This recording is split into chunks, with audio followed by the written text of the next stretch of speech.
Hello everyone, in today's video I will be narrating stories that I found off of Reddit. If you enjoyed this video, make sure you subscribe to my channel, like this video, and comment something down below. But without further ado, let's get straight into these stories.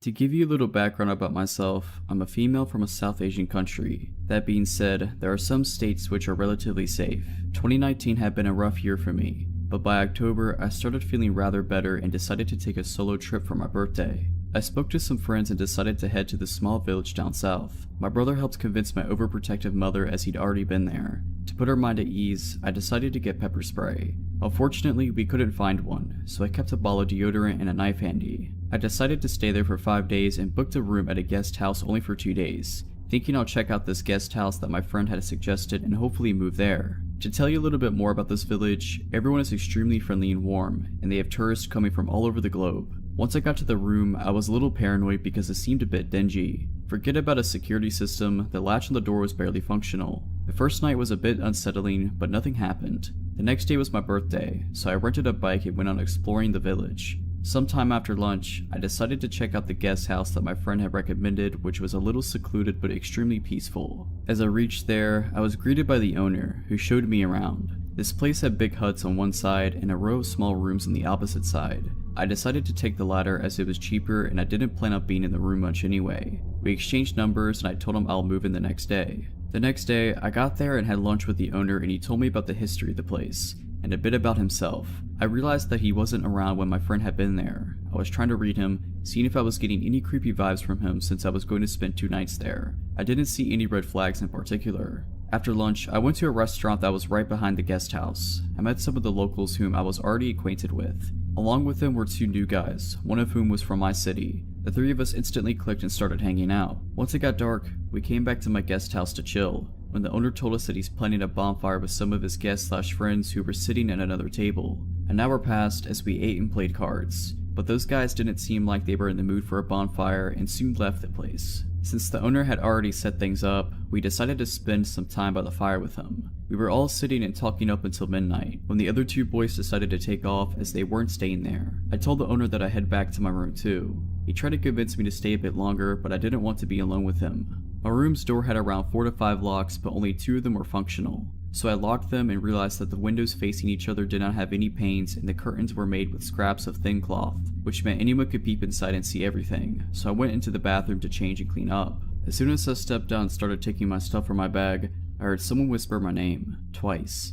My heart skipped a beat and I froze for a few seconds. I decided to ignore it and quickly shut all the lights. Before going to bed, I decided to keep the bin right in front of the door, so in case someone tries to open it, it would make some noise. I took out my deodorant and knife and kept it right next to my pillow before laying in bed. I kept looking at both the windows on the side to see if anyone's outside. After about half an hour, the metallic door started rattling violently, as if someone was trying to force it open. Instantly, I stood up and got hold of the knife and deodorant. My mouth went dry and my heart started beating fast. I didn't know if I should scream because I only knew of one other girl who was staying in the opposite hut. After what felt like forever, the door stopped shaking and I collapsed into the bed. I checked the windows to see if anyone was walking by, but no one did. I tried to think of what it could have been. Maybe it was just the wind, but the curtains hadn't moved one bit.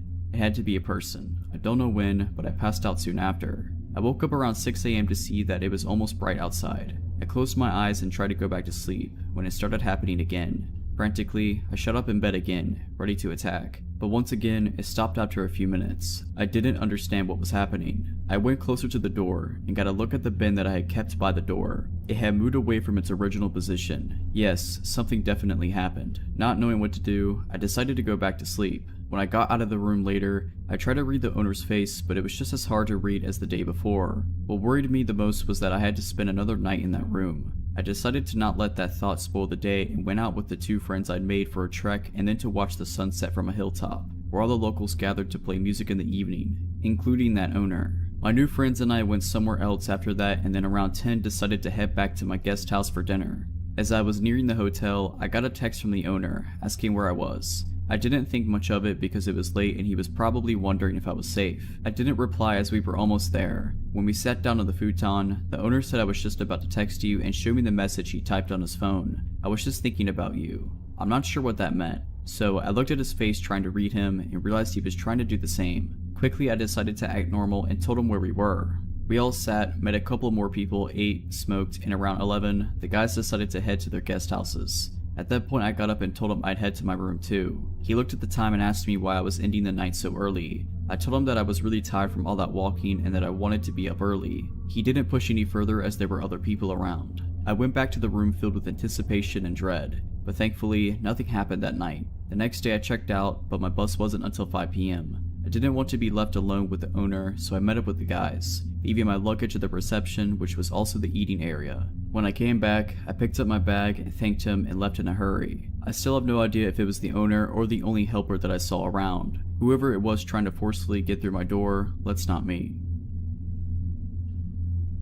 I may have been 8 to 9 years old. I lived in a nice little middle-class neighborhood. One of my best friends, Raven, lived across the street diagonally, one house down, so I often spent evenings at her home after school. Raven's mom would always call my mom to let her know I was leaving and to expect me in the next minute or so. This way mom knew to unlock our front door. Often she stood and watched from the screen door to make sure I got across okay. I had begun noticing this beat-up red car, possibly an old Volkswagen or Buick, that would pass by almost every night as I ran back across the street. I would always head home just after dark, so possibly around 8:30 anytime I was leaving Raven's house. It was always rolling super slow, speed limit was 25 miles per hour, and I want to say this vehicle was always passed at maybe half that. One night as I was leaving perhaps a bit later than usual, I stepped out the side door of Raven's house just as the car was about to pass the house completely. It stopped in the road and backed up as I approached the side of the road. The window rolled down just as the car stopped in front of me. A little woman with short reddish brown hair and blue framed glasses was smiling sweetly at me. "Hi sweetheart, it's a little late for you to be out right now, isn't it?" she asked me. Her voice was low and pleasant. "No, mom lets me. I'm just walking home," I replied stupidly. "Oh gosh, how silly of your mom. There's all kinds of bad people out late at night. Where do you live, sugar? I'll give you a ride." Just then, my mom came bursting out the front door and screamed, "Leave her alone," as she began running to me. The woman's pleasant demeanor dropped and I heard her mutter a word, possibly as she slammed her foot on the gas and took off at well over the speed limit. She didn't stop at the nearby stop sign, just blasted through it to make her escape. I got a nice lecture that night, but also a lot of tight hugs. My mom was super glad that she chose to look out the storm door to check on me instead of just letting me wander home. I could have been taken, and she told me as much. I cannot remember if the police were called, but I never interacted with any officers. This doesn't end here though. Like most little kids, I really liked setting up lemonade stands. Like most little kids, I also enjoyed hand making and baking cakes and brownies and cookies, and also selling those at my lemonade stands. About 2 weeks after the prior incident, a beautiful sunny Saturday, mom helped me with the baking and helped me make lemonade and set me up in the front yard with my sign. She had been paranoid ever since the prior incident and had hardly let me out of her sight, aside from school and the bus, and this was no different. She stayed outside with me all while I sold my little treats to passerby, until she had to run to the restroom. It would obviously be a pain to take everything down and bring it inside while she went, and then to bring it all back out and set it up again. She figured I'd be okay for a few minutes, considering it was the middle of the afternoon and usually kidnappers aren't that stupid. Mom left me alone for several minutes when she went to the bathroom and presumably went to grab a snack as she was gone for 10 or so minutes.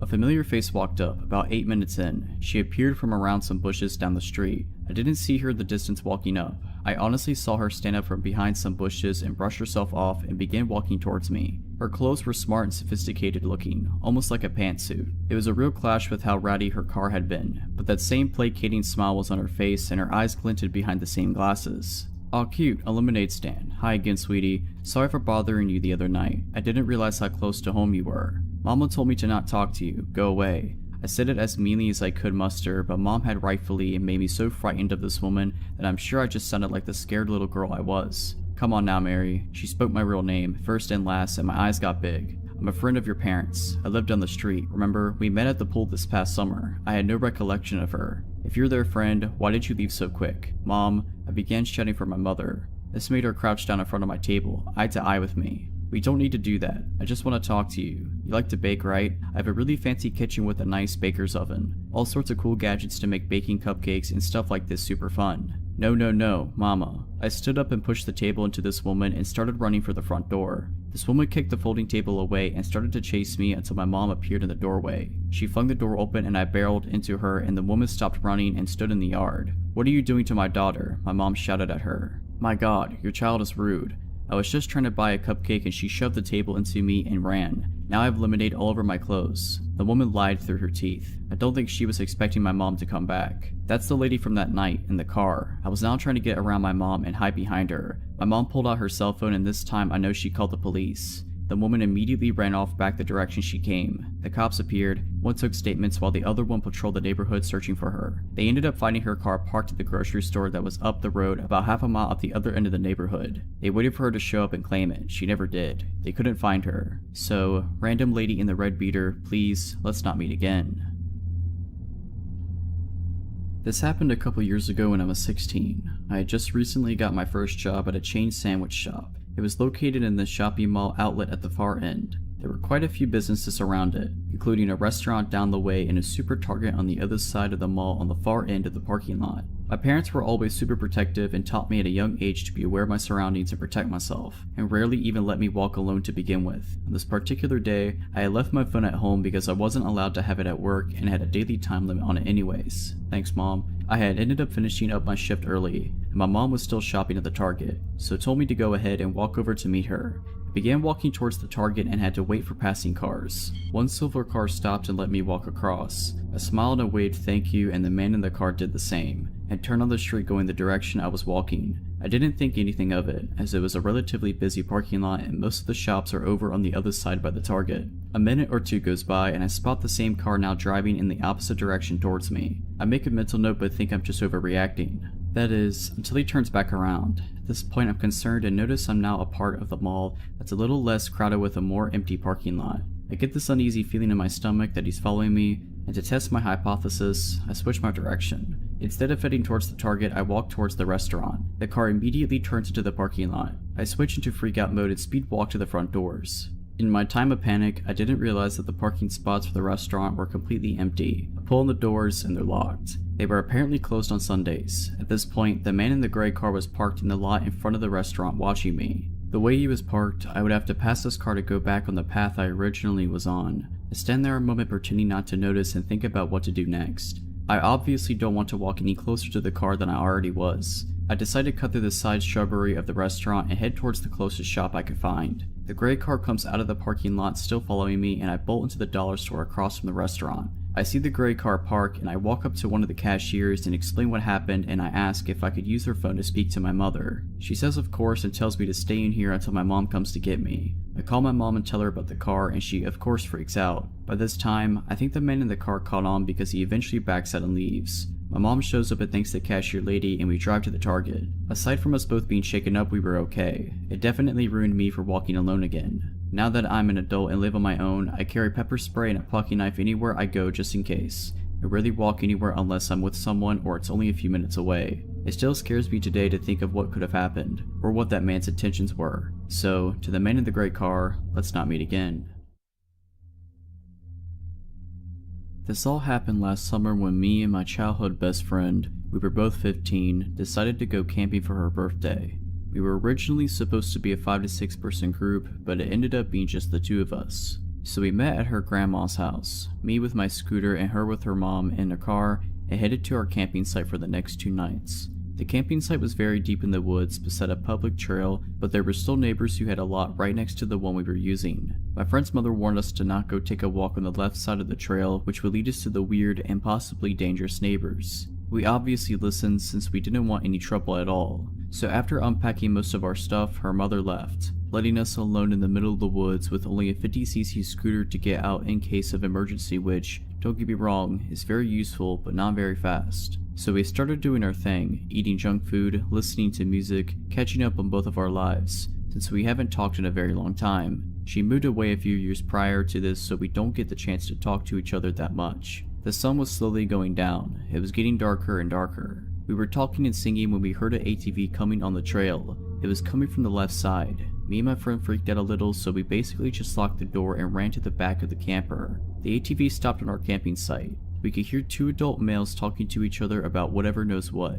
It took something like 5 minutes, but they finally left. At this point, we weren't that worried because we thought it was just some curious people who wanted to know if there was anyone in the camper, which had already been robbed in the past, so we just continued our stuff, listening to music and all. By this time, it was already dark outside and the moon wasn't out yet, leaving us with no other lights than our candle. There was no water and no electricity in the camper, which also meant we had to go outside to use the bathroom. Fortunately, it was a full moon night, so eventually the moon would come out and we will be able to see outside pretty well. So again we were talking, everything else was quiet, no music, no animal noises either, and then we heard an ATV coming our way once again, so we turned out all the candles and stopped talking, waiting in silence. We quickly sat on the ground of the camper to make sure no one could see us from outside because the curtains were still opened, and then we listened. The ATV stopped a little before coming up to our camping site and everything went silent. A couple minutes after that, we could hear footsteps all around the camper. Yes, it could have been an animal, but with the ATV sound and what happened after, we know it wasn't an animal. The steps eventually faded away. We then quietly moved to the back of the camper, closing every curtain, making sure the door was locked. We brought 2 knives with us.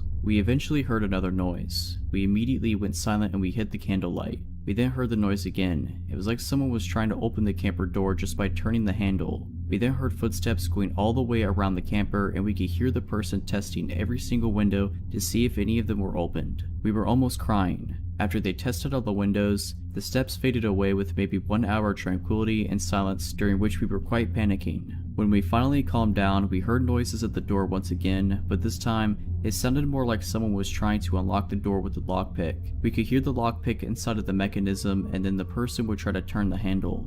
After 5 minutes of trying, the person probably got mad and started turning the handle angrily and punching and kicking at the door. We were freaked out. I had my brand new iPhone in one hand, hesitating on calling the cops or no. No service was available at this location, but 911 can still work most of the time. The noise was still going on at the door and all around the camper. This lasted for at least 30 minutes. The person was trying every window and then at some point gave up once again. We then started to make up a plan. The noise at the door happened a couple more times. We acted as if we were more than 2 people in the camper, so we started acting like my friend's mother and sister were there, as if one of our guy friends was there, and we acted like the noise woke us up and we screamed at the people to go away and we got mad. Our plan worked, I guess, since we heard multiple people running away. The next morning, after making sure everything was okay, we got out of the camper and we saw that a bunch of the plants next to the camper had been stepped on. There were footsteps everywhere in the mud and everywhere around the camper. Since it was daytime and my friend's mother was supposed to come back to see us, to make sure we were okay, we decided to sit outside waiting for her. We were walking around waiting when a car slowed down in front of our campsite. It never stopped, but we saw the driver staring at us. Then maybe 10 minutes later it went by again and again and again, always giving us that menacing stare. When my friend's mother finally arrived, we asked her if anyone tried to prank us or make a joke, and she went on and asked every possible suspect, and no, it was not a prank. Everyone promised that if it was them, they would have told us, but it really wasn't them. We didn't sleep alone this time. We had someone else come sleep with us for the second night. I'm just glad they weren't able to open the door to the camper. So I'm 23 now, but when this happened, I was 17. In my last year of high school, I was the art girl. I was working on my portfolio so that I could apply to art school. I mainly did landscapes, but part of the requirement for our portfolios was life drawing. Obviously, my high school didn't have any life drawing classes, so my art teacher linked me up to a life drawing class at a local university, which is one of the top art institutions in the UK. So for my school, I had to get a half-hour bus to the center of the city, and then walk maybe 15 minutes up a long stretch through the student district. It was a 6-week course and this happened the 5th week. The class was really interesting and I learned a lot since this was my first time working with life models. I was pretty confident and not too worried about walking alone at night. The class finished at maybe 9 p.m. and it was pretty dark by the time I got out. So 4 weeks walking there and back, uneventful. 5th week walking there, totally fine. 5th week walking back to my bus stop, also totally fine. 5 minutes at the bus stop, it was very freaky. So the stop I had to wait at was outside the expensive private school in my city. There's a strip with about 4 bus stops and it's also pretty busy. So busy that people don't even see what's happening right in front of them. So I must have been one of the first people there, so I'm standing just outside the shelter because I'm smoking, and obviously I don't want to be a jerk and make other people breathe in my smoke. So there's only about a few minutes left to my bus and I'm minding my business when this guy comes and stands super close to me. Like, not as in infringing a bit of my personal space here close,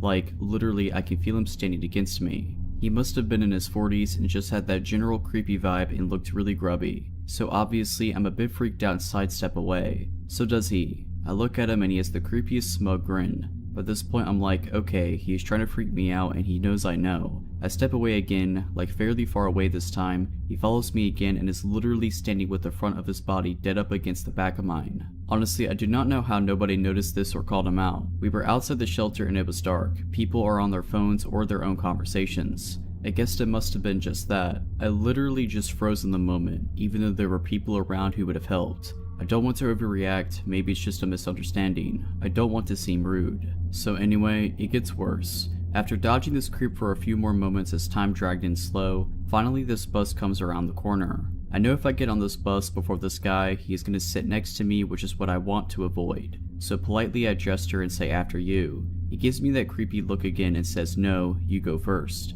I insist but he refuses again. There's a big queue now and I don't want to hold anyone up, so reluctantly I get on right before this guy. I get on the bus and do the only reasonable thing, which is to sit next to an old lady right at the front of this empty bus. The seats are only in pairs, so there's no way he could sit beside me now. Like I said, this bus is almost empty, so where does he sit? In the seat directly behind me. I'm just sitting trying to ignore him, which is pretty difficult to do when this guy keeps leaning forward and literally playing with my hair. I have really long hair and his hands are on it. I pulled out my phone and tried to text my mom, but the sending bar would just stick. It happened to literally every time I tried to message her. Obviously, I was scared to call her. I didn't want him hearing what I had to say. I messaged my friend and told her what was happening and that I thought that if I got off this bus, the guy would most definitely follow me. I still had a 10-minute walk home after I got off this bus up a long straight road, so my friend calls my mom and tells her what's happening. My mom then calls me and relays what my friend had told her. Now, I'd been on this bus for about 15 to 20 minutes and my stop was coming up in 5. It's not a big city. My area is suburban and I don't know everyone, but I think I recognize most. I'd never seen this guy before. He wasn't local to my area, so I reasoned he had definitely been on this bus longer than his stop. Anyway, my mom called. I just said to her, I will be getting off this bus in 5 to 10 minutes. You need to get to X Street now and meet me. As soon as I said that, the creep pushes the button for the next stop. Literally as soon as I say it. He stands up and makes sure to bang into my arm and drag his body hard across me as he walks past. Stares at me from the door and through the window as the bus drives away. I'm not 100% certain if he actually had bad intentions, or if he just got off on a 17-year-old girl who was on her own. The fact he pressed the button as soon as I confirmed someone was meeting me makes me think he did intend on following me. I didn't go to the final week of that class. This happened this past year, my senior year of undergrad. I attend a big university with 2 bus stops. The first one is for a smaller portion of the school, and the second one is the main one that people use, but they're pretty far apart. I got out of class and was next to the small bus stop around sunset. This guy, I'll call him Eric, comes up to me of all people in line and starts asking if this bus would take him to one of the student housing areas. It was kind of odd because it was partway into the year, but whatever, he seemed genuinely confused. I explained yes, this bus would take him there and his stop is the same one I get off of. He asked if he can wait in line with me and he was nice, so I said sure. We're talking and waiting for the bus and it doesn't come, so I decide to walk to the main stop and he follows. Again, at this point it's not creepy because it's just small talk. We walk to the other bus stop and we just jump on one over there. Eric sits next to me and is berating me with questions that I'm now answering very shortly. Then everything he says is flirty, like, yeah, come see my pool so we can tan. Let's work out together and get sweaty in the sauna.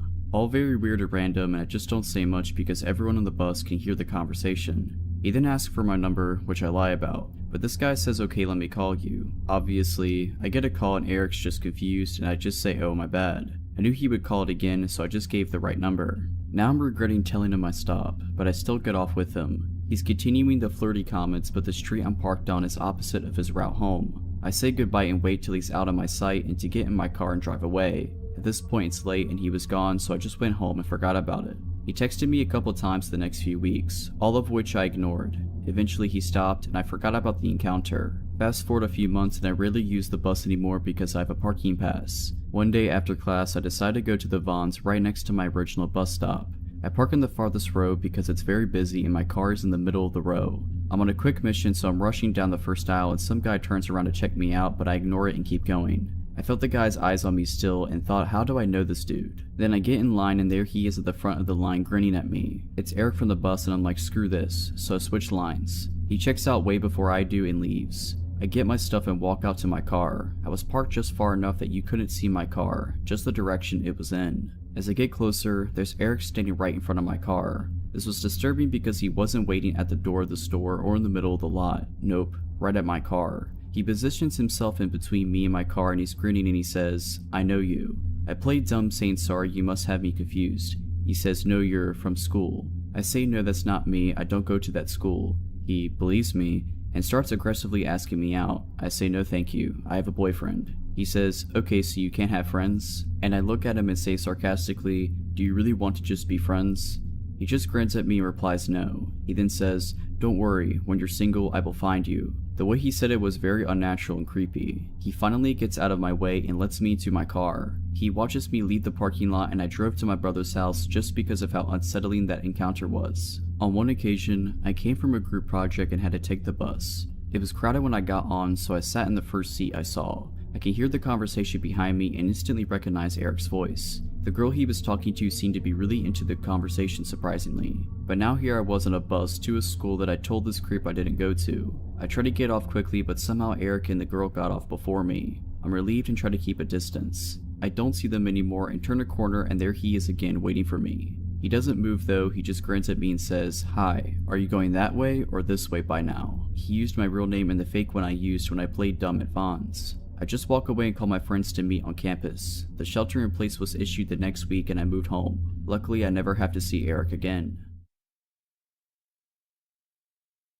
This story is from my days as a gas station clerk. This happened during a football Saturday, so the store was full of people from the moment I walked in. Most of the night is a blur because it was just cashiering for the first 6 hours of my shift. It was around 3 AM and things were finally starting to taper off. There were only a dozen or so people in the store. I just usually kept my head down and focused on the transaction in front of me so I wouldn't get overwhelmed, only looking up now and then to make sure the store isn't on fire and no one's stealing the wine case. I wasn't even looking around when I saw him. I just saw something strange in the corner of my eye and spun my head to look at him. When I got a good look, I was startled. This guy's skin was almost translucent white and he was soaking wet. His teeth were gritted and looked too big for his mouth. He was shaking as fast as he walked past the counter. I could hear the bathroom door slam from around the corner. I went back to my transaction and told myself that I needed to remember exactly where he was. I couldn't forget he was in the bathroom. I rang out the next few people, watching for him the whole time. After another 10 minutes or so, the store was suddenly empty. Customer rushes tend to be like that, from 100 miles an hour to just nothing.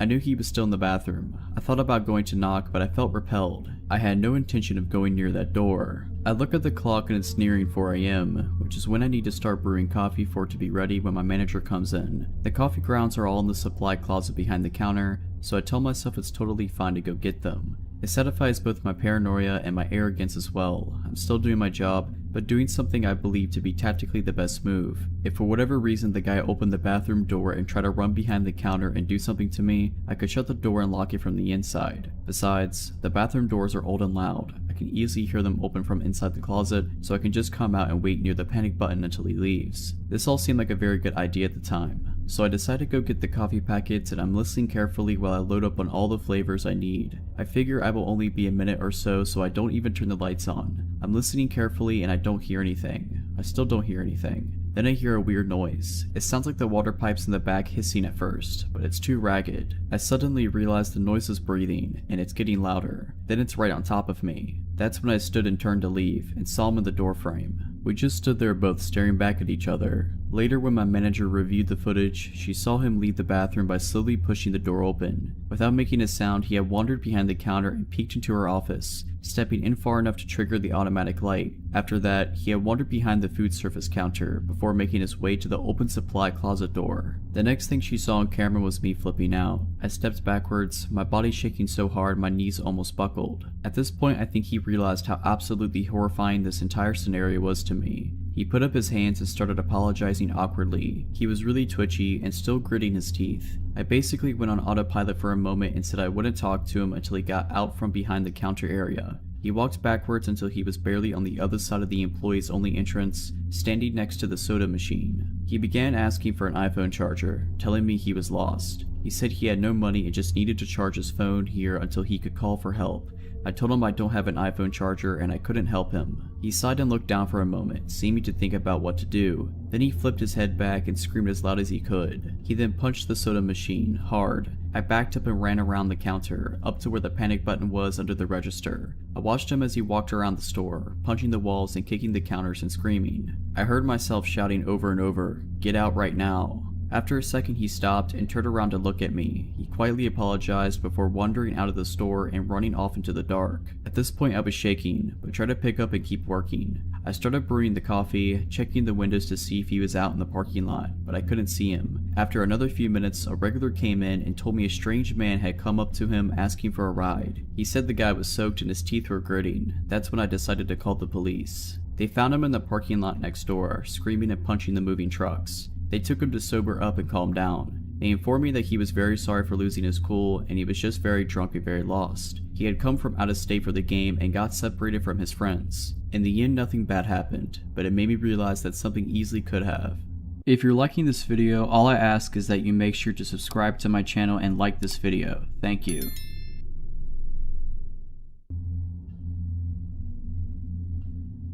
My skin still crawls thinking about this guy. He saw me shopping for school supplies and things for my new apartment one evening during my first week of grad school and decided I was his mark. I had just moved to my new college town, didn't even have a cell phone yet after leaving the one my folks paid for during undergrad behind. As I left the parking lot with my purchases, I noticed this truck pull up behind me at the exit. It was late and there weren't too many people out. I pulled out and so did he. It was a few miles down a long retail street with lots of stoplights before my turn. As I drove, I realized the guy in the truck was trying to get my attention. Over the next few miles, he kept trying to get me to look at him. Some red lights he would end up ahead of me, some behind or beside. At every light he positioned himself so he could stare at me, either directly or in one of his mirrors. His gaze was unwavering and my anxiety rose. He was driving oddly, speeding up close to my bumper, hitting his brakes when he was in front of me, swerving close to my car a couple of times. Finally, at a red light where he was beside me, I glanced over and absolutely started to panic when I was met with an unbelievably empty, unwavering stare. He saw that I was terrified and he was following me, and he was trying to force me to pull over. At one point I scooted through an intersection on a hard yellow a couple of cars ahead of him thinking I could shake him. Nope. He went around the cars at the light and ran the red and got back in front of me. A freeway entrance ramp came up and I tried to fake him out by putting on my signal and getting into the merge lane for it. He took the bait and started up the ramp. I quickly got out of the merge lane and continued straight. Again, I'd hoped to lose him, but he drove his truck down the embankment to keep following. At another light where he was beside me, I pulled through the light and then he turned at the last possible second. He made a U-turn and ran another red to follow me. My panic really ramped up at that point. With no cell phone, no sense of direction, in a new city, I really didn't know what to do, so I turned on some music and forced myself to sing along and forced myself to go to the speed limit so I wouldn't crash out of terrified stupidity. I decided to drive to the supermarket across town because I remembered it had a police station in it. He followed me all the way there. He burned out of the lot as soon as he saw all the cop cruisers parked out front. I filed a report and asked for a police escort home. I insisted because something told me this creep was waiting for me to leave the police station. He was. As soon as I pulled out, I saw him. I pulled over and told the officer following me and he went after him, but the truck had taken off and the cop couldn't catch him. The police got the surveillance video from the first store. It turned out this jerk had been dodging me the entire time I was shopping. I saw my surveillance footage following me through the store. I saw him follow me out, close enough to grab my elbow. I saw footage of him circling the lot in his truck, waiting for me to pull out when I took too long to unload my cart. My heart sank. I was able to remember 6 of 7 digits of his plate and the make and model of his truck. In the end, the cops did nothing. They said it was a he said she said since the surveillance video didn't catch him doing anything particular unlawful and was a losing case to try to charge him with anything. I ended up trading vehicles with a friend for a couple of months to try to feel safer and went on with my life. I had no idea what this guy did just a handful of months later until almost 15 years had passed. I was watching a Discovery ID show about the kidnapping and murder of Sandy Jeffers. I almost fell out of my seat when I saw the mugshot of her killer, Aaron Lee Skeen. It was him. I was so disgusted that law enforcement did nothing in my case that I tracked down the investigator in the murder case and, after verifying some things about his vehicle that were changed in the TV reenactment to weed out people making stuff up, she took my contact info and official statement. She could neither confirm nor deny that my run-in was with Skeen, but qualified her statement by saying at least you don't have to worry about him anymore because he got life without parole. I only wish something could have been done when he terrorized me. perhaps things would have been different for Sandy. So yeah, creepy murderous stalker crazy dude, let's not ever meet again. I go for a short run every night, right after sundown, when it's finally cool out. I always take the exact same route, a loop through a quiet and sparsely populated neighborhood, and now I realize how easy of a target that's made me. A short section of the route passes by an unlit park. A couple of weeks ago, I'd seen a guy hanging out behind a truck that was parked next to the entrance, and it was so unusual to see someone else up there that I decided to be extra cautious, turn around, and head back home. I didn't get close enough to get a good look at his face. A few days later, I saw what looked like the same guy by the park again. I figured I was probably just being paranoid, but I decided to turn around again just in case. I hadn't noticed any activity by the park in the last several days, so I resumed my normal route and didn't even think about the guy I'd seen up there. Then last night, as I was passing by the park, I had this inexplicable feeling that I was being watched. I couldn't spot anyone nearby, but the park extends into pitch black darkness, so someone could easily hide there unseen. I decided to just keep running, look confident, and try to hurry past the park as quickly as I could. Suddenly, I smelled a strong wave of cologne in the air that immediately put me on edge, and I'm pretty grateful he was wearing it so it tipped me off. After I smelled it, I had no doubt in my mind that there was somebody nearby, but still, I didn't see any movements in front or on either side of me, and I was afraid to turn around. Immediately past the park, there's a bend in the road. There's a house on the corner as you turn down the road. The house has lots of tall bushes in the front yard. I normally run right past those without even thinking of it, but since my gut instinct was blaring like a siren, I quickly moved to the middle of the street as I rounded the corner. I shot a glance behind me to see if anyone had actually been nearby. I saw a man slowly walking through the front yard of the house on the corner, looking towards me. He paused behind the bushes, as if trying to remain hidden. I could see his jeans and a pair of black-white sneakers, but little else. His slow footsteps were so creepy that I can't get the image out of my mind, as if he was trying to be quiet as he could. If I hadn't made the split decision to run into the middle of the street and away from the yard, I would have been within grabbing distance. I turned on the flashlight on my phone, aimed it right at the bushes hoping it'd startle or blind long enough for me to get some distance between us, and started sprinting at full speed down the road. It was probably the fastest I've run in my life.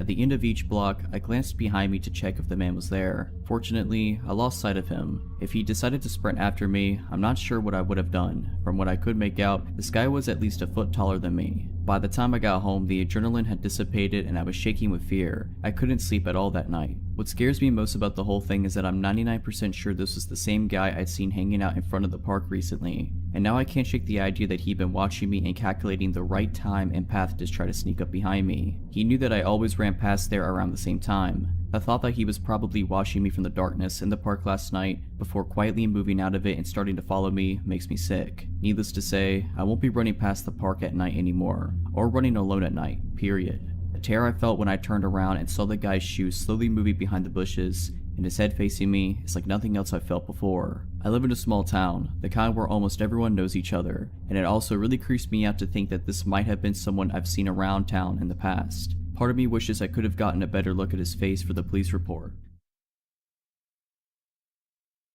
So this encounter took place approximately 10 years ago when I was 15. I was from a suburban area where my part of town was divided into a grid, approximately 8 blocks long and 8 blocks wide. Me and my friend Jesse were walking home from another friend's house who lives on almost the exact opposite of corner of the development from me. We were on the way home, and as usual I walked him to his house and then walked to mine. We noticed a blue Ford Bronco was circling the blocks throughout our walk, but didn't really think anything of it. We got to his house and we hadn't seen the truck for a few blocks. I assumed I had nothing to worry about. I get another 2 blocks or so and I see the truck again. He was parked on the side of the road, but you could hear that his truck was still running. He followed me all the way home, but was sure to not take the exact same route. I got to my front porch and could see he's parked just a few houses down on the same side of the street. I mentioned it to my dad, an absolute mammoth of a man, and he went out to see the truck. He saw it and started walking down to it when it took off. 2 weeks go by and I haven't seen the Bronco since. This walk home was almost a daily routine at this point. We had a snow day from school and just me and my sister were home. I'm playing on the computer when something catches my eye. Directly to my right is a window and there's a man standing in it. Now this window's on the first floor, but still approximately 5.5 feet off the ground, bi-level house. This man's entire head and body still fit the window. He's got curly hair, a full beard, and looks to be pretty big as he fills almost the whole window. We locked eyes and I ran out to confront him. I know, stupid. He ran off down the street to the same blue Bronco parked in almost the same spot as last time. He pulled off faster than I could catch him. This time I called the cops. I gave them as much information as I could, and basically all they said was they'd keep an eye out for him. I showed them where he was, and they were able to confirm it by the footprints in the snow leading to and away from the window. Now what had me a bit concerned was I wore a size 12 shoe. My dad, who was still significantly larger than me at this point, wore a 14, and his shoes were still a bit smaller than the imprints in the snow. Well then, we're screwing with Bigfoot now. A few weeks go by and there hasn't been any more weird encounters. My head's been on a swivel every time I'm out of the house. I don't want to say that I was looking for a problem at this point, but I was. I was kinda hoping that this dude would show up and try something. I was ready for it. I wasn't ready. Me and Jesse were walking home from the same friend's house one night and we saw this Bronco again. Screw it. We're young and stupid dudes, so we figure we're gonna trap him. We went completely out of our way to go to the only dead end in the development to try to get to him once we confirmed he was following us. You never know it was a dead end unless you knew the area because there were never and still aren't any dead end or no outlet signs. I guess he had an idea to what we were doing because he knew where we both lived. He didn't follow us down. We thought it was the perfect plan because of how many moves he'd have to make to turn around. Several cars parked on the street, and it's not a cul-de-sac, just a road with no outlet, and thought we could run up on him when he tried to back out. He outsmarted us that day. The next day on the same trip, from the same friend's house, on the same road we see him again. I walk my friend home and figure screw it, I'm fine. I dare this dude to come out at me, and he didn't. This happened several more times over the next week or two, until the guy decided to make his move. I was on my way home after just leaving Jesse at his house. I got another block before I saw the truck. I'm walking perpendicular to his truck when as soon as I'm in his path, he turns on his lights.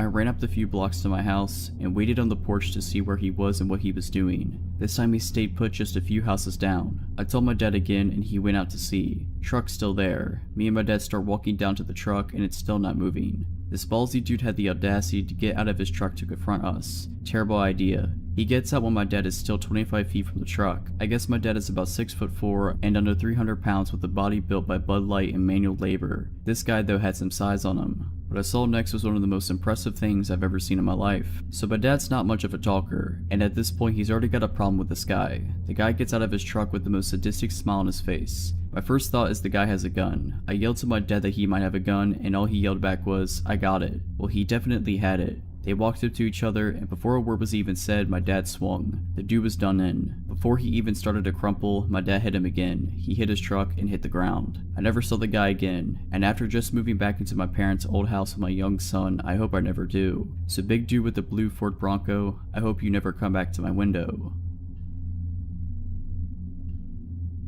So this happened about 14 years ago. I was 21, and it was the days of MySpace. I never used my real name online. It was in the mode of constantly posting pictures of me smoking, etc. So yeah, I happened to work at a local sandwich shop, and upon taking an order from a customer, I hear, "Hey, aren't you?" enter my MySpace name. To which I asked why, of course, and he proceeded to tell me his MySpace name, and I realized we have randomly commented on mutual friends' pages. Okay, whatever. He and his friends sit in the dining area and eat their lunch, but before leaving he came back to the counter. I thought he wanted a refill on his drink, so I went to the counter to ask him what he would like. "Would you like to get drinks with me sometime?" I was a little surprised, but fresh out of a bad breakup and was ready to date, so I said sure, why not? I told him to message me online later and we could work it out. Cut to 2 days later, it's Friday, and he picks me up and we head to a bar across town. I had known this bar was there forever as I grew up there, but had never been inside. We were the youngest ones there by about 30 years, and there was literally only 10 people total inside, including us and the bartender. Weird, whatever. We have a few drinks, play some pool, and it's time to leave. I kept my pace and only had 2 cocktails because I didn't want to get drunk with someone I didn't know. He, unbeknownst to me, was about to be pretty tossed, so we leave. Not wanting to go home, I agreed to go to his house and hang out some more. He lived with his grandmother at the time and had a pool table. We wandered the house for a bit, him showing me random pictures of him growing up, awards won, etc. We play a game and I let him know I need to be getting home. I lived about 20 minutes away by car. He says he's too drunk to drive and that I should stay. Now, I lived with my mom and we didn't always see eye to eye, so calling her 2 to 3 a.m. and waking her up to ask for a ride was not in my list of plans. I told him fine, I would walk. It would have taken me over an hour to walk home, but I was not about to sleep at this guy's house and would have rather taken my chances. The route home didn't go through any bad areas, and I had been a pedestrian for years at that point, so I was used to walking everywhere and was fine with it. All of a sudden, he can drive and doesn't want me walking home alone. Again, whatever. We get to my house and I thank him for the ride, and now he tells me he is too drunk to drive and can't drive home. The place my mom and I lived in was 3 stories, and I had the whole bottom floor to myself and a makeshift living room with couches, so I figured screw it, sleep it off on the couch and go home in the morning. By now, I had already decided this was going to be the only date we ever went on. Not because of the whole driving situation, but I just wasn't into him. He proceeds to lay on my bed the minute I let him inside like some stray dog or something. So being tired and annoyed and just basically over it, I said fine, I'll sleep on the couch. Well, I don't know how long I was asleep or how he even stayed awake, because it took me forever to fall asleep knowing he was there, and this was all just too weird. I wake up to this guy's hands around my throat. Well, kinda woke up. I remember laying there with my eyes closed and my mind thinking, what's going on? So I pretended to roll over to basically let him know I wasn't unconscious, and he stopped. 20 minutes later, same thing. This time I sat up, pushed him away, and started yelling at him. What are you doing? Get out, now. And the strangest thing was, it was like he wasn't even fully there. His eyes were open, but it's like he was in a trance and wasn't even fully aware of what was happening. I grabbed his keys and wallet off the table, opened the door, shoved him outside, threw his keys and wallet at him, and slammed the door. He never knocked or anything, and I kept the lights off so he couldn't see me watching him through the window, phone in hand ready to call 911. My mom was 2 floors above asleep. He kind of staggered off where I couldn't see him, so I just sat on my bed listening. 30 minutes later, I heard his car start and drive off. I logged onto MySpace right away, blocked him, and blocked his number in my phone. I showed my boss his picture the next day, explained the situation, and just let him know that if I ever saw him walking again, that I was walking to the back until he left, and to just tell him I quit. Never heard from him again.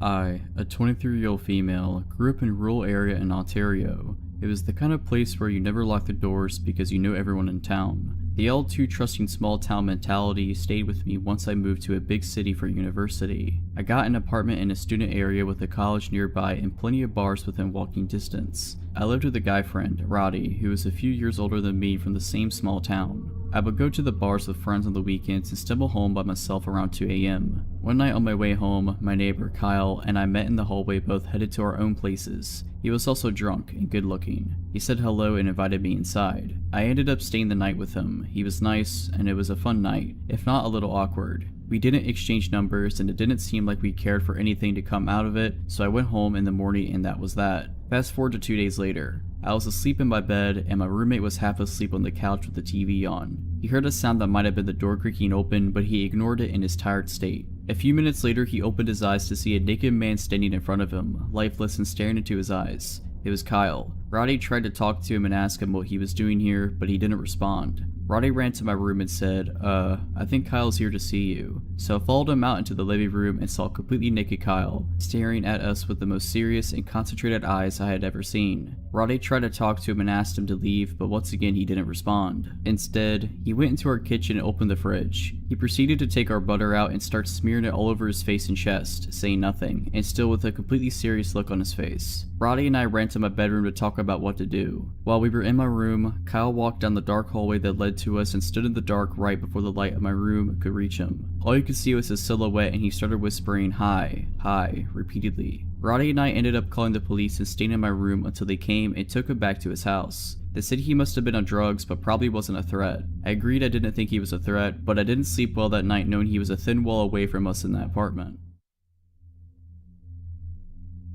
My family decided to fly across the country to visit me in LA, where I live. We thought it would be nice to visit Catalina Island. When we arrived, it became apparent to us that it was off season. It was late November, the weather was cold, and as a result, the island was nearly empty besides locals and a few straggling tourists such as ourselves. Our first priority was to ditch our luggage so we could explore the island, so we immediately checked into our motel, though that word hardly does the place justice. I called a motel because all the doors to the rooms exited to the outside, but in actuality our room was one of the 20 to 30 quaint guest house looking buildings arranged in sort of a horseshoe shape around a walkway, with rooms on either side of the path. The entrance to the motel was essentially one of the points of the horseshoe, and if you walked dead straight, you'd reach the room we were given, essentially on the corner before you have to go right to go further into the horseshoe. So from our room, one path led back to the street, the other further into the secluded maze of rooms. After a day of exploring and having just finished dinner, it was time for the cold, dark walk back to the room. Catalina Island is a decent distance from the mainland, and it gets dark. I pulled my black hoodie tighter over my freezing ears and walked ahead of my parents to the hotel room, telling them I just wanted to go to sleep. And I did immediately. I was already losing consciousness as they entered after me, drifting off without so much as a good night. I then woke up to my mom saying my name, a harsh whisper. The room had 2 beds, my parents' bed closer to the door and mine further in the room. My mom's voice cut through the silence again. She sounded concerned for me. I didn't blame her, considering my mental state at the time. Groggy, I rolled over. "What?" I asked. As my eyes adjusted to the dim moonlight coming in through the curtains, I saw her turn to face me. She was surprised to see me in my bed. Her eyes got wide. If I'm in my bed, who was she talking to? We both looked back to where she was previously looking to see a hooded figure in all black standing over their bed. This was horrifically startling as it was on an island in the middle of the ocean and wake up to see a hooded stranger looming over you. This moment seemed to last forever. My mom's words became low and severe as she said my dad's name in a dire voice I've never heard her use before. Then the hooded figure did something so bizarre and unsettling. It didn't advance towards us, but instead crouched in the corner near where it stood.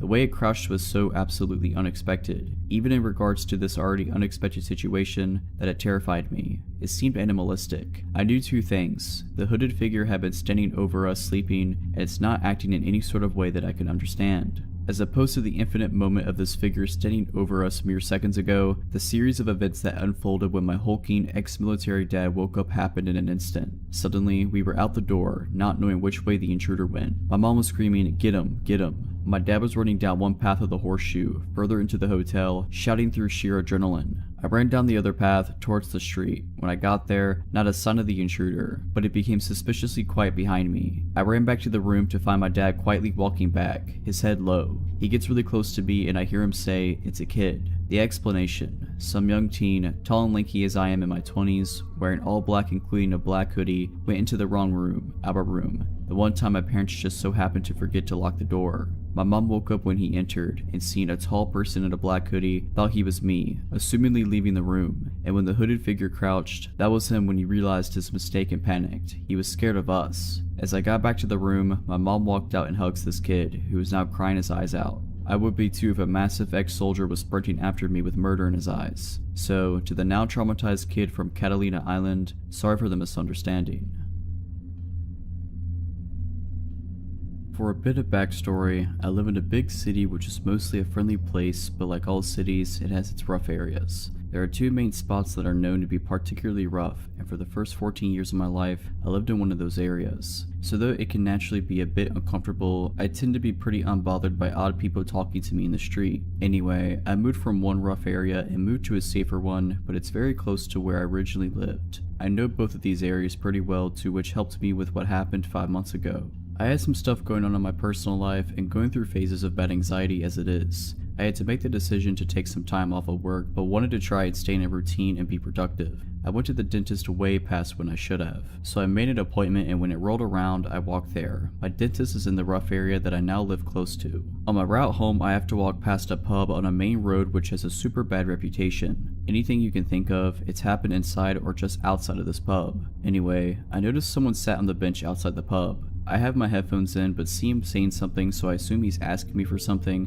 and take an earplug out. He asked me if I want to join him for a drink. This was around 11:30 a.m. by the way. I just said no thanks. Now as soon as I got a few steps away, I had this bad feeling like something was just not right. As I mentioned though, I was going through a phase of bad anxiety, so I chalked it up to just being that. After about 2 minutes, I go to turn left and see the man walking in my direction in the corner of my eye. I told myself it was nothing, but took my headphones out anyway just in case, as I was about to walk through a narrow road that leads to a car park and is always very empty. All of a sudden I hear him shouting at me, "Hey miss, I'm talking to you, wait." He catches up to me and tells me, "I'm not a creep, but you're too beautiful to let go." I try and stay polite but also make it clear I'm not interested. He asked if I was single. I said yes. When he asked what I was doing that night, I said I had no plans. I 100% know I should have lied, and as the truth came out I was really annoyed with myself, but whatever. He seems to get the message and I say I really have to go, so I carry on walking thinking that it's the end of it. So I make my way across this big car park. At the end of the car park is a cycle/pedestrian lane that has a massive wall on one side with 2 lots of steps that lead to a car park to a retail park, and bushes on the other end, and it's super narrow. I get into the lane and hear footsteps like someone is running, probably a jogger. I'm getting paranoid until right behind me I hear, "At least give me your number." I finally start to panic and realize actually it's not my anxiety and this is super shady. I give him my number but change the last digit and this guy proceeds to attempt to drop call me. Clearly my phone doesn't ring and then he starts getting annoyed saying I need to give him the right number. He then has his hand basically on my phone, standing way too close to me and orders me to type his number in and drop call him. Creep now has my number. Still not enough for him, I reiterate that I'm on my way somewhere and seriously need to get going. He then grabbed me by my elbow and I had a massive adrenaline rush. Next thing I knew I was at the top of one of those sets of steps that lead to a much busier and open space. I ran as fast as I could. Luckily one of my friends works in one of the stores in the retail park, so I ran over to it practically looking over my shoulder the whole time. I find my friend, visibly shaking, can barely speak. She asks if I'm okay and I just burst into tears. I gather my thoughts and tell my friend what just happened. He's been calling my phone this whole time. She takes my phone and notes his number and then blocks him. She takes me to the staff room and convinces me to file a police report, which I do. Unfortunately though, I found out street harassment is not actually illegal where I live, but because he made physical contact, it might not be a complete lost cause. The police tell me they will be in touch. Now fast forward until around 2 weeks later. A mom's friend who knew about what happened sent her an article and asked her to show me. I genuinely couldn't believe my eyes. It was about a man who had followed a girl and then assaulted her in the same rough area. At the end of the article is a picture. It's him. I haven't heard anything from the police, and since he had already been charged, I figured there wasn't any need for me to contact them again. My heart goes out to the girl, and although currently in jail, I really hope neither of us ever have to face him again. His charge was pretty serious, so he will be there for a long time, thankfully. The following experience happened to me a few years ago when I was on the train home from school. It was around 10 p.m. at night as I had stayed back in a public library to study. One thing you should know is that my train line is particularly dodgy, and you can meet some truly weird people on the train when it's late. When I got into my carriage that night, it was particularly empty, apart from 3 women sitting on the opposite end of the carriage. I sat down and plugged my earphones in to watch YouTube. My train ride usually takes around 45 minutes. About 3 stops into the train ride, and the only other person who had gotten onto my carriage at the time was a man who was wearing construction clothes. He sat near the 3 women, so I assumed he knew them. I turned my attention back to my video. A few minutes later, I noticed that the 3 women who were sitting on the opposite side of my carriage had moved to my side. I didn't really think much of it as I was engrossed in the video I was watching. That's when I noticed someone take a seat opposite of me. It was the man who had gotten on earlier. He asked me my name, but he was giving me a weird vibe, so I pretended like I couldn't hear him. I had my earphones in after all. He then proceeded to tap my knee to gain my attention. There was no use ignoring him, so I removed my earphones and looked at him. He was a big guy, probably around early 40s, and he was clean shaven. He asked me my name, to which I gave him a fake name. He then asked me how old I was. I was in my school uniform at the time, so I told him. He reached out his hand and introduced himself. Not wanting to be rude, I extended my own hand to shake his hand. This is when things started to get weird. His handshake was super weird. His grip was abnormally tight and he seems to pull my hand towards him as he shook it. I quickly withdrew my hand. He then asked me if I had a girlfriend, as he thought I was quite attractive. Alarm bells began to ring in my head and glanced over at the 3 women who refused to even look over my direction. Seeing as they would be no help, I would just have to look out for myself. He then took out his phone and started showing me a picture of a girl who seemed to look around my age. He then asked me if I thought she was beautiful. Again, not wanting to be rude, I simply nodded and said she was. He then asked me if I would be interested in marrying her. I just started laughing as I thought he was just joking around, but his eyes were dead serious, and he just glared at me. He repeated his question, to which I responded that I did not know her and that it was inappropriate. He suggested that I give him my number so that he could arrange for us to meet. This seriously creeped me out and I politely declined, stating that I was busy with school and that I was not looking to get into a relationship. As I said this, the train was coming to a halt at a station. I was still 3 stops away from mine, but I decided that it was time for me to get out of the situation. I apologized that this was my stop and that it was nice to meet him. As I got up to leave, he extended his hand for a handshake and thanked me for talking to him. I didn't want to shake his hand, but I did not want to trigger him, so I reached out my hand. Suddenly, he grabbed my hand and pulled it towards him. His eyes were full of anger. He then asked, "What, you don't want to marry my daughter? I will break you." I quickly broke the grip and left the carriage. As it was nighttime, there were always police officers patrolling the platforms. I rushed towards one of the officers and told him everything that happened. I then described his clothing and which carriage he was sitting on. While waiting for the next train, the same officer came up to me and told me that officers had picked him up 2 stations down and thanked me for letting him know. Although the officer asked for my details, I was never notified as to what happened to him. I just hope that I never have to experience a man on a train like that in the future. If you're liking this video, all I ask is that you make sure to subscribe to my channel and like this video. Thank you. I was about 19 and I transferred to a college very far from home. My parents had raised me pretty dependent, so it didn't upset me. I saw it as a fun challenge. One of the biggest changes to get used to was not having a car. I could have gotten one, I guess, but it would have just been a hassle to find places to keep it when I wasn't at school, etc., so I just opted for the bus instead. I'm not a big fan of person-to-person interactions, so I always made sure to sit up front, hopefully by myself, with my bag in the other seat, and not only headphones in, but a book open as well, all friendly signals to please go away. Thing is, I'm not that great at actually telling people to go away. I had gotten on the bus to head to the mall for a bit, and I realized someone was talking to me. I paused my music and looked up. A homeless man was asking if the seat was taken. There weren't really a lot of people on the bus, but I felt awkward and very rude saying no, like I was judging him. I didn't want to appear unkind, so I moved my bag and then made a big show of putting my music back on and raising my book up to read. I had to keep pausing my music because the man kept talking to me. I kept trying to downplay it to myself that it was just his idea of small talk, even though the questions pointedly fixated on details about me, my age, how pretty I was, if I had a boyfriend. I lied and said yes, of course, and that didn't dissuade interest at all, and so on. It was a very long 20 minutes. He kept getting closer, never overtly touching or filling the space in a way that I could make an obvious complaint about, but by the time we arrived he was practically faced completely toward me. It was definitely blocking me from moving to another seat. Finally my stop came and I jumped up.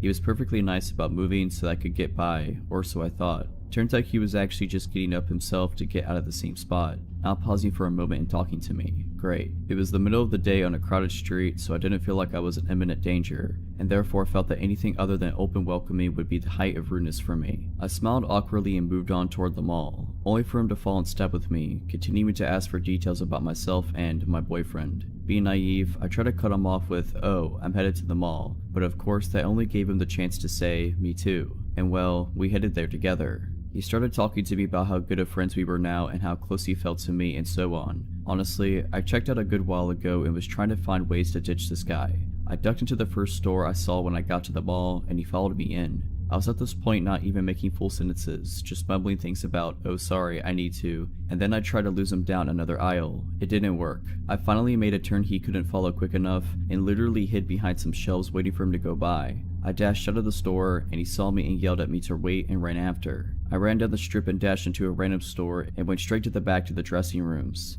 I hid in one of them for as long as I felt that I could, and then I peeked out and saw him in the larger mall area, scanning. He finally moved off down the wrong way and I stayed in the store another half an hour, pretending to look at clothes. I don't know what the shop girls must have thought. I was clearly shaken into the point of tears, but I had called my mother by that point and was keeping her on the phone. When I left, I ran out of the mall and went around to a different bus stop, in case the man would be back at the first one. I was so scared that he would show up again and this time follow me to my apartment. There's a lot I didn't do right in that situation, but I'm just glad I was lucky enough to lose the guy.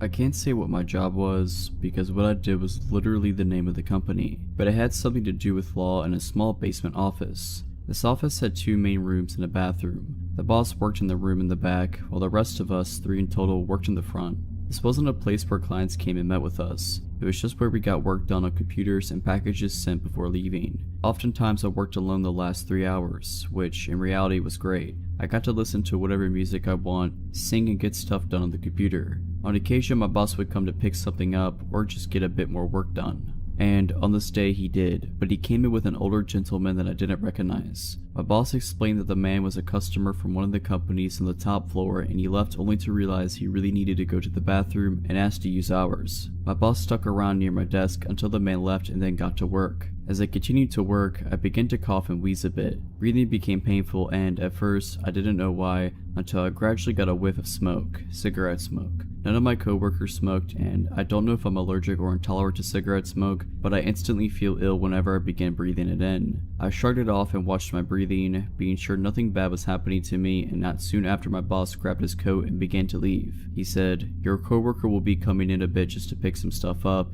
and as he opened the door, the scent of smoke burst through and on the ground were cigarette butts from what he said. Thus, he continued with, "And let's have you lock the door behind me too." I couldn't agree more, that was creepy. But if it was the man who used our bathroom, it wasn't too strange to assume he'd hunkered at the bottom of the stairs to take in some smoke before leaving. When my boss left, I made extra sure that the door was locked before continuing with my work. Another hour had passed by, about an hour and a half remaining of work when I began to smell smoke again. My heart sank as I turned my eyes to the door and quietly got up from my chair. I usually took off my shoes at work. Like I said, we didn't have clients come there. We were pretty chill when it came to wardrobe, but even with them off, I tiptoed over to the door and pressed my ear against it. I didn't hear anything at first, however, the scent of smoke was prominent there. For one reason or another, I decided just to go back to my desk and wait until my coworker got there. Not 10 minutes more in though, I heard this click, click, click sound. It was subtle and I had to look around to spot where it was coming from. It was the doorknob of our office. From where I sat, I could see it just slightly jerked back and forth. The person was doing it slowly as I was sure they were trying to be quiet. By this point, I called up my coworker to come sooner. In some ways, I felt safe. I was in a locked area after all, but who knows, right?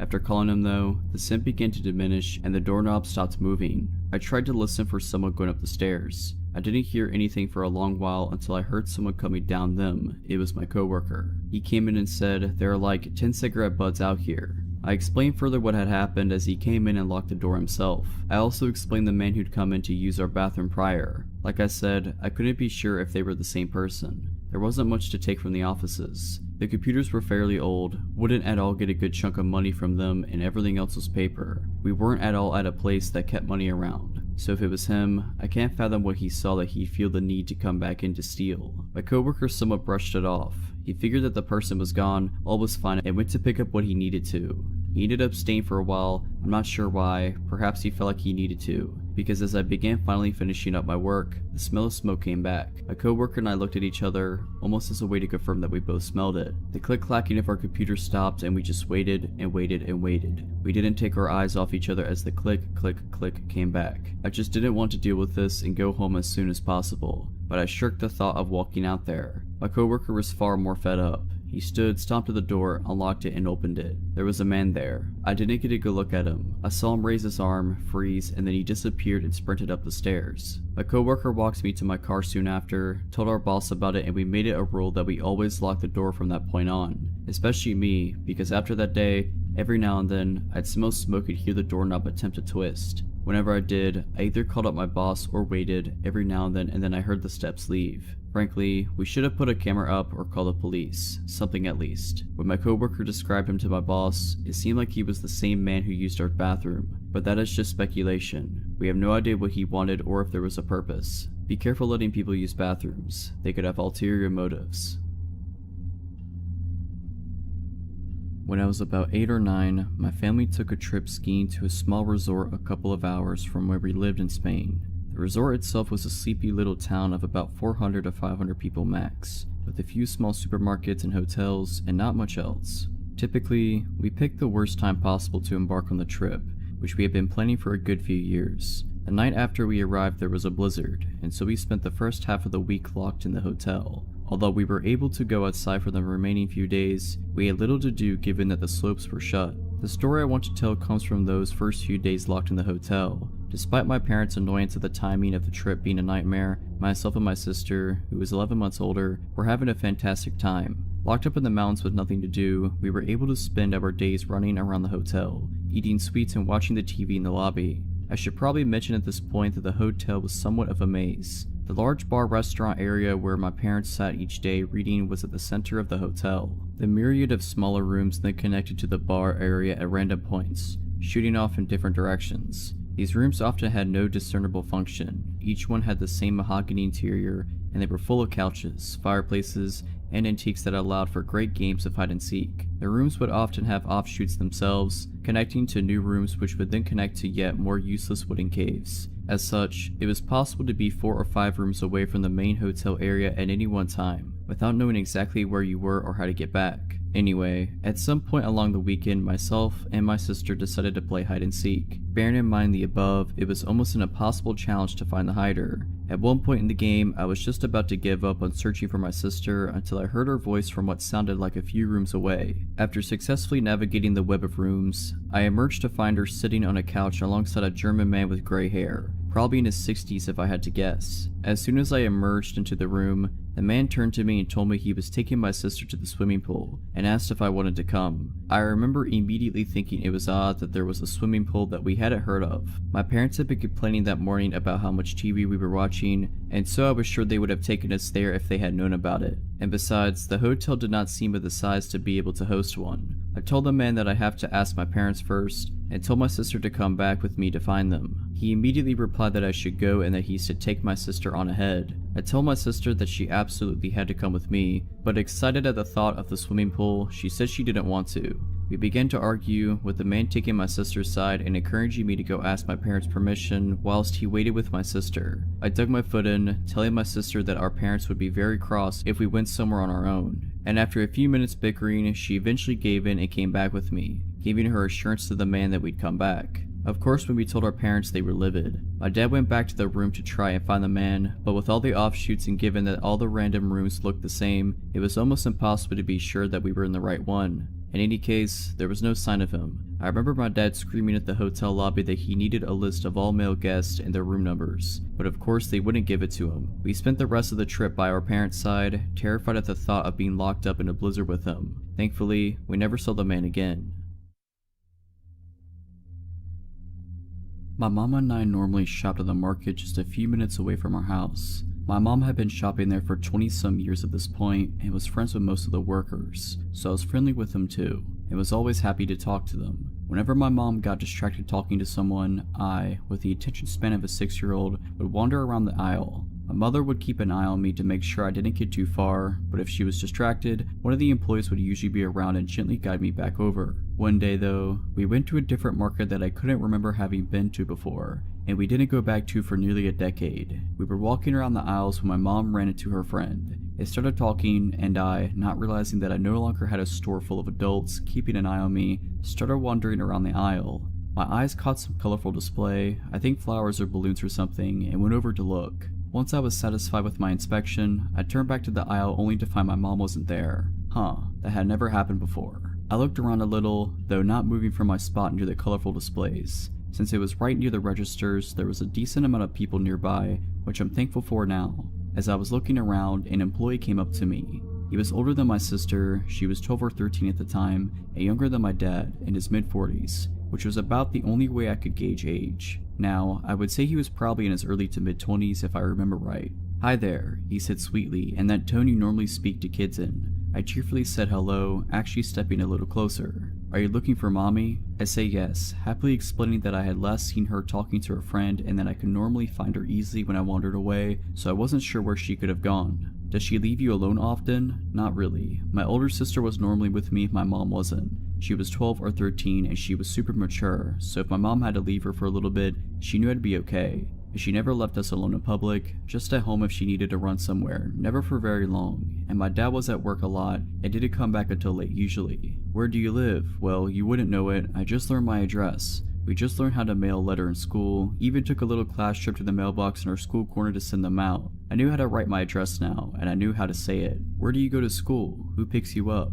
"Well, I go to the local elementary school. I don't know the address though, sorry, but I know which street it's on because I wait on the sidewalk for my mom or daycare sitter, depending on the day, so I see the street sign a lot since I'm usually waiting for a while to be grabbed." It had only been a few minutes since I last saw my mom. Even with how much information I was dumping, I was a very fast talker, but I was starting to get a little antsy. Not because I was uncomfortable talking to a stranger, but because I had skipped lunch that day specifically to calm my mom into letting me get a bagel from the store next door, which is why we were at the market in the first place. My mom was holding onto the bagel to make sure I didn't try to eat it too fast and choke, which I had done several times in the past. I wanted my bagel, and while I liked talking to this grown man who made me feel smart and was oh so interested in my life, I liked bagels more. Plus, if I caught my mom when we were near the bakery section, I might be able to use my charm and get a cookie. So I gotta find my mom now. "Oh, well, I'll walk around with you and help you find her. You want to lead me through the market you work at where you can easily bring me to the back room, meat locker, or any number of places?" "Yeah, sounds good." Ozzy. I look around to see my mom, the relieved look on her face slowly changing into something more anxious. I smile happily and wave her over. She immediately grabs my hand and I can tell she wants to chide me, probably for leaving the aisle, but she seems more occupied on the man in front of me. Before I can even open my mouth to introduce him, or remember that I never got his name, he quickly says that he's glad I found my mom and he needs to get back to work and practically runs to the back of the store. My mom puts her hands on my shoulders and looks me in the eye, her expression a lot more worried now. "What was he talking to you about?" she asked, her voice more serious than I'd ever heard her. "Can I have my bagel?" My mom opens her mouth, pauses, and goes into her purse to hand me my bagel. Between bites, I happily tell her about the conversation and everything I remembered. My age and grade, pickup schedule, likes and dislikes, my literal address. My mom gradually became paler, then became red with anger. She brought me over to the manager, and I don't remember much about the conversation. The police weren't called. We went home, and my mom told me I wasn't allowed to walk around the store anymore. No more talking to any stranger, even if they worked at the store we were at, unless she was with me. If I ever saw that man ever again, I was to run away, find someone I know, and ask for help. If all else fails, scream at the top of my lungs. If my mom hadn't found me, something bad might have happened. If not in the store, then in front of my school, and if not in front of my school, then my house. A little over a decade later, I've never seen the guy again. Let's keep it that way. I had started hanging out with a very nasty crowd. They loved to party, never had their own cash, destructive, impulsive, you get the drill. An ex-friend of mine, we'll call him Bob, started hanging out with me quite a bit more and more as the weeks passed by. Bob worked as a pizza delivery driver. He never washed his clothes, to which he owned maybe 3 outfits, including his work uniform and only women's clothes. The women's clothes he wore to be punky. I saw no shame in that. Even thought it was kinda cool how he didn't care what others thought about it. But that also means he liked my clothes, so like a little sister might do, he constantly took my clothes. Keep in mind, he also barely showered. Often, he even woke up before 5 p.m. in time for work. He jumped off my couch, took a pack of my cigarettes without asking, and sped off. Within the 4-month period he stayed in my home, I literally saw him go to take a shower about 5 times. Long after the situation was dealt with and he was gone, I left that home with a stench. He paid nothing, not a single bill, never contributed to groceries, cleaning, nothing, nor was he on my lease. Yet, he established residency in my home legally. It didn't bother me so much at the time. I was at my rock bottom and was basically just happy to have someone be there with me. I considered him to be my goofy and annoying best friend, until that wasn't enough for him. He began to become obsessed with me. Very quickly he went from basically having everything he needed in life for free, while he kept any money or tips he made, but decided on his own accord that we were to be together. If I'd return home from work, friend's house, etc., he'd cry and follow me room to room, asking repeatedly why we can't just be together. That we were best friends already, we should date. I was not attracted to him. Going through a divorce at the time, I did not want to ruin our friendship. It got to the point where I avoided going home. I'd stay with my mother or friends because he'd cry and follow me, desperately trying to convince me to be with him. I'd almost often find him in my bed at this point, and he quit his job to have a better chance of seeing me. I had told him if this continued, I would no longer allow him to crash there. At one point, after avoiding him for a few days, Bob really started to come out of his shell. He cornered me screaming, "I'm sick and tired of being rejected by you. It's not happening anymore." Now I was scared. I never saw him as a threatening individual before, just a goofy character. I asked him to leave and he was no longer welcome. He refused. He said by law, he was required a 30 days notice to be evicted. When I spoke with the police, they understood my situation, but explained he'd either have to be evicted or I'd have to get a restraining order. I filed the restraining order, which they immediately granted me, but he chose to ignore it. Once he left my home, I locked all doors and windows. When he returned, I showed him the order, to which he replied, "I'm not leaving." I tried calling the police every time he showed up, but by the time they'd get there, he was gone. There were shoe prints on that door and cracks from all the attempts he made to force it open. It never shut correctly after those attempts, and they were never able to officially serve him because they supposedly couldn't find him. I honestly believe they tried once, then gave up. I provided them with his plates, friends' addresses where he'd stayed, previous employment, everything needed. I'd stay up late, hear in his vehicle, it was very loud and easily identified, slowly drive by my home, staring at me, day and night. At one time, he even hid behind my front door, had a mutual friend knock, then jumped out, shoved the door open, and entered. even went as far to message my young, underage nephew who he met maybe one time on Facebook to try and gain sympathy and convince him to get me to change my mind, crossing even more obvious boundaries. It was a living nightmare. Eventually, he moved on to his next obsession, and I was somewhat at peace. Several months later, he was on our local news for attempting to slit his ex-girlfriend's throat and beating her until she was unconscious, until a neighbor brushed over and he fled. All I could think was how that could have been me. When I was 18, almost 10 years ago, I had a phone call that completely changed my life. I got woken up at almost 6 a.m. by an unknown number. I figured it was my boyfriend, now husband, since his phone number usually showed up as the famous unknown number. He usually called me before going to work at around 7:30 a.m., but sometimes he'd call me at 6ish if he wanted to talk to me while waking up. I answer, he says what's up, and I'm still half asleep but start talking. He tells me he has a little problem and that he wants to see me. Being 18 and the fact that I started dating him recently, I also was down for this. He tells me how he absolutely loved seeing me last weekend and how good I looked. He basically described what we had done during the weekend. If I remember properly, his parents weren't home for the weekend and we had the house and the car to drive around. And we had lots of fun obviously, and how much he loved some of the things I did to him. I replied and I was more and more awake and we were having a really good time. Then I noticed it was almost 7 a.m., time where he usually takes a shower, eats, and gets ready to go out the door. And I basically ask him, so this is fun and all, but aren't you going to get ready for work? He replied with, no, I think I'll skip work today. How about I come over? Now the thing is, by then I was pretty awake, and although the voice that was talking to me was very similar to my boyfriend's, something threw me off. My boyfriend doesn't say, no like this guy does. Besides, I knew that unless he was sick, my boyfriend would never skip work because he was scheduled on his shifts and missing his shift was a big deal that could get him fired. I kind of froze. He noticed it, so he said, oh babe, you're right, I should start getting dressed. So you want me to come over? By then I swear that his voice was back to my boyfriend's voice and I just felt silly. So what if he wanted to skip a day at work? Maybe he just wanted to see me. So I tell him, yeah, sure, come over, it will only be us here. He replied, great. Then he asked, where's your house? The last time I checked, I'm pretty sure my boyfriend knows where I live. He had been coming over for weeks now. I laugh it off and tell him, ha, you know where it is. That's when he laughed, and his laugh was absolutely not my boyfriend's laugh.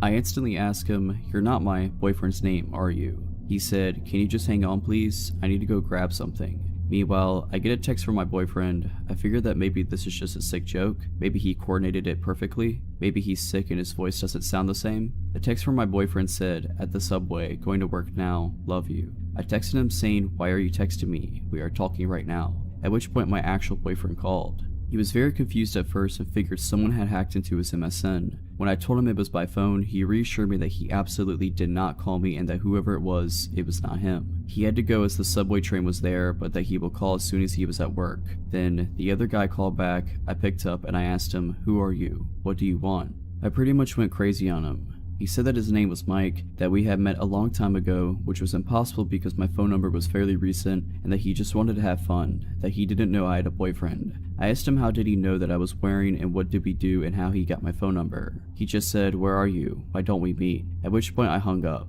He called again, I didn't answer. Within minutes, I had called my mom to tell her what happened. She told me to change my phone number and not to stay home alone. I changed my phone number right away. I also alerted local police. They opened a file, but nothing ever came out of it. I still wonder how he knew what we did and what I was wearing. My boyfriend swore at the time he would never let any of his friends know all that, but his parents' house did have lots of windows and we weren't exactly careful. So Mike, let's never meet again. This happened while I was in college 5 years ago. I was a transfer student and was 21 at the time. I was set up to be living in a building that was for students 21 or older and moved in a week and a half before classes began. This school was in northern Michigan, so when I first arrived, campus was dead. I mostly kept to myself, but was friendly with a few people in my building, namely one guy named Khalil, an exchange student from Lebanon. He seemed nice enough, though there was a distinct language barrier, so things were easily lost in translation. Our RD and RA, resident director, resident assistant, made everyone who had moved in have a meeting to go over basic rules and whatnot. At the end of the meeting, as I'm leaving the rec room, Khalil suddenly puts his arm up on the wall in front of me, almost clotheslining me. Caught off guard, I am peeved and creeped out about this. He begins explaining that he would like to be my friend and would like to go out for dinner to get to know me. He worded it oddly, so I wasn't sure if it was just a date or just a friendly invitation, but I attributed to his bad English. Like an idiot, I felt cornered physically and socially. I am awful with confrontation and could be too nice, so I agreed. He meant right then and there, however, and said, I will get us a taxi and we'll go now. 10 minutes later, we're getting into this taxi, and as I'm entering, I feel this sense of dread. I think, I barely know this guy, and Hudson's, the restaurant, is a couple miles away and we will be stranded out there with this stranger if it gets weird. As we drive, my guard rises higher and higher. He wants to know everything about me, and is throwing questions rapid fire. My age, dating history, physical preferences in men, religion, family, everything. I am thinking, this is going to be really awkward, and wanted the night to be over before we even get to the restaurant. At the restaurant, we both look at the menu for a bit. The waiter comes and takes my order, salad, small and quick to eat, and then the waiter asks what Khalil wants. He says, "Oh no, I'm not hungry, I just want to watch her eat." What? Why would you ask me for dinner if you weren't hungry? And why did you just want me to eat? I was horrified. All of my family was in the lower peninsula of Michigan, 8 hours away. I had no friends up here. The only local numbers I had were of my RA and RD. I speed eat all of my salad as Khalil watches me, now talking about himself. He tells me about how he has anger problems and is looking for a woman to help calm him, but still be a submissive traditional wife. I am trying to hide the horror and uneasiness as I nod and eat. He continues explaining how he was known for his temper back home, and how his brothers have stopped him from doing awful things. At this point, red flags blinding my vision. It's time to end this. I finish my food and tell him to get a taxi back to campus. I intentionally sat in front of the taxi. I wasn't allowing the possibility of physical contact. When we get to the campus, we get in the building and I say a quick thank you and haul back to my room. Door locked, I get into my sweats and try to chalk it up to a weird experience and vow to avoid Khalil from then on. Around 12:30 a.m., I hear a knock on my door. I was watching Netflix and took out my earbuds to make sure I was hearing right. The knocking continues. Not a courteous knock knock knock, but a closed fist pounding. I am petrified and making as little noise as possible. Get to the door and look out the peephole. I see Khalil. My room is at the very end of a long hallway. All rooms around me empty at this point, with the door outside of my room leading to a parking lot surrounded by woods. Knowing how isolated I was, I slink away from the door, making zero noise just waiting for the knocking to stop.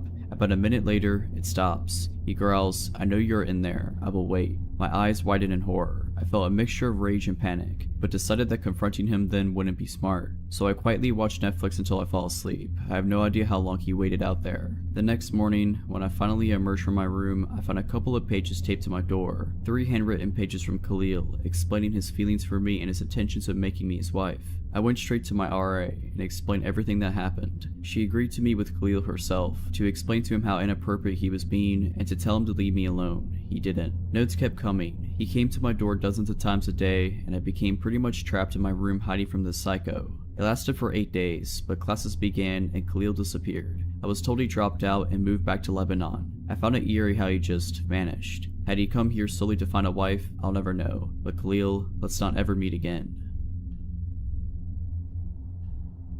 It was the middle of the afternoon and I was home from college for the weekend. Driving home from an auto shop, having just picked up my car after some repairs. It suddenly started making a loud grinding noise. My car was very old, things were always going wrong, so I pulled into a shopping center parking lot and called my parents for advice on whether I should take it back to the shop or get a tow. I know very little about cars. My mom told me she would come and meet me at the shopping center and we'd figure it out. At this point, my phone battery was also dying, so my phone shut off after the call. As I was hanging out in the parking lot, a guy pulled over on the street in front of me, rolled down his window, and asked me for directions. I did my best to direct him, but instead of taking off, he then pulled into the parking lot and got out of his car. I found that a bit weird. It was broad daylight, I was in front of a shopping center, cars were driving by constantly, it's not like it was nighttime in an abandoned alley. So the guy started to make what seemed like small talk and I complied, still not understanding what he wanted. He introduced himself and asked what my name was and I offered my first name. He asked what I did. I said I was a student studying art. He asked where I went to school and I told him. He asked how old I was. He made a little more small talk and then I guess seeing that I was a bit more relaxed, he said he was a sculptor and that if I was interested in art, I would love the sculptures he had at his house. He said we would go there right now and look at them. Immediately that dull alarm in the back of my head got turned way up. I was young and naive, but I knew enough to never ever get in a stranger's car and immediately felt very uncomfortable. Though he knew how old I was, I looked extremely young. I started to put 2 and 2 together. He was getting increasingly more insistent that I get in his car and go to his house. He reached for my arm and at that point everything is a blur. I yelled that I had to go and ran from my car into the nearest store. It was a tiny game store so there weren't really anywhere to hide, but I told the cashier about the guy and asked if I could wait in there until my mom showed up.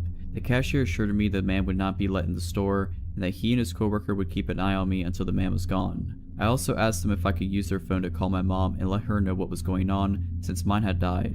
I kept watching the guy outside by my car, worried he would try to come in, but as soon as he saw me use the store's phone, he got in his car and took off. I wish the story ended there. The whole encounter really shook me up, but as I reflected on it, I realized, through the questions the man had asked, he had my first name and exact birth date, by asking how old I was and getting my birthday. He also knew where I went to school, though thankfully it was several hours away from my hometown where I encountered the man. I asked a friend of mine what kind of info he could get based on what he had, and much to my distress, my friend showed me he was able to find out my full name, my phone number, and my home address with the info I had given the man. I felt like such an idiot. I had always been taught to be wary of strangers and not give them personal info, and I was baffled by how easily this guy had gotten personal info out of me just by pretending to have a casual conversation. Nothing happened for a few weeks and I started to stress less, and stopped thinking about the encounter, and stopped worrying about running into the man again. Then one early morning my cell phone rang. The number was restricted. I answered. There was heavy breathing on the phone, but no reply. I hung up.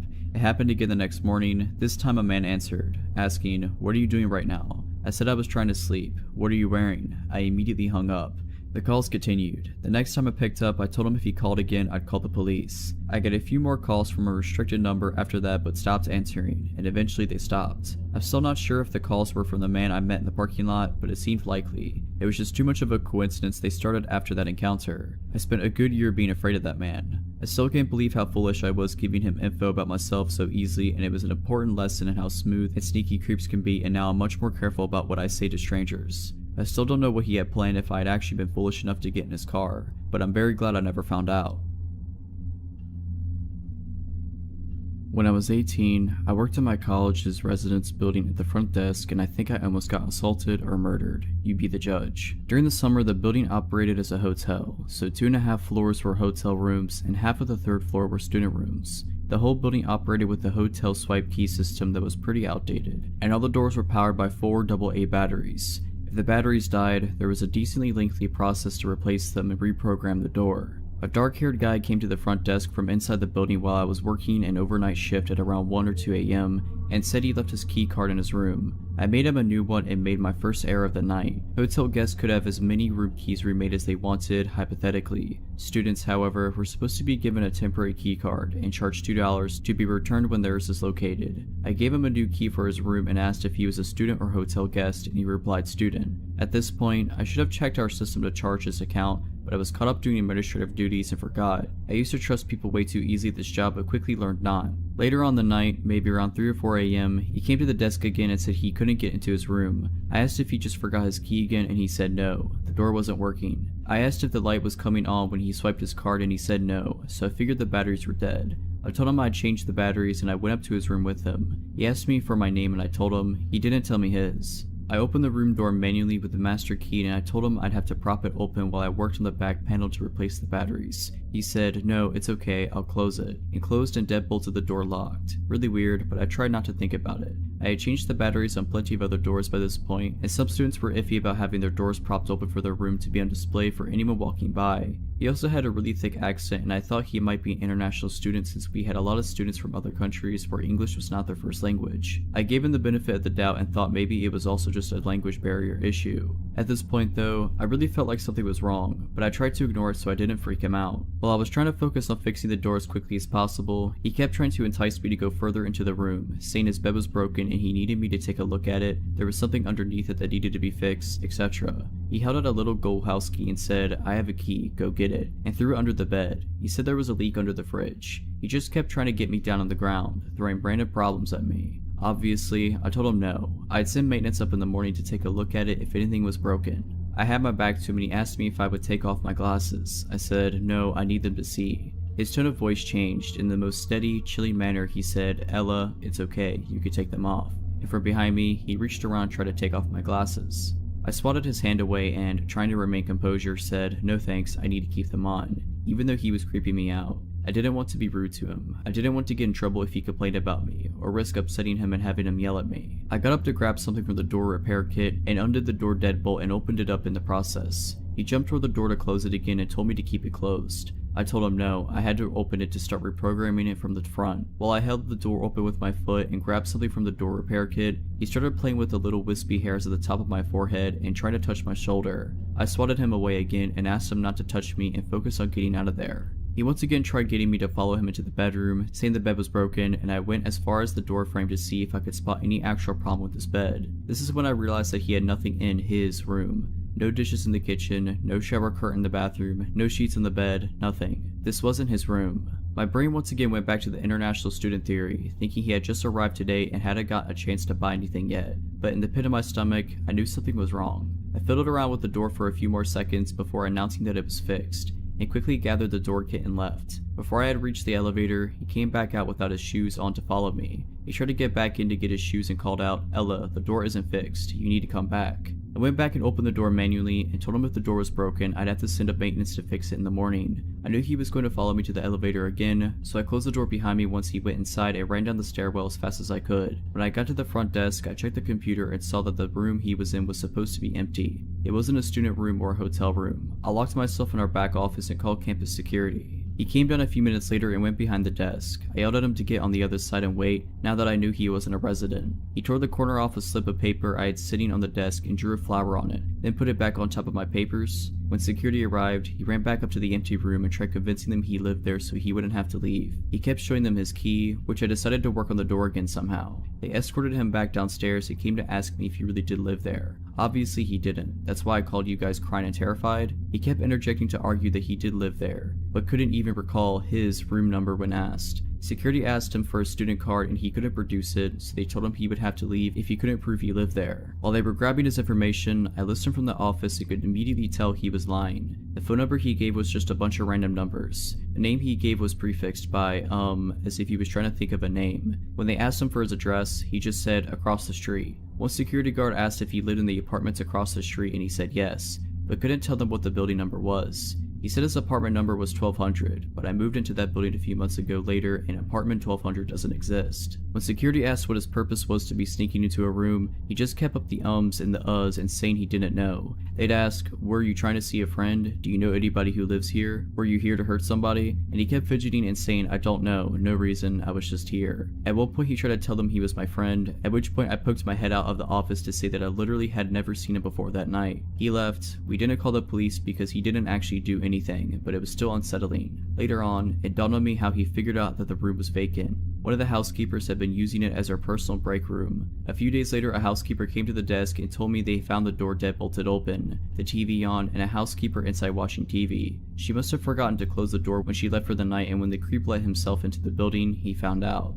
I never saw him again, and to this day, I still have no clue what he was doing there. I haven't worked there since last winter, and overnight shifts still give me the creeps. If you're liking this video, all I ask is that you make sure to subscribe to my channel and like this video. Thank you.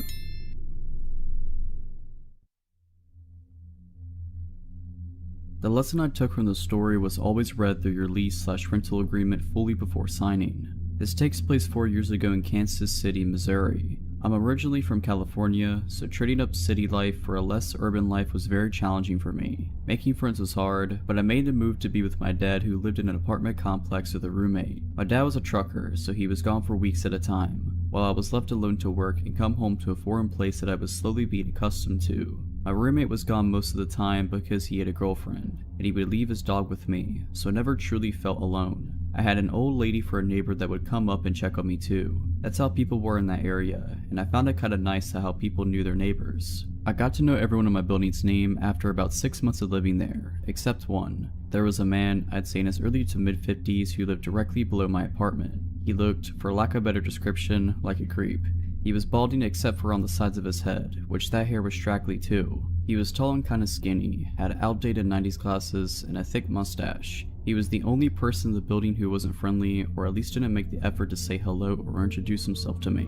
He also happened to be the maintenance man for all 5 buildings. I didn't think much of this at first. I honestly don't care if you're overly friendly to me. I enjoy having space of my own, and sometimes being too friendly is suspicious to me. That's just a personal problem, but I'm explaining why I didn't send up any red flags at first. One day when I was pulling out of the driveway to go to work in the morning, I noticed across the large lawn that led to the door to our buildings, the maintenance man was standing in the center, staring directly at me. Stare is the wrong word, more like glare. At first, I looked around confused, thinking perhaps he was looking at someone or something behind me. I was the only one there. Although a bit creeped out, I shrugged it off and continued with my day, forgetting all about it. The next day I was over at my neighbor Claire's apartment, the elder lady, and she happened to bring up a maintenance issue she had, but she mentioned that she would never ask the maintenance man for anything, and neither should I. I tried to ask her more about what she meant by that, but she ended up being very broad and said something along the lines of, "He's just a known creep around here." Fast forward to the first incident. It was around 2 AM and I was still awake, but only barely, sitting on the couch watching TV alone in the apartment.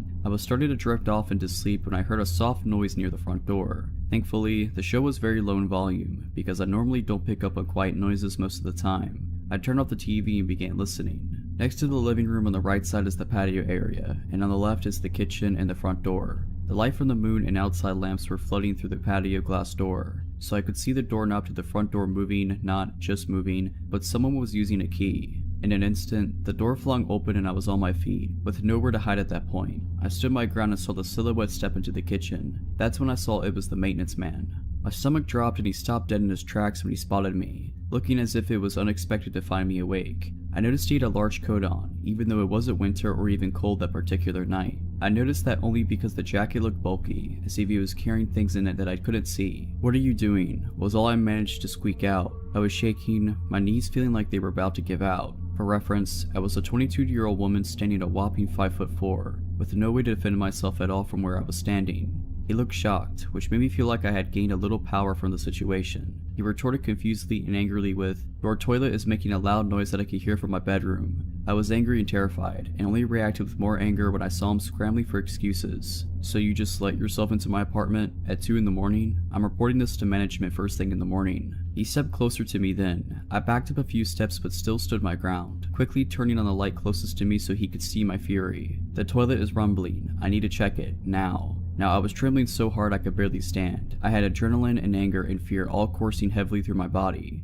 "Get out." He started to take the liberty to look around the kitchen where he was standing. My head immediately thought, what if he goes for a knife? And that's when he said it. "I can come in whenever I want." The sentence makes me shiver to this day. I didn't know what to do, and felt the power over the situation quickly dwindling down to a bad feeling that something bad was about to happen. "If you don't get out of my apartment now, I'm gonna start screaming as loud as I can." My voice was crackling and shaky, which made my heart drop into my stomach. I immediately felt like I was going to be sick when he took yet another step forward towards me. "Check the lease. I could come in whenever I want. I'll see you later." He winked at me, creating a wave of nausea, and I felt faint. He slowly turned around and walked out, closing the door behind him and even going far enough as to lock it from the outside with his extra key. The next day, I contacted management as soon as their office opened. I could tell the conversation wasn't going anywhere when the manager sounded irritated right off the bat. When I told her that the guy entered my apartment illegally, she cut me off and told me that they do not allow any illegal activity, and take what I was saying very seriously. I thought, yes, I've got him, until the manager said, "You can't just throw around accusations without proof. This man has dedicated over 20 years to working for this company, and we don't plan on getting rid of him anytime soon. Perhaps if you had read over your lease like you should have," yes, she was actually scolding me,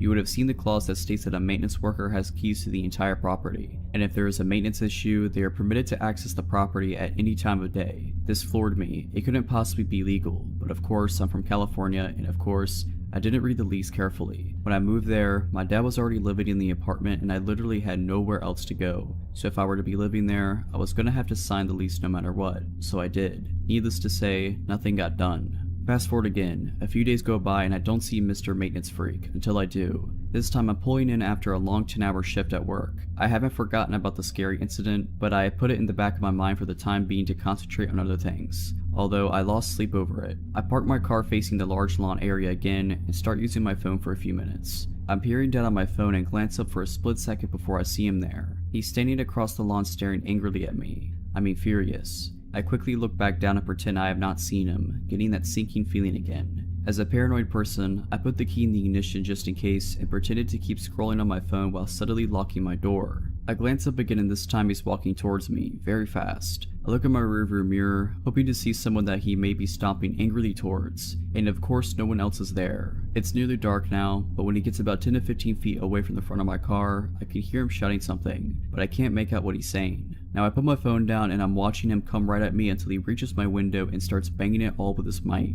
and slams his body into the door. He's also fidgeting angrily with the handle, even though the doors are locked. My car doesn't have automatic locks, so I'm praying that all my doors are locked at this point. My hands are shaking so bad that I'm having trouble starting the car. When I finally do, I realize what he's saying, which was a repeated cycle of the following phrases. I'm going to get you. I told you I can come in whenever I want. You really want to take me on? I'll kill you. I peeled out of there so fast, not even knowing where to go. I drove to the next county over, found a motel, and stayed the night there. The next day, I took work off and went straight to the management's office. I told them exactly what happened, and no matter what I said, they didn't believe me. This maintenance man was apparently a gift to mankind or something. He was a monument to the company, and they appreciated his 20 years of service and dedication to them over him risking someone's life with threats. Long story short, I lost it. I called her psychotic and ended up getting evicted. I reported all this to the police, but between the lack of evidence I had and his perfect record / shining references from his employers that seemed to love him, the police said that there was nothing they could do to move forward at that point. My dad and I ended up finding a nice home about 10 minutes away from that place.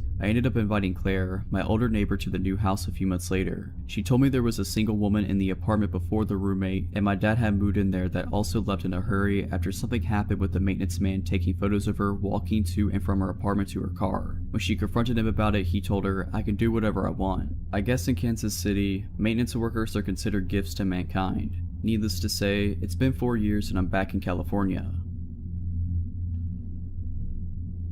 This happened when I was about 18 years old. I was big into running back then and lived in a town that was a suburb but had big swaths of farmland, as in smallish tomato and strawberry fields, not huge never-ending wheat fields. I preferred running on the dirt at the edges of these fields because it was a lot easier on my legs than running long distances on concrete or asphalt, and I was usually training for half marathons. This particular day I was planning to run an easy 6 miles. I told my mom and she suggested I do a loop and then meet them at the dog park about 3 miles from our house as my halfway point. This is pre-cell phone area, but being careful I took a walkie-talkie my dad always used and my mom took the other one. Now, the walkie-talkie had a range longer than the ones my brothers and I played around with when we were younger, but it definitely did not work 3 miles away and I honestly had no idea what its exact range was. So, I take off to my run. I'm planning to go on the sidewalk for a little bit until I get to the fields. I think it was lettuce or something then, but short small plants. I'm running in the dirt with the road a few yards to my left. I have to run south and then turn right onto a slightly smaller, less traveled road to get to the dog park. As I'm running on the first dirt part, my parents drive by and, being dorks, they honk and wave and yell at me. I wave and then soon after I make my turn onto the smaller road. This one is road, me on flat dirt, small drainage ditch, forever of lettuce field, then a wall that is the backyard of some houses. I start noticing how quiet the street is and how few cars are passing me. Then I randomly start thinking to myself, if someone tried to do something, I could run to those houses. Then I hear a car, but this one doesn't pass me like all the others.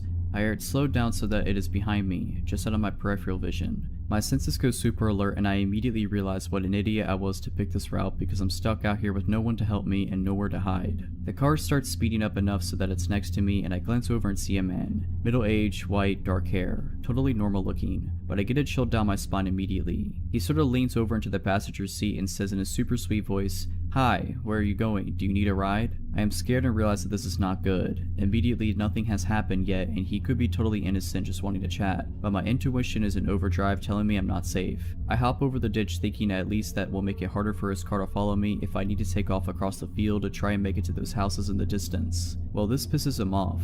He guns it and gets closer to the ditch and in front of where I am, and then he says in a voice I can only describe as bone-chillingly evil, "You know, you shouldn't be out here all alone. Something horrible could happen to you out here and no one would ever know where to find you." He put his car in park and is taking off his seatbelt when I remember the walkie-talkie. Piece of junk is all static because I'm too far away, so I immediately turn down the volume and say loudly, "Hey dad, yeah, I see your car. I'm over here by this red Buick. Do you see me?" Fake wave to no one. There was no car coming from the direction my parents were, and when I had started talking, there was no one behind us either. But by the grace of the universe at that exact moment, a car turned onto the road. The guy saw it, looked at me, and sped off so fast he left skid marks. I have never run faster in my life, and I was looking behind me every few seconds and thought he'd be waiting for me at every intersection I had crossed. I was shaking and I was scared and relieved when I got to the dog park. I told my parents everything and my mom called the cops. They took a statement but said it would just help if something actually happened to someone else. The weird part was, I was having trouble getting my story out and I was so upset, and before I gave a description of the car, the cop asked, was it a red Buick? He wouldn't tell us why, but that just added to my feeling that I had narrowly escaped something awful. This was back in 2013 when I was living in New York City as a 23-year-old. I was living with my best friend from college on the west side near Times Square in K-Town. I was going through some tough times back then, as I was unemployed at the time. I had a lot of time, so I would go on walks by myself to clear my head time to time. One night, I was feeling exceptionally depressed, so I decided to walk to K-Town to grab a drink by myself. I walked into a Korean bar and I got some weird looks from the waiter as I asked for a table by myself. After ordering a couple of soju bottles, I was feeling pretty drunk, so I decided to walk back home. However, as I was exiting out of the bar, this Korean guy followed me. He looked very normal, just like a nice Korean guy. He told me that he saw me drinking at the bar by myself and that he would love to walk me home to make sure I got home safe. I politely declined. After all, my apartment was pretty close, but he insisted and he looked so harmless that I decided to take him up on his offer. We walked like 10 minutes I think, and it was quite pleasant. We were both a little drunk, but I remember talking about all sorts of things, nothing personal. When we finally arrived at my apartment, I thanked him and wished him farewell. Now, my apartment was a 5-story walk-up, and there was a main door where we needed a key to open to get into the building. No doorman. I didn't think much of it and inserted the key to open the door and went in. The door takes a while to close shut, and it was my mistake for not checking before I went up the stairs. While I was approaching the second floor, I heard someone grab the door from closing, and I heard footsteps coming up the stairs. I literally got goosebumps all over my body, and I felt like I was in danger. As I started to pick up the pace, I heard the footsteps going faster up the stairs. I lived on the 5th floor, and I started to run up, clutching my keys in my hand. The guy started to run up the stairs as well, and I could literally hear him getting closer and closer to me. This all happened in a couple of seconds, but it felt very long. I finally got to my floor, and as I tried to open the door, I looked back and literally saw the guy's head on the staircase. I rushed to open the door and I managed to close the door right on his face. My heart was beating so fast and I didn't know what to do at that point. It was already 3 AM and my roommate was asleep. Luckily, he didn't knock or anything, so I decided to just go to my room and hope that he's gone home. Around 7 AM, my roommate woke me up. She said that there is a man standing in front of our apartment door. My heart sank and I explained the whole situation to her. She and I went to the door and screamed that we were going to call the police if he doesn't go home. I looked at the people and he told me that he would only go home if I gave him my number. We then called the police and saw him being escorted out. My roommate had to go to work, so she left the apartment and called me a few minutes later. She told me that she saw the guy speaking to the police downstairs. Apparently, he tried to lie to the officers that I'm his girlfriend and that we got into a fight. My roommate went up to them and explained to the officers that I do not have a boyfriend and that she doesn't know him at all. The police let him off with a warning. About 2 hours later, I heard a buzz from the main door downstairs. Maybe it's the police? Surely it can't be him again, right? I answered the intercom and I was shook. It was him again. "Just give me your number and I'll go away," he said. I warned him that I'm going to call the police again if he doesn't leave. A couple of minutes later, I heard ferocious knocks on my door. He must have gotten in when someone was entering the building. I was so scared at that point, so I immediately called the police. Unfortunately, the guy ran away before the police got there. The worst part about this experience was that my roommate and I were so scared to leave and come back to our apartment. I would have anxiety every time I come home, worried that I might see him in front of our apartment door. For about a week, the police escorted us when we felt scared. Bless them. I never saw him again, but it was one of the scariest moments of my life. So creepy stalker dude, let's not meet.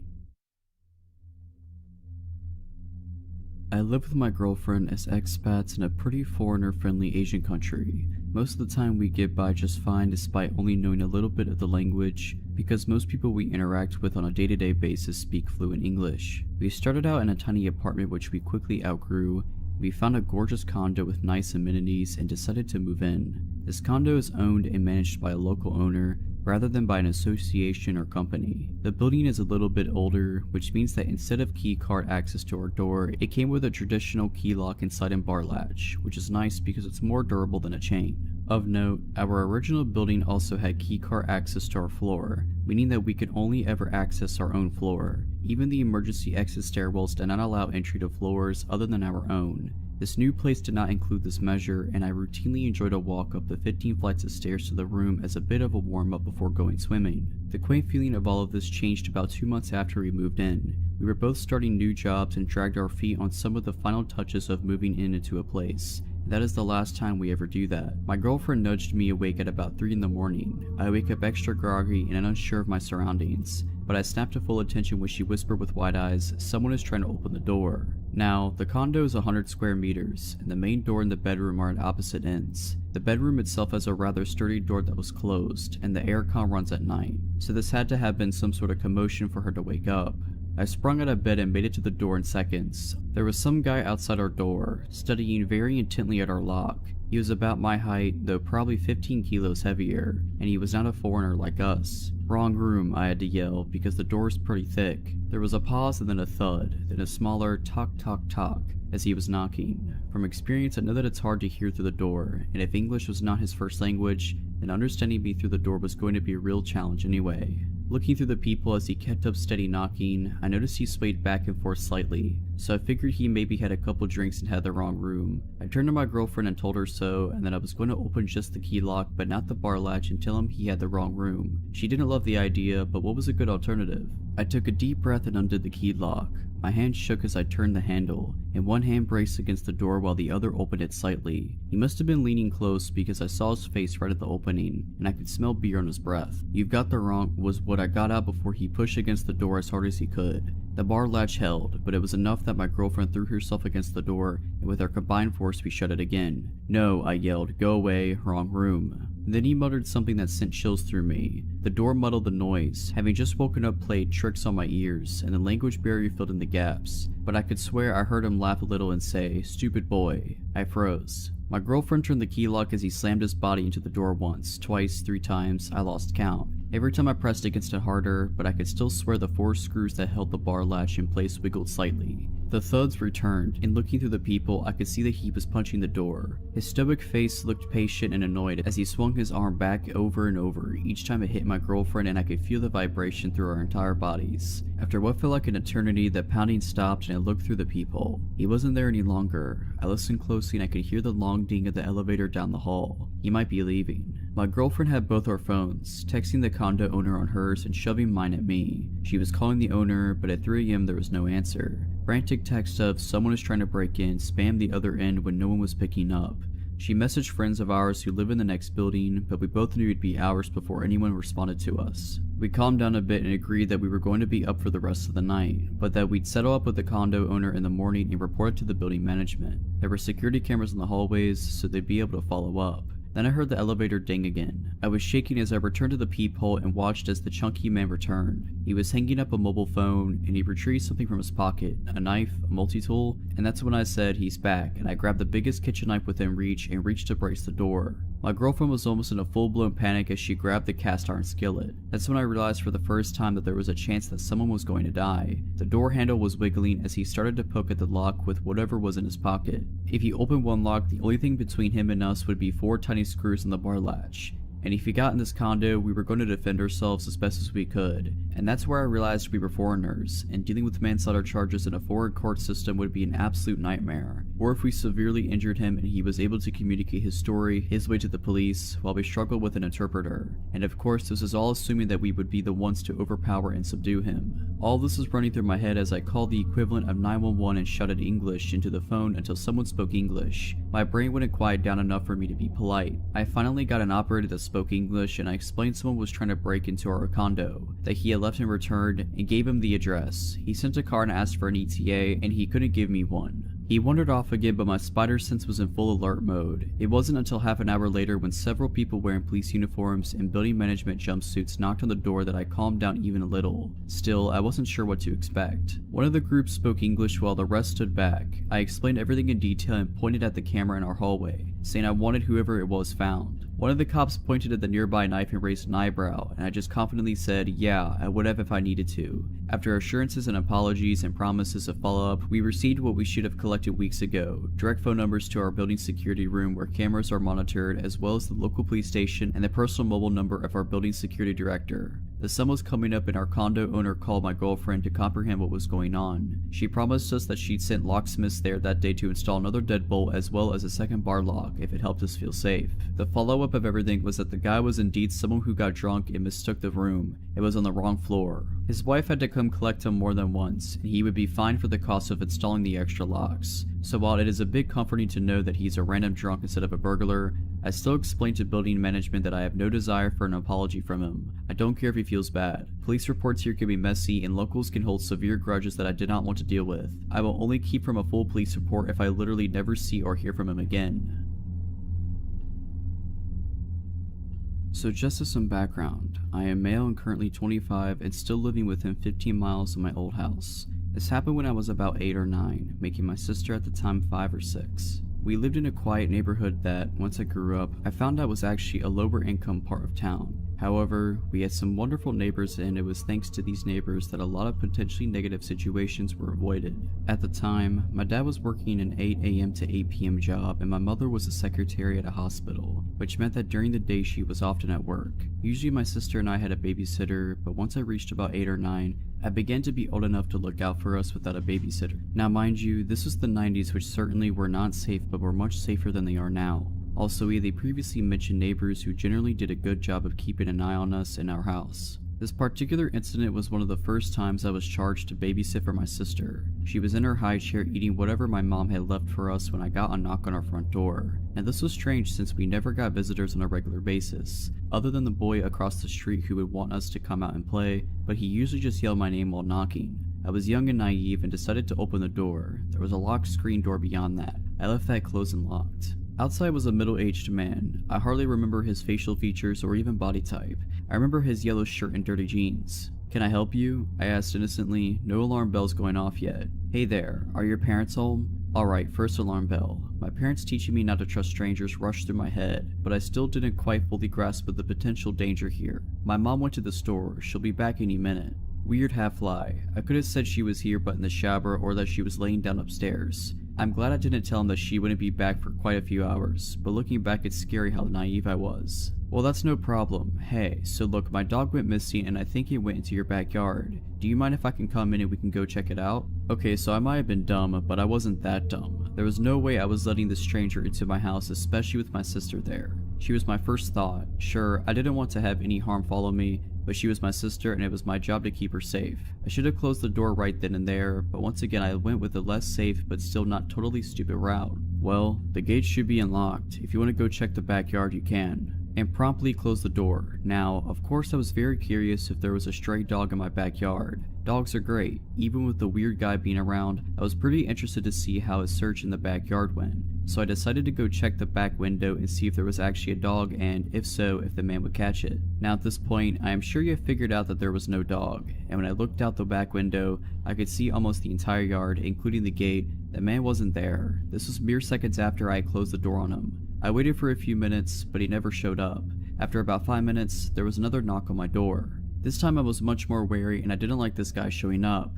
I was pretty tired of the whole ordeal, but I still hadn't fully grasped the situation. I kept the chain lock on the door and cracked it open. "Did you find your dog?" Again, I can't remember his facial features, so I can't really recall his expression, but I remember his tone was a bit desperate as well as annoyed. "No, I looked all over the yard and I couldn't find him. I have a picture of my car if you want to take it just in case you see him." Nope, no more. I still didn't understand abduction, but I certainly was not going to go anywhere outside of the house with a stranger. I told him that he can leave a picture in the mailbox and we will keep an eye out. Once again, promptly closing the door. What followed is what really creeps me out to this day. Looking back, I was freaked out that I had to come that close to exposing my sister and myself to danger, but this really scared me. Suddenly there was more knocking on my door. Not the screen door separating the door itself. Like I mentioned previously, the screen door was locked and unless that was open, it was impossible to knock on the door itself. It freaked me out and I took my sister to my bedroom and crept back out to the kitchen where I could see out onto the front yard and saw the man quickly getting back into his car while my saint of a next door neighbor Joan stood on our front lawn smoking and watching him intently. It took a long time for me to add it all up and honestly, I had forgotten about it for a long time. When I finally remembered it all, I couldn't even believe my own memories. Either way, Mr. Yellow Shirt Man, yeah, let's not ever meet again. Also, thank you Joan wherever you are. You saved me on multiple occasions and I didn't even know it.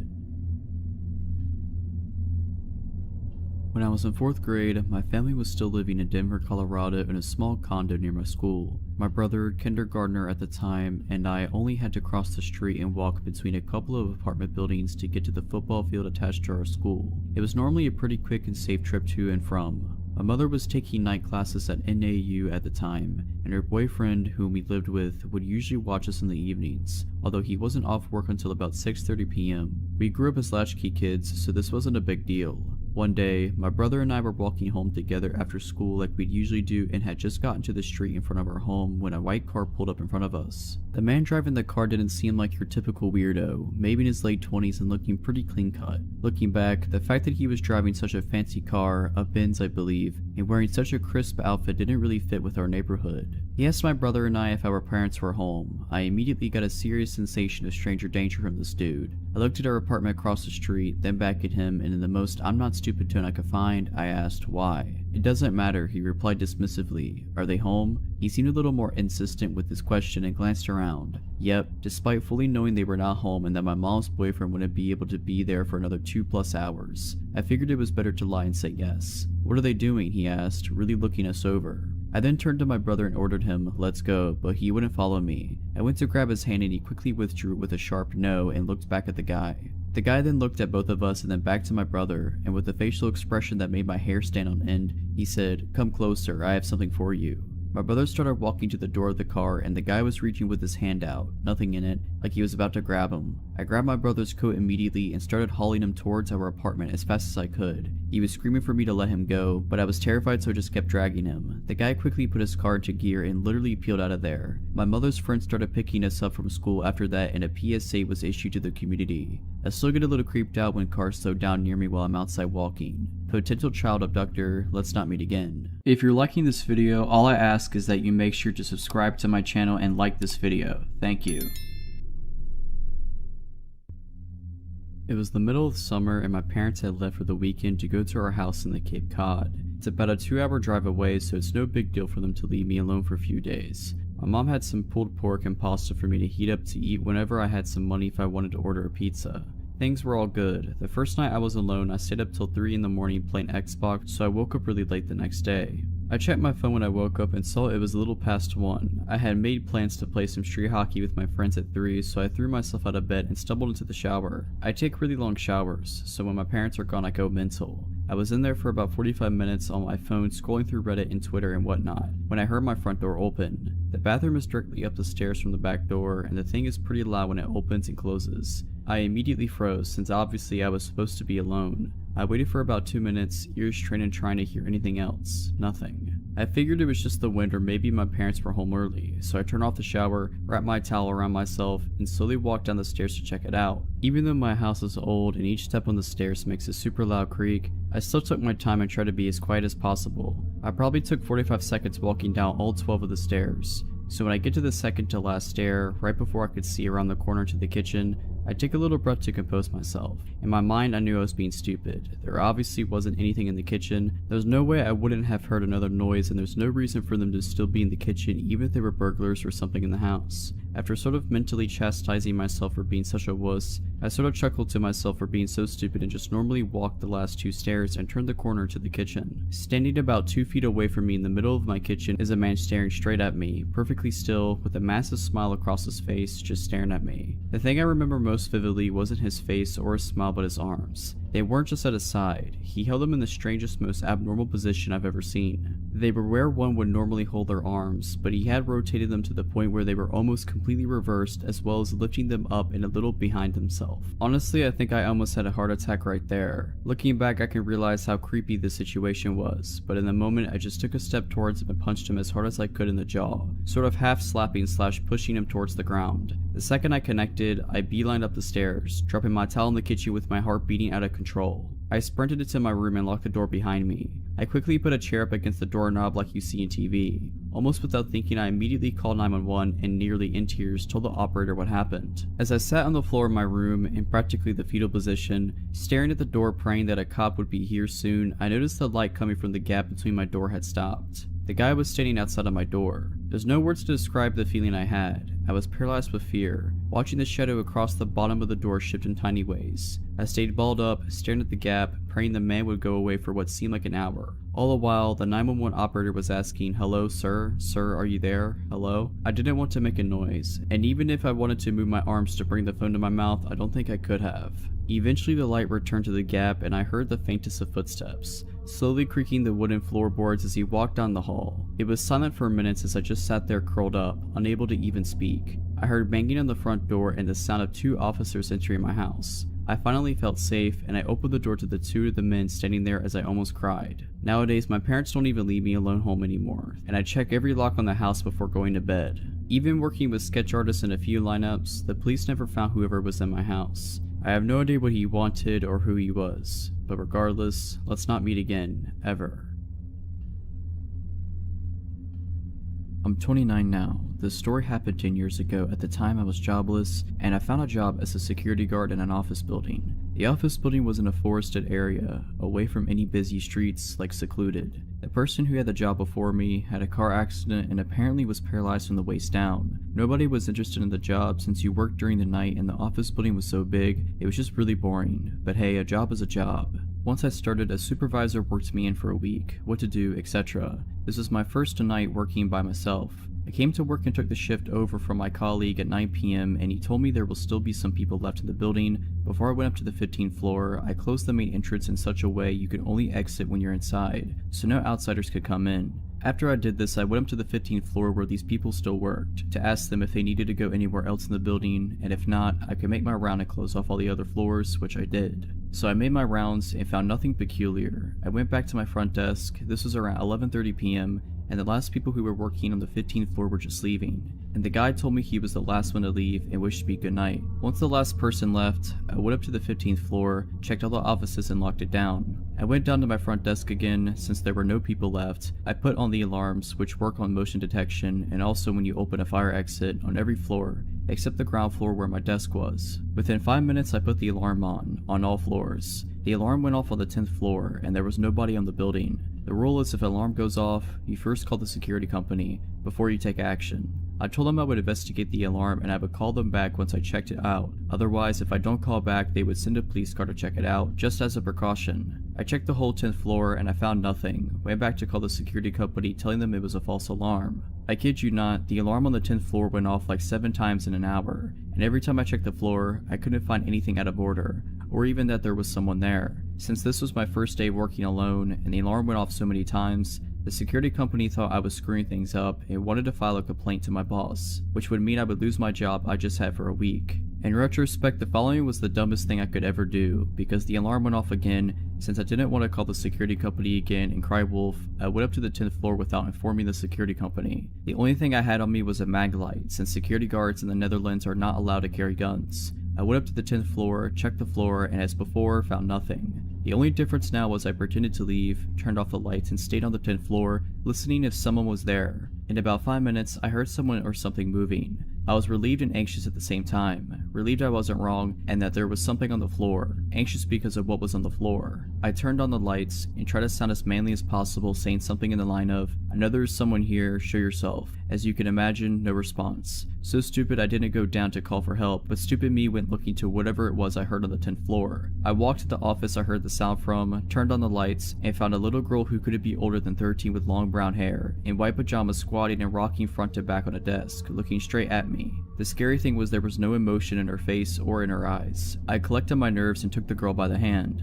I took her down to the front desk, offered her a Coke, but she didn't respond whatsoever. The only thing I could do was call my supervisor and told him about what I encountered. My supervisor's response was, "Stay there, I'll be right over." The time I hung up on the phone until my supervisor came, I just had this underbelly feeling with this girl, that there was something really wrong with her. Before my supervisor turned up, he called me and told me to call an asylum which was pretty close to the office building I worked at, just to check if someone was missing. Why would there be a 13-year-old girl in an office building with no houses nearby whatsoever? So that's what I did. I called the asylum, asking them if there was someone missing from the asylum, and I got the scariest response you can get. Yes, as a matter of fact, someone is missing. I gave them a description of the girl sitting next to me, and it was in fact the girl who was missing from the asylum. They told me she was really dangerous and that I should watch my back at all costs. They immediately sent people over to take the little girl with them. A week later, my supervisor told me the story of the girl I found, since he talked with the people from the asylum. It turns out the girl killed her mom and dad and little brother whilst they were asleep when she was 11. Even in the asylum, she wounded staff members, either by stabbing them with a pencil or in another case biting a piece of an ear off. To this day, we still have no clue how she ever came in the building. We checked all the cameras and there was no footage of her ever entering the building. I grew up in a very safe, very affluent neighborhood. It was unheard of for anyone to lock their cars or houses, and when someone new moved to the neighborhood, it was mere moments before they were welcomed with open arms and open doors. Despite being surrounded by what could be described as one large neighborhood family, my mom was very particular about house rules being followed, one of which was never going out alone. Walking to a friend's house, 3 of us had to go, so 2 could walk home together after dropping you off. It was rare, but occasionally just 2 of us would be able to sneak out from under her watchful eye and run to the corner store a few blocks down for some candy or soda.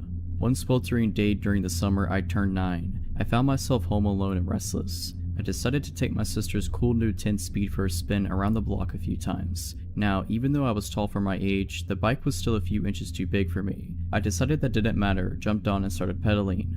My first lap around the neighborhood went off without a hitch. Birds were chirping, sun was shining, and the wind blowing through my curled hair felt wonderful. Second lap around the block, I passed an older, unfamiliar car parked on the side of the road, and the sun reflecting off the huge scrape down the side temporarily shocked my vision into bright blue stripes which I furiously tried to blink away. The third lap, I saw the car pull off the side of the road heading towards me, and a tiny pit of unease began to grow in my stomach as the driver slowed when he passed me. I chalked it up to being scared of being caught out being alone, and continued on my way. I picked up speed as I rounded the corner towards my house, and I decided to go for one more time around the block, but to make it quick so I'd beat my mom home and avoid the trouble I knew I'd be in if she caught me out alone. I hit the bottom of the hill next to our house with some speed and started to climb to the top, slowing more and more the closer I got. By the time I reached the top of the hill, I had to stop and catch my breath, teetering the too tall back at my hip.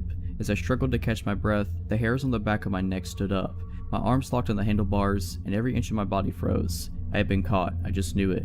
I heard a car creeping up behind me, and it just had to be my mom, but it wasn't. When relief should have washed over me, the unknown dread only deepened, further stiffening my frozen still limbs.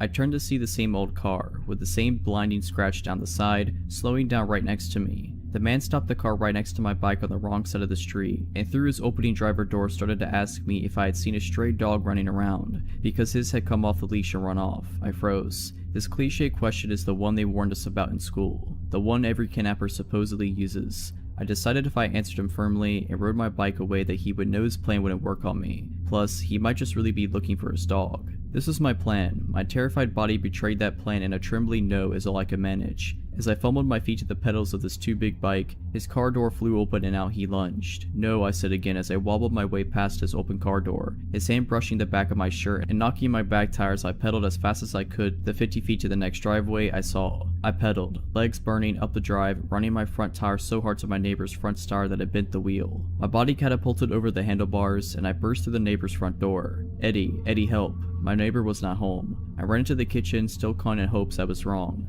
What are you doing? A man's voice behind me, and I froze. I slowly turned around, not knowing what else to do, and there stood my neighbor's son, home from college. I dissolved into tears, gulping out what happened. He tossed the bent bike into the back of his truck and drove me around the corner to the safety of my home. My mom was home and had the look of death in her eyes until she saw my tear-streaked face. The police were called. The neighbors were called. The car had been spotted frankly circling the block the few minutes following our encounter, but he was gone by the time police arrived. To this day, 20 years later, I still have a hard time riding my bike alone. This all happened when I was 19. I'm not the best looking dude, so I've never had much luck with women, and I ended up on Tinder. I wasn't having much luck there either until the 3rd month of using it when a blonde woman named Katie messaged me. She was pretty enough that I just dismissed her as a bot.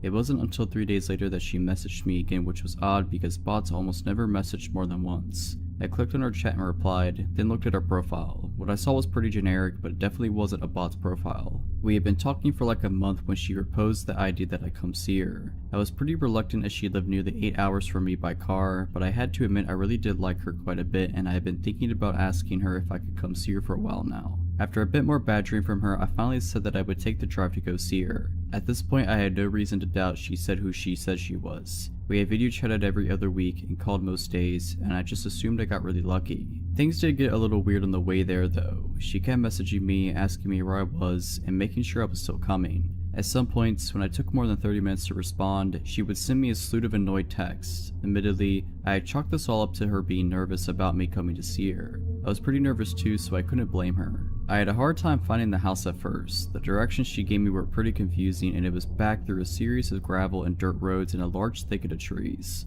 It was still about midday when I came onto an old looking house. A window on the second floor was boarded up, but it didn't look abandoned, just worse for wear. Katie's red buggy that she liked to talk about was parked in front of the garage. I took out my phone and texted her that I was here. She only sent a smiley face in return. When I got out of my car to go knock on the door, I noticed someone was looking at me from one of the second floor windows. I found it a little creepy, but figured it was just her father or something. She had told me that he comes to stay with her every now and again, so I ignored it and knocked on her door. She answered with a smile and even gave me a kiss, which surprised me, and I followed her inside. We sat down on our couch and started talking about our plans when I asked her about her dad. "You didn't tell me your dad was here," I said. "Was that going to be a surprise, or?" Katie looked confused and told me that her dad wasn't here. I still thought she was keeping up the act, and I told her that she didn't have to keep pretending, and that I had seen him looking at me through the upstairs window. Katie went pale and said that we had to get out of there now.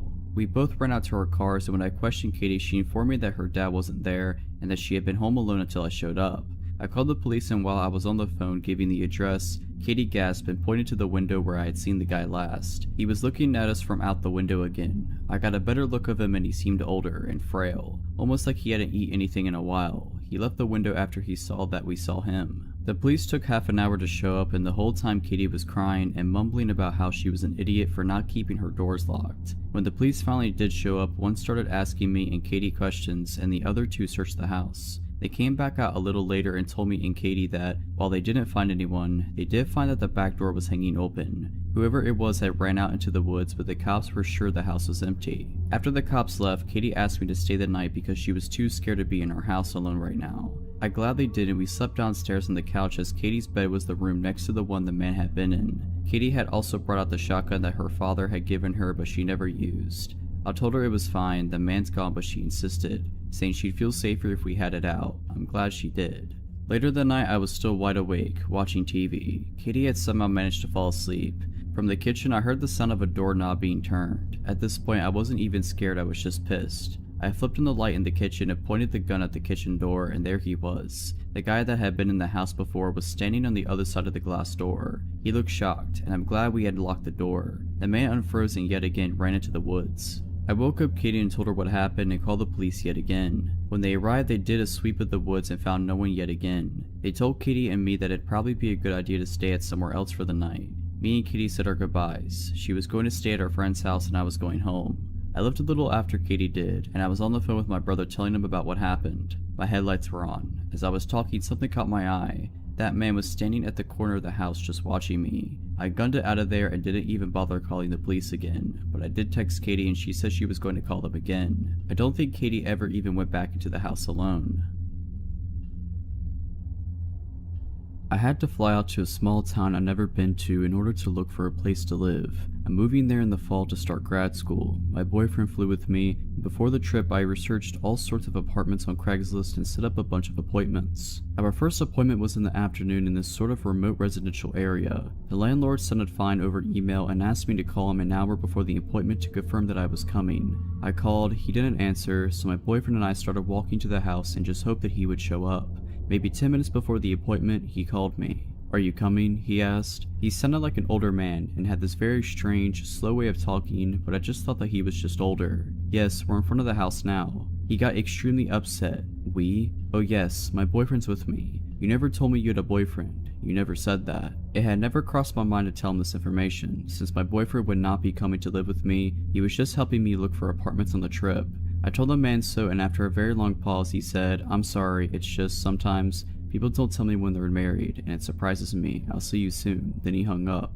I told my boyfriend about what the man had said and he was immediately weirded out. He wanted to leave, but there were slim pickings in terms of real estate at this point, so I stupidly said that we had to stay, in case this place was the place. As we're discussing it, we see a man leave the house we're going to view. This man was young and extremely sketchy looking, greasy hair, furtive eyes. He took one look at us and ran out of the house to his car and pulled away from the curb with a screech. Okay, so now we're really weirded out, but this isn't enough for us to bail just yet, and as we look at each other wondering what to do, the landlord arrives. He's in his 50s, very tall and very strong looking. His eyes are completely blank and empty of warmth or emotion. He slowly walks up to us and says, "I'd shake your hands, but mine are dirty." "What from?" my boyfriend asked. "Work," is the flat reply. He asked us a lot of questions about me, completely ignoring my boyfriend. The entire time he stares into my eyes without blinking. What am I going to school for? What other places am I considering for living? Is my boyfriend moving to this town too? I try to give answers that are as vague as possible. Meanwhile, my boyfriend asks the landlord questions of the same kind, which he refuses to answer. Then he says, apropos of nothing, let me show you the basement. At this point, I should have noped out of there, but I didn't. I kept thinking this was an eccentric old man from a small town. We're city folk,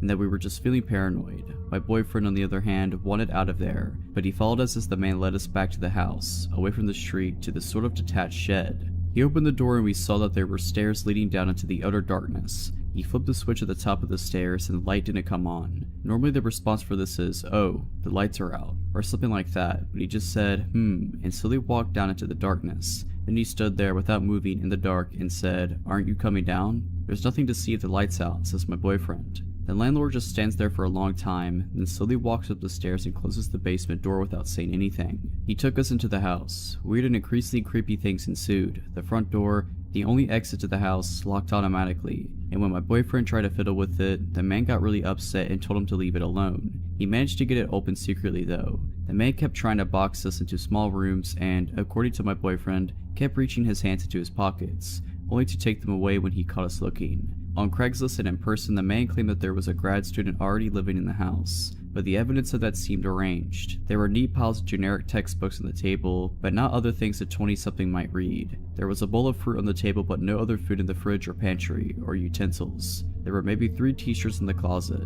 This supposed grad student wasn't out of town, but the landlord couldn't say what school he went to or how long he'd been renting the house. Finally, the man had showed us every single room in the house but one. This one he refused to open, claiming it was just the attic and we didn't need to see anything up there. He gave us several reasons when we inquired. It was unfinished, there was furniture up there, it would smell bad. This last one I believed, because standing near the door, it smelled terrible. Finally, we made our excuses and bolted out of there. The man walked us out, pretended to go into his car to leave, and when he thought we had turned the corner, slowly sauntered back into the house. My boyfriend, fixated on the idea that there was something wrong with this guy, googled the man that night. We found out 3 things: that he was a pillar of the community, known by a lot of the townspeople, and that there was no evidence of him owning or managing a real estate company, as he claimed on Craigslist, and he had listed his home address as the very house we had been touring, the house where the grad student lived. Yeah, we won't be renting this place.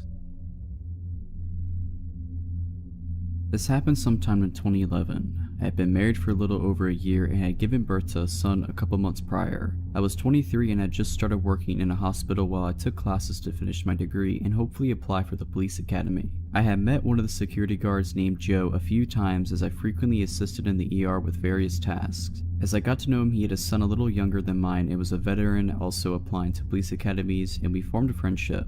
We exchanged numbers as he offered to help me train and give me pointers for the physical portion of the police test since I was out of shape after having a baby. One day while talking to him, I mentioned how where I would study when on break was so loud and wish I could find a quiet place to sit. He offered to give me a tour and show me all the hidden places employees would use. It was a Sunday, so the hospital was quiet and I met up with him. We walked around and he showed me gray areas and offered to show me where the helipad was. We went through areas that were blocked to most staff. As we climbed the stairs and got closer to the roof, I started to get anxious and felt my stomach drop. I couldn't explain it and felt fear as we got closer. I'll admit, I'm afraid of heights and thought maybe that was it, but when we got on the roof, the fear got stronger, but it was directed towards Joe. Something was off, and I had this feeling that at any moment he might try something and push me over the edge of the building. I just had to get out of there. Fortunately, at that moment, the phone I carried rang and my coworker wanted to know where I was and if I'd be back soon to help her with something.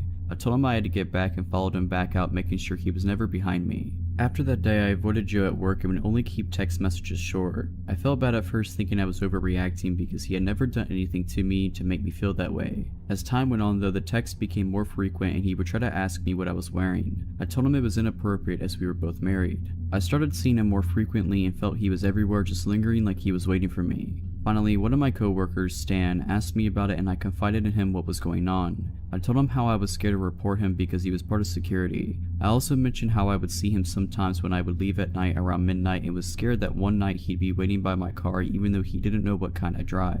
After that, Stan walked to my car every night I worked since we had the same shifts together. After he noticed I was never alone, he stopped bothering me. A few months later, I found out that he was fired for harassing another girl, who had the courage I didn't have to report him. I feel bad that I didn't speak up at the time and someone else had to experience it. So Joe, I hope we never meet again and I hope you never got into police academy. I grew up in a small town in the Midwest where you left your doors unlocked and came home when the street lights turned on at dusk. After moving away for college, I decided to move back to my quiet, sleepy hometown in one of the 2 apartment buildings. I'm living there for roughly 3 months when one night I go to sleep early on a Friday night.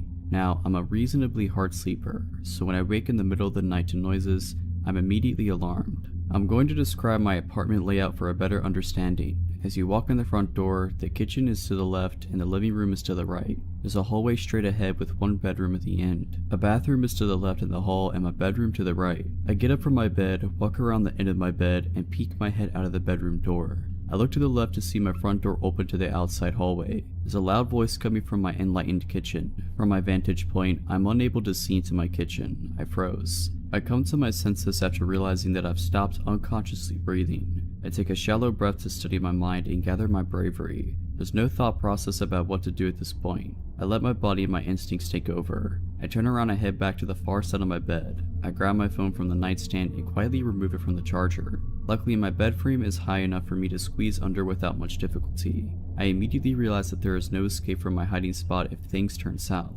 I'll have to rely on luck to get me through this. I dial 911 and a woman answers and asks about my emergency. I briefly explain in a whisper that an unknown man is in my apartment and that I am currently safe.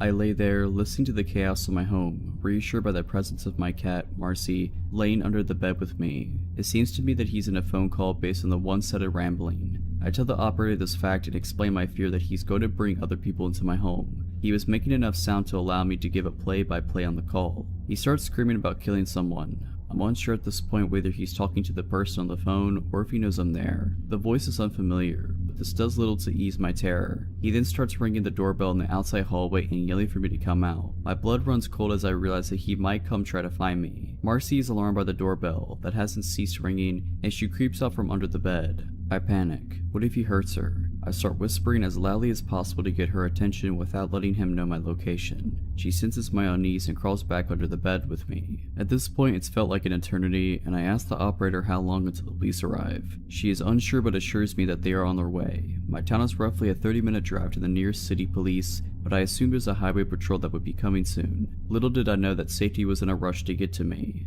I hear him walking around my apartment and enters my extra bedroom, which is a storage room with a bed. He hasn't stopped yelling. I'm still unaware whether he's on the phone or not. I hear him mention that it must be a kid's room. I shush the operator because he's ceased his screaming for the moment. I hear more noises like he's going through boxes and throwing things. Then my fear is realized, as I hear him quietly enter my room. I see his feet walk closest to my vantage point. He starts going through my clothes and emptying my hamper onto the floor. He turns around and walks to my bed and sits down. I stopped breathing. I think he lays down at this point since the pressure of the bed lessens on top of me. He's deadly silent and I'm still holding my breath.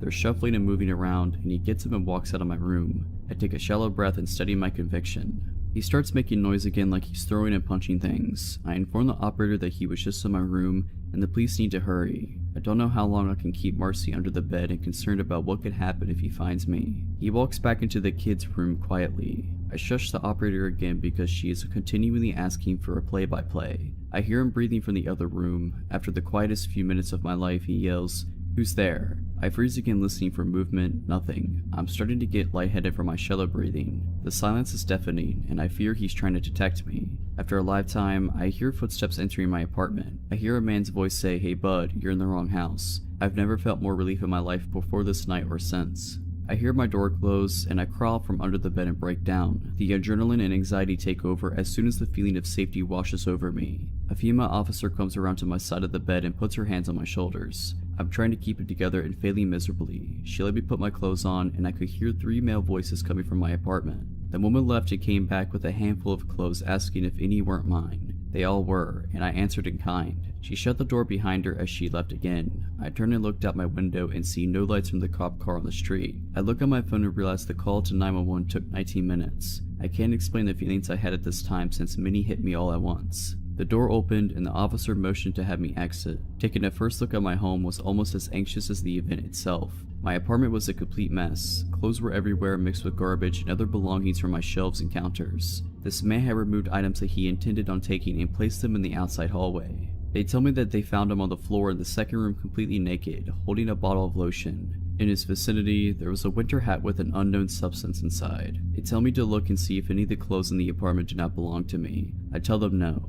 This man entered my home completely naked and destroyed my home. I noticed that the lid of my garage can was filled with cat poop. It seems that it had been separated from the rest of the bag. The rest of the garbage was littered across the outside hallway. They asked me if I would like to stay here or go elsewhere. Thankfully, my parents lived on the street, and I had an officer drive me there. I explained to my parents what had just happened, and in the next few days, I have to explain the situation to what felt like half the town. The ridiculousness of the story catches people's attention and becomes a slight joke. Now, I should feel better knowing that he is in custody, but the events after the break-in do little to comfort me. An officer shows up with a subpoena to appear in court to testify, but I receive a call for a postponement. I just want this to be behind me. After a month, I called the phone number on the paper I received and asked when they are rescheduling for since I hadn't heard anything. The woman informs me that they mailed another and I had not shown up. I asked where was it since I have not received a summons. She tells me that they sent it to my address, but the wrong town. It has been 2 years since this happened and I've since moved 3 times. I don't know if I'll ever be content and happy anywhere, but I'm hoping that is not the case. He was released 6 months after his conviction for some reason or another on parole. He immediately disappeared and fled from his parole officer. So naked man, I hope to never meet you again. So about 6 years ago, I was 21 and I was home from college for the summer and living with my parents. This is deep Texas suburbs, so the houses are all cookie cutter houses built around the same time by the same developer. Every few blocks there's a pool or a park of some sort. Well, every year the community people, I honestly don't know how this gets organized or by whom, have a Rock the Park event at one of the pools/parks within walking distance of my house. Some old guys bring their garage band and cover songs by Aerosmith and the Eagles, etc. The pool stays open late, there's a playground, and you can hear the music from every corner of the park. It wasn't too loud though, unless you were nice and close. Well, my parents went on a dinner date that night, so I decided, with my 21-year-old brain, to pour some vodka into my Coca-Cola bottle and walk up to the park for some tunes and have a good time. It's only about a block away from me, so I get there pretty quick and down a good amount of vodka along the way. I'm feeling pretty good by the time I get there, so I head right up to the closest bench to the stage. They were just standing within some cones and speakers on the grass. There's a person sitting on the far edge of the bench, but I don't really pay attention to him first. There's a good 4 feet of empty bench between us. It didn't take long, however, for him to strike up a conversation. He had a bony face and looked to be about at least 30. He said hello, how are you, etc. I was polite back, but pulled out my phone so he might get the message that I didn't really want to talk. He asked if I'm having a good time, and like a fool, I tell him that of course I am. I'm a couple shots worth of vodka in. I shook my Coke bottle and the small amount left and it fizzed. That was when he started to ease his way in. I stayed on the far edge of the bench, but as he kept talking to me, he kept moving closer. He asked if I lived around here and I said, yeah, don't worry, I walked. I honestly thought he was asking because I was not sober enough to drive. He told me he lived in some vague direction and then asked if he could have my number. I started getting uncomfortable because for the first time in my life, I was alone somewhere and in a compromised state. I told him I didn't know him that well and he said something like, okay, well, get to know me. I told him I needed to walk around because the music was too loud and I had to make a phone call. I ventured to the other side of this large playground equipment with lots of climbable walls and tubes. I make sure he can't see me, but I know he watched me where I went. I texted a bunch of my friends from college telling them what was going on and asking for advice. They told me to leave, but I knew he could see me and I didn't want him to follow. I started hitting up my friends from high school, hoping some might be home for the summer already, and luckily one of my friends was. I told her what was happening and asked if she could save me. She said she could, but that she couldn't make it for another 20 to 30 minutes, which was still well before the event ended. I went over to a different part of the playground where the swings were and took a seat where I could see the stage, hoping maybe he'd forget about me and leave me alone. Sure enough, the moment I sit, he's approaching the swings. He takes the one next to me and starts trying to be like, what did you want to know about me? What do you need to know? I was like, actually, I'm getting really tired. I am probably going to go home soon. I just want to enjoy the music a bit longer without talking. That was when he became adamant about walking me home. It was a suggestion at first, but the more I told him no and that I'd be fine, the more aggressive he got about it. My parents wouldn't be home for another few hours, so if I did go home and followed, he'd know where I live and have me alone. He asked which direction I lived in and I pointed in the opposite direction of my parents' house. He got up and took a few steps in that direction, then turned back to me like he expected me to follow. I told him that I wasn't ready to go home, but it became very clear that if I was walking home that night, he was coming whether I wanted him to or not. He stayed near me for the next 10 minutes or so until my friend arrived. I saw her car pull up and immediately got to my feet like, hey, that's my friend, and I sped off towards her car. She parked and got out and started heading back towards the park. I was like, no, hey, we gotta go now. But it was too late. He followed me and touched my shoulder. He said, hey wait, you promised to give me your number. I hadn't, but I felt rather trapped and figured that if I gave him a fake number, he'd be satisfied enough to let me leave. Sure enough, immediately after I spouted off, he calls it and starts looking at my phone, expecting it to ring. That's when my friend goes, hey, didn't your phone die? And I was like, oh yeah, I forgot, I'll get you later man, text me. And I waved to him and we both sped walked back to her car. He didn't follow, but he watched us drive away. I told her to go to the opposite direction of my house and to take the long way around. So weird guy from the party that wanted to walk me home, let's not meet again. If you're liking this video, all I ask is that you make sure to subscribe to my channel and like this video. Thank you.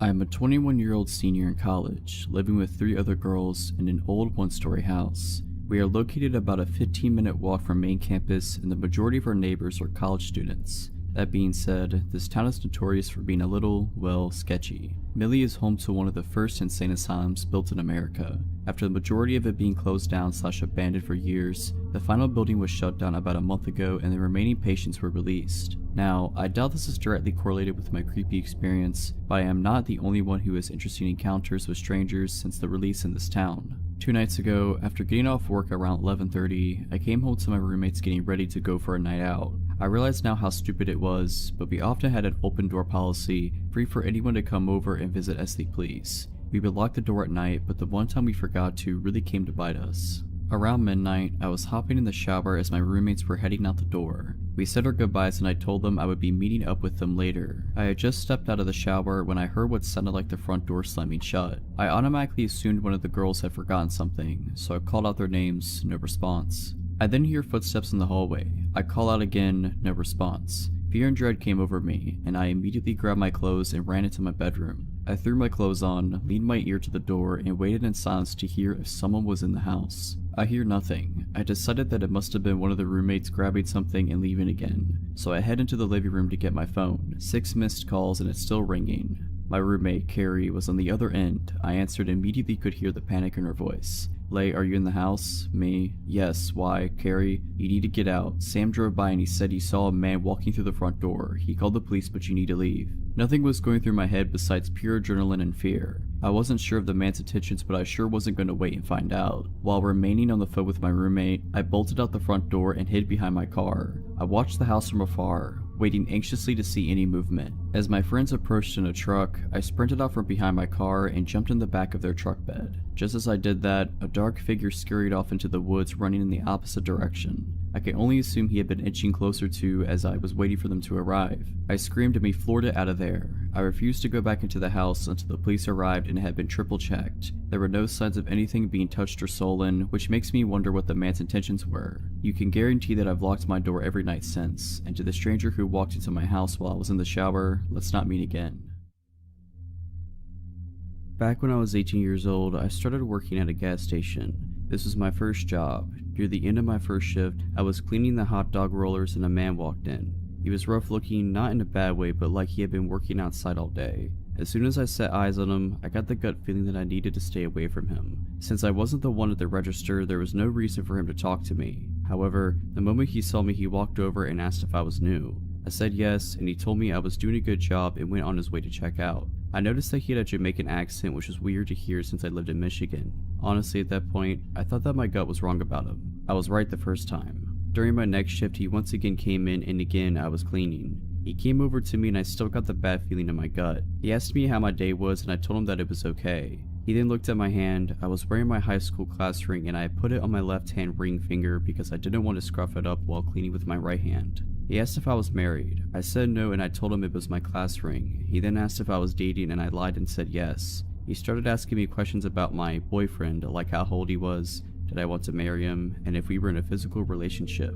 I told him I wasn't comfortable with answering that and he got mad but dropped the conversation. He would continue to ask me questions about my love life every time he would come in. After about a month and a half of this, I noticed that he would come in every day that I was working. This was weird because the days and hours that I worked changed from week to week. I asked my coworkers if he came in when I wasn't here and all of them said no. I also asked if any of them had told him what shifts I had been working, but again they said no. This honestly freaked me out, and I'd start to feel nervous when I would see his car pull in. One day he tried to give me his phone number, and I politely told him that I wasn't interested in it. He got mad and was telling me that I needed to take it. My coworker at this point told him that he needed to leave.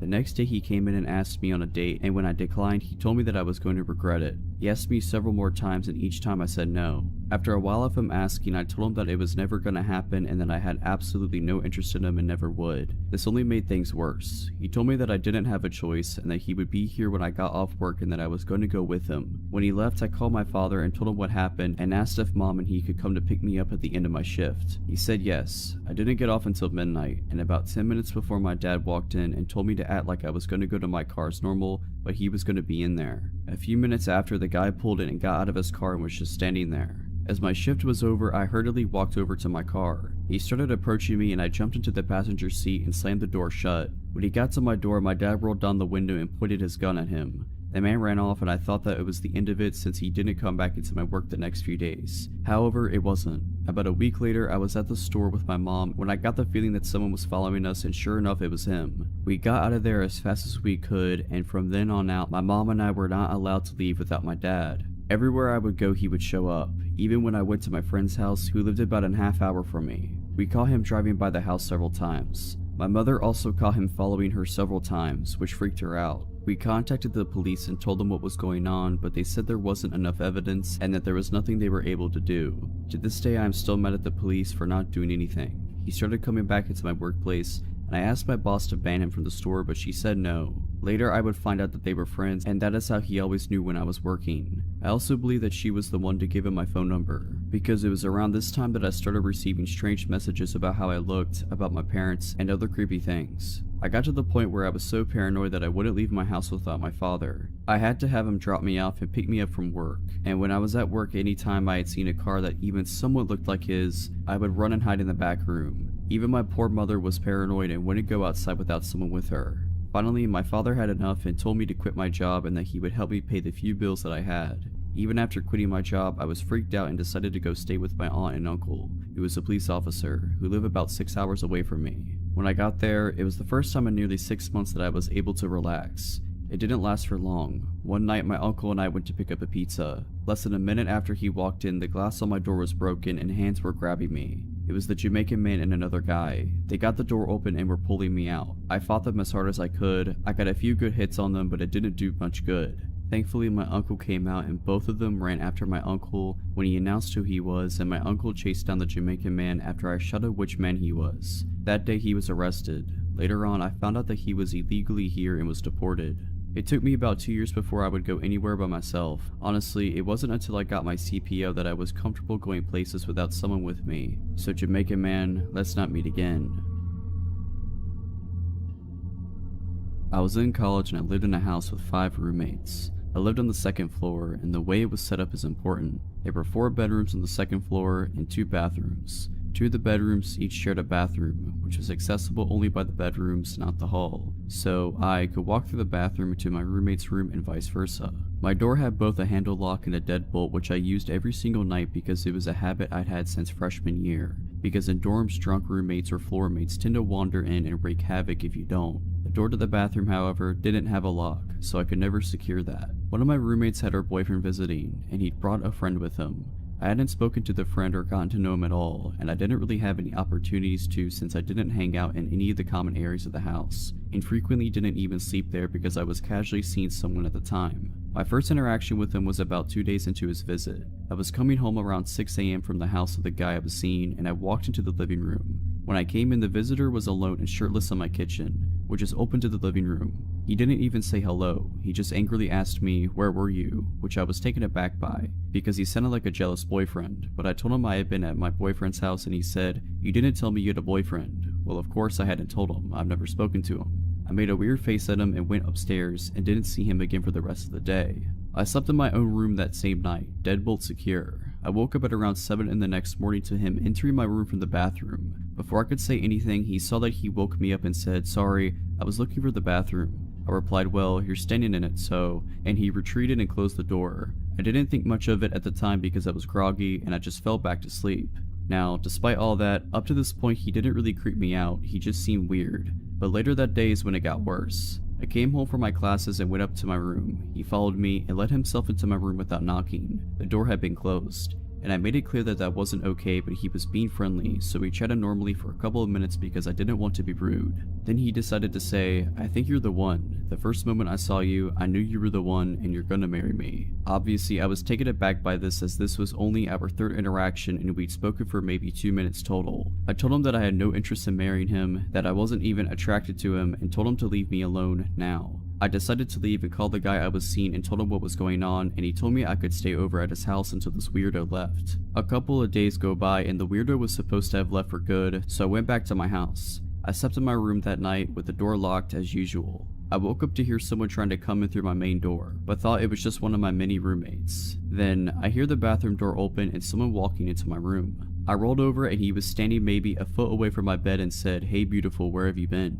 I said, "Weren't you supposed to leave? Why are you in my room?" He said, "I wanted to wait for you to come home. I couldn't leave without saying goodbye." And then he tried to climb into my bed with me and kept touching me while saying, "Scoot over, I want to say goodbye properly." To which I started yelling, "Get out of my room. I didn't invite you in. Leave now." I smacked his hands away from me and he got upset but left without much of a fight. I immediately left my house and went to my boyfriend's. The guy did finally leave later that morning. The next day, despite me yelling profanities at him and telling him how creepy he was when I last seen him in my bedroom, the guy still decided to find me on Facebook and try to add me. Nope, blocked immediately. So, creepy guy, let's not meet again. This was back in November of 2018 and takes place in North Carolina. I was 14 at the time. My family and I just moved across states. We had just gotten to the city where we planned on living after a long road trip. We were all hungry, so decided to go grab dinner before we went to pick up the keys to our new house. We went to this local pizza shop. Since we had our dogs with us, we hadn't moved into our house yet. We decided to eat in the car. I'm a pretty fast eater compared to the rest of my family, so I finished way before them. After I was done, I decided to bring my puppy out to do her business. We were standing just a little ways up from the car, playing in the leaves on the ground.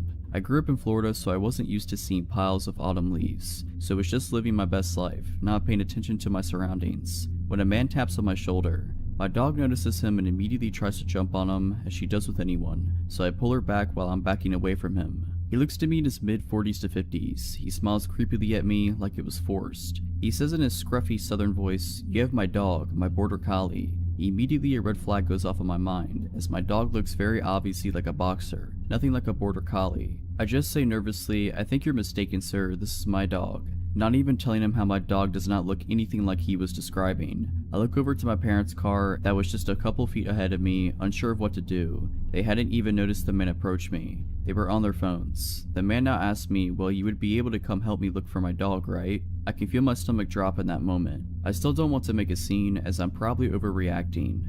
He then says something along the lines of, "I have some money in my truck for you if I went with him." My hands are sweating at this point. He points over to a very sketchy, run-down looking truck. I tell him I'm busy and I have to go, but best of luck to finding his dog. Still trying to keep him on my good side. Looking back on it now, I don't know why I didn't tell him my parents were right there. If I would have, I think he would have backed off. He then decides to grab my dog's leash and says he has dog treats at his truck and starts to walk away with my dog. I pull the leash away from him and say sternly, "I have to go now." As I start walking away, he then grabs my wrist and rips the leash out of my hands, throwing it to the ground. He starts pulling me with him, mumbling something like, "Just come see what I have for you." My dog, the sweet girl she is, follows after us and starts barking, while he starts to drag me with him. I am pretty small, 5'4", and have no upper body strength, so I just start screaming to let go of me. My parents are alarmed, hearing me scream and our dog chasing after me barking, see this man pulling their daughter against their will. They immediately start sprinting after me. I start screaming, "Mom, Dad." I think he got alarmed when he heard me yell out "Mom," as she starts running towards us. The sudden realization that my parents were right there in their car the whole time. He makes a run for it and we didn't run after him. My parents were just glad they had me.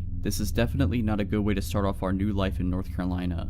Not even have lived there a day yet. I do not wish this to ever happen to anyone, as it was terrifying. But my advice is for you, don't be afraid to use your words, even if they offend the person.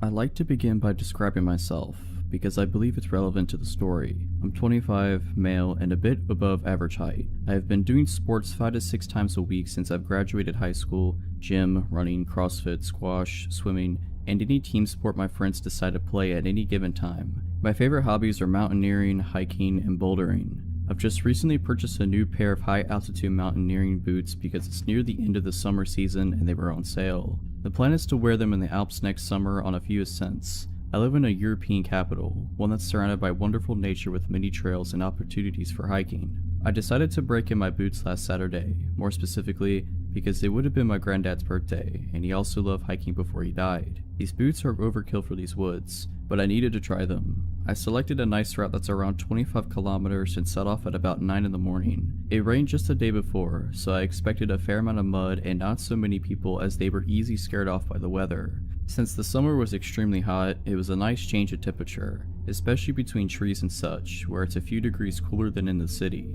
In the not so distant past, my dog would have definitely joined me on this hike, but she's turning 14 this year and she doesn't enjoy long distance walks anymore. My girlfriend had to do something for work on short notice, so I knew from the moment I woke up I would be doing the hike alone. The first half of the hike was perfect. The altitude difference along the trail is minimal, I barely broke a sweat, and I misjudged how many people would be out due to the storm the day before. I met at most 6 to 7 people during the first 2 to 3 hours, and most of them were cross-country runners. It's worth mentioning that I wasn't walking quickly. I stopped on many occasions to take pictures or study some animal tracks. There are deer and wild boars in these woods, nothing more menacing, not animals anyway, but I won't get ahead of myself. Between 12 and 1, the path ran into an actual road, one where cars can go.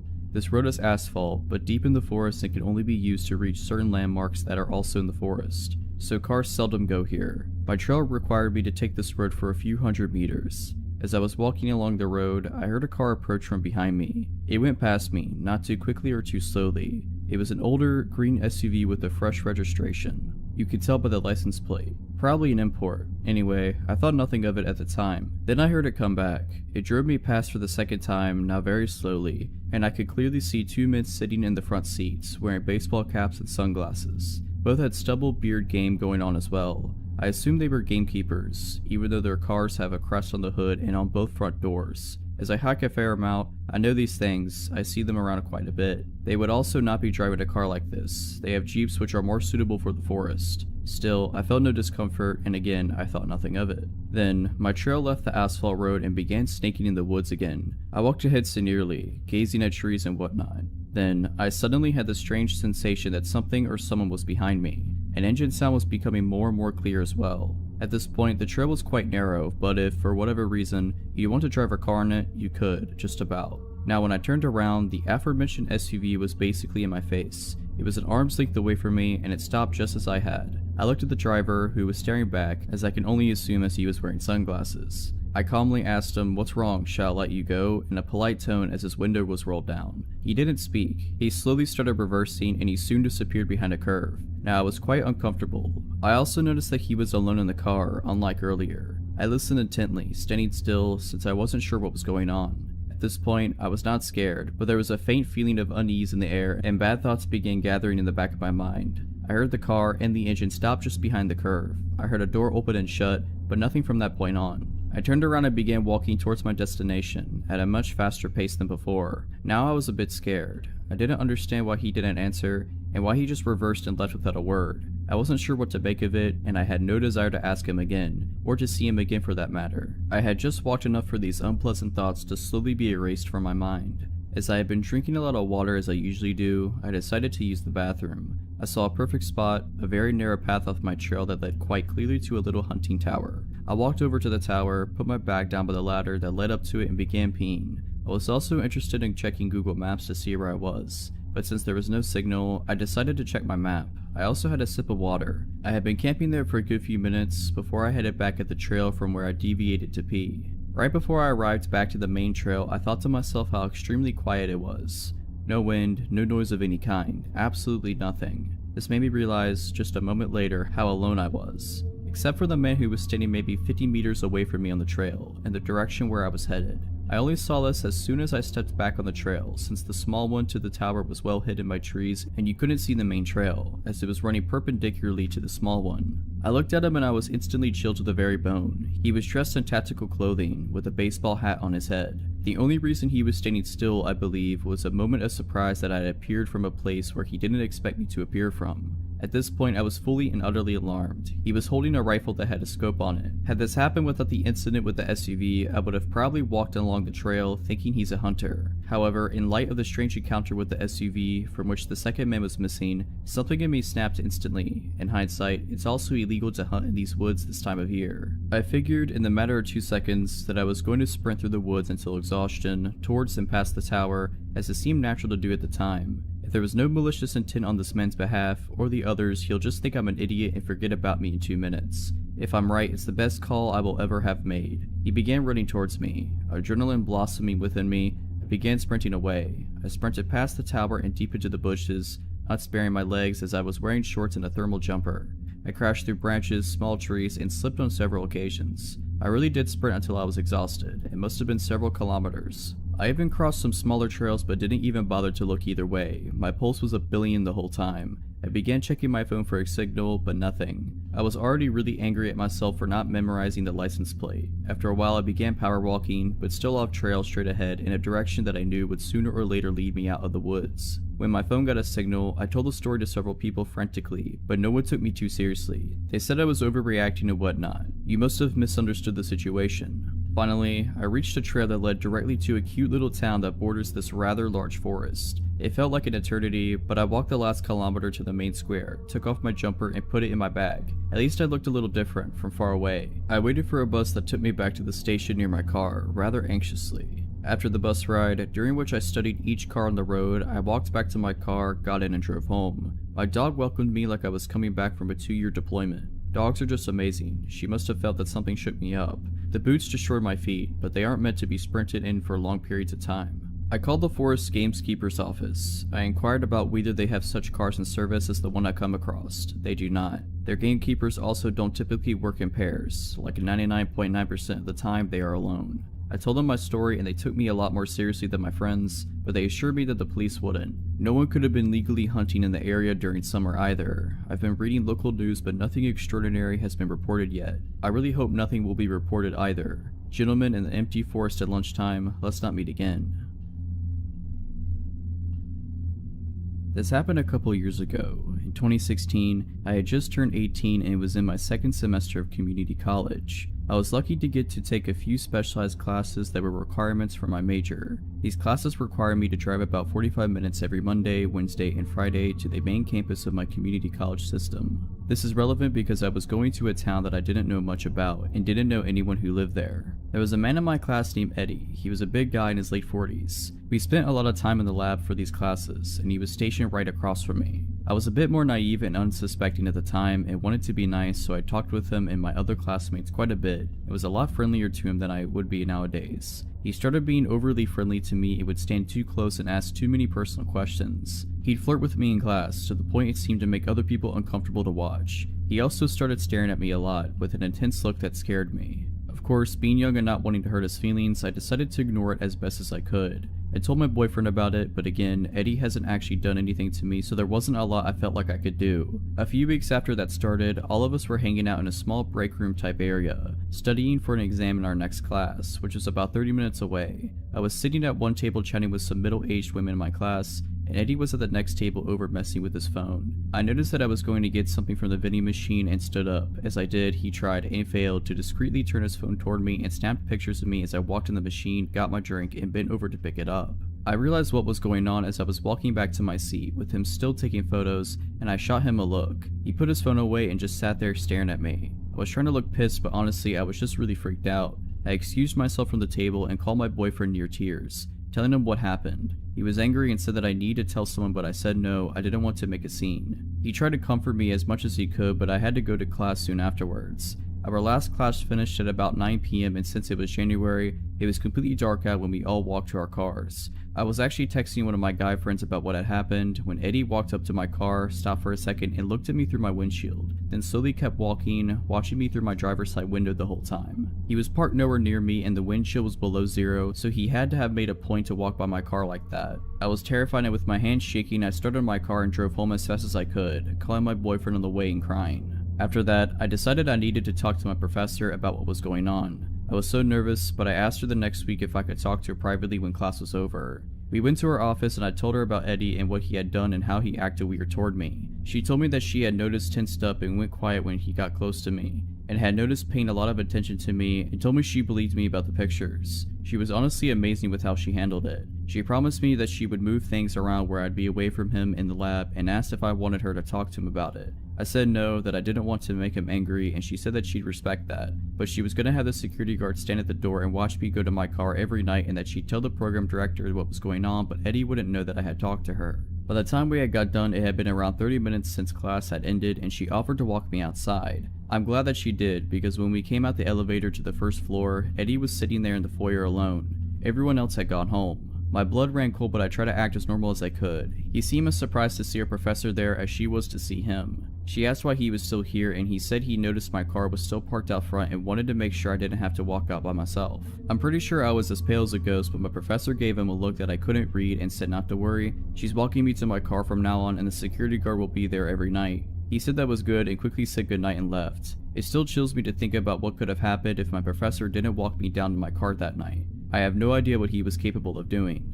After this, she rearranged our seating, made sure we were never grouped together, and I started making sure I walked out to my car at the same time as a few other women in my class. The security guard was usually in the foyer, and we only had a couple months left of class, so there weren't really any other incidents, but I still caught him staring at me sometimes, and he looked like pure rage. It's been a few years, and I don't go to that school anymore, and I'm moving to a completely different city soon. But Eddie, let's not meet again. I recently ran into an old coworker from our time we worked at the sandwich shop in the truck stop. We chatted for a while before he had to leave, but I started thinking about my stint at that place, specifically the creepy sandwich guy. In college, I worked some overnights at the truck stop. It was a pretty safe place in a smaller town, and there had only been 3 incidents in the 4 years the place had been open before I got hired in. 1 trucker got robbed, 1 group of ladies arrested for servicing the truckers, and 1 OD. I was never really worried, even though my coworkers seemed a little concerned that I was a young girl working overnights at a truck stop when there was only 1 other employee in the whole place. Usually it was really slow. Most of the time I'd get 3 or 4 truckers come in within the first hour. A couple people came in with the munchies and ordered 3 dozen cookies one time, but usually it was maybe 1 or 2 people an hour, if that, so I'd spend about 3 hours cleaning ovens, finishing dishes, deep cleaning the lobby, that kind of thing. And then I get to spend whatever time between customers doing homework. The overnight boss on the other side, the gas station side, was cool as long as everything was cleaned and tipped regularly. A few weeks before I inevitably left this place, a guy came in about 20 minutes before my shift was over, so it's about 5 AM by this point. My coworker had arrived early so he could fill out some paperwork he had to get done, so he was sitting in the back office already. I started making this customer sandwich, making chit chat like usual. Nothing seemed out of the ordinary. He told me he was driving from New York to Wisconsin, asked me a little bit about how my night had been. Nothing crazy. I wrapped up his sub, rang it up, and threw in a small discount for him since he seemed nice and I was just happy. I was getting ready to go home for a few hours of sleep before I headed to campus. When I went to take his change, things went wrong. He dropped the coins in my hand, but suddenly he had his grip tight around my wrist. The next thing I knew, I'm on the other side of the counter on the floor. He had yanked me across the counter and still had a tight grip around my wrist. Thank God my coworker was there. The manager on the other side had slipped into the bathroom, so to this guy's knowledge I was the only one there at the moment. But my coworker, while filling out his papers, was looking at the cameras and had seen everything. He was out of the back just seconds after I hit the ground, and before I really knew what was going on, he had chased the guy outside. He didn't pursue him far, afraid that someone else was nearby who would come after me. So he ran back inside, locked the door to our side of the store, and shouted to the manager to call the police. The cops came, they searched the area and watched the security videos, but nothing ever came from it. The guy disappeared and I never really heard anything about him. I put in my 2 weeks notice the following day after my nerves had calmed down. I was switched around so I worked during the day around my classes for my last few days, and they made it a policy that 2 people were to be working both sides of the truck stop on overnights from that point on. I still live about an hour and a half away from there, and honestly I haven't went back since my last day just because that memory is still in my mind almost 8 years later. So creepy sub guy, let's not meet again. This took place about 8 years ago. I had been single for a very long time. My kids kept telling me to get back into the swing of things, but I just kept making excuses. My nephew told me about this dating site. He said that there was no harm in talking to people, so I did it. I put everything out there so there were no surprises when or if they met me. I thought that if they still contacted me after reading all I had described myself and we matched, then maybe I would have coffee with them. I met with one gentleman who was way too regimental for my crazy life and kindly declined any more involvement with him. Another guy seemed too pushy and acted like I should be honored to be in his presence, but then there came, we will call him Richard. Now please keep in mind I had very low self-esteem at the time. That being said, Richard seemed great. We carried on conversations for hours. He lived an hour and a half away, so all we could really do was talk to each other. We talked about our kids, dreams, goals. My daughter even friended one of his sons on Facebook. I was a secretary for some self-help meetings in my town, and he was going to school to be a counselor. Perfect, right? We talked for at least 4 months, but after a while, I noticed that he kept having small problems come up. Arguments with his mom with whom he was living, no money for gas, his truck broke down, his oldest boy was mad at him, just little things, you know? Not anything that would set me off, but it was his poor me to heck with it attitude. I tried to let that go and really be a positive influence in his life. His mother and boys loved me and told me that they had never seen him so happy. Time went on and we were still talking every day. I had an opportunity to come see him, and of course, my daughter went with me so she could meet his son in person as well. I took him and his son out to eat at the only little coffee shop in that town. He knew I was on a fixed income, but I paid anyway because he was going to school and didn't have an income as of yet. We had a good time. We met at his son's house in a hilltop town. We were having such a good time that we didn't notice that the snow was coming down hard and the roads were icing up, so my daughter and I stayed the night in one of the rooms. It seemed like the closer we got to his family, the more distant they became to him. It was odd. The next day the roads were clear, so we said our goodbyes and went home, but before we left, I received one extra hug from his son's mother-in-law. She whispered in my ear, "Don't fall for him." I thought that maybe there was something she didn't like about me. That came out of the left field. The next few days we didn't talk. I thought that was odd. Did I do something wrong? Someone from the self-help meeting told me that there was a man looking for me. She said he looked disheveled and smelled like alcohol. This wasn't a surprise to me because I helped quite a few people get back on their feet, and maybe this one fell off the wagon and just needed to talk.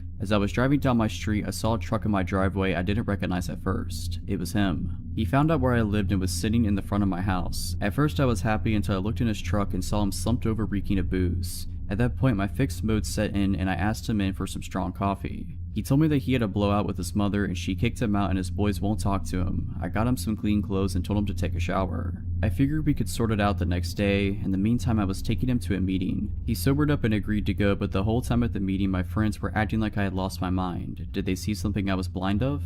He went back to my house and he seemed okay, almost too okay, like nothing at all happened. My son pulled me aside and told me he didn't like him much, but I thought that maybe he was just being overprotective. I should have paid more attention. We went to the store because I wasn't prepared for the extra mouth, and I bought 4 2-liters of soda, a gallon of milk, and 2 monsters for both of him and my son. Some chips and other things for dinner. After we ate, we all watched some TV and headed off to bed. I let him sleep on the spare bed in my room, but in the middle of the night, he tried to get frisky. At that point, no. My grown kids were in the other room and something just didn't sit well with me. Like he wasn't the same man he was before. The next morning, my daughter came running out of the bathroom angry. She said in a loud voice, "Someone peed all over the toilet." He didn't say a word. Later, we were all eating breakfast and he started to let food drop out of his mouth onto the table and floor and was spitting food while he was talking. He took 3 2-liters and drank them back to back, letting some run down his chin. Then, yes, there is more, he took the remote and started to set future recordings for his favorite shows and deleting a few of my grandchildren's. He set recordings for weeks in advance. Wait, what are you doing, my friend? This is not cool. I told him, but he acted like I said nothing. Then he went to the refrigerator and told me that I had to go to the store and buy more soda and stuff because it was all gone. Like it was gone. He even drank my son's monster and the whole gallon of milk. One day, mind you, only one. At this point, my daughter was also livid, so she contacted his son and he proceeded to tell her that Richard's mother kicked him out because he wouldn't get a job and was stealing money and eating her out of house and home. His other son won't talk to him because he keeps asking for money and won't pay it back. He himself was mad at him for lying to me by telling him that he was going to school when he wasn't and using me as his next big meal ticket. Well, that was it. I got all of his stuff together and took it to his truck and asked him to leave. It doesn't end there. He had loosened some bolts on his transmission, making it impossible to move. He begged and pleaded for me to let him stay. He was at that point snot was coming out of his nose. He said that he just wanted to be close to me, and if that meant sleeping in his truck, he would do that and he couldn't live without me. Well, no, I called his oldest son and told him that if they didn't come with a tow truck and get their dad, his fate was not going to be nice. They arrived 2 hours later apologizing for their father's actions. We found out that through his son that for many years he had gone through quite a few unhealthy relationships and took advantage of a lot of women that fell for his lies. He still tries to friend me on Facebook to this day.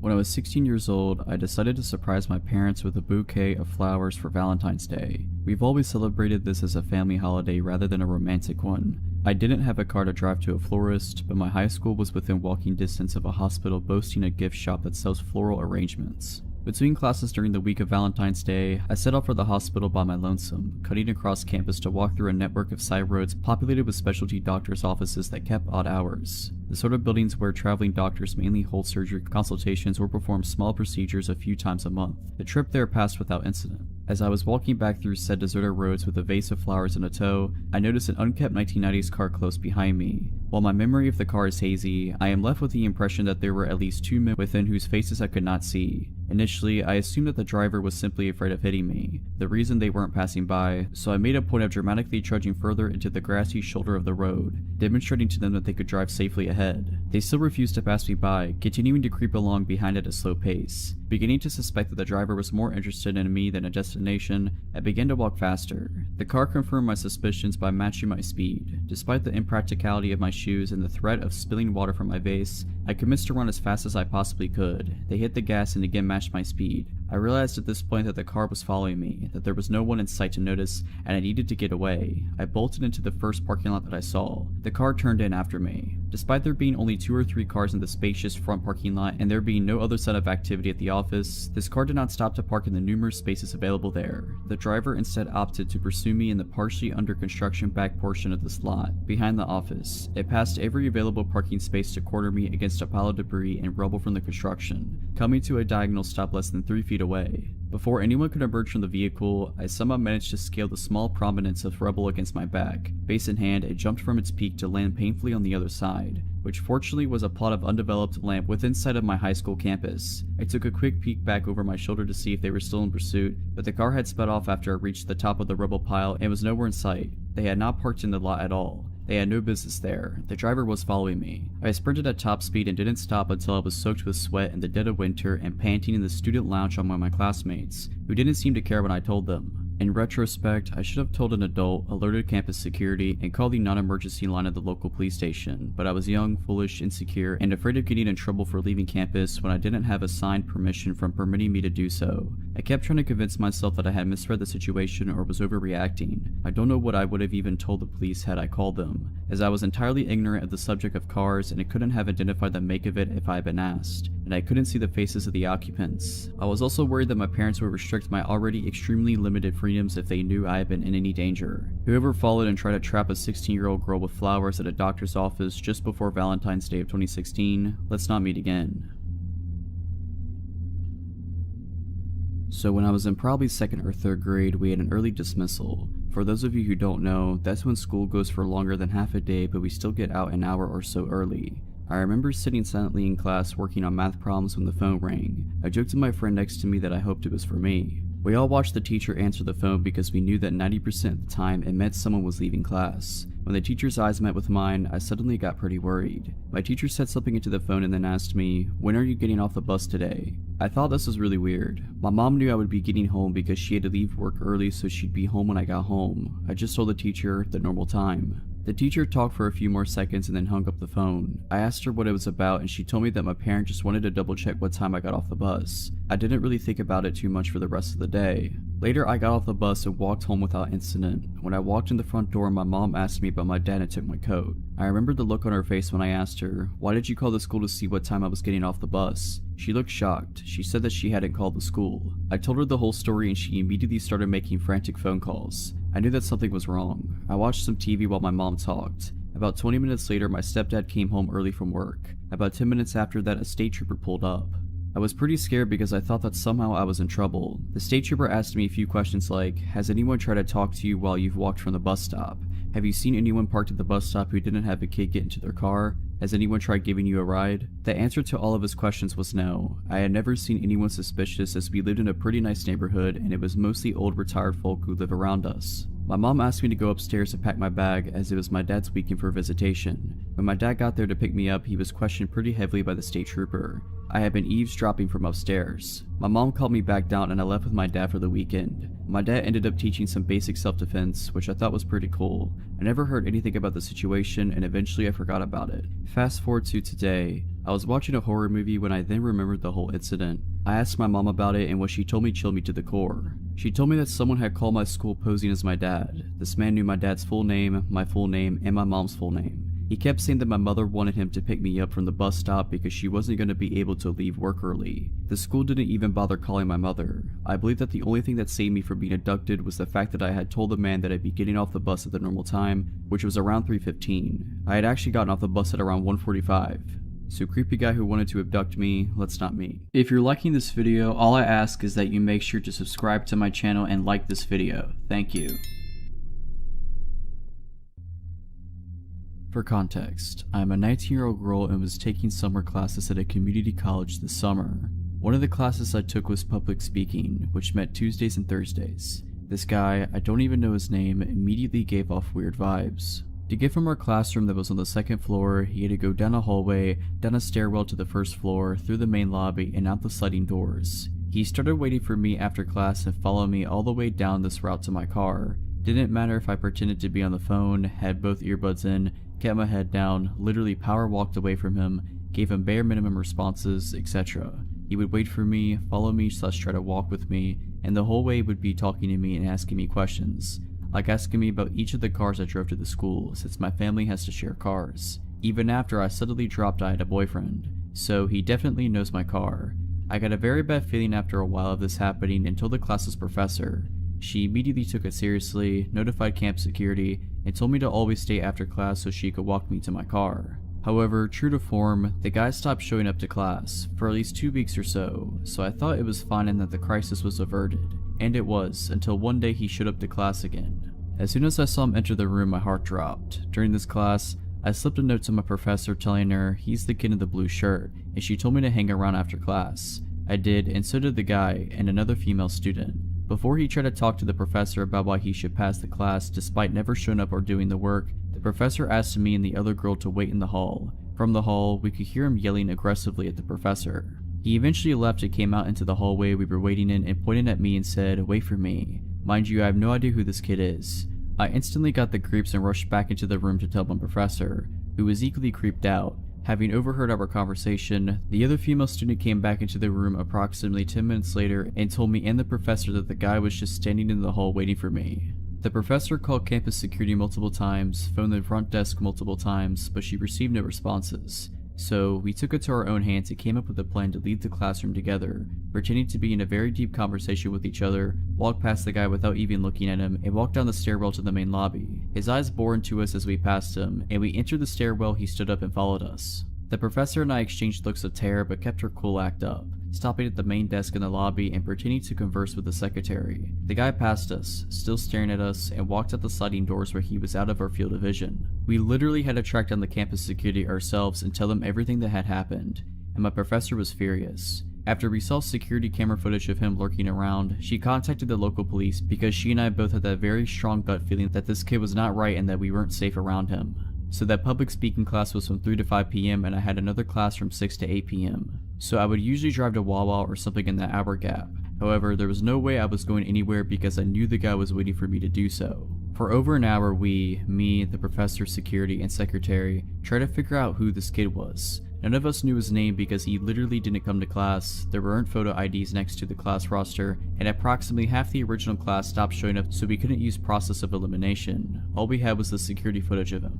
I was escorted to and from my next class and to my car at the end of the night. The security officer asked me to point out my car, and when I did he said, "Oh wow, so he was parked right next to you." Confused, I asked what he meant and he told me that he had been watching more security footage and the guy got into the car parked right next to me, waited in there for a long time, and then eventually left. The thing is, I knew for a fact that I hadn't parked next to anyone when I arrived at the school because the lot was practically empty since it was summer. After finally getting home that night, I was the only person home for a few weeks, go figure. Local police did drive-bys by my home all night in a well check. When I returned to the school 2 days later for my Thursday classes, I was informed of chilling information. Footage showed him waiting for me in his car on Tuesday after our shared class, which I had already been told, but it also showed him coming back to the parking lot at around 8 p.m. when my last class got out and sitting in his car. I never told him about my schedule or any of the classes I was taking. This whole time, my public speaking professor was filing reports, making complaints against the school for their incompetency, and even got a lawyer because she felt so uneasy about the kid that if he showed up again, she would walk out.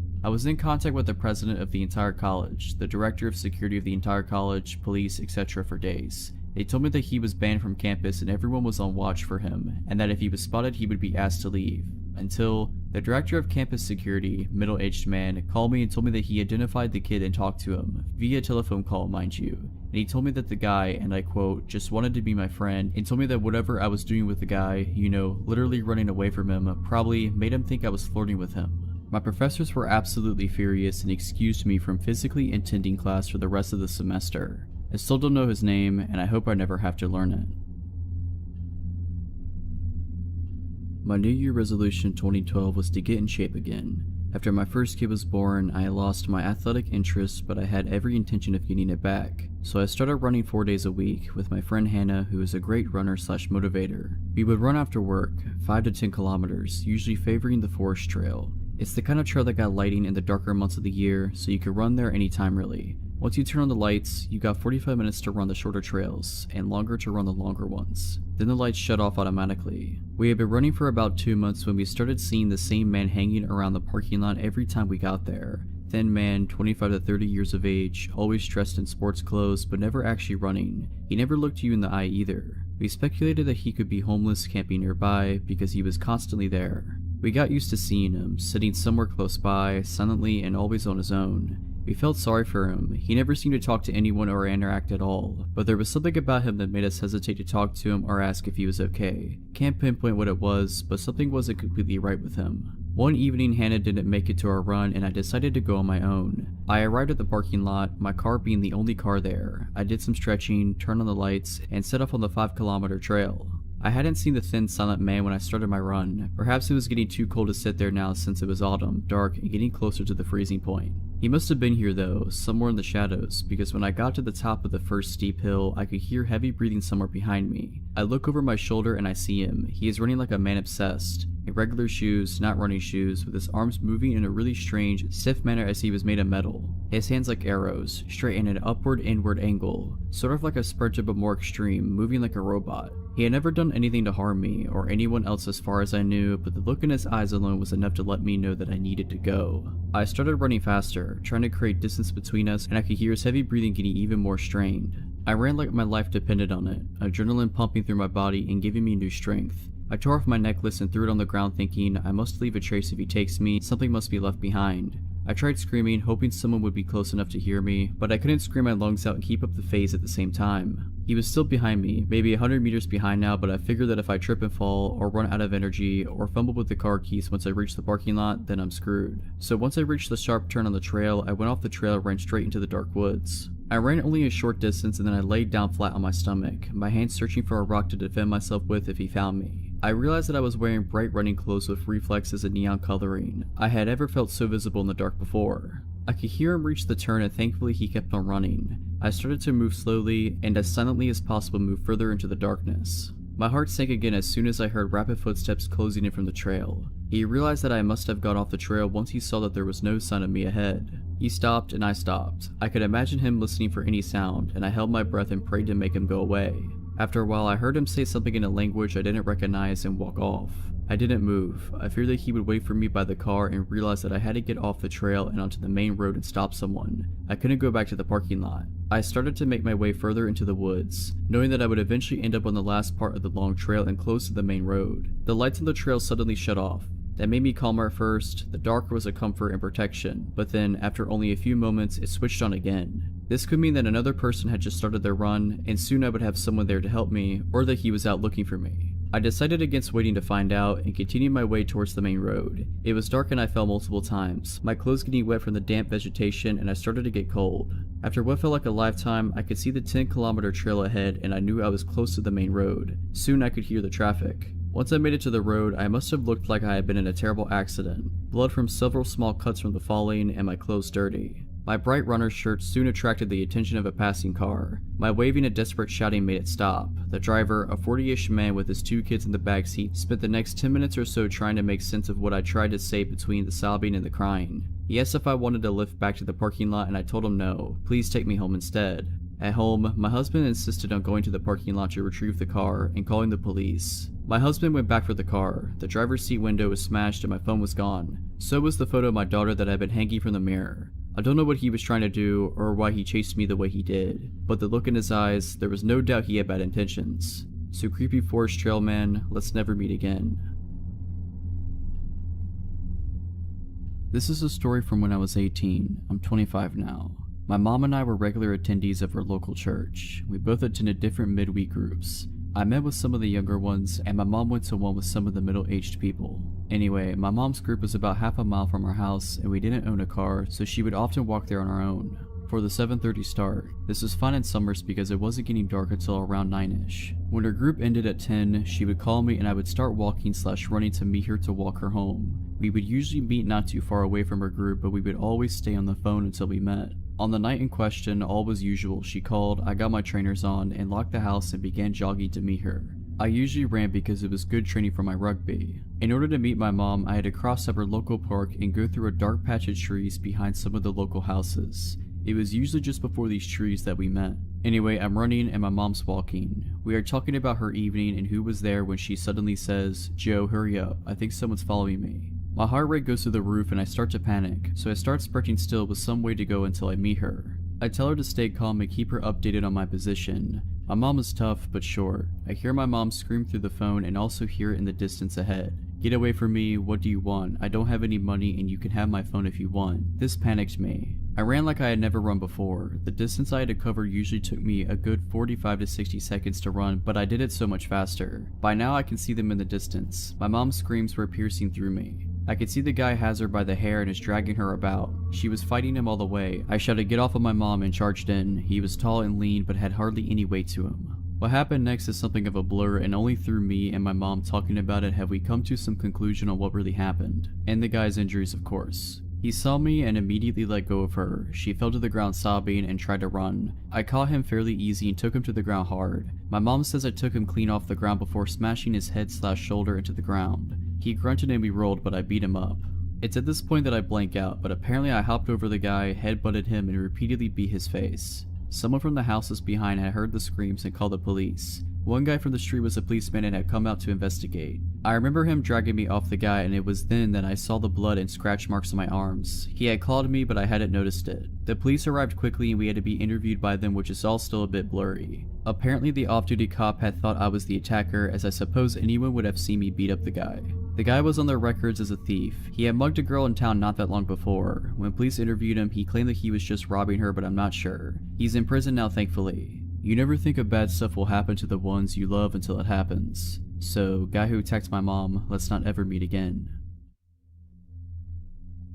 In 2012, I worked at a tanning salon in a strip mall. It was across the street from a Walmart that was always crawling with strange people. The strip mall that my salon was located in was poorly lit at night. There was a sushi restaurant and an AutoZone, but other than that, the other stores were vacant. We were open until 10 p.m. while the other two businesses closed around 8 or 9. The salon was never overwhelmingly busy, so there was always only one person working at a time. My best friend also worked at the company, and the salon she worked at was a 15-minute drive from mine. This detail is important later. I'm a night owl, so I worked the 3 to 10 p.m. shift every weeknight. At some point in time, I started getting strange phone calls at 8 p.m. every night. It started off strange, but nothing to be alarmed about. The first time he called went something like this. Caller, hi, I am conducting a survey on women's shopping habits and I figured calling a tanning salon run by women would be a good place to start. We also send out a gift if you participate in our surveys. Okay, caller, do you typically wear jeans, yoga pants, leggings, skirts, shorts, or dresses? Feel free to list which of each you wear. Me, I wear all of those. Caller, great.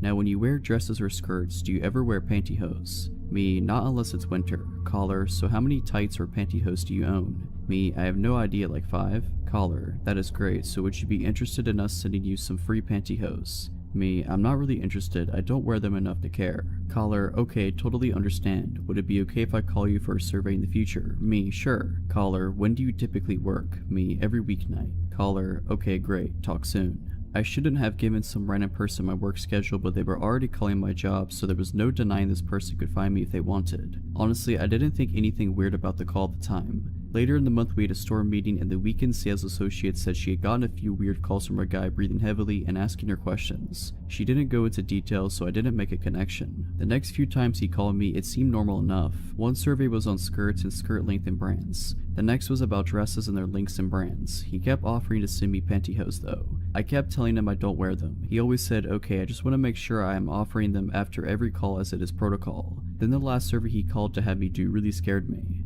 Caller, when you wear dresses and skirts, do you wear panties? Me, yes. Caller, what material are they? Silk, satin, cotton, lace? Me, I'm not really comfortable with this. I think I'm done with the surveys. Caller, come on, I just want to know what you wear under that dress. I'll bring you some panties and nylons right now. Me, no thank you, please do not come here, goodbye. I hung up and freaked out. I called my friend at the other salon and told her about what just happened. She told me the same guy had been calling her location trying to talk to girls about pantyhose and panties too. She said he had even described to one girl what she was doing while she was on the phone with him. The salon she worked at had glass front windows with a desk facing toward the window. My salon also had a glass storefront with the desk faced the wall.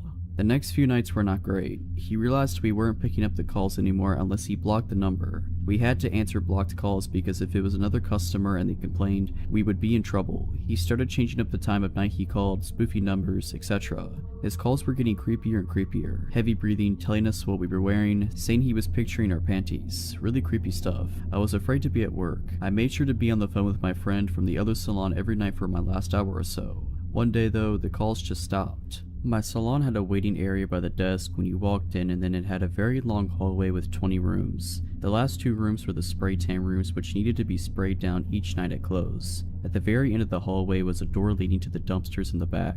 To the left of that door was the washer and dryer for used towels and such. This particular night, 20 minutes to close, a weird guy walked in. I had the most intense feeling that this was the creep.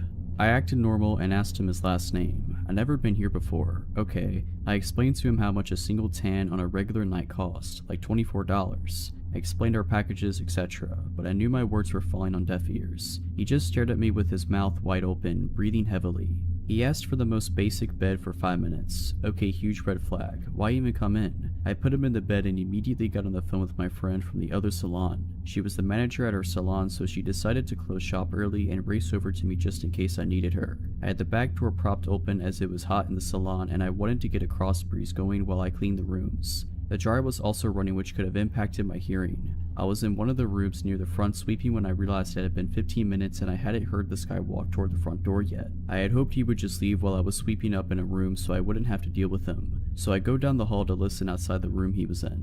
The room was empty. He clearly had not used the bed as there were no marks or anything and the glass remained clean. I called out to see if he was still in the salon. Sir, no response. I called my friend so fast. I had a horrible feeling of dread. Where are you? I yelled into the phone. I'm pulling up, relax. Did he leave yet? She asked. I frantically explained to her what happened and told her loudly so he would hear if he was still in the store. Bring your bat. My friend comes in about 3 minutes later with a steel bat. Together we started going in rooms one by one. When we got to the 6th room, we heard the back door slam shut hard. We ran to it and locked it. We still checked the other rooms, but we both knew what had happened. He had been hiding in one of the empty rooms and bolted when he realized what we were doing. I don't know what the guy's plans were for me that night, but I'm also thankful my friend was there to save me. So tanning salon perv, let's not meet. About 7 years ago, when I was 17, my parents were out of town for a weekend and left me at home. This is a pretty common occurrence. My parents trusted me. I would usually spend these weekends away staying with friends or family, as my parents' house is a bit creepy to be alone in, even during the day. We live in a small rural town where everyone knows each other, and generally it's pretty quiet and pretty safe. Saturday I was supposed to stay with a friend, but her parents decided at the last minute not to let me stay. It wasn't a big deal that I had to leave. I was somewhat prepared to have to go home because her parents got weird about company sometimes. I left her house, which is about 15 minutes away from my parents' house, at around 9:30 or 9:45. While I was on the way home, I got a weird feeling that I can't really explain. I just knew that I didn't want to go stay at my parents alone. I called my brother and asked if I could stay with him. At the time, he was living with a woman who had a small child. He told me it would be quieter and easier for him to just come stay with me, since his dog would bark if I tried to come in the house. He said he would be at our parents' house in 20 minutes. After hanging up, I decided to stop at a gas station and grab a snack before going home so that my brother would be there when I got there. I pulled into the gas station. There were only a few cars in the lot, which is typical because this is a small town in the rural south where everything pretty much stops after 8 p.m. I parked and walked up to the door. There was a man standing outside the door smoking. He opened the door for me without saying anything. This is normal southern hospitality. I smiled and thanked him. Inside there was another man standing by the door. I noticed him staring at me as soon as I came in. He gave me that gross up and down look and said something to the effect of, "Hey, what are you doing alone?" Creepy. I just ignored him and walked towards the back of the store. He yelled after me and called me a name. I still ignored him. I figured he was drunk or high or just a jerk. Most people around here talk a big game but rarely back it up. I wasn't scared, just annoyed. I got my snacks and paid at the counter. When I walked back up to the door, both of the men were gone. I was happy to not have to deal with any more catcalling. I began walking across the lot towards my car, which was probably around 100 feet away from my door. As I was walking, I looked down on my phone to see if enough time had passed for my brother to be at my parents'. When I looked up, the guy who had hit on me was standing at the pump staring. I looked at him for a second and continued walking. "Hey, you know you're supposed to answer a man when he speaks to you," he said. I remember saying something snarky back to him and getting in my car. He looked pissed at my sarcasm. I locked my doors as soon as I was in the car, started it, and was thinking of nothing but getting home to eat my snacks and hang out with my brother. I put my car in gear and realized the man had disappeared. I looked around before pulling out of my parking spot, only to realize that both men were sitting in a car facing mine across the lot. They were both staring at me and talking, occasionally even pointing toward me. I just stared at them, defiant and pissed. I didn't want them to think they scared me at all. While we were sitting having our staring contest, the man who had opened the door for me smiled and gave me the finger across the throat gesture, as in, "You're dead." I rolled my eyes and pulled out the gas station, annoyed. To my dismay, they pulled out behind me. I hadn't been scared up until this point because, as I said, most people here are a lot of talk with no follow through. Instead of going home, I took a few back roads that connect back in a sort of circle to see if they were really following me, which of course they were. When they realized I was testing them, they drove up really close to me and started laying on the horn. I couldn't see their headlights, they were so close. I called my brother and told him what was going on. He told me to come home and he would handle it. I started driving home. The two guys were still in my car blowing the horn. Even with my detours, I was only about 3 to 4 minutes from my parents' house. I slowed down to pull in the driveway and was immediately relieved. At the end of my driveway, my brother was standing hands crossed in front of his stomach, clearly holding a pistol. I drove around him into the yard. The two guys actually started to pull in behind me until they saw my brother, then they hightailed it out of there. I have no idea what they would have done if I had stopped somewhere alone or kept driving. I'm thankful my brother was there. This past New Year's Eve, I went away for the night with my two best friends and one of their moms. I was home for the holidays from college, and my friend Sarah invited me to go to Palm Springs to celebrate New Year's with her mom and our friend Rachel. I didn't have any other plans, so I decided to go with them. We went to a cool city about an hour from where we live that is big on shopping and resorts. We planned to have a pretty calm night, watch the ball drop at a block party thing downtown, have a few drinks at a bar. Since we're on the West Coast, the ball drop is at 9, so at around 8, we ventured from our hotel, walking to the block party about a mile away. On the way, we passed by a very lively bar. We decided to stop by and spend 15 minutes dancing, but didn't get any drinks. We continue on to the block party, get some dinner, a glass of champagne. The ball dropped and they had a DJ, so we spent about an hour there dancing. After we got tired of it, we decided to head back to the bar and hang out there until midnight. Once we get there, Sarah's mom pays for a drink for each of us, but leaves soon after that because she was tired. It's about 10:30 at this point, and Sarah, Rachel, and I are enjoying our drinks and having fun dancing. Rachel tried some of my drink since it was the one she hadn't had before. I went back to the bar to get a second drink, and that's the last thing I remember. The rest I've gathered from Sarah and Rachel. Almost immediately after getting my second drink, I asked Rachel to go to the bathroom with me because I wasn't feeling well, even though I was completely fine 10 minutes before. Once in the bathroom, I just collapsed on the floor, and I was almost unresponsive. Rachel, not worried, somehow drags my half-lifeless body out to where Sarah was waiting for us. Security, seeing my condition and assuming I was wasted, asked us to leave.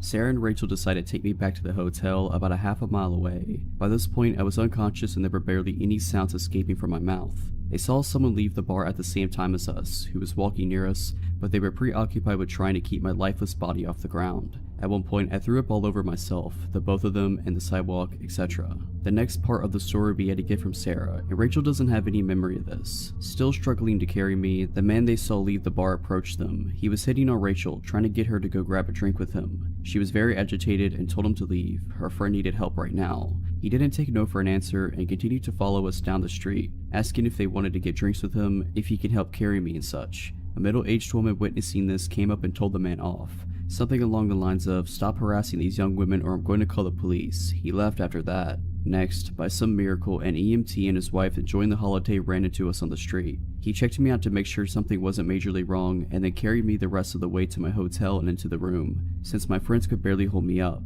They thanked him profusely and him and his wife left. This is where Rachel's memory kicks back in. 5 minutes later, they get a knock on the door, and it's the EMT and his wife again. They came to let us know that a man followed us to the hotel, and they just saw him pop the gate and start to make his way to our room. My friends called hotel security, but they were unable to find him. My friends didn't get a glimpse of him, but I'm sure it was the same man from earlier. I spent the rest of the night vomiting everything in my body and dry heaving after that. I woke up the next morning in a pile of pillows and blankets on the bathroom floor. My last memory was at the bar getting a second drink, and my friends filled me in on everything that had happened. Feeling bad, I thought I must have drank way too much, but I had never blacked out before in my life, and the amount of drinks I had, 2 in 2 hours since I didn't get to drink my second at the bar, didn't add up to me being completely unconscious. We decided my first drink had to have been drugged, since Rachel had some of it and had no memory of our walk home, even though she was fully functional. I'm sure that man that was talking to Rachel and then followed us back was the one that slipped something in my drink. To this day, I don't really know how it could have been slipped something. I got my drink from the bar and never set it down. My best guess was that it was already in the cup.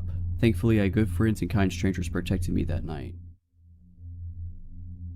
This happened back when I was in 4th grade. It's always stuck out to me as odd, but when I became an adult, it dawned on me just how dangerous it was. I had been invited to a friend's birthday party, which was to be held at a popular pizza joint that had a bunch of arcade games and stuff. This pizza place was right next door to a small movie theater, and the movie Titanic just had come out, so there was a decent amount of people in this part of the shopping center. My mom had to run some errands and pick up one of my other brothers, so she dropped me off along the way. She said she was going to stay until others arrived for the party, but I knew she had a lot to do. The place was familiar to me, and I knew my friends were either already inside or would be there shortly, so I just told her to drop me off and I went inside. My mom had also arranged a ride home for me from one of my friend's parents. No one had gotten there yet, so I had to look around at the different games and then went outside the restaurant to wait for my friends to show up.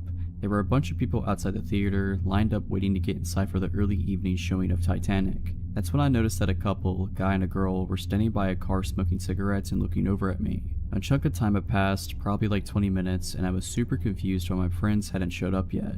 I knew for a fact that I was at the right place and that I showed up at the right time. I was going over all the reasons why they might be late when the cigarette smoking couple came over to me and started talking to me. They asked me what or who I was waiting for. Obviously at first, I was hesitant to talk to strangers, but they looked to be my oldest brother's age, late teens, early 20s, so I had been around older people and wasn't too bashful or shy around them, conversationally. I explained to them I was waiting for my friends to show up for my birthday party, but they hadn't showed up yet, and they were all pretty late. The couple made some other small talk. They told me they were wanting to see Titanic, but when they showed up, all the tickets had sold off for the showing they wanted, so they were just going to hang out until the next showing, which they had successfully gotten tickets for. After a little while longer of waiting and talking with this couple, they asked if I was hungry. I said I was, and they offered to buy me pizza. As a hungry kid who was seriously looking forward to pizza, but was unsure if the party was still going to happen, I wasn't about to pass it up. We went inside and ordered and sat down. I ended up hanging out with this couple for a long time. They were being super nice to me, gave me money for the arcade games, bought me as much pizza and soda as I wanted. I had almost completely forgotten about my friends and the party that was supposed to happen, until I saw what time it was. Almost 2 hours had passed, and I started to get pretty nervous/anxious. I wasn't sure how I was going to get home. I didn't have a cell phone, this was 1997, and neither did my parents. My mom would be furious that A, no one showed up to the party, and B, I didn't seek out help from the restaurant or some kind of security guard or police officer, and C, I'd spend the 2 last hours with strangers, accepting food and money from them. I decided to ask this couple what I should do. This is where things started to get really strange. The guy turned to me and said flatly, "You don't need to go home." Thinking back, I definitely couldn't fully comprehend the weight of what he said. I didn't know what to say, so I kind of shrugged in confusion and said I needed to find a phone. I went up to the counter and asked if I could use their phone, and they let me. I called home, but no one answered. I tried again, still nothing. I then told the people at the counter that I was trying to get picked up, but no one was answering the phone at home. I must have looked pretty panicked, because just then the guy from the couple came over and put his hand on my shoulder and said, "Don't worry, we'll get this figured out." He then gave me some more money to play a few more arcade games while he figured it out with the guys behind the counter. No idea what they talked about specifically, but I ended up playing another game and then went back to the table we were at. The guy came back over and said that they were going to take me home. He was being super positive and upbeat about it and was insisting that it was no problem whatsoever. His girlfriend was also being very insistent and supportive of the idea. Part of me was super hesitant because I was taught stranger danger and all that, but the other part of me was wanting to believe it was all really innocent, and I was really grateful that these people had been so nice to me, fed me, and kept me entertained. They had even missed their movie to stay with me. I said that I wanted to try calling home a few more times, so over the next 15 to 20 minutes, I tried calling home a bunch, but there was still no answer. I decided that I would say yes to these people and have them take me home. Again, I was young, impressionable, naive, etc. The people behind the counter must have been seeing this from the more rational side, and realized something seriously fishy was going on. One of them had gone on break and called the police to come over and address the situation. policeman shows up and comes over to figure out what's going on. I don't remember everything about the conversation, but what it ended up coming down to was who was going to take me home. The couple was still really insistent. Thinking about this as an adult, I find it strange that the cop was even considering letting this whole thing to be an option. As an adult, there is no question in my mind that the cop should have shut the conversation down and taken me home, but for some odd reason, they let me decide. I felt like I was being pressured. I remember going back and forth in my mind. These people had been so nice to me and had hung out with me, and I didn't want to be rude, and I also felt really intimidated by the police officer. I remember this part as if it was yesterday. As I was thinking, the cop went over to talk to some of the guys behind the counter, and while he was away, the guy from the couple looked at me with a smile and asked, "Do you want to go with him or us?" I told him I would go with them. Again, in hindsight, I still can't believe the cop let this happen. As we were getting our things to go, the officer did say that he was going to follow us the whole way, which was a redemptive assurance. The officer asked for my address and my parents' names. I got in the couple's car and told them where I lived, and we were on our way. The girl was driving and the guy was in the front passenger seat.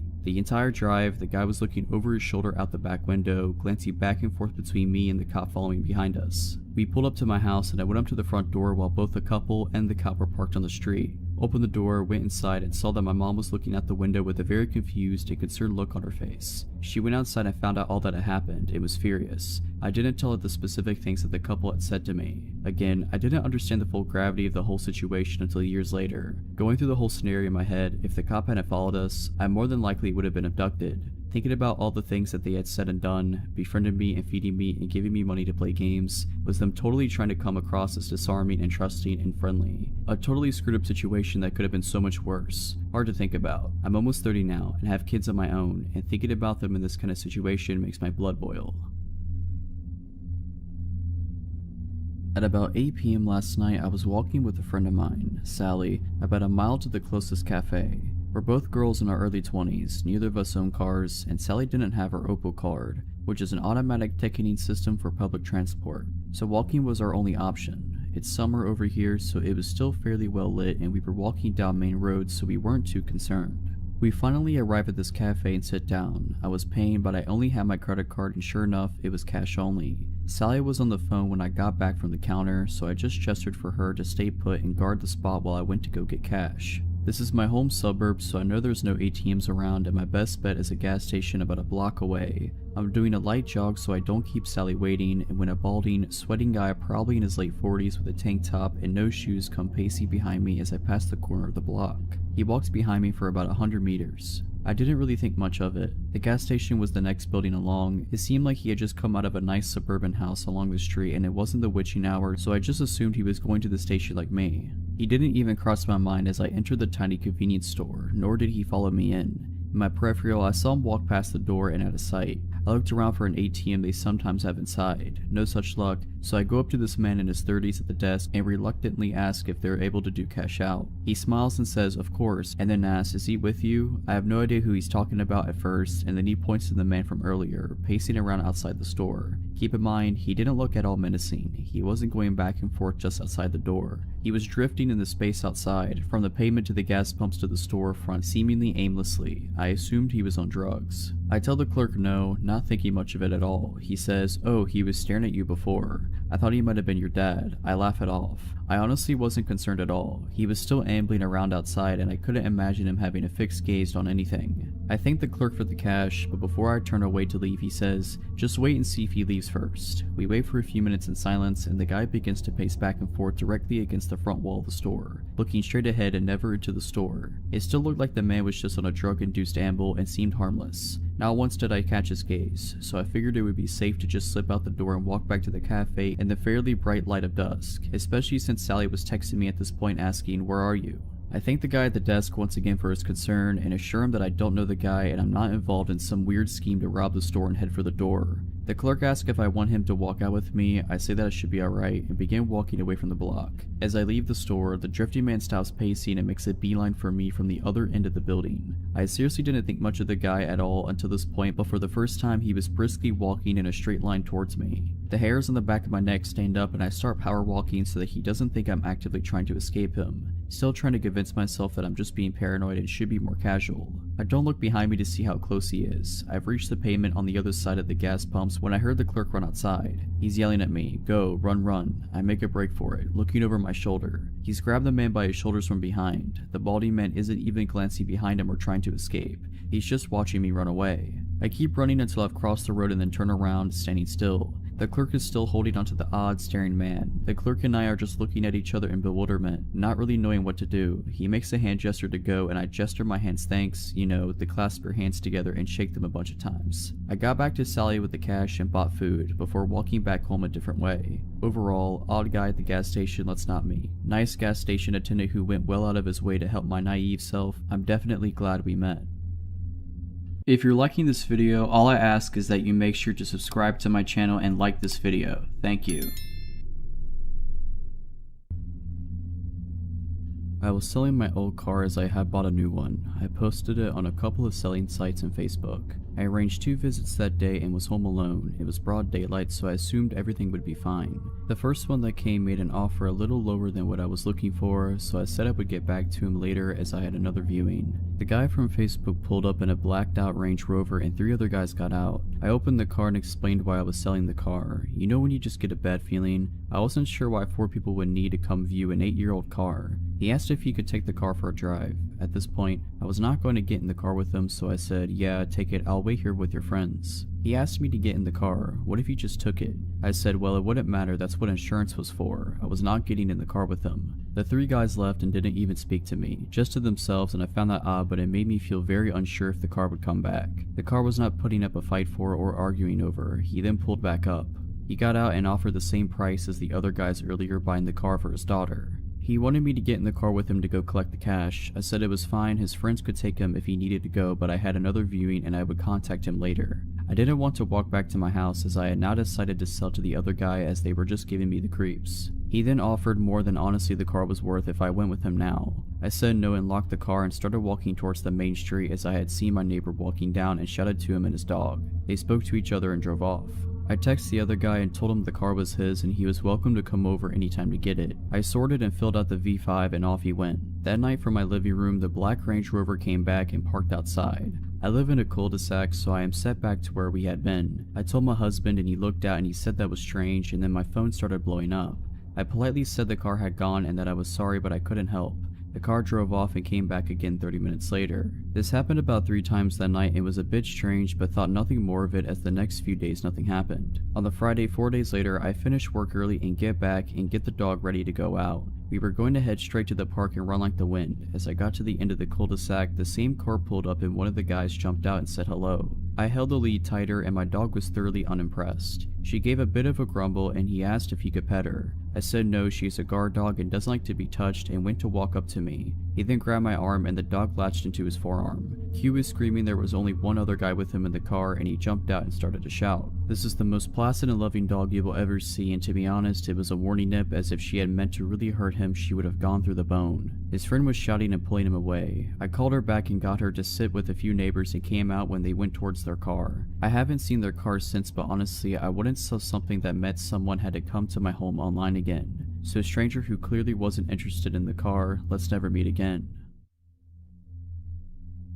When I was 11, my single mom, 9-year-old sister, and 6-year-old brother moved into a beautiful, older, craftsman-style house. I heard it was around 80 years old back then in 1994. Soon after we moved in, we found out it was infested with cockroaches. I'd never seen anything like it. You turn on the lights at night and they'd scatter from every surface. We had to store all of our food that wasn't canned in the fridge, so they wouldn't get into it. We tried bug bombs and professional exterminators numerous times with no effect. Those things really can survive a nuclear war. Anyway, they weren't the reason we lived in the house less than a year before fleeing for our lives. I remember my mom discussing our next door neighbor's creepy son with my grandma.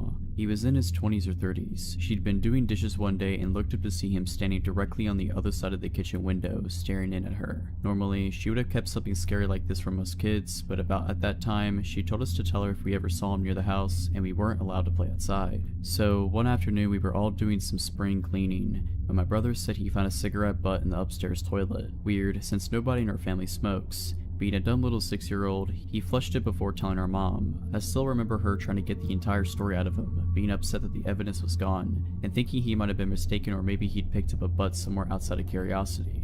She soon dropped it and we mostly forgot about it. I think it was a few weeks later. My brother was spending the night at our grandparents and my sister and I were the only ones upstairs. Our mom's bedroom was downstairs. My sister heard a sound like a screen door slamming, but she insisted it came from in the house and she was freaked out. I told her it was just from outside and to go to sleep. A minute later, we heard a strangled cough coming from just outside our bedroom door, a man's cough, and sounded like he was trying to keep from making noise. I whispered that we needed to get downstairs. We sneaked out of the room and I had the irrational urge to turn on the light in the bathroom, which was just across the hall from our bedroom, and check to see if anyone was there. Then just as strong of a feeling to get away from the bathroom and get downstairs now. The scariest moment of my life was when we were creeping down the stairs in the pitch black. It was a spiral enclosed stairway with walls, the perfect place for someone to hide. The stairway light was burned out and the wood steps were creaky, so it was terrifying making our way down. We got downstairs and woke up our mom, panicked that there was a guy upstairs in our bathroom. She started to tell us to go back to bed, but could see we were seriously scared. She went over to the bottom of the stairway to go up and show us that there was nothing to be scared about. Then she just had strong of a feeling to close the stairway door and lock it now. She did, called the cops, they found nothing and didn't really take us seriously. The next day, she called a PD detective friend of hers from high school to come over and inspect the house. Remembering the cigarette butt in the toilet, she had him look at the upstairs bathroom window. It was a high, narrow rectangular window, not very big but just wide enough for a person. Who knows how many times the intruder climbed our roof to get in and was upstairs while we were sleeping across the hall. The window swung up on hinges. When my mom's friend let the window drop, it sounded like a screen door slamming. He said the locks on all the windows were so old they were practically useless, and we needed to get out of the house immediately. We moved into my grandparents' house that day. When my mom went with her brothers a few days later to pack up some things, a back door had been smashed open, but nothing in the house was disturbed. A few years later, we heard the neighbor's son was arrested for attempted murder. I still wonder what might have happened if I turned on that bathroom light, if my mom didn't lock the stairway door, or if we didn't leave the house when we did. Backstory: my wife and I don't live together. She had become abusive over the last few months, mostly towards our daughter. Our daughter is almost 18 months old and is my whole world. I am unemployed at the moment, but my mother had been helping me out a lot. Today at around 4 p.m, I took my daughter to the store. I usually do this around the time she wakes up from her nap. My daughter is a very active child and can't seem to sit still for more than 10 minutes without getting cranky. I usually let her walk with me, holding her hand and patiently walking at her pace. I usually get just a juice for her, but had to get some extra groceries that I was short on: flour, sugar, and some noodles. I also remembered we were low on milk and grabbed a gallon on our way back. With all that I was carrying, I wasn't able to hold her hand. I made sure to walk behind her, but that only makes her walk slowly. As we made our way to the registers, I was continuously urging her to keep walking, which she would do, but only for a second before her attention would be drawn to another rickety box with whatever was on sale, or she would see something colorful on a lower shelf. I was getting a bit frustrated, but I wasn't showing it in my voice. I kept urging her to keep walking, and she kept getting sidetracked. With everything I was carrying, I started to wish I had grabbed a basket. At the front, their customer service desk holds register 1, which was thankfully open. I want to take the time to mention that my daughter is very fond of saying hi and waving at everyone. I set everything up to get rung up, but the service attendant was busy with the return of the customer service area, so I had to wait. The entrance to the store is to my right. The only exit door is behind the service desk, which leads into the small foyer before leading to the other doors. As people enter, they have to pass the customer service desk. I was being fatherly to my daughter, trying to entertain her with patty cake and the itsy bitsy spider. While we waited for the cashier to check us out, my daughter would frequently wave at people passing and say hi in her squeaky toddler voice. Some people would smile and wave back, while others would stop to adore her. At this point, I'm used to people doing that. The lady was ready to check us out, and I told my daughter to hold my hand, since I wouldn't be looking her way. I had to pull my wallet out to retrieve my debit card to pay for the groceries and let her hand go for a moment. I kept looking her way to make sure she wasn't wandering off. The lady went to hand me my receipt when she all of a sudden yelled at someone behind me. "What are you doing with this daughter?" She bellowed as I turned to look at a man who had picked her up and started running towards the entrance doors. I was shocked. The doors didn't open since they were a one-way set of doors, and the cashier quickly picked up the phone yelling that she was calling the police. I was stunned to the point of immobilization, but quickly realized what was going on. I have a pocket knife that I usually carry on me so I can break the seal on my daughter's juice. I quickly ran after the man as someone started to make their way through the entrance doors. He didn't get a chance to run through though because I slammed my fist across his temple. I decided to not use the knife in case I might get in trouble. The man stumbled and I grabbed my daughter from his arms. He then proceeded to run out the door empty-handed. The police arrived about 5 minutes later and asked me what I had seen. I explained that I hadn't seen the man's face since he had long hair and a beard. He was also wearing a hoodie, which wasn't that much of a surprise. They took the statement of several witnesses, including the cashiers, and had already had other officers searching the area. Someone had said the guy had ran behind the building, but the officers didn't find anyone. The police took us home and then asked more questions like, have you seen him before? Do you know anyone who looks like this man? And they proceeded to ask about the home life. CPS had been over earlier in the day to discuss my wife's mental health plan, and the police had been here earlier as well. The officers asked if we needed any groceries or anything. I told them no. The officers left, leaving me their cards in case I saw the guy around the area. About 20 minutes later, I got a knock at the door. To my surprise, the officers had returned with the largest box of Pampers diapers I had ever seen, a large box of wipes, about 6 large Winco bags of groceries, and a couple bag of toys. They had left us with a Christmas card saying I was a strong father to have had so much go on recently, and that my daughter was lucky to have such a great father. There was a $100 bill in the card too, wrapped in a note that said to get a drink or two if I needed it. I don't drink, so I'll probably get some extra Christmas presents for my mom and daughter. So, to the guy that tried to kidnap my daughter, I hope the police find you. Close to 10 years ago, my best friend and I scored the deal of the century. Living with her parents recently purchased and refurbished home for cheap, as chips rent so the property wasn't considered unoccupied and their insurance still covers it.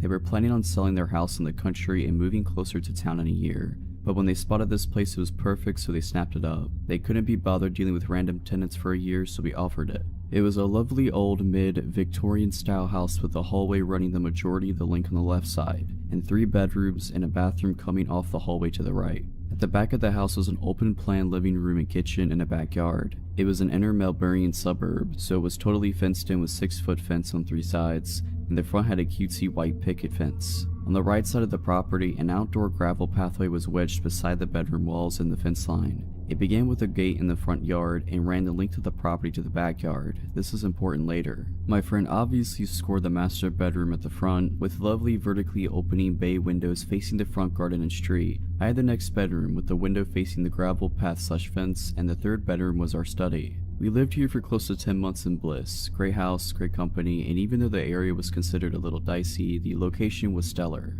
One hot summer night, we said our goodnights, and I went to bed and fell asleep immediately. My housemate stayed up in bed to read for a bit, with just her bedside light on. She was doing that just for over an hour before she heard a weird scratch in the front window of her bedroom. Initially, she put it down to an overhanging tree branch, till she realized there was no overhanging tree branch. She sat frozen in fear, blankly staring at her book for what felt like an eternity, till she heard the noise again and again. Scratch, scratch. Slowly looking up, she saw a dude wearing a hoodie trying to open her window, looking her dead in the eyes. She screamed, jumped out of bed, and ran straight into my room. I woke up super dazed as she was pulling my hand and whispered yelling that someone was trying to break in. She had a tendency to be a little overdramatic sometimes, but I swear I've never seen someone look so genuinely terrified. I went to grab my phone to call the cops, but we just went completely still when we heard the distinct crunch, crunch, crunch of someone walking down the side path of the house. We both rolled off my bed onto the floor and went completely still. The crunch, crunch, crunch continued, getting closer to my bedroom window. I don't know what it is about distinct sounds at night when it's otherwise quiet, but it sounded deafening.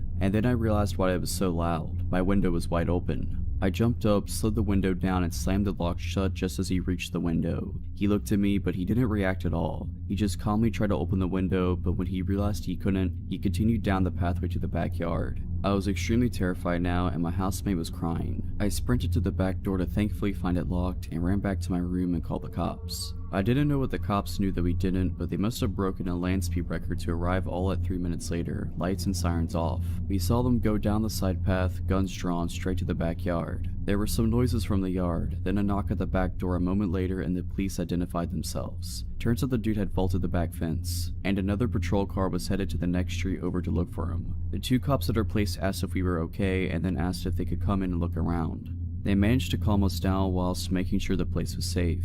They took our statements and they asked if there was anyone we could stay with tonight. My housemate and I stayed at our boyfriend's place for a few nights after that, and when we stayed in the house, it was never the same. We felt completely violated, and ended up moving out a few weeks later. We never found out if the dude was caught, but there was a random stabbing a few nights after the incident at the train station 2 streets over. If it was related or not, I don't know, but all I can think is that we were so lucky that it went the way it did.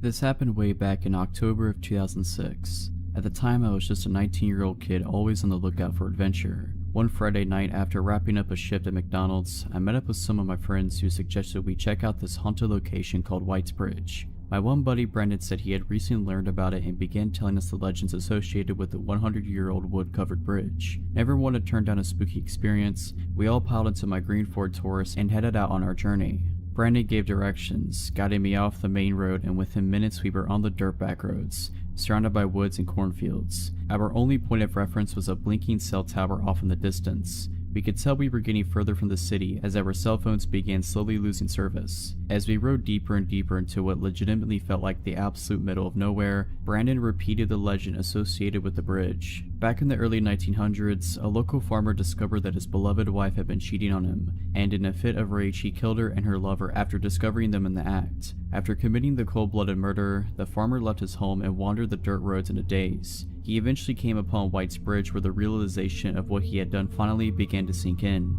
and deciding he would rather die than face the consequences of his actions, he hoisted a rope up and over one of the bridge's rafters and hung himself. As far as I could tell now, the story is complete fiction, but we totally believed it at the time. After a long and bumpy ride, Brandon instructed me to turn right on an off-road I wouldn't have even noticed was there had he not pointed it out. I took the turn and there before us was White's Bridge. It looked like something straight out of a horror film, an old wood-covered bridge, aged by time, sitting alone above a river deep in the middle of nowhere. We parked the car on the side of the road and got out to explore. Immediately catching our eyes was a scarecrow lying abandoned at the entrance to the bridge. My friend Mike, who was known as somewhat of a risk taker, and a stupid one at that, picked up the scarecrow and lit it on fire. The hay body burst up into a ball of flames and Mike waved it around proudly next to the old dry wood bridge. Realizing the risk, I told him to throw the thing in the river and put it out, which thankfully he did. After making sure there weren't any rogue embers that could ignite the bridge, Brandon suggested we get back in the car and pull it onto the bridge. He explained that the legend was that if you parked your car in the middle of the bridge, put it in neutral and killed the engine, the spirit of the dead farmer would push the vehicle forward to get it off the bridge. Naturally, we had to try this. We piled back in and did exactly as he said. We parked halfway across the rickety old bridge and killed the engine. We sat in the pitch black, saying nothing, waiting for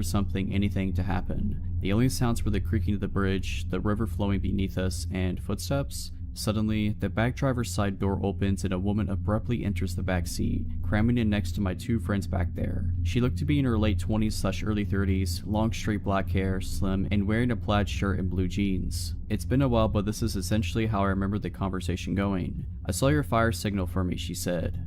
Wait, what?" I replied, totally freaked out and at a complete loss of words. "I'm so glad you came. My boyfriend's car broke down that way. I need a ride back." My brain was doing its best to compute the situation. "I'm sorry, but who are you?" I asked. "What are you doing out here? I told you." She responded curtly. "My boyfriend's car broke down over there. Can you please just give me a ride so I don't have to walk all the way back?" She was pointing ahead, towards a narrow road that forked off to the right on the other side of the bridge. My friend Mike, the scarecrow burner, and never the gentleman added, "I mean, if you need a place to stay, you're more than welcome to come crash at my place." I got plenty to drink and I interrupted him. "No, lady, listen, I'm sorry, I don't know who you are. You just got in my car and this is all really weird. I'm sorry, but you have to get out." She glared at me in the rearview mirror. If looks could kill, I would have been done for, but you signaled for me. She responded in an irritated tone. "We weren't signaling for you, get out." She let out an angry sigh and got out, walking back in the direction from which she came and disappearing into the night. I started the engine right up and looked at my friends. They all had looks of disbelief on their face. Without saying a word, I put the car in drive and slowly rolled forward and off the bridge. We needed to turn around and go back across the bridge to get to where we had come from, and the only way to do that was to pull onto the side road that the woman said her boyfriend's car had broken down on, and then reverse. As I pulled onto the side road, my headlights illuminated the 3 posted signs that I hadn't been able to see from the bridge. No trespassing, private property, and do not enter. Looking up the road, there was no sign of the woman. Wherever she went, it didn't appear she went that way.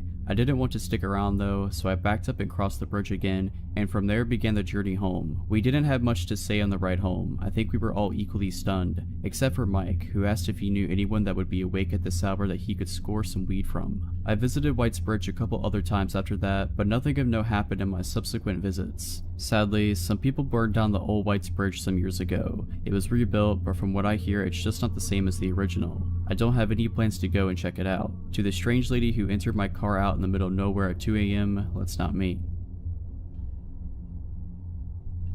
This happened in 2019. I was in my second year of college and living in a townhome about a 10-minute walk from campus. I lived with 2 other girls at the time, but they were all back at their parents' house for the holiday. I work in healthcare and was working Christmas this year. A little bit of backstory. There used to be 4 of us living there, but one girl had moved out due to issues with her boyfriend. He was a jerk who abused our kindness and allowing him to stay there, was only supposed to come every so often but basically ended up living there. We told her she needed to kick him out after an incident with him one night after he got physical with her and verbally abusive with the rest of us. She wouldn't listen and we told her we would have to talk to the landlord then. Long story short, she ended up moving out and left on bad terms with us. At this point, it was affecting everyone and we didn't feel safe with him there, etc., so she moved out. Okay, so back to the story. It was Christmas Eve and I worked the next day, so I was getting ready for bed, locked the doors, turned the lights off, and went downstairs where my bedroom is. I was scrolling on my phone for about an hour. It was Christmas Day at this point, when I heard what sounded like the chairs in the kitchen move. The kitchen is right above my bedroom. I thought maybe I was hearing the neighbors next door as we share the same walls and sometimes they can be loud. But I remembered one of them texting me and asking me to bring in a package they were expecting while they were all gone at home. The noise was short-lived, so I brushed it off. Next thing I know, my bedroom door is being opened slowly, but my phone screen is lighting up my scared jaw-drop face, so I can't act like I'm asleep. Where I'm laying in bed faces directly to the door, so we're just looking right at each other. So there I was laying in my bed while this guy has one foot in my bedroom with the door cracked open. It felt like an eternity, but in reality it was probably more than like 10 seconds of us looking at one another. He slowly takes his foot out and closes my door. I sit there just in complete utter shock. I couldn't make out what he looked like as my eyes were adjusting to the dark again from the phone screen. All I could see was a backwards baseball cap.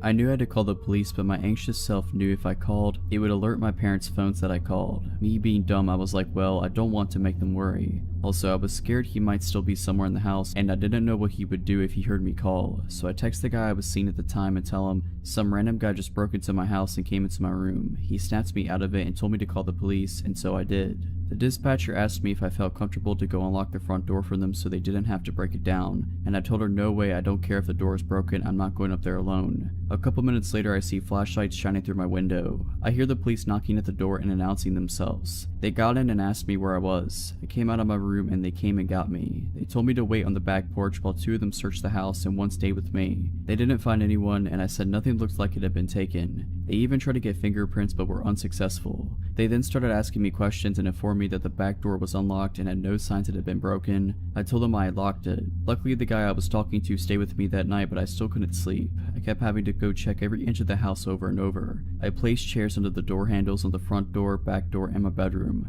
The next day I informed our landlord and she refused to come out and change the locks, and she never ended up changing them for the rest of the time we lived there. Every time I go to bed now, I triple check all the doors have been locked. Doesn't matter where I am. I have a dog now and he helps my anxiety of intruders, as well as a recent purchase of a Ring doorbell. I believe it was our old roommate's boyfriend. I think they may have made an extra key for him because he was basically living there, but I don't understand why he didn't do anything to me, the house, or our belongings. If it were someone random, I don't know why they wouldn't have done what they intended, and that could be many different possibilities. I don't know what their intentions were that night, but to the man who broke into my house on Christmas Eve, let's not meet again. Over the summer, me, my fiance, and my stepdaughter, then 2 years old, went on a vacation to Presque Isle in Pennsylvania. We stayed there throughout the afternoon and decided to get dinner in a nearby town, Erie, Pennsylvania. We go there and see a water fountain that kids play in. We think our kid would like that, so we get food and take her there. Now, it was kind of a pretty sketchy area, but there were also kids and it was still a little light out, like 6:30, 7 p.m.-ish. Me and my fiance sit down and watch our kid play for a bit. At some points, our kid wants me to run in the water with her, so I do. I kinda keep going back and forth between playing with her and keeping my fiance company. After playing with my kid for a while, I come back to my fiance. She looked kinda pale and said, "Go get our kid. We need to leave right now." I didn't know what was going on, but I got my kid. As I was turning to go back and get her, I noticed a group of about 3 really weird guys staring intently at us. When I looked over, one of them stood up a little bit and was giving me a stare. I grab our kid and start following my fiance who was booking it. As we were walking away, she tells me that somebody is following us now. I look over and see the creepy looking, shirtless dude getting into his old, beige sedan behind us. My fiance explains to me that the same man kept approaching her whenever I would get up to run around with her kid. At first he introduced himself and tried talking to her. She thought he was being benign but just trying to hit on her. When I came back, he apparently bolted. I sat with her for a couple of minutes and then went back to play with our kid. Apparently, as soon as I went, he returned. He asked her if she was married to me. She said that we were going to be hoping that it was the end of that. He goes away before I came back to sit with her again. The third and final time I go to play with our kid, he apparently came back. He told her that she thought she was a beautiful lady and asked if that was her daughter, pointing to our kid. My fiance said yes, and the guy said that our kid was also a beautiful lady and that his night was going to be made, whatever that means.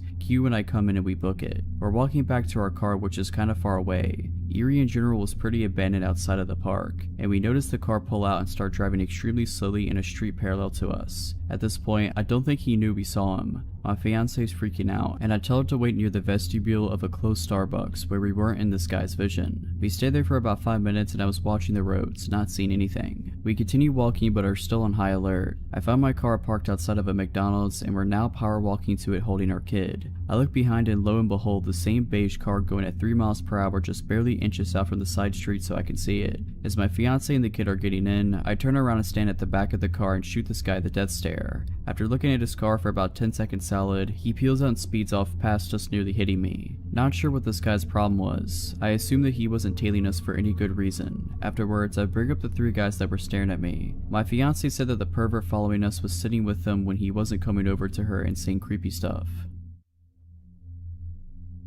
During college, I dated a fairly well-known and talented local musician named Tim. In the beginning, he was a loving, attentive, charismatic, seemingly normal partner. He made me mixtapes, cooked me my favorite meals, and dedicated songs to me at open mics around town. However, over the course of our year-long relationship, his mental health severely declined. He had the ability to appear lucid and normal around other people, but in private he began suffering delusions, compulsively lying, and creating art that focused on themes of murder.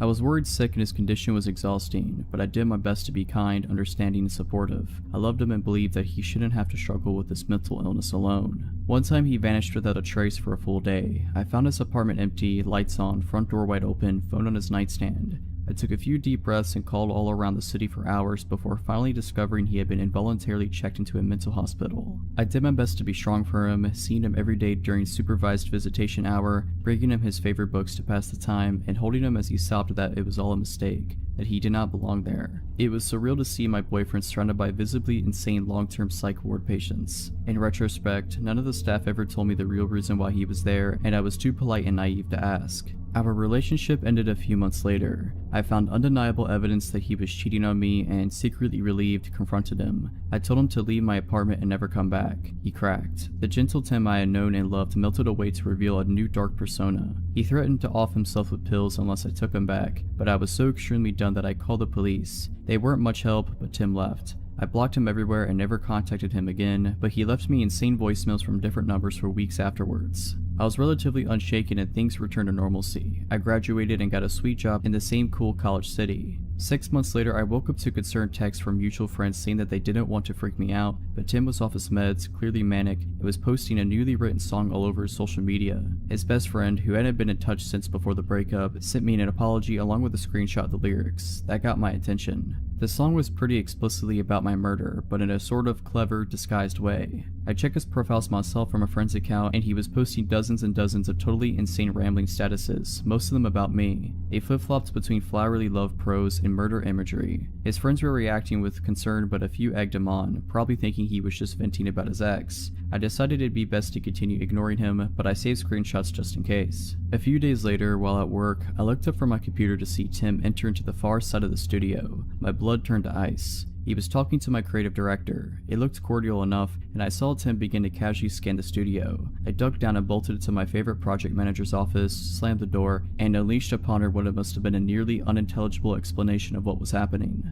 I was shaking so hard I could barely speak, but Nancy was amazing, and she understood almost immediately. She snuck me out of the building and drove me in her car to the police station, where I showed officers the screenshots and filed a report. My coworkers later told me that Tim was there to inquire about the open designer position. He is not a designer. He had brought with him a portfolio and an elaborately fabricated work history that sounded legit. At the end of his interview, he casually asked if I still worked there. He said we used to collaborate. Oh, and he had written a song for me, and it had been picked up by the local radio this morning. He asked my coworkers to let me know with warmest regards. That phrase still makes my skin crawl. He then left, found my abandoned car in the parking lot, and paced behind it until the police arrived. Unfortunately, he wasn't enough of a public menace for police to bring him in that day, but the incident helped me to secure a restraining order against him. My company was amazing too. I was deeply embarrassed about my literally insane ex coming to the studio, but the CEO filed trespassing charges against him and created an action plan to keep me safe if it happened again. Not long afterwards, I moved to a different city, and that was that. Haven't heard from him since. But I discovered the most alarming part later. His roommate at the time, Liz, went through a similar experience with him during his breakdown,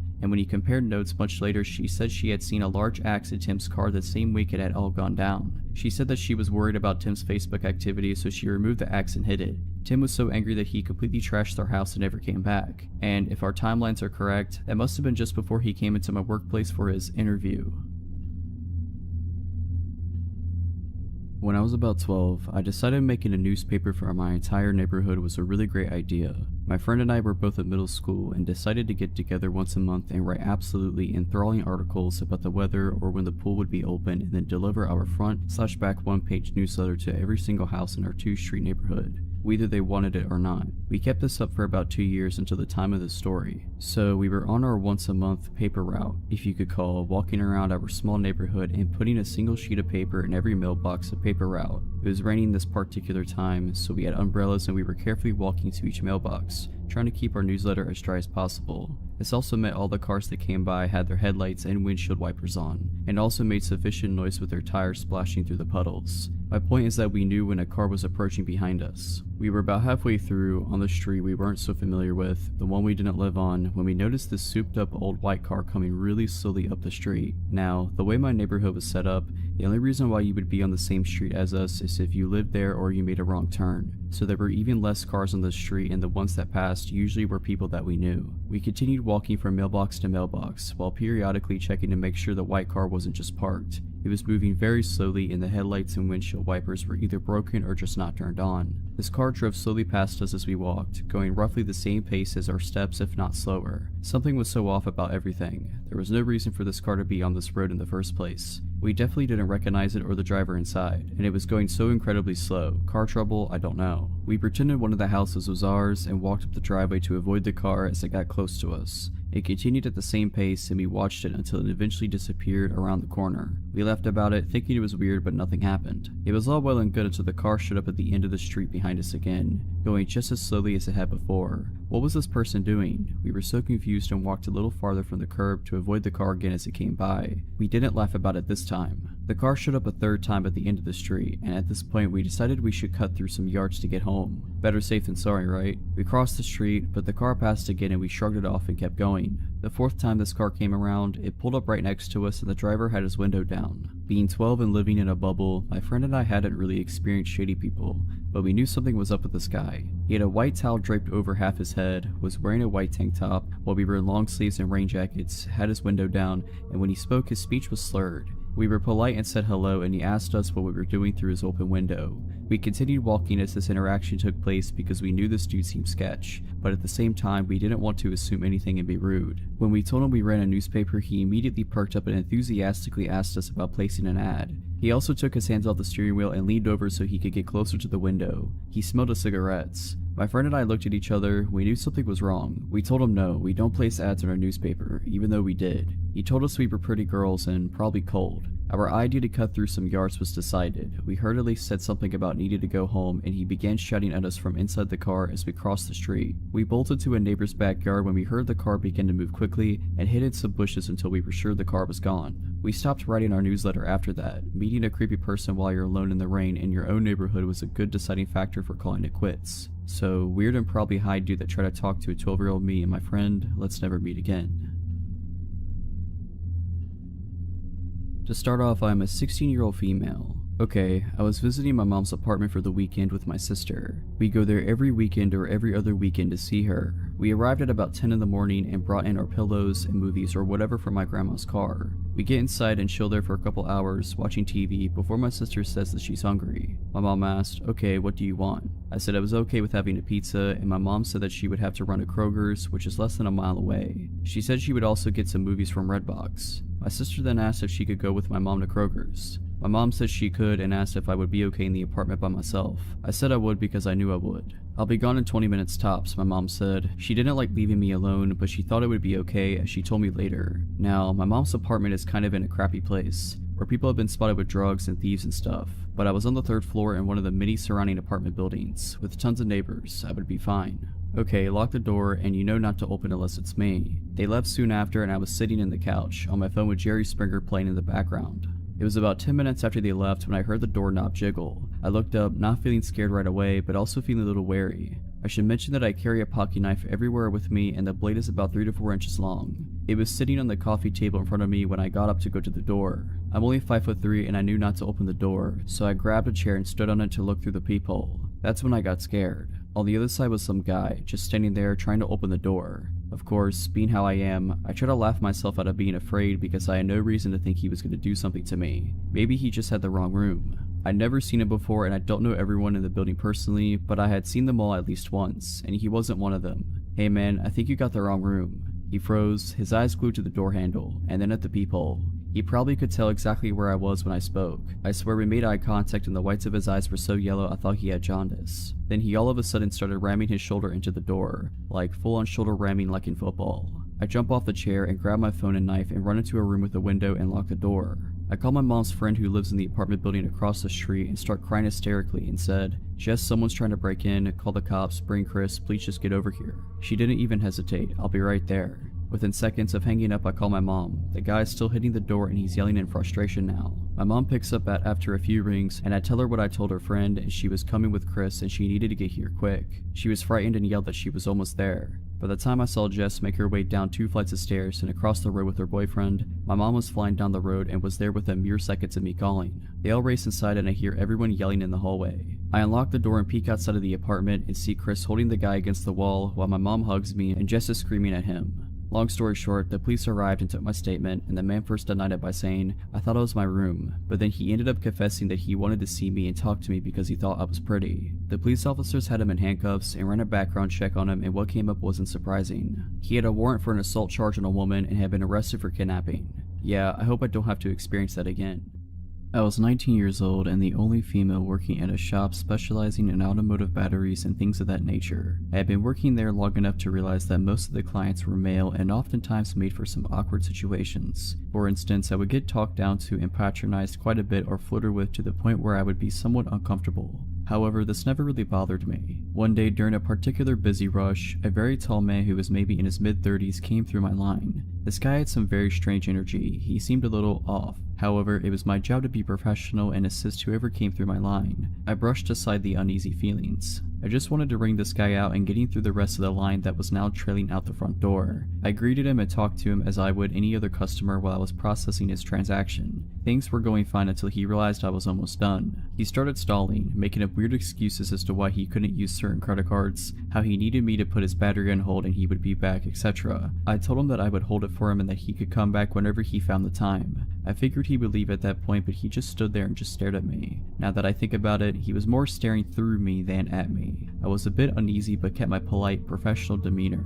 "Sir, if you're not purchasing anything at the moment, may I ask that you step aside so I can assist the other customers," I said. He completely disregarded my question and, in a slow, raspy voice, asked, "So, what's your name?" I didn't wear a name tag specifically for reasons like this. Customers had found me on Facebook before and it was really unsettling. Thinking quickly, I threw up my nickname. "It's Rhea." "Rhea," he said as he kept staring. I just smiled awkwardly and said, "Yep, that's me." By this point, my manager had realized what was going on and he proceeded to ask the man to step aside as well. After hearing it from my manager, the man walked to a corner of the store by some shelving and continued to stare while I was ringing the rest of the customers out. A bit of time went by and the line had cleared up, but he was still standing there, staring and now smiling the most sickening smile I think I've ever seen. It made my skin crawl. Of course, my manager and coworker saw this too, and my coworker grabbed my arm and said, "Come on, let's go out back." As we were walking to the stockroom, my manager asked the man if there was anything else he needed. The man muttered that there wasn't and left. I wish that was the end of it, but of course he had to come back in to purchase the battery. When he came back the next day, we again had a line. He let people go ahead of him and waited until I was free before coming up to the counter to make his purchase. I greeted him again and tried to remain professional, but it was hard considering how creeped out I was. I was again met with the same stare and the same freaky smile. I can't remember the entire conversation, but at one point, the questions he was asking became personal/weird/inappropriate enough for my coworker to cut in. He looked at the guy and then at me and said, "Rhea, go take your break," before he basically pushed me out the way of the computer and rang the guy out. I stayed in the back until my manager came and got me, telling me it was safe to come out. We were all pretty creeped out but thought that was the end of it. A few days went by and we had all mostly forgotten about this creepy dude until he walked in again. This time though, he didn't look through the store, didn't approach the counter, didn't say a word to anyone. He just stood, jacked hood pulled over his head, in the corner of the store, staring and smiling. The smile had become even wider and more sinister looking, and at this point I started to freak out. I started shaking and feeling sick to my stomach.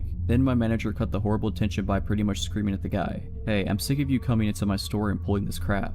The creep paid him no mind and kept right on staring. This pissed my manager off and he walked out from around the counter and told the dude, "Look man, if you don't quit coming in here and staring at her, I will not hesitate to call the cops. What you're doing is harassment, so you need to get out of my store." At the mention of police, this dude's smile dropped and he slowly sauntered out of the store. We never saw him again, but I was immediately taken off closing shifts due to fear that the man would come back and try to catch me when I was alone.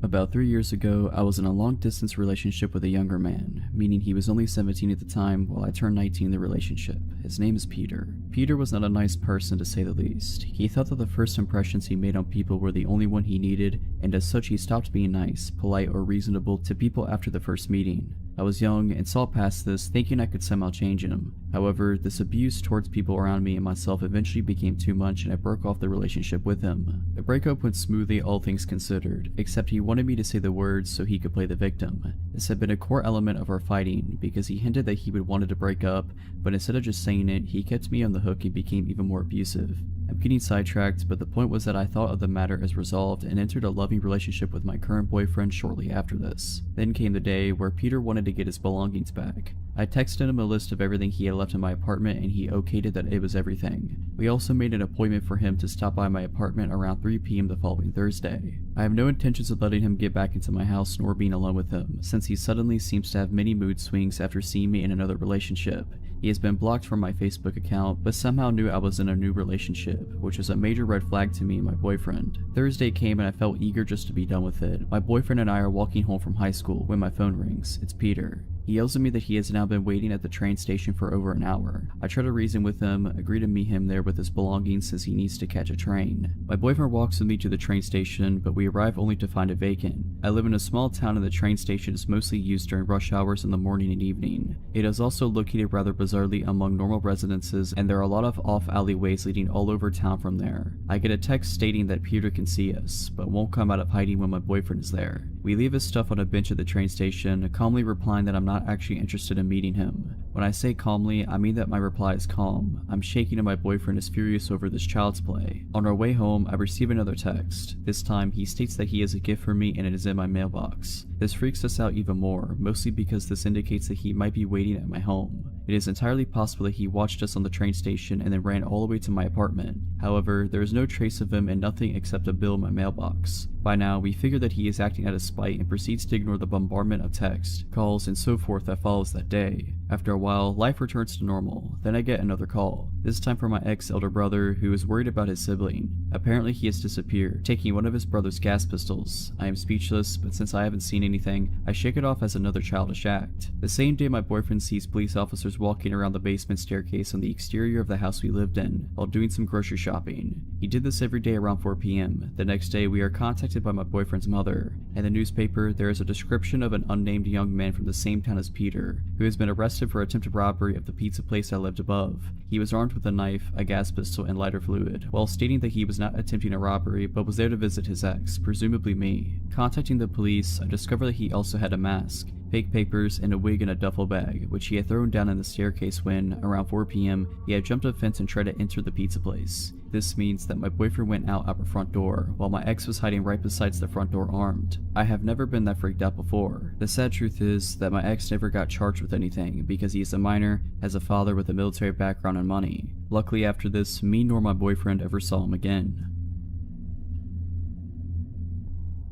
So this happened when I was in 7th grade, a 12-year-old kid. At the time, it was just my mom, my brother, and I living in a rental in a rundown low-income area. We moved in during the summer before the school year started, and we were welcomed by our next-door neighbors, which wasn't too uncommon but not super common at the same time for that area in Oregon. My mom worked 8 a.m. to 5 p.m. every day, so my little brother and I would ride the bus home every day from school. My cousin would also sometime ride back to my house with us, and her parents would pick her up later. Important for later. One day when I came home, I noticed our small laptop we owned was gone off the counter. I figured my mom had moved it. Later when my mom came home later, we determined it was missing and that a lot of other things were missing, like my iPod and wallet and my mom's safe with her handgun in it, and lots of family valuables. We called the cops and reported a robbery, and they came to investigate. They determined the person probably slid through the doggy door leading into the garage and then entered the house through our unlocked garage door. Cops stayed in their cars on the curb all night and said they would stay on watch for our house more than normal. I was terrified all night, and my brother and I slept in my mom's room. The next day we locked all our doors. It was Wednesday and it was a random half day at my school, so I rode the bus home around noon, and my cousin came with, while my brother went to a friend's house for the afternoon to hang out.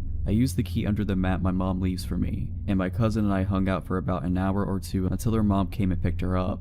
After she left, I hear the doorknob of the closet right next to the front door slowly open, and out comes this skinny, what looked like a 35-year-old man that I recognized as our next door neighbor. He seemed to be constantly shaking, intense eyes, had a really unhealthy look to him because of the extremely sunken face. Terrified, I'm in the living room just standing looking at him while he looks at me, with a surprised look on his face. I think he thought everyone left when my cousin did, until his face changed to an amused smirk when I believed he realized that I was alone in his house. He begins to walk towards me while I stand there shocked, not sure what to do. He grabs me really hard on the shoulders. He seemed crazy and excitable with his intense eyes. I instinctively jump and buckle my knees to allow my full weight to be the force that rips me from his grip and fall down. He then bends down for me when I heel kick him as hard as I can. He then yells and falls to his knees. I use that time to run past him to my front door. I open it and run to a kid I rode the bus with's house about 6 houses down. He and his mom were there, and she called the cops and my mom while I waited. The cops got to the house and he wasn't there but had managed to steal a few more small valuables. I gave my testimony that it was our next door neighbor, and he was later caught the same day selling some of our stuff at the pawn shop in town. He ended up being a crystal meth addict, stealing our stuff to sell and pay for his addiction. He was super weak from all the drug abuse, which is probably why I was able to get away from him. He also was apparently somewhat high when he spontaneously decided to attack me, being that I was alone. He had apparently watched us for a few months, learning our schedules from when we left and got home. He took the time to take the key from under the front door mat while we were gone, get a copy, and then put the original back under the mat for my brother and I to use when we got home. The cops were surprised he was smart enough to do that, as he seemed to be mostly dim-witted with everything else due to the drug abuse. Either way, I testified against his physical attack, and he got a few decades of jail time, being that he was already on parole for drugs. I was terrified and slept in my mom's room for the next year.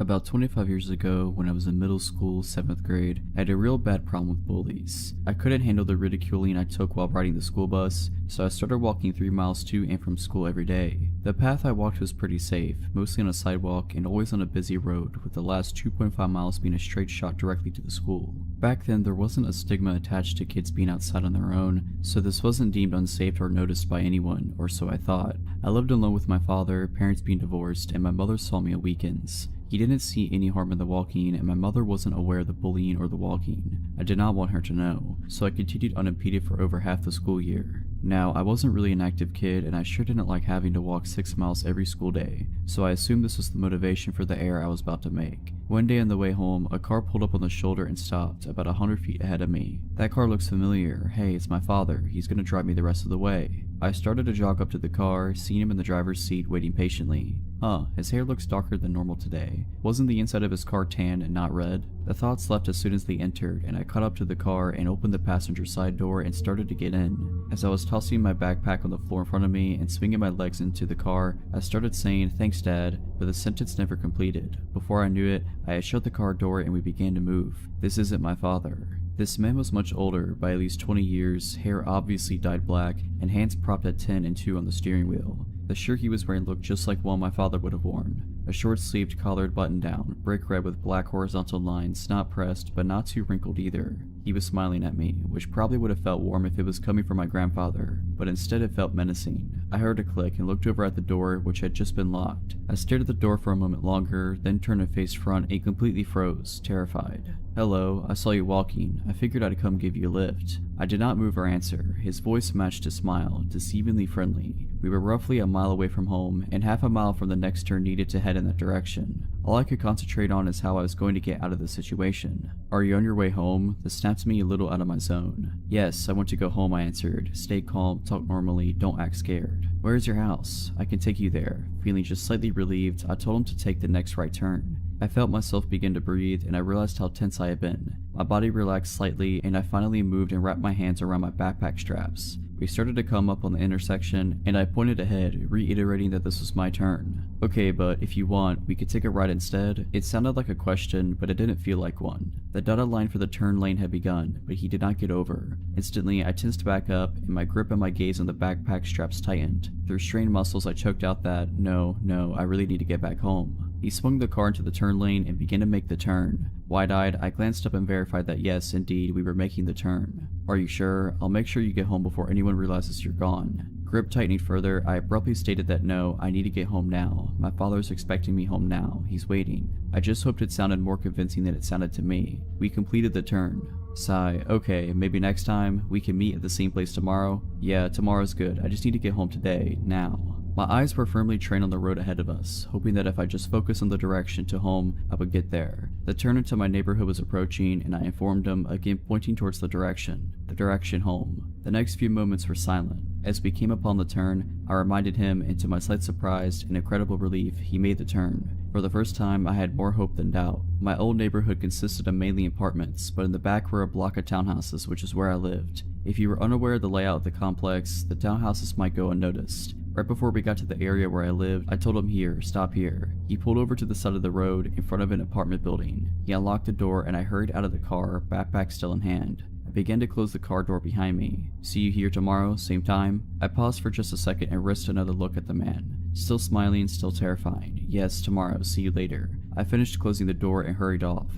I swung my backpack on the right way and briskly walked into the opposite direction of my house. I could hear the car still idling behind me, and it wasn't until I was able to turn off that road and leave his view that I heard him start to move. He had to drive up to where I was walking to turn around, and I glanced back as he was making an awkward turn, instead of going around the block to leave.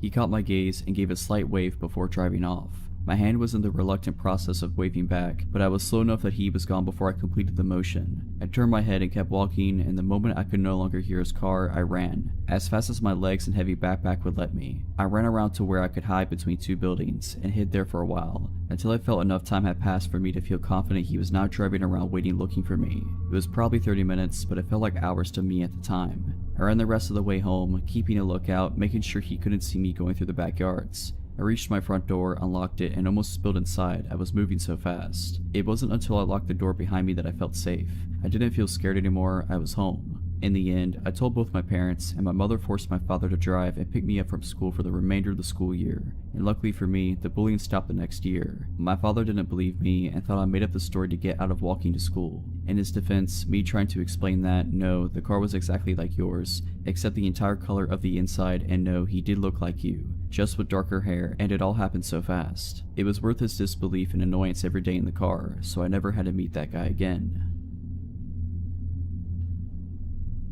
So this happened when I was 16, visiting my grandma, who lives in a small town in Poland. Just for context, it was summer and my family wasn't with me at the time. As you can imagine, living without my parents for a short time, my grandma's really chill was a dream. I could stay out late as much as I wanted to without my parents being able to prove it. Now at 16, you feel you're invincible. You don't really think about how many screwed up people there are in this world. Because of this mindset, I wasn't worried about walking alone at night. The day on which the story takes place was very hot. I remember shopping and hanging out with my friends until about 8 p.m. when it started to rain. Instead of walking home quickly, I decided to visit my aunt's house, hang out with my cousin for a bit, and walk home when the rain stopped. Well, I lost track of time and ended up leaving her house at about 10:30 p.m. At this point, the rain had mostly stopped, and this being my favorite type of weather, I declined my aunt's offer to drive me back, telling her I was getting a cab. I'm still surprised she believed this, but maybe she just didn't care. So I went on my way, called my grandma to tell her I'd be home in 30 minutes, but not telling her that I was walking alone. If there was one thing that scared me, it were the huge train tracks which you had to cross in order to get to my grandma's house the fastest, so I decided to take the longer way around through some sort of nature preserve. I'm not sure how to call it.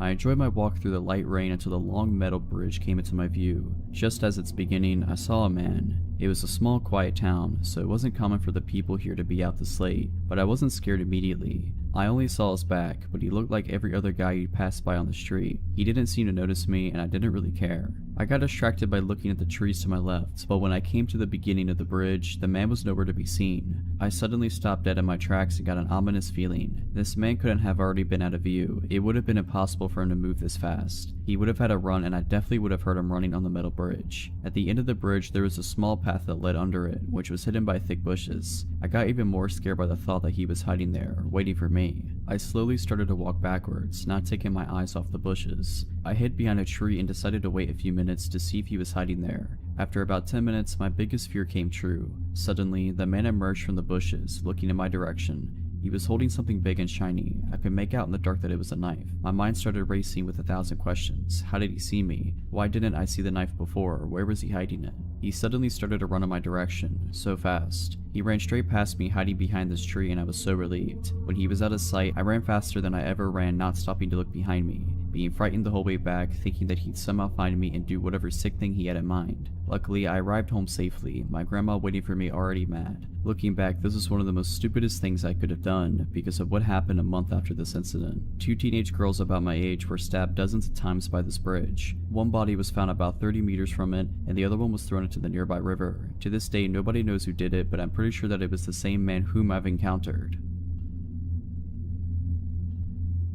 For context, this took place when I was 16 years old. I'm 24 now, so it's been a while, but this was one of the many stupid things I've done in my life where I could have ended up dead or even worse. I grew up in Portland, Oregon, and me and my friends would often go to the Lloyd Center to go shopping or just to hang around the food court being degenerates. I was walking around the mall with my friend Crystal and my mom when a man at a pop-up kiosk stopped us. He said that he represented a modeling company and wanted to talk to us about modeling for their clothing line. I considered myself better looking than the average duck. Spoiler alert, I am about as plain Jane as they come, and so I promptly announced that I wanted to sign up for the modeling agency, which my mom quickly shut down. I replied with a why, which got me in trouble later down the line with both parents, but that was the only start of my woes. I convinced my mom to allow me and Crystal to go off on our own, and with a reluctant sigh, she allowed us to go off. Me, being the dumb kid I was, marched right back over to the modeling agent and signed myself up with the phone number and email address. He said that he would be back in contact with me shortly to set up an interview with the company.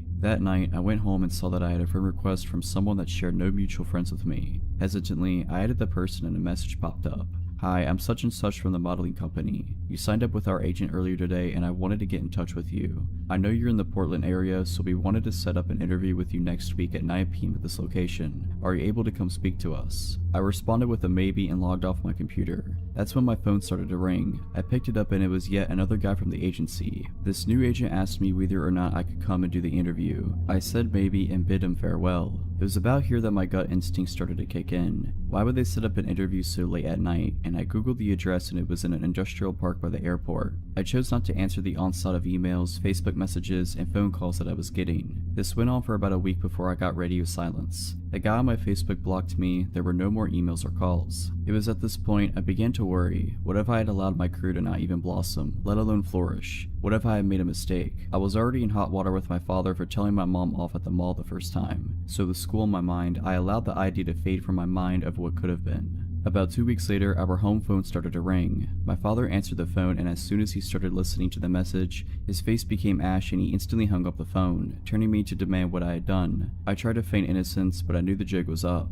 We had just gotten a phone call from the Portland Police Department to warn our family about a ring of traffickers who were targeting young girls with promises of modeling and acting. They had stumbled upon the name of one of the men who worked for the ring and through that started contacting families of young women whose information they had gotten a hold of. The worst part of it all, they had my family's address and home phone number as well. I was grounded for the rest of the year, which was to be expected, but it was better than being carted off to some trafficking ring, so I couldn't complain. When I was finally allowed back to the mall with my friends, we walked by the kiosk where the modeling agent once peddled his false hopes and dreams. All that was left was an empty booth.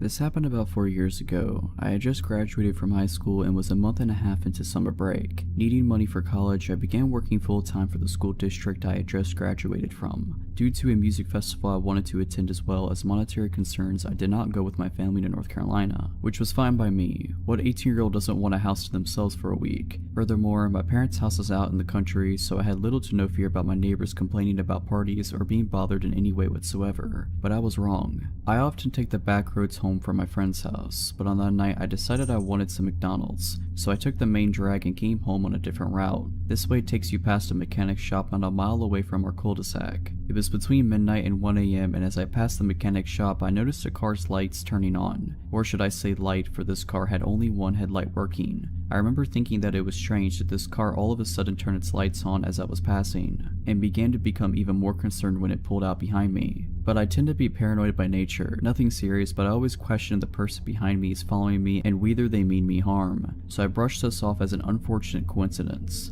But as I neared my street and the car was still tailing me, I started to become freaked out. I looked at my gas tank and my heart sunk as I saw I was on E. Either I pull up my street and go home, or I risk driving around some and seeing if this dude follows. Yet that option held the risk of my car running out of gas and leaving me stranded on the road, and I figured I'd rather take my chances on my own soil than on the side of some dark and lonely country back road. So I turned onto my street only to have my heart sink when the one headlamped car makes the turn right behind me. At this point I know I'm screwed. With nothing left to do, I began pulling up my driveway. It's a hill about 100 yards long. To my utter horror, they began to follow me up. Looking back, I should have called the cops, but there was no love lost between law enforcement and myself, and at the time, I was too caught up to even consider calling them. If my family would have been home, this would have never happened. I could have called my dad and he could have grabbed his gun, but he, along with the rest of my family, were gone, 12 hours away at the beach. So when they began to drive up my driveway after me, I stopped to put my car in reverse. They responded by reversing as well, yet they stopped at the bottom, effectively blocking my driveway. At this point, I pulled forward again only to have the same jig and dance happen. They followed, I reversed, they reversed, and sat at the end, blocking my escape. I quickly pulled up and turned my car around to come at them head on. By this time they were halfway up my driveway, the furthest they had come up. Looking back, I was terrified, alone, and angry. Who did this person think they were? With my brights on and shining right into their face, I opened my car door and got out. I pulled out my pocket knife and held it in my left hand while I grabbed my hammer in my right. I used to keep one in between my seat and door. In some weird desperate mindset, I made a split-second decision to grab the hammer from the head with the handle sticking out. My hope was that it would be mistaken as a gun. I began yelling and pointing my hammer/gun at the car, screaming at them to get out and what do you want? All the while I held my hammer as a gun and prayed they would fall for it. Whether they did or not, I cannot say. Part of me believes they thought it was a gun due to my brights being behind me, making my whole front side a shadow, yet they could have just not wanted a fight. Perhaps they thought I was a girl or was timid and wouldn't resist so aggressively and violently. Who knows, but it worked. They slowly backed out of my driveway and crept around the cul-de-sac. As they were leaving my street, I ran after them, hiding behind my neighbors' houses, and at every driveway the car would slow down to a near stop, as if scoping out the houses. Thankfully, they didn't pull into any driveways and they turned off my street altogether. After I was safely in my house, I ate my McDonald's by the front window with all the lights turned off, waiting to see if they'd come creeping back. Thankfully they didn't, but that night I locked every door in the house, which I always did anyways, and slept with a hammer, machete, and baseball bat next to me and my pocket knife under the pillow. Complete overkill, I know, but I was terrified. Now I know where my dad keeps his gun, so if it ever happens again, I'll be better prepared. Last year, I was dog sitting for my aunt. The dog is small, sweet, and a little skittish. I had worked most of the week, so I was just living in the house for the time being. It's a nice house, not big enough to feel empty if you're alone, but not small enough to feel cramped. The only rooms I used were the kitchen, bathroom, living room, and the guest bedroom. My last day of work this particular week was a double shift. I was excited because after this I had 2 days off. I planned on using them to introduce the dog to RuPaul's Drag Race. I usually try to keep good spirits for a double shift because regardless of the time and annoying customers, extra money is always needed. My old job was a barista and cashier. Mornings are always busy and nights are slow. On weekends, people are more concerned with coffee and breakfast than anything else we may have to offer. I was having a nice time, actually, because this day was turning out to be not as hectic as the previous ones that week, one even involving a small fire. As the morning rush line was dwindling, the limited tables in the restaurant came into view and I started people watching. As I slowly scanned the customers eating bagels and reading the paper, my eyes met a man at a laptop. He had long, dirty hair and a bit of a stubble. He stared at me with a little too much intensity. I wondered if he found my people watching rude, so I decided to clean and restock instead. It didn't take long for a line to reform, so I returned to my register. Once again, after the line died down, I could see the few tables in the front. The man was still there and he was still staring at me. Every now and then he would look at his computer and then back to me. It almost felt like he was looking right through me, or like he could see every part of me. It felt so uncomfortable that I went and cleaned in the back of the restaurant, out of his sight. After the next rush, I took my break and sat far away from the man. He was out of sight and I was out of his. When I came back from the break, the man was gone. My manager asked if I had interacted with him at all. I told her about him making eye contact with me, but that nothing else really happened. She told me that the man had been watching 18+ content on his laptop and she had asked him to leave. So that was weird enough. The man had been watching that and stared at me. I really wish that this is where the story stopped. Hours passed and the rest of the day was entirely normal, despite me and a few female coworkers feeling a slight edge. We were in the process of closing, which is actually a process I really enjoy. We're well in and I'm almost done with my assigned jobs when my manager comes up to me again. She informs me that the man had found his way back in the restaurant at some point and she found him hiding in a back corner. She chased him out by threatening to call the police. She knew that earlier in the day, he seemed to be paying attention to me. She said I could finish up whatever I wanted or needed to, but afterwards she strongly advised me to get home as soon as possible. She also offered to walk me to my car. I took both offers and quickly got my things together and clocked out. My aunt's house was not far from work.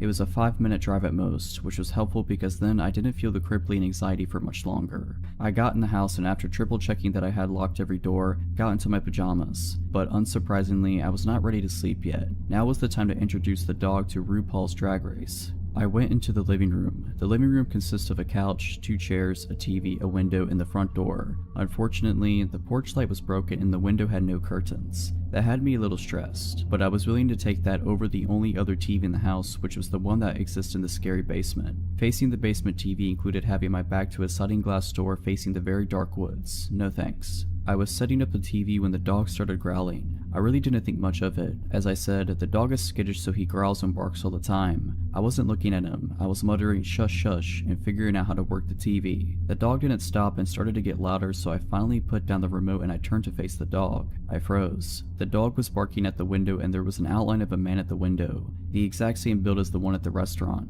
I screamed and luckily that was enough for the man to run away from the window. I stood there frozen for a while. The dog had calmed down but I hardly felt safe. So I went into the kitchen, grabbed a big knife and called my mom. She did not advise calling the police, my mom never does, and instead came and spent the night with me. I told my aunt. I spent the rest of my time dog sitting clutching the knife anytime I slept or took a shower. My aunt also gave me permission to have one friend stay with me every night. Nothing else ever happened. I never even saw the guy come into work again. A part of me wishes I knew who he was or where he went, or what he even wanted with me. I'm glad he was a coward and that all it took to scare him off was my scream and an extra small dog. The year was 1995 and I was 16 years old. I lived in a 3-bedroom, 2-bath house in a middle-class suburban community with my mother, 2 younger brothers, and our 140-pound Doberman, Turbo. From the front door of our house, relevant, you could see directly into our living room, which had an open concept floor plan with the kitchen and dining room. Our couch was on the wall directly in front of the front door. It was the summer between my sophomore and junior years in high school. My brothers and I spent a decent amount of time outdoors. I suppose anyone paying attention knew who lived in our house, and I suppose they knew that the only adult was gone when the only car was gone. However, prior to the man showing up at the house, I never noticed anything off, and I never noticed anything afterwards, so maybe we were just a random target. It was a Saturday and mom and the boys had run to the grocery store. In Nevada in the 90s, almost no one had air conditioning, so to cool off, you would open up all the windows and doors and use fans. On this particular day, I had the back sliding door and front door wide open to get a cross breeze. Neither screen door was locked. I was napping on the couch in full view of the front door in shorts and a tank top, with unlocked doors. In my defense, there was 140 pounds of protective dog muscle on the floor next to me, and probably only for that reason am I alive. Around the approximate time I expected my family home from the store, Turbo began barking. Assuming he was barking their arrival, I told him to shush and try to go back to sleep. Turbo continued to bark, becoming more and more intense and even aggressive with his barking. Finally, after 5 to 10 minutes of Turbo refusing to quiet and my family never coming in from the car, I sat up, realizing something was wrong. A man who I didn't know stood, seemingly frozen, staring at my frenzied and barking Doberman. Assuming that the man had some appropriate business at my home, I hurried the 10 steps to the unlocked screen door, constantly shushing Turbo. I apologized for my dog and for not hearing his knock. He never knocked. The man explained that he was from the phone company and he was here to check our lines. He never took his eyes off Turbo. Turbo never stopped snarling. I leaned forward far enough to see the street. Only unmarked, privately owned cars lined the street. I looked at the man who was dressed in tennis shoes, jeans, and a t-shirt. I was 16 and dumb enough to nap in front of an unlocked door, but I was no fool. Phone company personnel A. Always wear uniforms, B. Always drive company vehicles, and C. Don't come without being called, and D. Don't work weekends. I looked at the man who had yet to look up from the 140-pound dog that was now foaming at the mouth. I grasped the screen door handle and held it. This got his attention. He met my eyes as I said, "You have 30 seconds to show me identification or I'll open this door." I don't even think he made an incoherent excuse as he ran away. I fell to my knees and hugged Turbo. I then gave him all the meat in the fridge. I believe with absolute certainty that I would have been attacked if we hadn't had him. I like to think that if I hadn't had a huge, overly protective dog, I would have been in the habit of locking doors. But what would a screen door latch do against an intruder? And that creep stood there and watched me for 5 to 10 minutes. Perhaps he was paralyzed in fear, but maybe he was working his angles and only Turbo's insistent display of his willingness to kill anyone who threatened to be changed his mind. That's my theory. Turbo is long past, but his legacy lives on, and 2 loving, loyal, and lethal when necessary dogs sleep in my room every night. If you're liking this video, all I ask is that you make sure to subscribe to my channel and like this video. Thank you.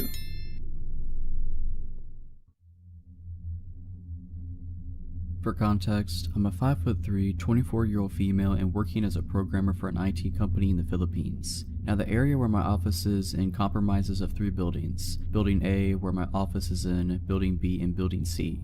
To get to the other building, it would take you like around 10 minutes to get there. Important for later. This happened to me a year ago around the end of February until March. I just got out of a bad breakup at the time and I really intended it just to focus on myself and not meet anyone yet. I just got out of work and it's around 7 p.m. on a Friday night and went to my usual waiting spot, which has benches and is located at the back of our building near the entrance of the underground parking. For our company shuttle, and Omar, shuttle dispatcher, is there. Now, I've known Omar for 2 years and is someone I consider now as a friend, and we would often chat about our lives, even the breakup with my ex then, and joke around. He's a 40-plus-year-old guy and he gives out this big fatherly vibe, so he's really someone that I trust. That night, he was there and with someone new that I didn't recognize. Our conversation went like this. "Omar, oh hi. Good thing you're here. I would like you to meet someone since he told me he already wants to meet you for a long time now." And then this guy stood up and shook my hand. I greeted him as just to be polite, and this new guy, let's name him Ray. He's average looking and a little shorter to my height, 5'1" I think. And he instantly gave off an all 5 as soon as I shook his hand. I thought that would be the end of it, but he proceeded to talk to me for a few minutes while I wait for my shuttle to arrive. Omar has purposely left me and this Ray guy so that we could talk and get to know each other. I'm actually puzzled at this point because, 1, I have no clue who this guy is and why he would be so eager to meet me, and 2, I clearly told Omar before that I'm not into meeting anyone just yet. But for the sake of being polite and nice, I talked to Ray, but we never reached any personal questions, exchanging numbers, social media accounts, or even telling him my full name. I just told him my nickname, and I left it just as that when I finally got on the shuttle. Fast forward to a week and Friday again, I got off at work in the same time and surprise surprise, Ray is there again with Omar and a security guard. They were chatting, but as soon as I came, Ray instantly greeted me, and at this point, I'm a little creeped out as I expected our encounter would only be a one-time thing. I just said hi and brushed him off and sat on the benches to wait for my shuttle again, and of course, as this guy doesn't seem to know the definition of personal space, sat beside me and talked to me again, but this time he's asking for my cell phone number. I told him off and clearly said that I'm not giving out my number to strangers and just giving him one-word answers just to give an impression that I wasn't interested at all. He would ask, "Why wouldn't you give your number? I just want to be friends." And I could see it in his face that he was getting frustrated every time I told him I wasn't giving it to him. This happened while Omar and the security guard was looking at us from afar, but this went on until I got on the shuttle again. As soon as I got home, I mindlessly scrolled through my timeline and saw a notification that I have a new friend request, and guess what? It's Ray, and he even messaged me with a "please accept my friend request." I just deleted his request, but now I'm pretty shocked since I didn't tell him my Facebook account, so how did he manage to find me? The following day was the last straw when I decided to get off at an earlier time so that I could avoid him, but to my surprise, he was there, again waiting for me, along with Omar and the security guard. Ray immediately ran up to me to say hi, but I brushed him off and dreaded the fact that I would have to wait with this creep again when I saw my shuttle isn't there yet. He immediately asked me if I accepted his Facebook request, and I decided to play dumb and said I haven't been active on Facebook and I haven't seen any requests. He got disappointed and he fiddled with his phone for a bit and then revealed his phone to show my Facebook profile and asked me if this was me. I said yes, and this time, I was completely ignoring him at this point and playing with my phone and told him that I wasn't going to accept his request because I don't know him. And then Ray grabbed my phone out of my hands angrily and said he was going to add himself using my Facebook account if I won't. I muttered a "what the" and grabbed my phone from him, and with perfect timing, I got on the shuttle in a hurry and told the driver to go. At this point, I could confirm that this guy could be stalking me and now knows my daily schedule and social media accounts. I reported this incident to my manager and told her how this was already happening for some time now. She was surprised that I didn't report it earlier, but I blamed it on my lack of assertiveness and fear that I might be overreacting to his advances. We reported the incident to office security and told them what happened, and they couldn't do anything at first as 1. I need actual evidence about my allegations to him, and 2. I only knew Ray by his first name and they would need more information than that. I didn't bother to ask where he's from or if he's even working in our office/building, which is dumb of me and I should have asked in the first place. My manager then decided that I should be at least accompanied by some of my office mates to confirm the situation, and the guys volunteered to accompany me every time I got off work. They accompanied me for a couple of days, and no matter what time I got out, Ray was there to harass me. I felt bad for my office mates as they had to deal with his BS as well. First instance, when he saw I was with my office mates, I could see the visible anger in his eyes, and he would try to butt in our conversation even if we were ignoring him. At one point when I'm talking with my office mates, he let out an exasperated sigh and said, "Can I talk to you for a second, please? What do you want? I just want to talk to you. If you don't, I'll leave." Okay, and then I went back to talking to my office mates. He butted in once more and asked that I should introduce him to my office mates when I didn't. He proceeded to introduce himself instead, which irked the heck out of my office mates and I, as his behavior doesn't seem normal at all. After that incident, my office mates and I told my manager what happened and how dangerous this guy might be. She decided that we should escalate it to HR and have them deal with it immediately. Gladly, HR responded and took the situation seriously and began to do an investigation on who Ray might be. Same day, they sent an email that after searching through records, turns out Ray wasn't an employee at our office and they might need to talk to building security to find out more about this guy. HR also requested our office security to escort me and observe the situation. I honestly felt relieved as now I'll feel safe for the time being while they search for who Ray might be. He still showed up even if I got out late or earlier than usual, but never went near me when he saw I was accompanied by security, but he would just keep his distance and stare at me, smile creepily, and linger outside my shuttle until it left. HR contacted me for a meeting with him and my manager about some news on Ray, and I was shocked by the information that they found out. Ray was not an employee of our building/office, but in fact, a temp in the security office in Building C. I then thought, okay, this creep is really putting an effort for someone who is clearly not interested, and if he's a temp, meaning there's a chance I won't be able to see him after this. But then what HR said chilled me to the bone. He was a temp assigned to work on the security cameras, meaning he had access to all the building cameras. It has been his way to spy on me and the reason why he was able to be there at the exact same time I got out. HR has already spoken to his supervisor and gave a warning to Ray, and of course, Ray denied the allegations even if I had witnesses against him. The supervisor wanted to apologize to me in person, but I decided not to as I just wanted this to be over with. After that meeting, I never saw Ray again, and I reckon he must have been kicked out after HR issued warning against him. As for Omar, I never seen him as well, and I felt bad, but he was also part of the people who enabled Ray and didn't do anything when I was clearly getting harassed. I received a bit of backlash from the security guards at the building for a while as well, hearing them say that I was overreacting and I should have accepted his advances, which was disgusting, as I heard the same thing being said by female building staff as well. Nothing strange happened for a few days, but then the security guard that was with Omar at the time when Ray was harassing me added me on Facebook, but I didn't make much of it and just deleted the request. I'm still working in the same office and building as of today and been totally shaken up by the incident that I decided just to keep my distance from people so I could avoid from this ever happening again, and to Ray, please don't meet me again. This story is of my brief friendship with a guy that near stalked me, and I'm sharing it for some closure, I think. I started my freshman year of college at a university in my hometown that's pretty nice. I'm not going to share too much about it, but it has a smaller amount of students but enough that you don't really run into people often. I lived on campus and I was only 17 at the time. I had Tinder, of course, as I was fresh out of a relationship and looking to experience new things in college. I matched with this one boy, Asher, who seemed nice enough, pretty socially awkward, but I never really minded because I have anxiety issues myself and I'm really sympathetic to it. Because of that, I ignored a lot of warning signs I shouldn't have. We texted for a while and he seemed really nice and caring. He wanted to know a lot about me, which I wasn't too keen on sharing, but I told him the basics and we texted kind of regularly. He lived on campus as well and invited me to hang out. At that time, things didn't seem too sketchy, so I was completely down. When I first met him, that's when things started to get uncomfortable. We hung out in his dorm, which is pretty standard overall. I got cozy with him on his couch. I'd say almost cuddling, but not quite. Still, really standard. When we started talking more, I realized how uncomfortable things really were. He kept making comments that just put me off, but I tried to ignore them. Things like, I've never really cuddled with anyone before, sorry if I'm doing it wrong.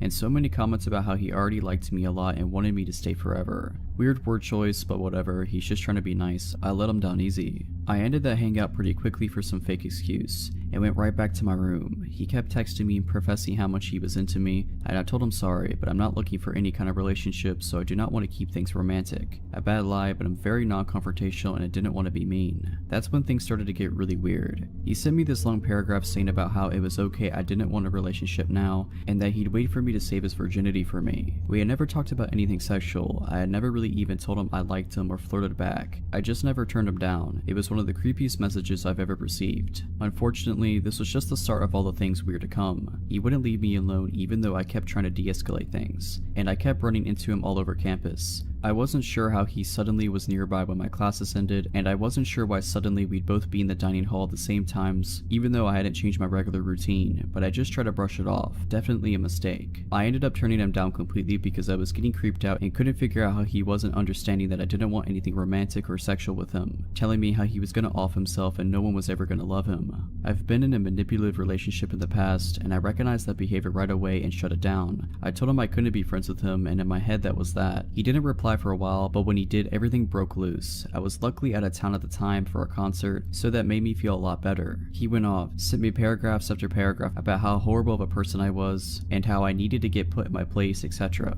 I could handle that, I just ignored it. Then, once the regret set in, he made it his mission to win my love however possible. He apologized profusely, told me how he couldn't be all alone and I was his only friend, and how much he loved me. Whatever, terrible, but I didn't care about that. Then, I guess to prove his dedication, he did the creepiest thing yet. First, he told me he was outside my room. We did not live in the same dorm building, and you can't get into the buildings unless you live there. I don't know who let him in. I wasn't there, and my roommate was out, so that was okay. I texted back at that point and told him to leave and how wrong and creepy that was, and he pulled out his last resort. He just sent me screenshots of my contact in his phone. On Apple devices, you could fill in tons of information and have a note section. Everything was entirely full. He knew my home address, my room number on campus, my parents' and brothers' names, my pets' names, my schedule. It was terrifying because I'm a fairly private person. My Instagram is my only social media and I do not share that much on it. I don't think I'll ever find out how he discovered all that about me. I blocked him on everything right away and reported him to school. The school did nothing at all. I still see him on campus, but it seems like he doesn't care about me anymore gladly.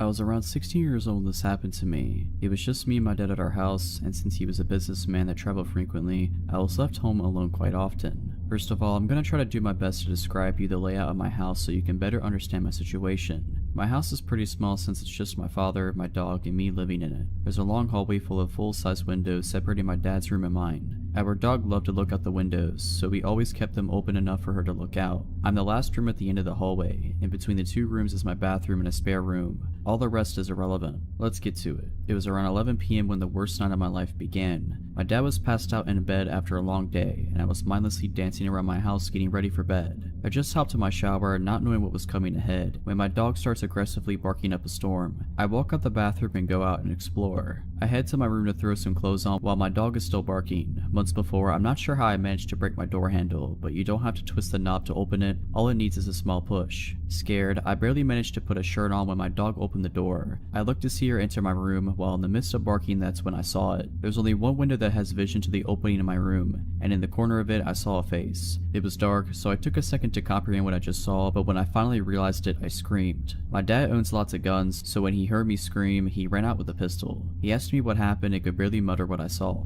He ran outside to see if the man with the terrifying face was still near. We stood out there for maybe a minute scanning the area. A man was casually strolling towards us from the opposite direction from about 100 yards away. I knew it was him. I got that feeling in my stomach that you can't mistake. It was like he was trying to cover up that he was there by coming from a different direction. But he didn't fool me. You better stay away from my daughter. You see what I have here, you know what this does. Holding up his gun, I could have sworn my dad was gonna shoot. The man brushed these threats off easily. My dad and I went back inside. He went back to bed like nothing had happened, but I could not sleep a wink. I kept thinking he was gonna come back and hurt me because of the threats to him. We called the cops the next morning and they came and scoped out our house. He looked around the house trying to calm me down, but I was still pretty shaken up.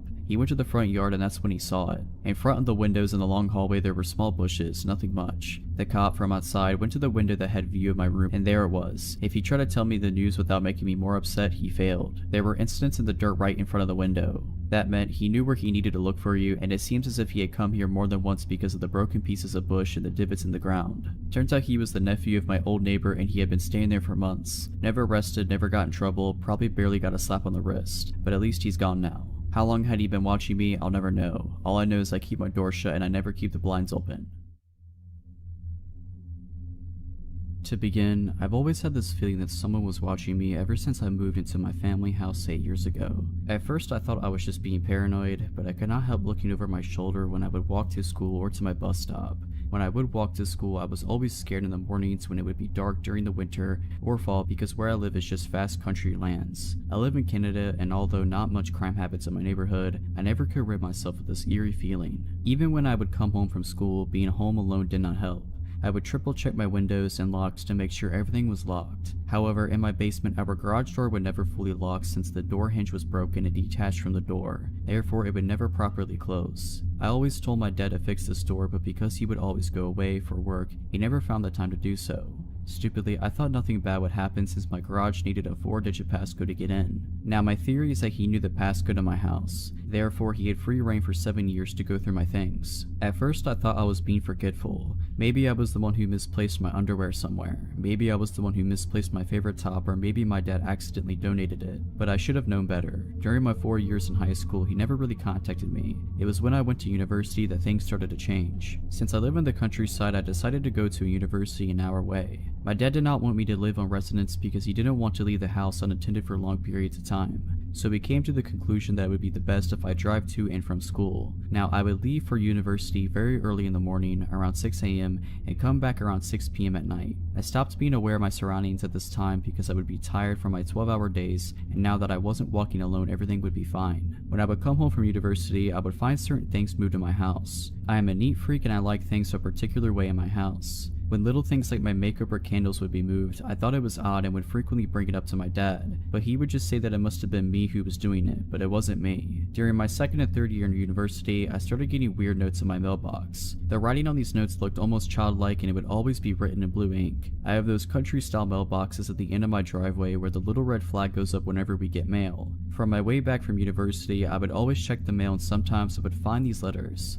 The letters would never be long. In fact, they would only be 1 to 3 sentences that would contain odd questions like, "Where are you? I wonder what you do while you're away from home. How do you find university? It must be tiring driving that long. Did you make new friends? Do you still hang out with your best friend? You dress differently now. Why is that? I miss the scarves you used to wear. You don't close your curtains as much anymore. Why don't you look for me?" These letters would always come once a month at the beginning of the month. I would show my dad and at first he would say, "Oh, maybe your cousins are just pranking you, or it's probably your friends." But every time I would ask my friends or cousins, they would give me this confused response saying that they never sent me any letters. Now that I am in my 4th year at university, the letters do not come as frequently, but 2 weeks ago something happened that makes me think that things are escalating. I came back home from university at 7:45 p.m. and it was fairly dark outside. I saw that my mailbox flag was up, so I checked the mail and it was just bills. At this point, I haven't gotten a note for a little over 3 months now, so I am thinking maybe the notes will not come anymore. As I settle in for bed, I change into my pajamas and I check the locks usually. As I checked my front door lock, I look out the glass panel on my door and I saw that the red flag on my mailbox is up.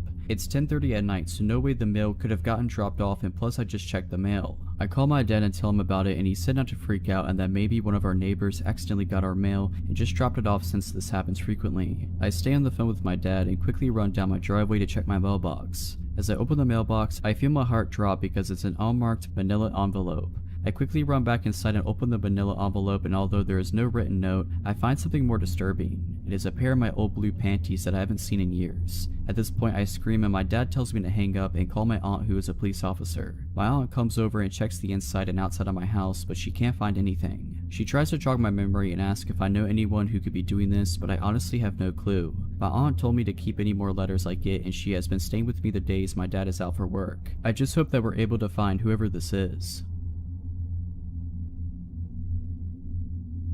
About 2 years ago when I was 17, I received a Facebook message from someone named Dan who I didn't recognize. I had mutual friends with him and he looked to be around the same age as me, so I wasn't alarmed. What follows is the messages. Dan, hello, how have you been? Haven't seen you in a few years. Me, hi, not trying to be rude, but do we know each other? Dan, yeah, you really don't know me? I didn't respond. Dan, wow, real nice way to treat a family friend. Me, sorry, I just don't recognize you. Dan then sent a picture of me and him together from when we were little, and I mean really little, like I looked maybe 2 or 3 and he looked 5 or 6. Me, oh wow, did our parents used to be friends or something? Dan, I was your neighbor. You really don't recognize me. Come on, I didn't move that long ago. He had in fact moved a long time ago, at least 12 years ago, so I honestly feel like it's not that uncommon for me to not recognize someone who I hadn't seen or talked about since I was 4. Anyways, the conversation continued like that. I apologized for not remembering him and just started catching up. He was being nice enough and I was bored, so whatever, no harm, no foul. After we kept talking, I started remembering more about him. Like I remembered him coming over and swinging in my backyard and me going over to his house with my big brother and all of us hanging out together. Dan was a few years older than me, at least 2, but I can't remember exactly. Anyways, we kept talking on Facebook, just messaging back and forth about normal things until it started to get late and I was tired and had school the next day, so I told him I was going to bed. I closed my computer and just laid down and went to sleep.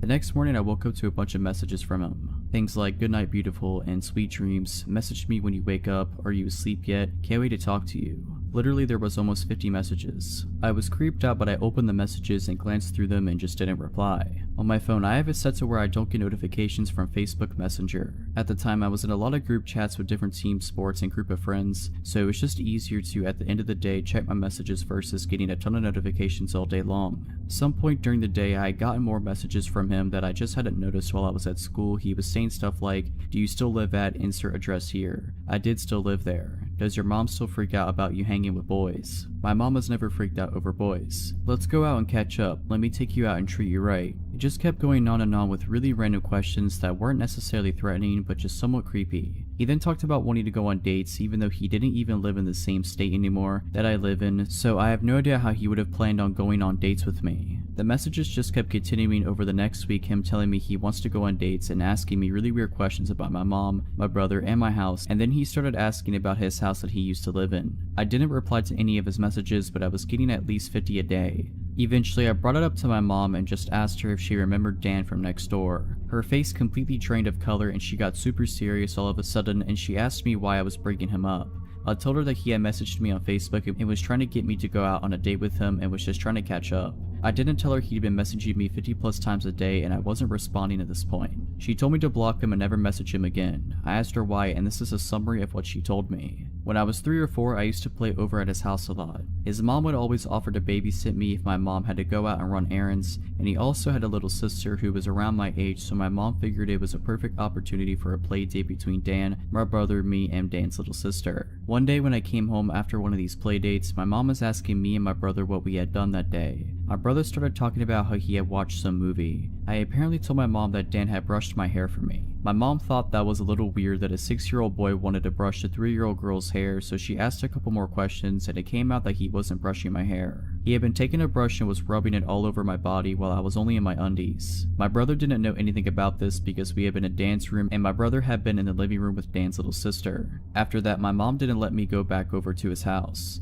Apparently when my mom confronted his mom about it, a huge fight broke out. Not physically, but a screaming match. It turns out that Dan had been doing similar stuff to his little sister, but it had escalated farther than that with me. My mom threatened to report them to the police or Child Protective Services. She did both, but before much could be done, they moved out and found somewhere else to live. They were renting the house. After hearing that from my mom, I immediately blocked Dan on Facebook. I wasn't quick enough, I guess, however, because he messaged a bunch of my friends on Facebook asking about me and had changed his relationship status to taken and in a relationship with me. He then followed me on Instagram and found my Snapchat somehow. He liked and commented on almost all of my Instagram pictures and sent me a bunch of Snapchats. I quickly blocked him on both and luckily he never figured out my phone number. Luckily I haven't heard from him since.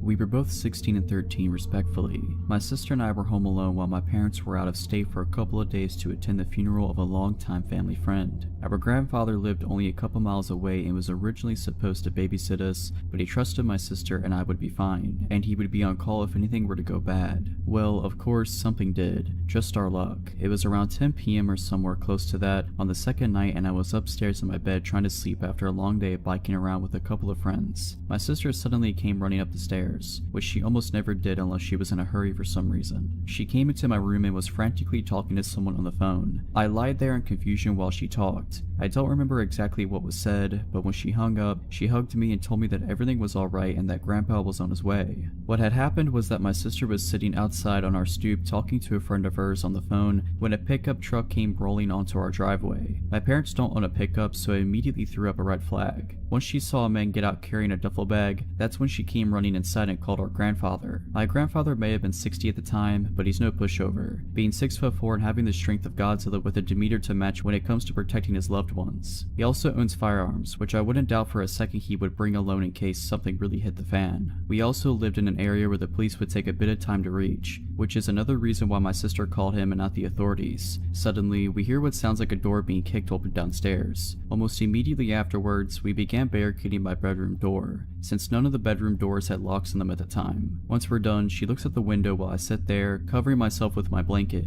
All the while we hear footsteps downstairs on our hardwood kitchen floor. My sister then looked around my room and asked if I had a bat or something, which I did in my closet. My Louisville slugger that I used when my parents made me play baseball when I was in elementary school. I also had a hockey stick, but who would use that as a weapon unless in a very circumstantial situation? She rummaged through my closet and found it, then stood next to the door while I ducked down behind her, thinking maybe I should grab the hockey stick, but it's much less intimidating than a bat. Unless this burglar has some sort of PTSD associated with hockey, then this is the ultimate weapon. We then hear the sound of a gunshot followed by a man yelling out in pain. The sound of both I can still hear even to this day when I think about it hard enough.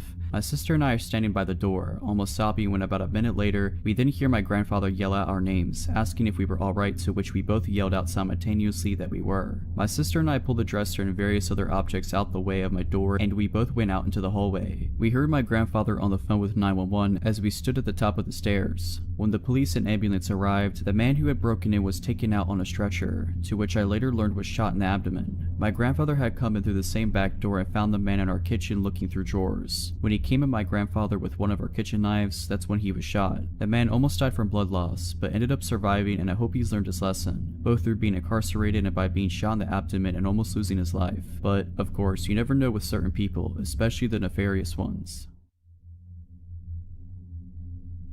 This all started my sophomore year of high school.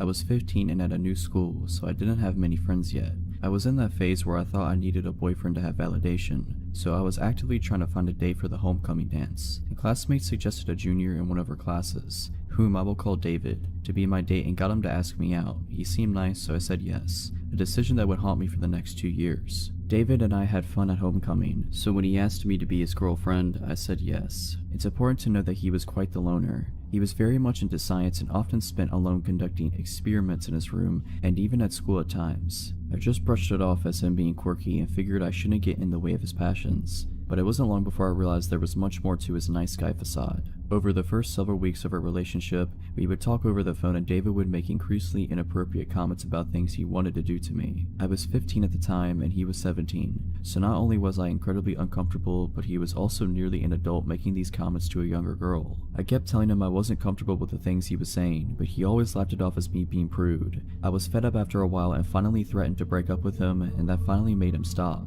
I should have recognized the red flags and bailed at that moment, but again, I was dumb and felt I wasn't worth anything unless I had a boyfriend. Although the inappropriate comments stopped for the time being, he would still become increasingly possessive and downright obsessed over what I was doing at all hours of the day. He would intrude on conversations I had with my friends and want to know things that frankly weren't any of his business. One day when I was getting into the shower, he called and my dad told him I would call him when I was done. Instead of simply waiting like any rational person would do, he called a total of 4 times over the next 10 to 15 minutes to see if I was out of the shower yet. I began to feel suffocated, but every time I asked him to back off, he would cry about how depressed he was and that he only wanted to talk to someone to feel like he was wanted. I always fell for it like the dummy I was, but now I recognize the clear manipulation that it was. One day I finally had enough. I broke up with him in person at school and he bawled like a child. I didn't let it get to me this time, however, and firmly told him that I didn't want to be his girlfriend anymore. Although he couldn't get his way, he still somehow convinced me to stay friends. I know I was an idiot, but things didn't end there. Over the next several months, David kept trying to get me to go out with him again, even going as far as to cry in front of other people to garner sympathy. Fortunately for me, David had earned a bad reputation throughout his school year, so no one really believed him. He would even try to trick me into a date by subtly suggesting we go see a movie as friends, which I always got around by inviting my friends to come along too.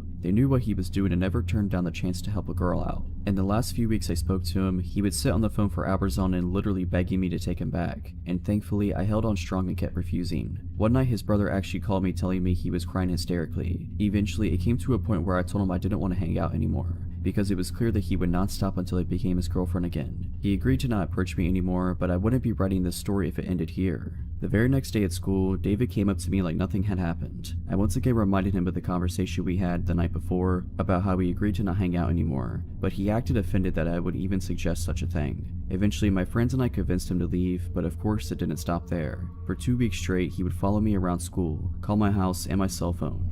For 2 weeks straight, he would follow me around school and call my house. This was the days before smartphones, so blocking his number wasn't as easy. I tried to get help from the school staff, but the vice principal basically told me that there was nothing I could do because he wasn't trying to hurt me. I was frustrated, but thankfully David seemed to back off when it was clear that I wasn't going to give in. That is until I got another boyfriend. The following school year, my junior year, I started dating a senior named Justin. Not long after we went public with our relationship, I noticed David following me again. Now Justin was a football player and he was a pretty big guy with unresolved anger issues, so he didn't take kindly to this guy. He would hang out with me and my friends, and David would hover over nearby, walking by every now and then and making it blatantly obvious that he was spying on me. One day, Justin walked straight up to David and confronted him. He didn't lay his hands on him or threaten him in any way, but he did ask, "What are you doing?" in a really angry tone. David simply muttered some kind of excuse and scurried away. We thought that was the end of it, but later in the day I was called to the principal's office. Turns out David claimed that Justin threatened him and blocked the doorway so he couldn't move. Justin denied it, of course, and told the principal I could back up his claim, which I did. Thankfully, nothing came of it, but this was only the first of a long line of incidents. Over the school year, David and his brother, who was a year younger than me, would try to get Justin in trouble every which way they could, even started rumors and threatening his life. A classmate of mine overheard them talking about ambushing Justin and hurting him, but even though I brought this to the staff, nothing was done about it. All the while, David kept following me when Justin wasn't around. There was even an incident in the school gym one day when a bunch of classes had to stay there for the period. He and I both were there and he made sure to sit on the bleachers nearby, even following me when I moved. I was on the verge of tears, but then I saw two guys I knew sitting on a few rows down from me. They were cool with me, so I got their attention and, after explaining what was going on, asked them if I could sit with them to feel safer. They accepted and we ended up having a good time talking about music. In spite of this, things just kept getting worse with David. Finally, it came to a head when David's brother wrote a letter to Justin's sister. They had been good friends before this whole mess started, and in the letter David's brother threatened physical harm to me and to Justin. The sister gave the letter to Justin, who then came to me, and we both brought it to the principal. That was when the principal called everyone involved into his office and had a nice little chat with us. The principal showed the letter to David's brother and said, "I can expel you for this right now, but I'm willing to let it go on one condition." David and Justin were both about to graduate, so the principal gave them the ultimatum. He stated that David and his brother were not to contact me or Justin in any way, shape, or form for the rest of the school year, or he would see to that neither of them would graduate. I was pissed because Justin did nothing wrong, but in the end, we just wanted this whole mess to be over with. From that point on, David didn't bother me again, thankfully. Justin and I ended up breaking up that summer for unrelated reasons, and the following year I didn't have to see either of them ever again. A few years later, however, David tried to send me friend requests on Facebook. I deleted the request and blocked him. I even unfriended and blocked the two mutual friends we had for good measure. Sure, I was being paranoid, but it made me feel better. There was one last incident involving David, not with me, but with my younger brother. When he was 14, he took his then girlfriend to see one of the Transformer movies and David walked in. Upon recognizing my brother, he sat behind him in his date and kept laughing uncontrollably at inappropriate times and even started kicking their seat. My brother tried confronting him, but it did no good. They didn't bother getting the manager because my brother's date was too afraid he would attack them if they tried to leave. Thankfully, that was the last incident I or anyone close to me ever had with him. I'm doing much better now. I'm 30 years old and, ironically, I ended up marrying one of the guys who sat with me in the gym that day. My advice to any teenagers reading this is that you should always pay attention to red flags and get rid of toxic people in your life. It's always better to end up alone than stuck with someone who makes you feel bad and treats you like your feelings don't matter. This happened a few years ago when I was bartending in college. I was coming home down a stretch of divided highway at around 3 a.m. when I noticed a car heading towards me in the wrong lane. I doubted myself at first and thought that the car was on the other side of the highway. Sure enough, the white Ford sedan passed me at a really high speed at around 90 miles per hour. It's worth noting for later that I also drive a white Ford sedan. I was used to drunk/idiot drivers in the middle of the night, so I pulled to the side of the road and let him pass me. I had a moment of clarity and thought to call the police, thinking this person could hurt themselves or somebody else. The dispatcher answered, and after telling them which road and exit/mile marker I was at, told me they would send a car. The state police station was only a few exits away, so I figured they would send somebody and I would just drive home. As I headed back onto the highway, I noticed some lights a few miles behind me. I live in a more rural part of southeastern Pennsylvania, and traffic at 3 a.m. tends to be truckers and cops. The car gained on me as I was getting up to speed, so I stayed in the right lane and waited to be passed. Instead, they flipped on their high beams, making it uncomfortable to drive, and rode my tailgate. At this point, I thought I was going to be pulled over by the police. I drove a white Ford sedan and had just called out a different white Ford sedan, so I grabbed my registration from my glove box. Suddenly, the car behind me audibly slammed on the brakes and stopped in the middle of the highway. They must have shut off their car because the lights went out and I saw what looked like the same Ford sedan from earlier. Still, I thought this may have been a police car. They had a roof rack, and it could have looked like I had reached for a gun in my glove box or something. I panicked and called 911 for the second time and asked the dispatcher if they had sent a cruiser to investigate. The dispatcher was a little curt with me and assured me that they sent somebody out. Dispatcher, we have sent a trooper out to find the car, sir. Me, I only ask because somebody is following me and acting weird.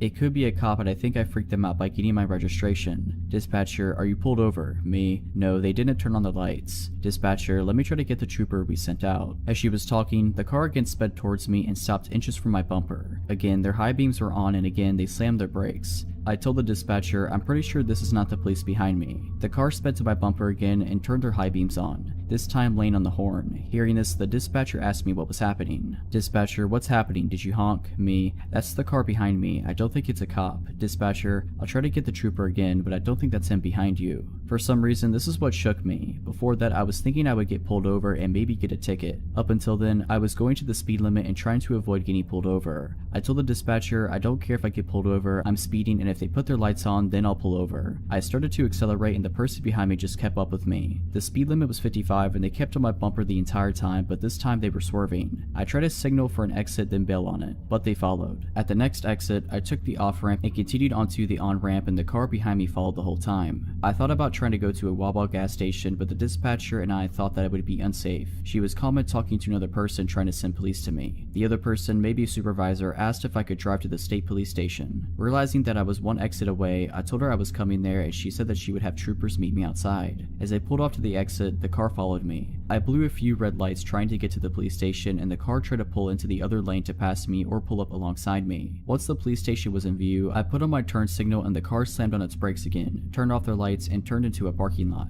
The story ends kind of anticlimactically as I pulled into the police station and met the troopers. Two of them went to find the car and I stayed with the third trooper. I think the dispatcher and her supervisor and the state trooper escorted me home after taking a statement from me. I was never called to follow up or testify, so I can only assume the person didn't get caught.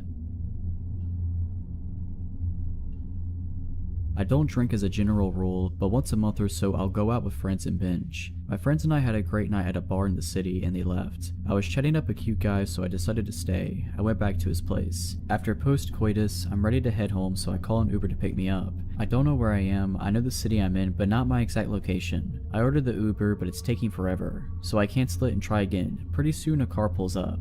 I drunkenly mumble something like, "Is this the Uber?" and I hop in. Mistake. Ubers apparently are supposed to have some kind of marking on their vehicle. The guy pulls away and starts driving. We're chatting, I'm fumbling for a cigarette, and the next thing I notice is that we're headed for the highway, but in the opposite direction of where I thought we needed to drive, and we're going at a solid 90 miles per hour. Then I get a call from an Uber driver. He's there and I'm not, because I'm in the car with someone else. I start texting my friend, frantically counting off mile markers for her. Then I realize that's going to do jack, because she's probably drunk too, so I call 911, but I realize this guy is crazy. He's refusing to let me out of the car, so I've got to do it on the sly. It's been about 40 minutes now. I'm terrified. I don't know where I am. I don't know who this is. We're driving at over 100 miles per hour, weaving in and out of traffic. This guy is trying to get me to hang up my phone call, and also smoking pot, so I don't want to do anything that might provoke a violent reaction from him. I start chatting to the 911 dispatcher as if it's my friend, praying that they'll catch on. "Hey girl, it's me. Yeah, I'm with someone right now. We're driving past highway exit." "No sweetie, it's not my Uber. I thought it was, but it's not. It's a shame you can't come and meet me and bring friends." Thankfully, the operator catches on. He gets me to stay on the phone while he sends cops, and we develop a code. If I see cops, I'm supposed to casually put my hand out the window, which looks semi-normal because I'm smoking a cigarette. We pull into some random little housing complex, and he busts out some powder and forms 2 lines. I now have confirmation that he does drugs, which means he's probably emotionally volatile. I relay this to the operator in code, "Oh girl, I wish you were here right now. This guy just busted out the coke. You'd love it. He's taken a really big bump, man after my own heart," etc. Pretty soon I can see the lights from the cop car, so I start waving my hand out the window. At this point, I don't care if he's on to me or not. I don't know if he has a weapon, but I slump down on my seat just in case things get hot. The cops surround us, get him out of the car, and then, once it's safe, they extricate me as well. They whisk me to the hospital for a drug test and evaluation, and that's where my story ends. On my way to the hospital, as I'm explaining all of this to the officer, I find out that of the guy's 40-ish years on this earth, he's been in federal prison for 30 of them, for violent offenses. I want people to learn from my mistakes, and if nothing else, call 911 and stay on the line. If you're liking this video, all I ask is that you make sure to subscribe to my channel and like this video. Thank you.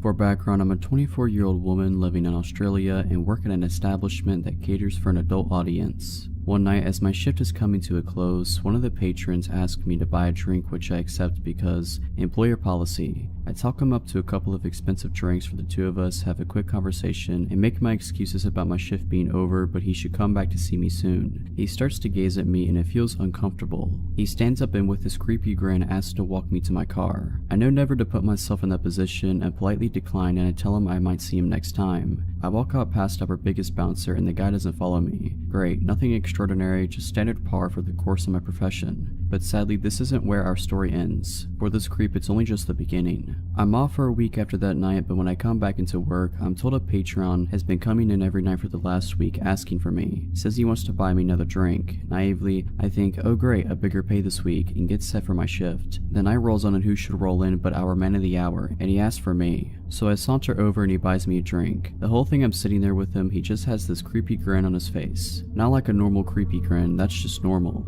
No, this is the kind of grin where he knows something you don't and is very pleased with himself about that fact. So we're talking and I'm getting him ordering himself drinks and trying to upsell him where I can. About half an hour goes by and I make my excuses to leave so I can try to spread the tips around. But this guy isn't having it. He won't let me leave, and the more I insist, the angrier he gets. He's practically hissy at me by the time I give a look to one of the bouncers, who promptly comes over and diffuses the situation, giving me an opportunity to walk away. Great, crisis averted. Wrong. Bouncer doesn't throw him out, just gives me a buffer so this guy starts following me around the place, even attempting to walk into an employee-only area, which is where another bouncer finally notices and kicks him out. I finish my shift and walk over to my car. There he is, I kid you not, sitting on the bonnet of my car. How he knew it was my car I will never know. He wants me to give him a ride and tells me how pretty I look. He's spewing greasy slimeball creep lines at this point and I'm not interested. I try to give him a hint nicely and decline to give him a ride, but again he just turns to me and grabs me by my arm, insisting I give him a ride. I tell him to screw off and jam my key in his shoulder as hard as I can. He lets go and I push him with all my might so he falls down. I jump in my car, lock the door, and shove that key in the ignition. He's back up and banging on the window angrily to let him in.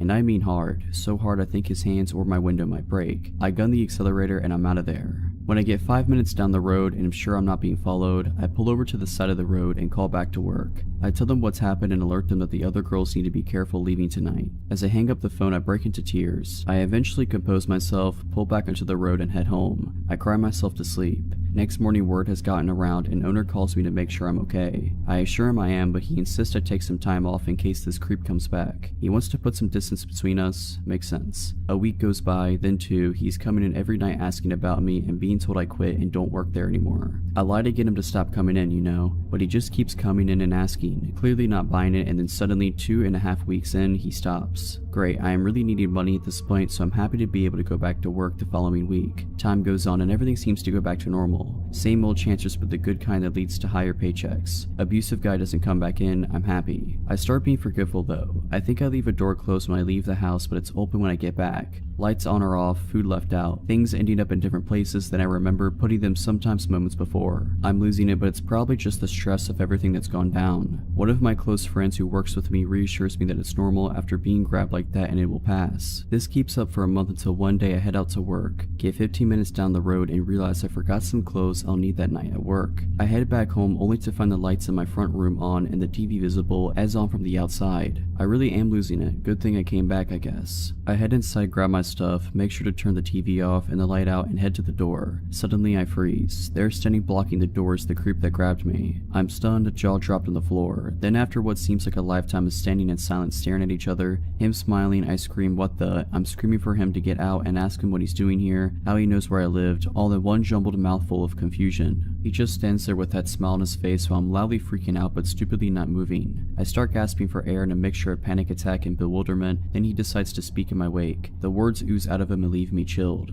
"Welcome home, honey, you're back early." A switch goes off in my head, I throw everything I have on me at him and sprint to the back door. I'm out ski. I leg it faster than I have in my life, screaming bloody murder as I go. I hide in some bushes around the corner, tears running down my face, gasping for air. I check my pocket and my keys are still there. No phone though, I threw that at the stalker creep along with everything else. I sneak back to my house, jump in my car and nope out of there. I head to work, tell them what's happened and call the cops. Cops head to my house and send others to my work. Stalker guy is gone, but when they turn up, they search the house and turns out he's been living in my crawl space. I'm paranoid that's what all those doors and lights and misplaced things was about. I pack up whatever I can fit in my car while cops are still there, that they'll let me take, and I drive.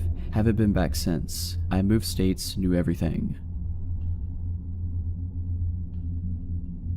This happened around 2006, when I was in my mid-20s and my sister, the unfortunate main character in the story, had just turned 21. At the time, she and her boyfriend lived with my fiance and I. On weekends, we went out to one of the two bars that had karaoke, air hockey, etc. This particular night, we were at the bar further out from where we lived in the city, a good half an hour by car. Everyone was having drinks, socializing with people we knew. It was one of those places, lots of regulars, singing karaoke, nothing out of the ordinary really. Except that night my sister started hanging out with these two older ladies who had a liquor store in their purses, and were quite sharing, although I didn't know it at the time. As she tended to drink a lot more than me, that was a score for her. Less money spent on drinks, but she ended up far more hammered than usual. Towards the end of the night, around 1:45, she was really very drunk. The aforementioned fiance, my sister's boyfriend, and I were in a heated air hockey game, planning to leave as soon as it was over. She walked up to us and said she was going to smoke a cigarette outside. Nothing unusual, everyone did until we were done. About 5 minutes later, we paid our tab and walked out, but she was not on the porch area where smokers congregated. Okay, weird, but not alarming. We went out back of the bar to check for her, inside in the restroom in the large parking lot. It is notable that this particular bar was in a business park, so there were multiple businesses that were closed, as well as the Mexican restaurant next door that had just closed as well. We searched, asked everyone that knew us and those who didn't if they had seen her. No one had. I asked the workers from the restaurant that were sitting outside as well. They seemed nervous when telling me they hadn't seen her, but I didn't think on that much until later. By then I was in a full-on panic after trying to call her cell about 15 times only to have it go to voicemail. Being a bit inebriated myself, I started searching for her. Went as far as to take off my heels and start running down the highway searching for her, as honestly there had been times she would start walking home in the past, though never from this place as it was so far away from where we lived. The fiance and her boyfriend thought we should go to the house to see if she got someone to bring her home. Seemed unlikely but not unheard of.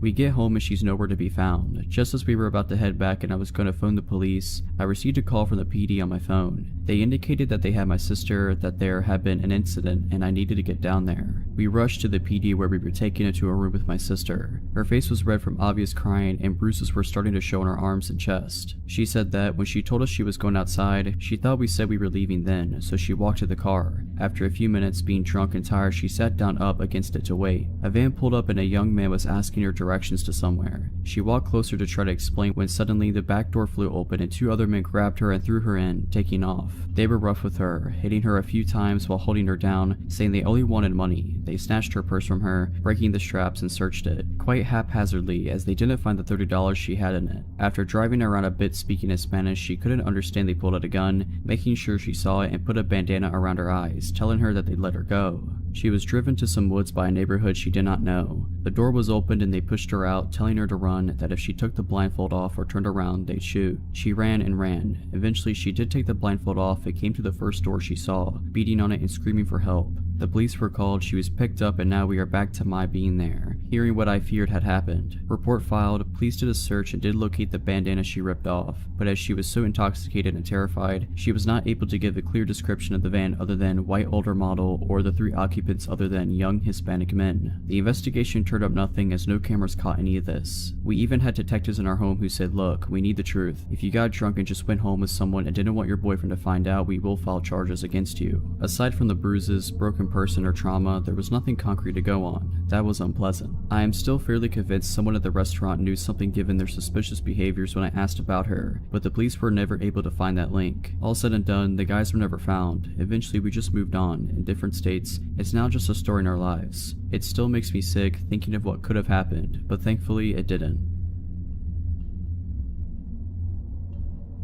A little backstory, I was about 16 at the time, and I rode the public bus to and from school. This particular day, I had done some special effects makeup before the end of my classes, so I had fake blood running down my face, and I couldn't be bothered to take it off before leaving school. Now I knew as I was boarding my bus, people would stare or ask questions, so I wasn't surprised when this man, who looked to be in his mid-30s, started asking about the makeup. The conversation was normal at first, just the usual, oh wow, did you do that yourself, kind of stuff. I answered the questions as normally as I would, and expected the conversation to be done and over with. But I was wrong. This man, he mentioned his name was Joe, started steering the conversation into strange territory, asking me if I had a boyfriend, to which I lied and said I did. He then proceeded to ask if my boyfriend liked the makeup and if I was on my way to see him now. I again lied and said he likes the makeup and yes, I was going to see him, trying to get Joe to believe someone was expecting me. The conversation died down for a bit until he said this, you know, you remind me a lot of my sister, he said with a grin. I just smiled in response, not really knowing what to say. After not hearing anything from me, Joe continued, my sister was kind of a jerk. She was always lying about me to our parents. I had fantasies about breaking her jaw.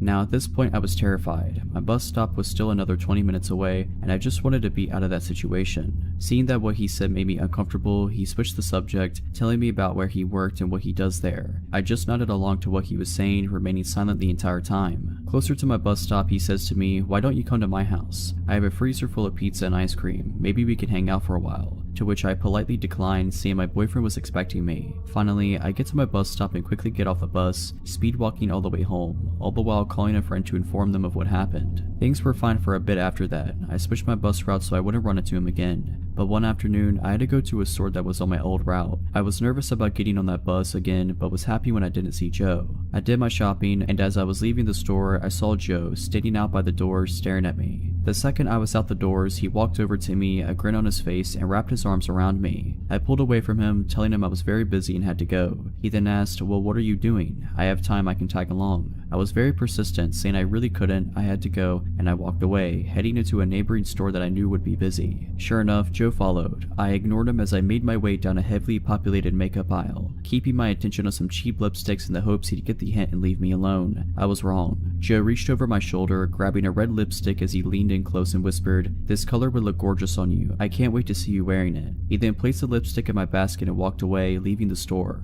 I remained in the store for about 20 minutes after he left, afraid to leave and make the walk home. After I mustered up the courage, I put the lipstick back, put away the basket, and called a friend to stay on the line with me until I made it home. Now I don't know if he followed me home or not, but I can say that after that day, the motion detector porch lights started coming on at night, and I started hearing knocks at my bedroom window. Thankfully, I moved shortly after and haven't seen Joe since.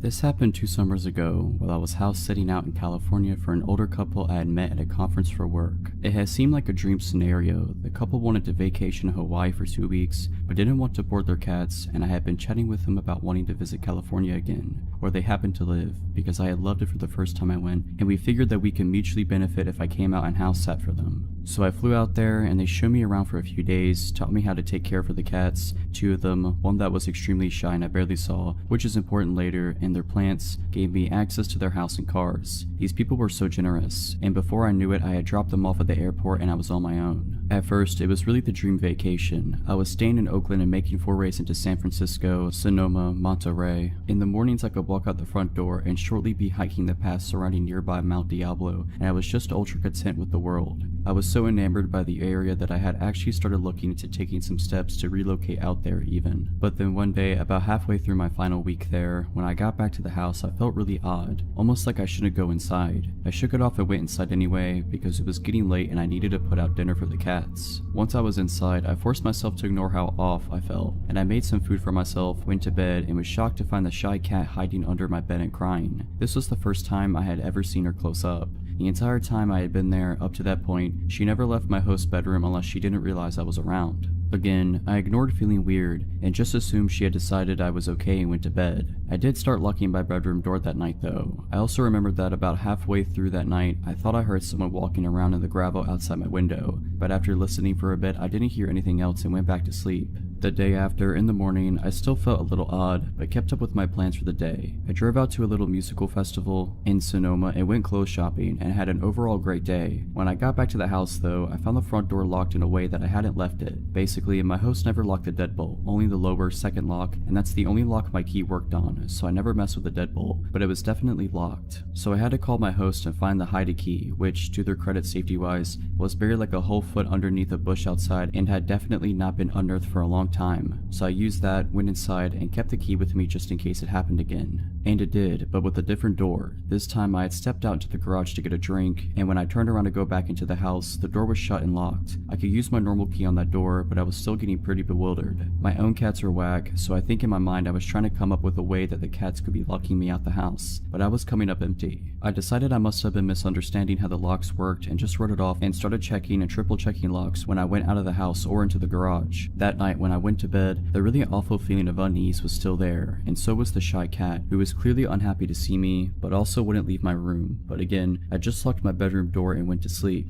The next morning I felt awful, nausea, body ache. I had no desire to leave the house, so I decided to stay in and Netflix for a day. This vacation stay was like a full 2 weeks, so I didn't feel like I was in any hurry to get all the touristy things in anyways. But as the days went on, I started to feel that feeling of wrongness again, and it morphed into feeling incredibly watched. Around mid-afternoon, it got to the point that I was so uneasy that, even feeling awful, I decided to get out of the house for a bit to shake it off. I was getting a bit low on food, so I went to the grocery store and bought a couple food items that I didn't think would hurt my stomach, and then I left. When I got to my car, I started crying and my entire body was telling me not to drive back to the house. I couldn't not though, because I didn't want to neglect the cats, so I drove back, parked in the driveway, and convinced myself after about half an hour to just go open the front door. Once I did that, I thought I would get over it and would be able to go in and at least feed the cats, and then maybe I'd go get a hotel room after, but my body physically would not let me inside. It was like I was stuck in the entryway. I then made a deal with myself. I would yell into the house saying I had already called the police and that they were on their way. In panic logic, I figured that would make anyone in the house leave, so I faced the inside of the house, looking down the hallway towards the bedrooms, and I did just that. The second I had finished saying, "They're almost here, so if you want to avoid being arrested, you need to leave now," the light in my host room turned on and I heard some banging. I immediately hightailed it back to the car, called the police for real, and proceeded to have a mental breakdown while talking to the dispatcher. Once they got there, they checked the house and didn't find anyone. The double doors in my host's bedroom were left wide open. I'm so glad the cats didn't get out, and there was a pile of food wrappers in the corner behind the blinds, so they said it looked like someone had been there. What makes it so scary to me is that nothing was taken, and that based on the shape of the house, that would have been the perfect vantage point to see me in the living room as I stayed home sick. To explain this, the house was in an L shape, and from the windows into the garden that were in my host's bedroom, you could see into the living room windows. Also, the minute the police were gone, they said they couldn't prove anyone was there were no signs of forced entry, and we couldn't get a hold of my host immediately to verify if anything had been taken, etc., which once they were back, they verified that nothing had been taken, so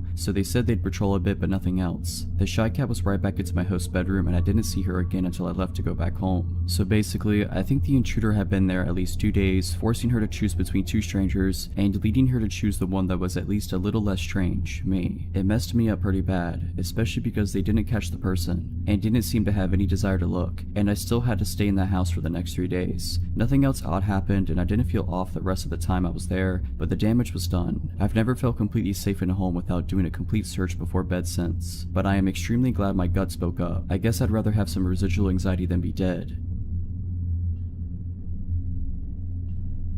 So about 5 years ago, I, male 26 years old, set out to travel the world. Being straight out of college had left me dead, ever more desperate for any job I was overqualified for, and generally depressed. I felt isolated and alone in my small town in Washington and found the only way to get out, travel. My high school buddy suggested I look into COMPILATIon and volunteering as a way to travel cheap, and so I did. The way it works is quite simple. You work for around 25 hours a week on some farm for food and housing. The draw is that since the community of cheap travelers is quite big, it is a great way to meet new people, get outside of your comfort zone and just let yourself live and figure life out. Fast forward 8 months and I'm a seasoned cow patty shoveler. I started out in Washington, Oregon, and went south to California. There, I was able to save some money I was paid under the table for some extra work and was now faced with a decision where to go in the world. The excitement of being able to purchase a ticket to almost anywhere in the world got the best of me, and on the advice of my volunteering partner, I chose it at random. I went to a randomizer website and clicked the country button, Georgia. The country of Georgia. To say I didn't know anything about it was an understatement, but the fear of the unknown made it exciting and exotic somehow, and so I did it. I purchased a ticket and started browsing for a farm that could host me. There were a few options, and most were remote and hadn't even had an internet connection. I messaged every single one because few ever respond, and got a response from one farm on top of a mountain. The pictures showed a traditional Georgian stone house with a large garden out in the back, a family with several cheerful children, grandparents having dinner, animals. It seemed warm and inviting. The description was written in good English, and the requirements for work seemed reasonable. I was excited. After I flew into Tbilisi, the capital, I followed the instructions that they have sent to locate the farm, which wasn't an easy task. Few in Georgia speak English, the roads are screwed since few have been maintained since the fall of the Soviet Union, and the country is generally poor. It took me around 20 hours of Soviet buses and taxis, weird serpentine roads and paths to get to the desired blue pin on my map. It was a dirt path leading up a steep hill into a national park up in the north of the country. There was nothing for miles on end but trees and their silence. As I got up that hill, I saw the house about half a mile away on even a steeper hill, surrounded by the trees. From that viewpoint, it seemed abandoned, overgrown, brown, and dreary. As I walked past the gate, Giri, fake name, the apparent owner approached me. He was a heavy, small, middle-aged guy with a big smile on his face. He shook my hand and in broken English started to show me around. He also smelled of booze. As he was showing me around, I noticed that there wasn't anyone there but us. I asked about his wife and kids and he brushed that aside and said something to the extent, "They're away right now." By this point, I am creeped out. From browsing around, it was apparent that the farm was in deep decline. Apple trees and crops were dying, the roof of the small barn caved in, and the house itself full of trash and smelling of mold. It was obvious that Giri was going through a rough patch, but I wasn't going to turn around and just leave in the middle of nowhere, without a plan, having not slept for the past 36 hours. It was evening, and after feeding me well and trying as best as he could to hold a conversation in English, Giri showed me my room on the second floor and I went to sleep. I almost immediately blacked out from the exhaustion and stress, and would have slept for 10 hours if I wasn't awoken by a strange noise in the middle of the night. It sounded like something metallic and heavy was being dragged across the wooden floor. In that sleepy in-between state, I listened to it for a few minutes, thought nothing of it, and went back to sleep once it stopped. In the morning, Giri, now sober and grumpy, asked me to repair some of the windows and doors in the house as he himself planned to go and fetch some components in a nearby village. Again, I got this weird feeling creeping down my spine. Something wasn't right. He didn't maintain eye contact and was evasive. There was no cell reception, no internet. Once he left, I checked around the house to get a general idea of the place, and it became apparent that the place was hardly ever lived in, like one of those abandoned houses. There was broken furniture, newspapers, and old photos on the floor, a shattered mirror. I took my phone and looked through the saved listing again. The photos didn't match neither the backyard, the garden, or the walls. Giri wasn't in any of them. It was a completely different house. Now by this point, I am full-blown panicking. I pack my stuff and start to leave when I see a group of 3 men going up that first hill. There aren't any other paths I can take, so I go behind the house and rush down this hill into the forest. After some time I stop and listen. I hear them in the house. They're clearly looking for me. Afraid of making any noise, I remain still, hidden behind a bush. I don't know how long I wait, but they were persistent. At some point I hear them leave, so I count until some large number and proceed back into the house and path, and once I find it's all clear, I book the heck out of there. Never ran this fast. But I am still in the middle of nowhere. No traffic, no public transport. I reached a paved road and start walking in the general direction from where I remember coming. Hours go by and finally a car drives by and stops. It was a really nice Russian family that gave me a ride to town. The listing disappeared from the website a few days later. I left, and I haven't heard from Giri since. I've yet to make sense of that experience. I have traveled since and volunteered too, and have yet to have an experience like that again, but I trust my gut feeling something was really not right.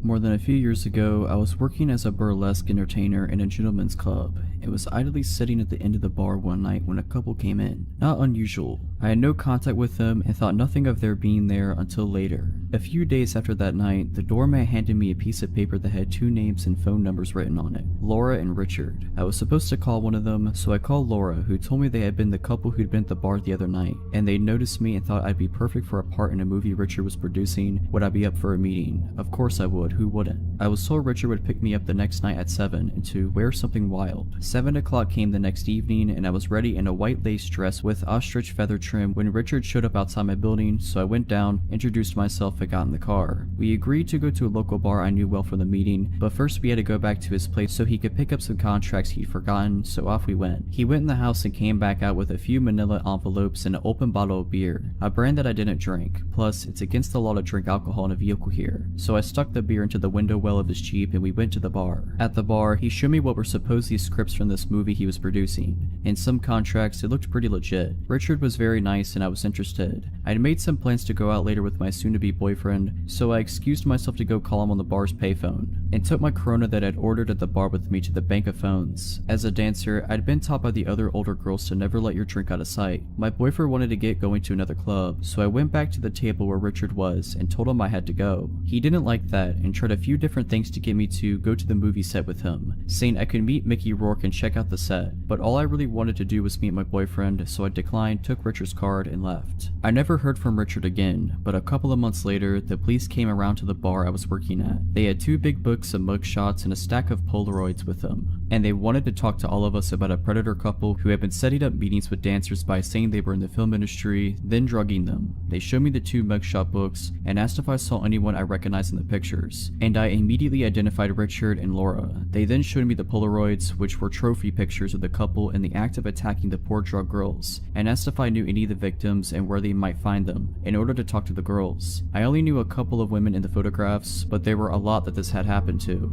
Richard and Laura were prosecuted. He went to jail, but she didn't because she was from a wealthy family and she also turned witness on him. About 12 years after Richard was convicted, I saw in the newspaper that he was up for a possibility of parole, so I wrote a letter to the parole board telling this story and urging them not to let him back out, because he's a dangerous offender who should have to stay in prison for the entirety of his sentence. If I had drank that open beer he had handed me in his Jeep on the way to that meeting, I wouldn't have made it to the meeting and would probably have ended up in that stack of Polaroids. Girls and guys, always keep your eye on your drinks. Have fun, but be careful out there.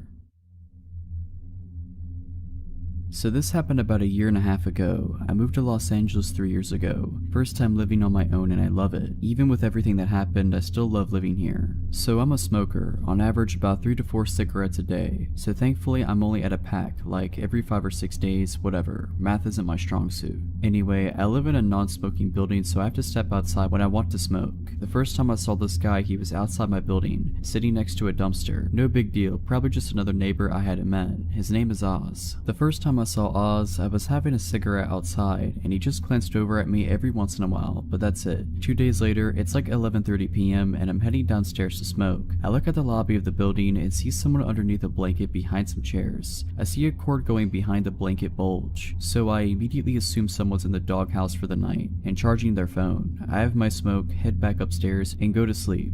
A week later, it's the middle of the day. I've gotten some work done and decided to take a smoke break. I go and sit outside like I always do. Oz is sitting outside as well. This time he's got some paperwork with him. A lot of paperwork. At this point, I feel like I should provide a description of Oz. He's about 6 feet tall, early to mid-30s. He has medium length hair that has been styled into dreadlocks. A full but short beard, if that makes sense. He was wearing worn down pants and jackets. Based on his face, he seemed like he cleaned himself up regularly, but his clothes made him look homeless, and sadly he was. So Oz is going over the paperwork in his hands when he looks over at me and says hi, so I responded kind. He then asked me how I'm doing today. I'm doing pretty okay, I respond. How are you? I'm good, man, I'm good. Good. It's a nice day, right? Yeah, it is. So when are you moving? Now that question came out of nowhere. Was he hoping to find a new place to live? Was he trying to move into this building? Was that what his paperwork was all about? I mean, if he's moving into a new apartment, great. I hope life works out well for him. But why was he asking me when I'm moving out? I know the building at the time had a vacancy or two, so if he was going to move in, why ask a question like that? Why make it sound like he's waiting for someone to move out so he can have a spot?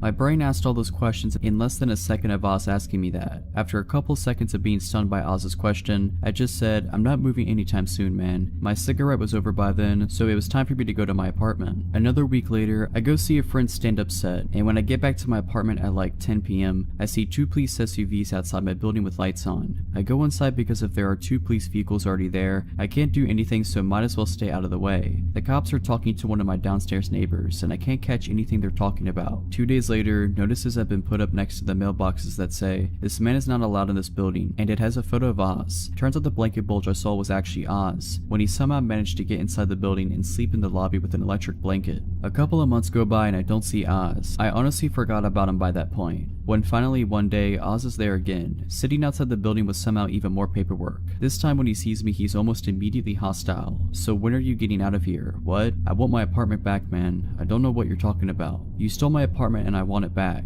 I was so confused by this. I snuffed my cigarette out and went back into the building. This exchange pretty much repeated itself every few days for the next 2 weeks, each time making me more and more uncomfortable. On weekdays, I would get home very late, like anywhere between 11:30 p.m. and 2 a.m. Oz never had a predictable pattern to his appearances, so I started getting really nervous about going home. Like, I wanted to avoid going home so I could avoid being accosted by Oz. Finally, one Saturday after lunch, I step outside and have a smoke. Oz is there, and this time he's mad. He's saying that if I don't get out of his apartment by the end of the day, he'll get me. That shook me up a lot. I got back inside and stayed there. Around midnight, I decided to step outside and have a smoke, hoping against hope that Oz isn't there, but lo and behold, Oz is there. Wizard. He's sitting by the dumpster again, and I go to the opposite direction to inhale smoke. I see Oz go up to the stoop and stand in front of the door to the building. Great. When my cigarette is done, I head to the stairs to get into my building. Oz steps to block me from getting to the door. "Excuse me," I say as I try to go past him, but he stops me. "You ain't getting in here," he says. "Why?" "Because you don't live here." "Yes, I do." "No, you don't, man. You don't live here." "Yeah, I do live here. Now please move out of my way." Maybe if I stay kind, he'll let me go home, but no, he doubled down. "Nah, man, you can't get in here because you don't live here." "For the last time, I live here." "Prove it, man. You got paperwork?" "Yes, I have a lease." "Where?" I was getting really irritated at this point, so my answers started becoming really cold. Like I was getting pretty rude to this guy. "I don't carry it with me everywhere I go. Now move aside and let me in." "No, now you need to get out of here." "Move." "Nah, now you need to get out of here or I'm calling my security team." "No, you need to move or I'm calling the cops." "Do it, man. My security guys are already on their way. They're gonna screw you up."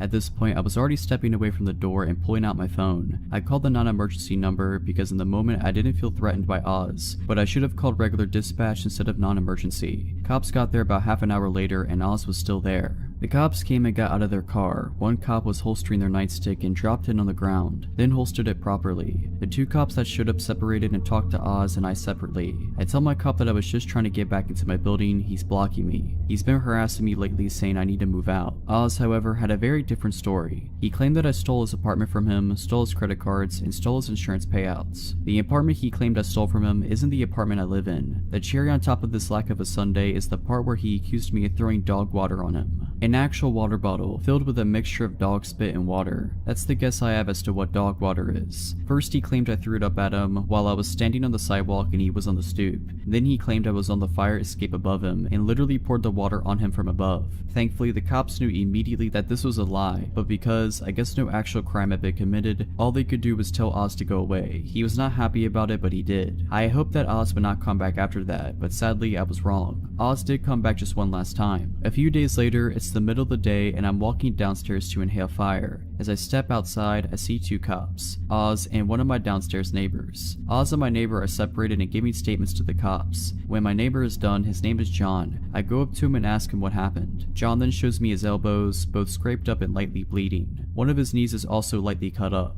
Oz also had a couple of bruises and light cuts on him. John tells me that as he was trying to enter the building earlier, Oz was standing right outside and tried to force his way in. John stopped him and tried to tell him to leave. The 2 got into a small fight and the cops were called. I decide to sit outside with John while everything is being figured out and while John is waiting for his wife, a nurse, to get home and look him over. The manager of the building is called and helps the cops to look at the security camera footage for the front of the building. After looking at it for about 10 minutes, the cops and manager return. Sadly, the fight took place outside of view of the cameras, so it became a case of he said, so all the cops can do is tell Oz to leave once again. Since then, I have not seen Oz anywhere near my building, and a sign has been put up outside the building stating, "This building is not open to the public, no unauthorized entry," which is both comforting and disconcerting.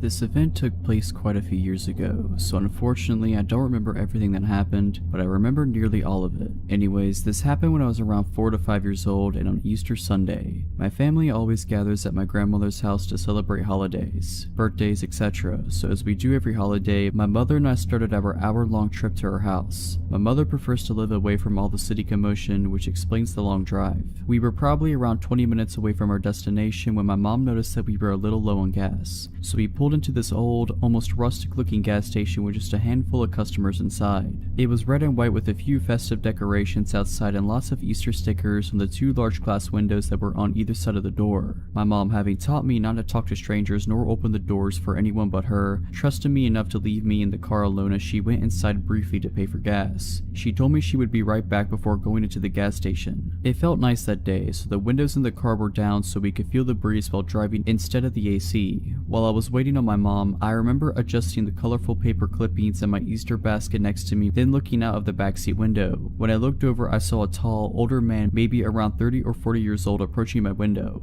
He crouched down slightly and looked at me. "Hi there, what's your name?" I remember him saying. At this moment, I remembered that I wasn't supposed to talk to strangers, so I told the man that my mom says I shouldn't speak to strangers. He then replied with, "Well, we could be friends then. My name's Charlie, and now that you know, I guess I'm not a stranger now, huh?" At the time, I thought he was right. In my mind, I thought, since a stranger is someone you don't know, this man wasn't a stranger anymore because I knew his name. The man and I had a short conversation that I don't quite remember. All I remember is him telling me that I had a nice Easter basket. At this point, I started to get a sick feeling in my stomach, but being a child, of course, I didn't know why. My mom then walked out of the gas station and noticed the man immediately and began approaching the car quickly, asking the man what he thinks he's doing. The man seems to panic and he pulls my door handle violently. He quickly realized that it was locked, thankfully, and proceeded to reach into my window and grab me by one of my wrists and attempt to pull me out. This obviously scared me a lot, causing me to panic and pull him against on instinct. This caused him to let go and take off running. My mom quickly ran to the car and I unlocked the doors. She grabbed me and pulled me into an almost painful bear hug, then inspected me closely, repeatedly asking if I was okay. I ended up with a slight bruise/redness on my arm where he grabbed me, but other than that I was just shaken up.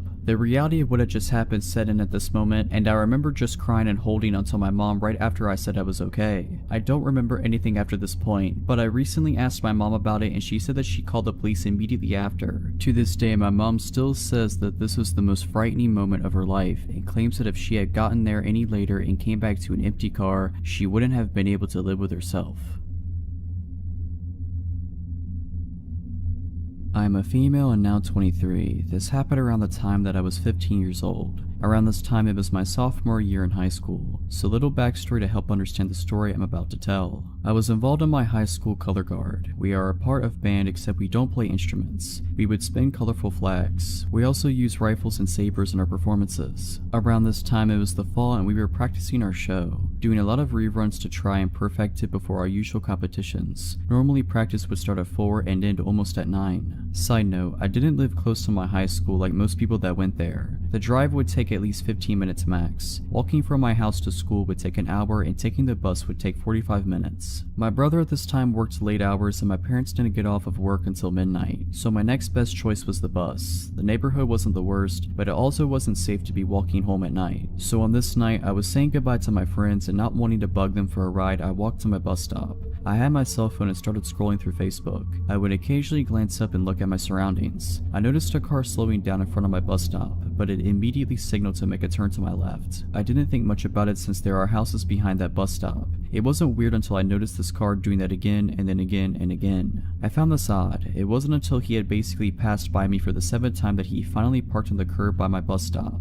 That's when I got a good look at him and then I took in his appearance. This happened a couple of years ago, so my memory isn't great, but I do remember he was Hispanic and reminded me a bit of an uncle of a friend of mine. He spoke his first words to me that sent me panicking. To translate what he said to me in Spanish, it was basically him saying, "Hey, come over here. Do you need a ride? Hop in, I'll take you." He kept saying that for a good 5 minutes and then suddenly drove off. I then let out a breath I didn't know I was holding in. I was trying to calm myself down and tell myself it was over, but I knew it wasn't and I was right. His car showed back up and the thing about my bus stop is that there is a house behind it, except before the house there is a good amount of space with just dirt. Cars can actually go in this space and I've seen it before. He parked behind my bus stop. At this moment I was already thinking about how to get out of the situation. I was frozen in place, not fight or flight but freezing. The worst thing to ever do. At this time this big guy was close by by and was walking his pit bull on a leash. In my frozen state, I knew this was my only chance and fought to get the words out. It was my only chance to save myself, and I'm so glad I spoke out. "Excuse me, could you please stay with me? That man in the car right there won't leave me alone. I'm very scared. Please stand by my side." My words choked up and I was shaking at this point. The guy was kind-hearted and agreed. He stared down the man who at this point had his window up and began reversing. He drove off and the guy stayed with me till my bus came. At this time it was 9:59. I know that some of you might ask, why didn't you go back to your high school? Well, at this point no one was really there. Mostly everyone had been picked up.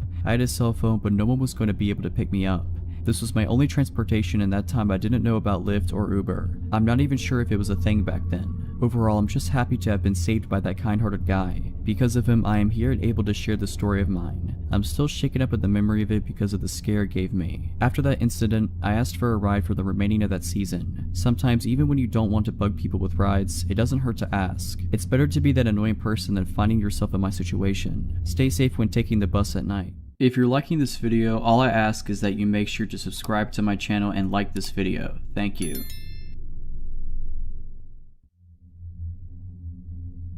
I work evenings as a dispatcher in a medium-sized Midwestern city. I was driving home at 2 a.m. when I stopped for gas. In retrospect, it was stupid to have stopped at all. The gas station was poorly lit and completely empty of any other customers, but I knew the shady areas of town and this was not usually one of them. As I was pumping gas, I noticed a middle-aged woman sitting on the curb across the parking lot. It was a cold night and had just started raining. The woman was not wearing weather-appropriate clothing, so she was drenched. When the woman saw that I was watching her, she called out to me from across the parking lot. My second of many stupid decisions that night was choosing to engage with her. I was worried for her, so I approached her to see what sort of help I could offer. "Hi beautiful, I'm just trying to get home, but no one will help me," she said. "I'm trying to get to City A, but the cab ride is $60 and I only have $40. Can you help me?" I don't usually give money to panhandlers, but this woman seemed genuine. The weather was terrible and my job centers around helping people, so I agreed. I told her I didn't have any cash, but if she would come with me inside, I'd take some money out of the ATM and give her a few dollars. But the ATM wasn't working. I apologized and told her there was nothing else I could do for her. She followed me back outside, idly chatting with me as I opened my driver's door to get in, and then she got in my car. I was too shocked to really say anything. I sat staring at her as she buckled herself into the passenger seat. As soon as she got into my car, her demeanor changed entirely. She no longer seemed forlorn, as much as she did extremely excited and restless. "Just take me to my aunt's house," she said. "She can give me money." Of course, alarm bells are going off in my head. Although my first instinct is to tell her to get out of my car, my gut tells me that would be dangerous. She'd already proven to be unpredictable, she seemed to be high, and I didn't know if she had any weapons on her. Forcing her out of my vehicle, I thought, had the potential to elicit a violent reaction. "Where are you asking me to take you?" I finally said. "Just start driving, I'll tell you where to turn." "No, if you want me to consider driving you somewhere, I need you to tell me where we're going," I say, with no real intention of driving her anywhere. "Don't worry honey, I'm not gonna rob you or nothing, just drive." "No," I repeated. "Where's your aunt's address?" "Okay, it's on Street A. What's the house number?" As I was asking her questions, she got really agitated. We still had not left the gas station parking lot. I considered getting out of the car and going into the gas station to help, but A, she had seemed to know and be friendly with one of the attendants that was inside when I tried to get money, and B, I wasn't about to leave her alone in my car. Finally, she snapped at me and said, "Why are you asking me so many questions? I thought we were friends. You don't trust me?" "I work at a police department," I said. "It's my job to ask these sort of questions." She flipped out. She started yelling at me about being a snitch, about trying to get her into trouble, just in general losing her mind. At this point, I'm more scared than ever. I just wanted her gone, but my instinct still told me asking her to get out of my car wouldn't work, so I decided to take a risk. "I'm not a police officer, I just work at a police department. Why don't I take you to Walmart and see if they have an ATM that works?" My idea was to get her out of my car as peacefully as possible, then lose her in the store. She liked my idea and immediately calmed down. I knew that driving off with this woman in my car was incredibly risky, but it seemed like the best option at the time. As we're driving, she keeps talking to me. Her thoughts were erratic, bouncing all over the place. It sometimes seemed difficult for her to follow through one thought, but this is roughly how our conversation went. "I'm glad we're friends now. I have about 5 or 6 people trying to get to me. I'm going to come to your work tomorrow so we can go arrest them together." "Okay, we can talk about that tomorrow. Tonight you said you're trying to get home?" "Yes honey, I'm trying to get to City B." "City B? I thought you said you needed to go to City A." Yeah, City A, that's what I meant. That's why the cab ride is $40. It's far away." "The cab ride is $40? Yeah, you said you have $40. "I do, I have $40, but the cab ride right at $60. Silence. Are you sure you can't take me to my aunt's house? She lives close by on Street B. I thought you said she lived on Street A. No, I meant Street B, but it doesn't matter because she won't give me my money anyway. You sure you just can't take me to City A?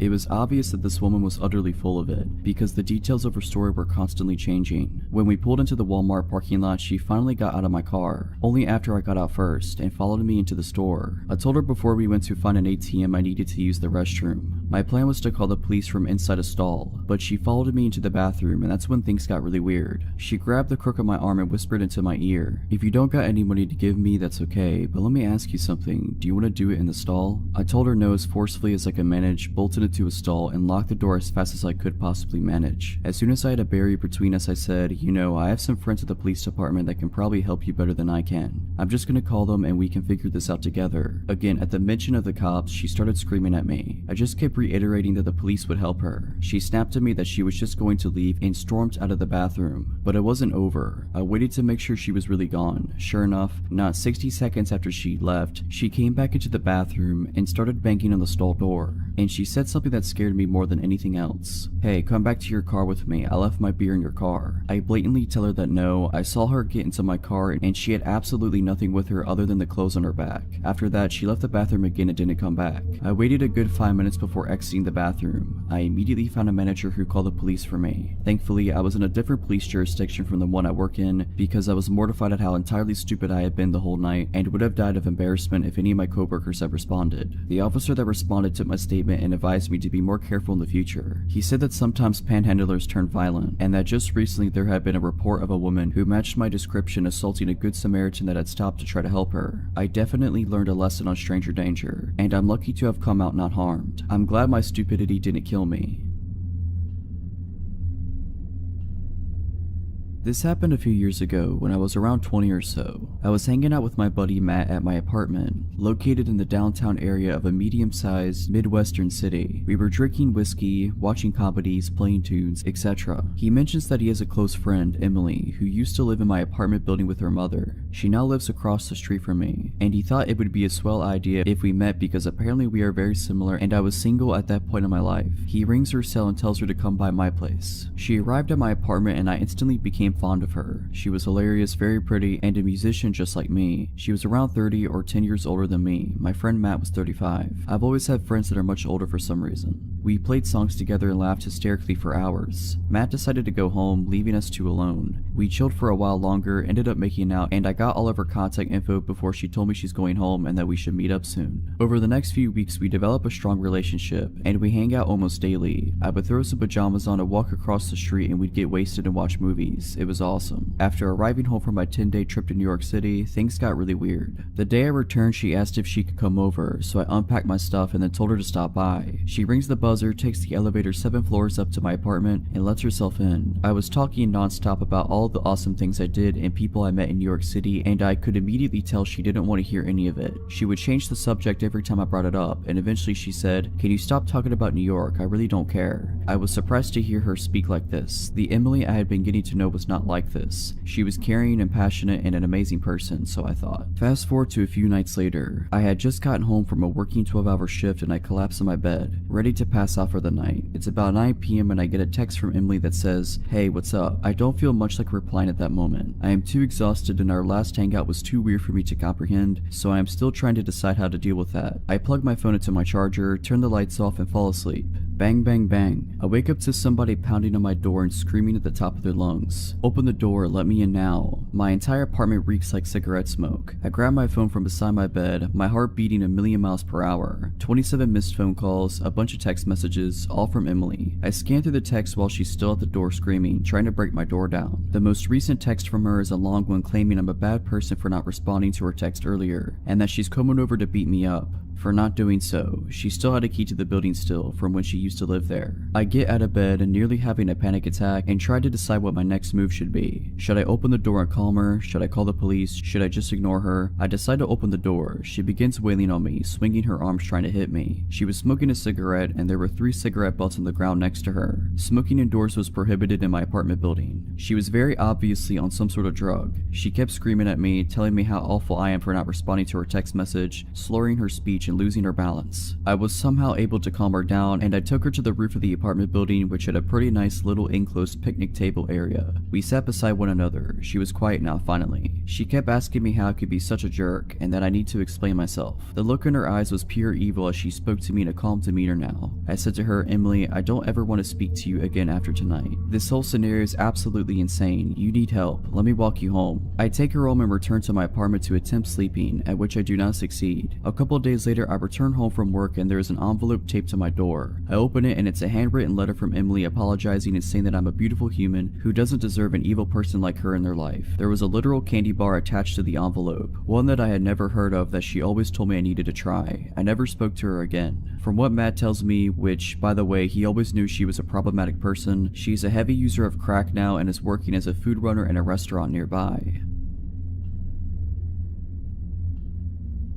This happened on Saturday. My girlfriend, Tess, my puppy, Jack, and I are all getting ready for a road trip.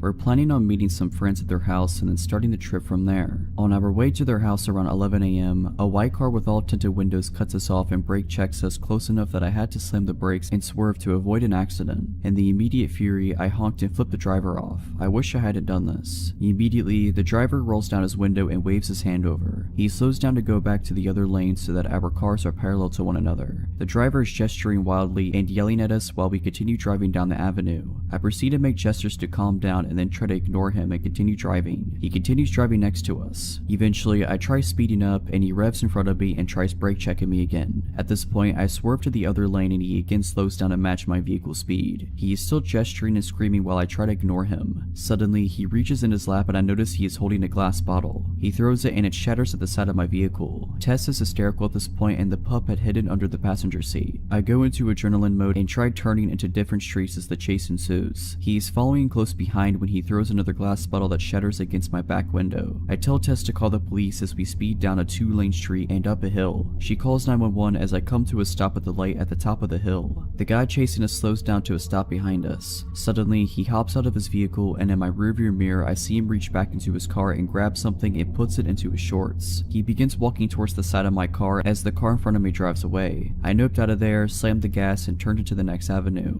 Within a minute, he has caught back up to us as I am now on speaker with 911 explaining the situation and giving them the details of his car and appearance. Tess is crying as we speed down a busy avenue, weaving in between cars at 20 above the speed limit. I'm updating the 911 lady with where we are and she tells me to drive to the station. At the next red light he yells out audibly, "Do we have a problem? Don't flip me off." I'm trying to gesture that we do not have any problem. He's still trying to get me to get out of the car. The light is still red and he again hops out of his vehicle. I again floor it through the red and he continues chasing as I make way toward the police station. We're now accelerating and brake checking each other as he tries to drive off the road. I make gestures that he should continue following, hoping to get him to the station. About a block from the police, we get stuck in a busy intersection. There are many cars around as he again walks up to my car. This time I'm boxed in and Tess is panicking. I'm looking for any escape options to no avail. The drivers around us notice and many put their windows up and lock their doors. He comes right up to my window, slaps it with his palm and asks one more time, "Is there a problem?" I again say no. The 911 lady tells me to not engage over the phone speaker. He says good. He gets back into his car and then speeds away. 20 minutes into this horrible car chase experience, we end up meeting with the cops and they say that there was nothing they could do, even though I updated them with more details of his direction and where he was last. We calmed down and then we continued our road trip.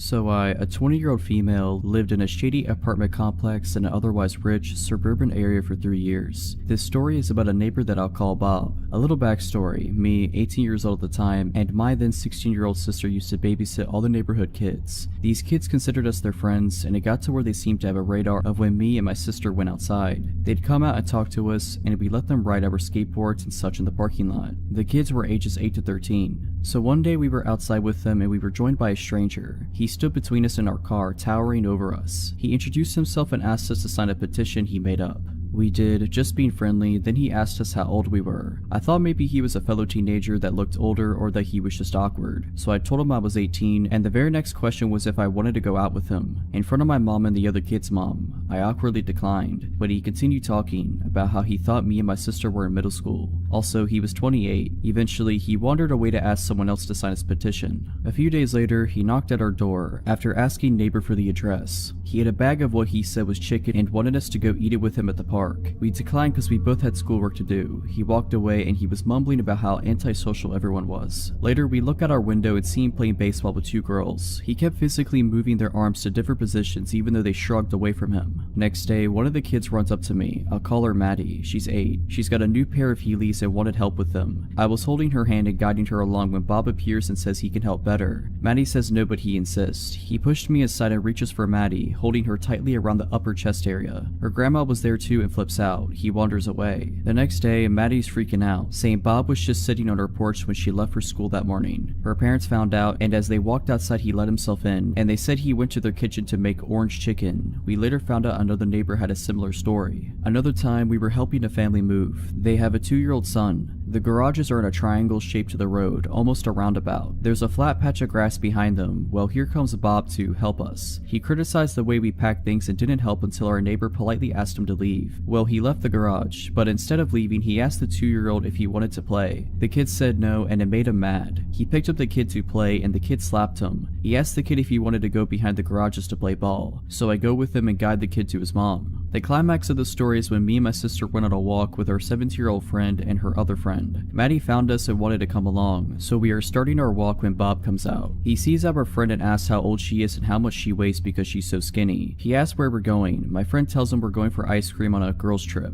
We didn't ask her to say that. He's like, "Aw man," and stomps away. We continue our walk, but halfway through we have a weird feeling. I look behind us and Bob is running towards us. He yells at us for hiding from him while also telling Maddie how pretty she is. An older neighbor sees this and asks him what's going on. He tells them that we're being mean and he needs to go write a song about us. He leaves, but we see him sitting at the park. Well, he saw us and again comes running. We stop and he asks which one of us is over 18. Maddie's dad is here at this point and tells him we aren't interested in him. He explodes, telling the dad to screw himself and that he's so rude. Maddie is crying and the neighbor who saw us before came to check on us since he saw Bob running. Bob goes inside, muttering to himself. For weeks we don't see him. A single dad and his 5-year-old daughter move in and we are introducing ourselves to them. My mom kind of tips him off that there's someone in their building who is a little off, especially around Maddie. The dad says he's seen someone like that giving kids candy at the pool when the kids looked uncomfortable. Well, here comes Bob, as if on cue. He immediately tells the girl in front of her dad that she looks like a movie star and that she's so pretty. He asks to play with her, but the dad says no and they go inside. Turns out they're next door neighbors. We still didn't see him much, but other neighbors were telling us stories about him. There's a woman who's alone most of the day with her 2 kids under 5 who told us he watches her when she goes to and from her car. Also, Maddie's parent continued to see him watching her. Then one day we're again babysitting and here he comes. Only this time he's swinging nunchucks. Maddie screams and hides in our car. Bob strolls over with his nunchucks and starts talking to us all casual. Then his head cranes to look into the car and he says, "Where's Maddie?" We told him she wasn't here and he walked away. By then, most of the kids were afraid to go outside when they saw him. He had a habit of wandering around the complex. We could tell by his height and lanky gait. A few times we'd see Bob with his dad. Those times, neither of them glanced at us. Then one day he just stopped showing up. We'd see his dad and brother come in and out all the time, but never him. We only saw him again a year later, and it was only for one day near Christmas, and then he disappeared again. So I don't know what happened to him, but it was just one of our weird experiences with neighbors in the 3 years living there. On Friday afternoon, I got a call from my friend named Sarah asking if I wanted to meet her and another friend named Lisa at Dunkin' Donuts as we hadn't seen one another in a while. Dunkin' Donuts is a 15-minute walk from my house, so I decided I would walk. Besides, the weather was fine. I got to Dunkin' Donuts and found where Sarah and Lisa were sat, so I went to join them. As we were chatting, I noticed that my sister, Alina, was sat at a table in the corner of the room with her friend, Jess. For some context, my sister and her friend are both 18 years old. My sister still lives with my parents, whereas I live alone. I excused myself from the table and went over to Alina and Jess's table. They were sat at a table with 3 seats, so I went to sit down and said hey. They both jumped a little bit, but then looked more relieved than anything to see me. Immediately, Alina whispered to me, "Don't look now, but the guy in the blue shirt, I think he's following Jess and I." I glanced over and saw the middle-aged man sat at a table facing away from us. He's passed our table a good 5 times in the past 20 minutes to go to the bathroom, but he walks slower as he passes us, she continued. I told them that they were most likely being paranoid and that there was nothing to worry about, but for their peace of mind, I offered to leave with them so they wouldn't feel as worried. I walked back over to my table and explained the situation to Sarah and Lisa. Both of them laughed it off and assumed my sister to be paranoid. Literally about a minute later, I saw the man get up from his seat and walked towards the bathroom. My eyes followed him, and sure enough, he walked extremely slow past Alina and Jess. In fact, it was almost comical how obviously slow he became. Both Alina and Jess looked in my direction, and I nodded to show that I had seen him walk slower.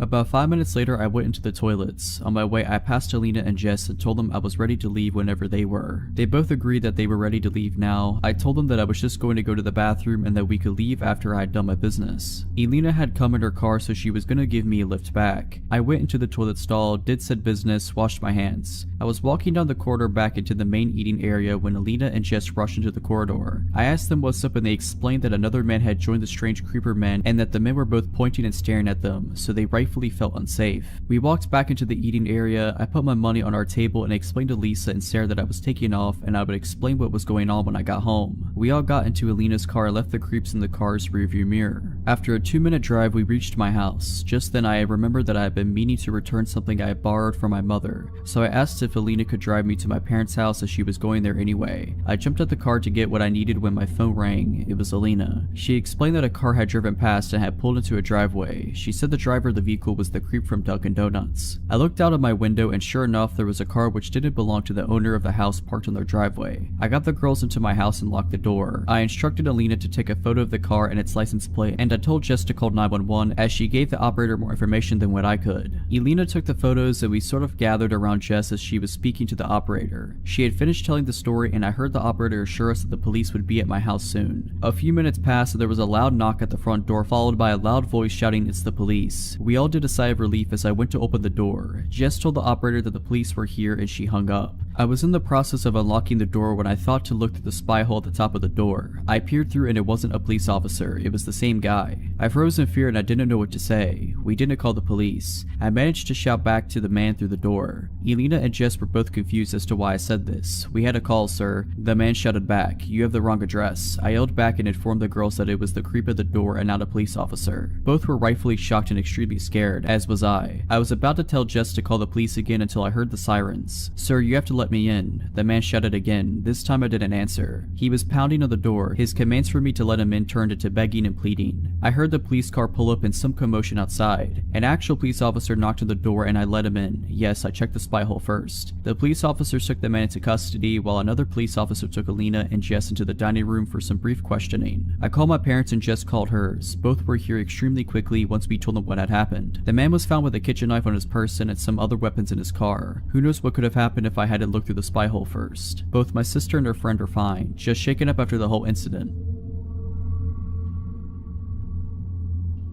Back when I was 17 or 19, I worked at a small local bakery. There were less than 15 employees spread across all the night and day shifts, so we only had a few people working during the day. One of these people was Dave, the delivery driver. Dave immediately gave me an off vibe. He was in his mid-50s and way too friendly to a teenage girl, but the boss told me straight up that yes, he could be annoying, but no one worked harder than he did, so just ignore his antics. When I signed the paperwork, they never asked me to submit to a background check. In hindsight, that should have been red flag number 2. Over the course of the year or so that I worked with Dave, I tried very hard to ignore him. He was rarely outright creepy, but he was always just a bit too friendly. He would stick around long after his shift was over to talk to me and the other pastry chef on shift. He always wanted to lick the bowl after I made Rice Krispie treats. He would always stand in front of the racks of equipment or ingredients, just enough that sometimes my hand would brush him while reaching for something. He always stood just a little too close. He was constantly asking me about my life, what I liked, what I did for fun, if I had a boyfriend. Almost daily, he would tell me how a nice girl like me should have a boyfriend, how maybe a boyfriend would be good for me. I let this slide because sometimes older people can say things that were meant differently in their time. Then it was concert invites. Every other week he had tickets to one concert or another. Once he figured out my genre of music, it was almost exclusively tickets to bands I desperately wanted to see. But I also knew I should not go anywhere with him. I don't like to associate with coworkers outside of work anyway, and I had seen way too many red flags about Dave to trust him for even a second. My birthday came. He brought me a t-shirt. It was 2 sizes too small. He told me to try it on. I said no. He told me to try it on after work and text him a photo. He gave me his number. He asked for mine. I said no. He asked for the other pastry chef for my number. She had my back and refused as well. He also brought me 2 tickets to a band I'd been wanting to see. VIP section, 21+-year-old only. He said he could get me in, but I had to go with him and him alone. I refused. He told me he could get me booze. I declined. For months and months this continued. I brought it up to one of my bosses, but they laughed it off as classic classic Dave. When he wanted a hug on his birthday and hugged me without my consent. That's Dave for you. Offering to get me booze or pot, Dave, you scamp. When he pulled up his shirt and showed me his abdominal scar from a snowboarding accident, well, that's just Dave. No respect for boundaries, but a good worker. I seriously considered having one of my male friends come in under the guise of being my boyfriend just to placate Dave. I was repulsed by him, but he hadn't really done anything to classify himself as a predator. Besides asking for my number, he had never tried to harass me outside of work hours. And besides the odd hug or two that I was too afraid/shy to refuse, he hadn't gotten super physical. Then one day, Dave was gone. His name disappeared from the employee roster. My boss asked to see me in the office. She informed me that Dave was no longer employed at their business. Dave had been fired. Dave was fired because Dave was a convicted offender. Davey here had 2 counts of assault and 1 count of kidnapping a minor from the mid-90s, about the time I was born actually. They had never background checked him, and when they contacted a friend at the police department, they found out that Dave had been lying on lots of paperwork, hiding the fact that he was a convicted felon and not notifying anyone when he moved. Once they brought this information to the police department's attention, they had a few more charges to add. They found out because apparently he had been stalking and harassing one of the clients he delivered to, showing up at her home when he should not have known where she lived. After his termination, Dave showed up to work one day. He had a weapon, but I never found out what he had. They told him to leave or the police would be called. He ended up leaving in handcuffs. I am so thankful I wasn't there that day. Another little tidbit, the police officer my bosses knew had been in the PD for a while and knew one of the officers who had arrested Dave in the 90s. That abdominal scar was from a run-in with the cops and he got injured trying to climb over a fence. That was a few years ago, but sometimes I still think about how badly things could have gotten had I gone to even one of those concerts with him. This happened when I was a bartender about 4 years ago, but I think about it often and has changed the way I operate throughout life. I now refuse to go to any store alone after midnight. For the story's sake, I will tell you that I was 25 and a blonde at the time. On a busy Friday night, I was bartending with the bar manager and he had noticed that they were very low on some bar necessities after the dinner rush. Lemons, limes, bitters, that kind of thing. So I was sent out to go to a 24-hour grocery store down the road to pick up the odds and ends that we would require to get us through the weekend. I picked up everything that was asked for me without trouble at the store, until I got to the liquor aisle. There were 2 country-looking guys that were probably around my age in the aisle and they were staring at me and whispering to each other in a way that made me uncomfortable, as I assumed they were making comments about me. All pretty innocent so far. Before they could approach me, I grabbed what I needed very quickly and power walked to the self-checkout. I really booked it out of there because when you're a bartender, it's kind of like you are on stage and are required to be charming and interact with people that you otherwise absolutely wouldn't be able to tolerate unless you're getting paid to. Thus why I am not a bartender anymore. I get to the self-checkout and the 2 guys are on me. I'm scanning my stuff and they use the scanning station next to me. I get a better look at them now that they are right next to me. One is taller, muscular, and average looking. The other is shorter and more plump. They both looked dirty and their eyes were completely bloodshot, not sure if they were high on something or had already been drinking for a while. They continued to stare at me and our eyes awkwardly met, so I did just a polite smile to them. The taller one starts trying to talk to me. Hey, looks like you're ready to party, huh? I replied with something like, yeah, something like that. It's not for me though. They walk closer to me and ignore their responsibility to scan their items. Oh, must be for your boyfriend, huh? I flash a polite smile again and roll my eyes slightly, like this is your hint that I'm not interested. The taller one continues to try to talk to me. You could come hang out with us tonight. We could show you a real good time if you know what I mean. I reply with, no thanks, I'm good. I have plans already. Well, the tall one starts to get upset that his moves aren't working like he hoped and starts using a more threatening tone and moves very close to me, like 2 inches away, but I ignore him, staying focused on the scanner. I don't think he had showered in a few days by the smell of him. He gets a little louder and says, I see how it is. You probably only screw doctors and rich men like that. You think you're too good for us. We can show you that you aren't. We can teach you a lesson. Now, I'm not sure in what context he meant, but it definitely wasn't good. Still not looking at him, I turn away so my body is blocking his view of my purse, which I set on the scanner to grab my 4-inch pocket knife out and slide it up my jacket sleeve in case I need to protect myself, acting like I am searching for my wallet. I do this, however, in view of the self-scan worker standing at her podium and look at her with wide eyes trying to communicate that I do not feel safe and I might need help. I turn back to the machine and slide my credit card to pay, while the creepy and hostile guys are practically standing on top of me. The machine malfunctions and starts beeping. The lady worker comes over immediately, and the guys standing next to me change their expressions from, I am planning to torture you for a couple of days and toss your body in a creek, to, just your friendly good old country boys making polite conversation over here. They actually try to act like I knew them and we were friends so the worker wouldn't be alerted to their ill intentions. They tried joking with the worker saying I was stealing something, and that's why the machine went off. The worker was definitely not buying denying it. She was a 6+ foot tall woman with some muscle on her, by the way. I wouldn't mess with her on my best day. Anyways, she presses a few buttons on the screen, shooting the guys a very unimpressed look when they were trying to act charming, and cancels the order completely. She turns to me and says, "I am sorry for the inconvenience, ma'am. This machine seems to not be working correctly. Why don't you gather your things and I will bring you up at an actual register." She puts her hand on my back and gives me a wide-eyed look like I gave her a minute earlier, letting me know that she sees I am in danger. I pick up my things to follow her to a register that is near the security office. The guys linger around the self-scan, still glaring at me, and eventually complete their purchase, but stand at the exit assuming they are waiting for me. I felt like I would be walking to my death if I made my exit in that moment. The worker keeps a close eye on the guys and scans my items. As she's scanning, she tells me that there wasn't really anything wrong with the machine I was using. It just misread my credit card. She said, "I had a bad feeling about those guys from the moment they walked in, and I then saw them getting aggressive towards you. I already rang security to be ready to walk out to the parking lot and make sure you left safely when you were ready to leave. Then I saw you take that knife out and put it up your sleeve, getting ready to protect yourself. As much as I'd like to see you show them they picked the wrong chick to mess with, I'm glad I was able to pull you aside and make sure you are safe. I see them waiting by the door for you. I'll just keep pressing buttons on the screen and act like I'm having trouble with your order until they give up and go outside. Our security officer and I are both still going to escort you to your vehicle when you leave." I thought to myself, this woman seriously deserves a raise. I thanked her over and over again and told her what they said to me, and I was getting afraid because I don't know what these guys are capable of. As I'm talking to her, my bar manager calls me to see what's taking so long. I explained what was happening and he was obviously very concerned and ready to come up there himself. By the time I hang up, the guys had given up and walked out to the parking lot. The worker said to give it another few minutes because she had a feeling they may still be in the parking lot waiting for me to walk out and see which vehicle was mine so they could follow me. My instant thought was, no way, they have to be gone by now. I was wrong. The worker and security guard escort me out, and as it was after midnight, you can imagine how empty the parking lot was. Towards the back of the lot, there sat an old big pickup truck running with the lights on pointed towards the store. It was a huge parking lot, and it wouldn't have made sense for them to initially park like that, so I'm assuming they moved the truck to sit that way so they had a full view of when I exited the store to go to my vehicle. It was like being stalked by very hungry lions. When I unlocked my car and they saw that me, the worker, and the guard were looking directly at them and that I wasn't getting in my car until we watched them leave, they then peeled out of the parking lot. I mean, they seriously did a burnout to establish that they were pissed and trying to intimidate us or something. I thanked the worker and the guard over and over again, as I am certain they had just saved my life, or at least saved me from having to live with whatever those guys were planning on doing to me. I did write a long letter to the store manager and to their corporate location describing how their employees protected me and how grateful I was. I really hope that earned her a promotion, bonus, or raise. She didn't know me at all and was ready to protect me, which really isn't her job, but she did it anyways. Needless to say, I do not go late night shopping by myself anymore. Never will again.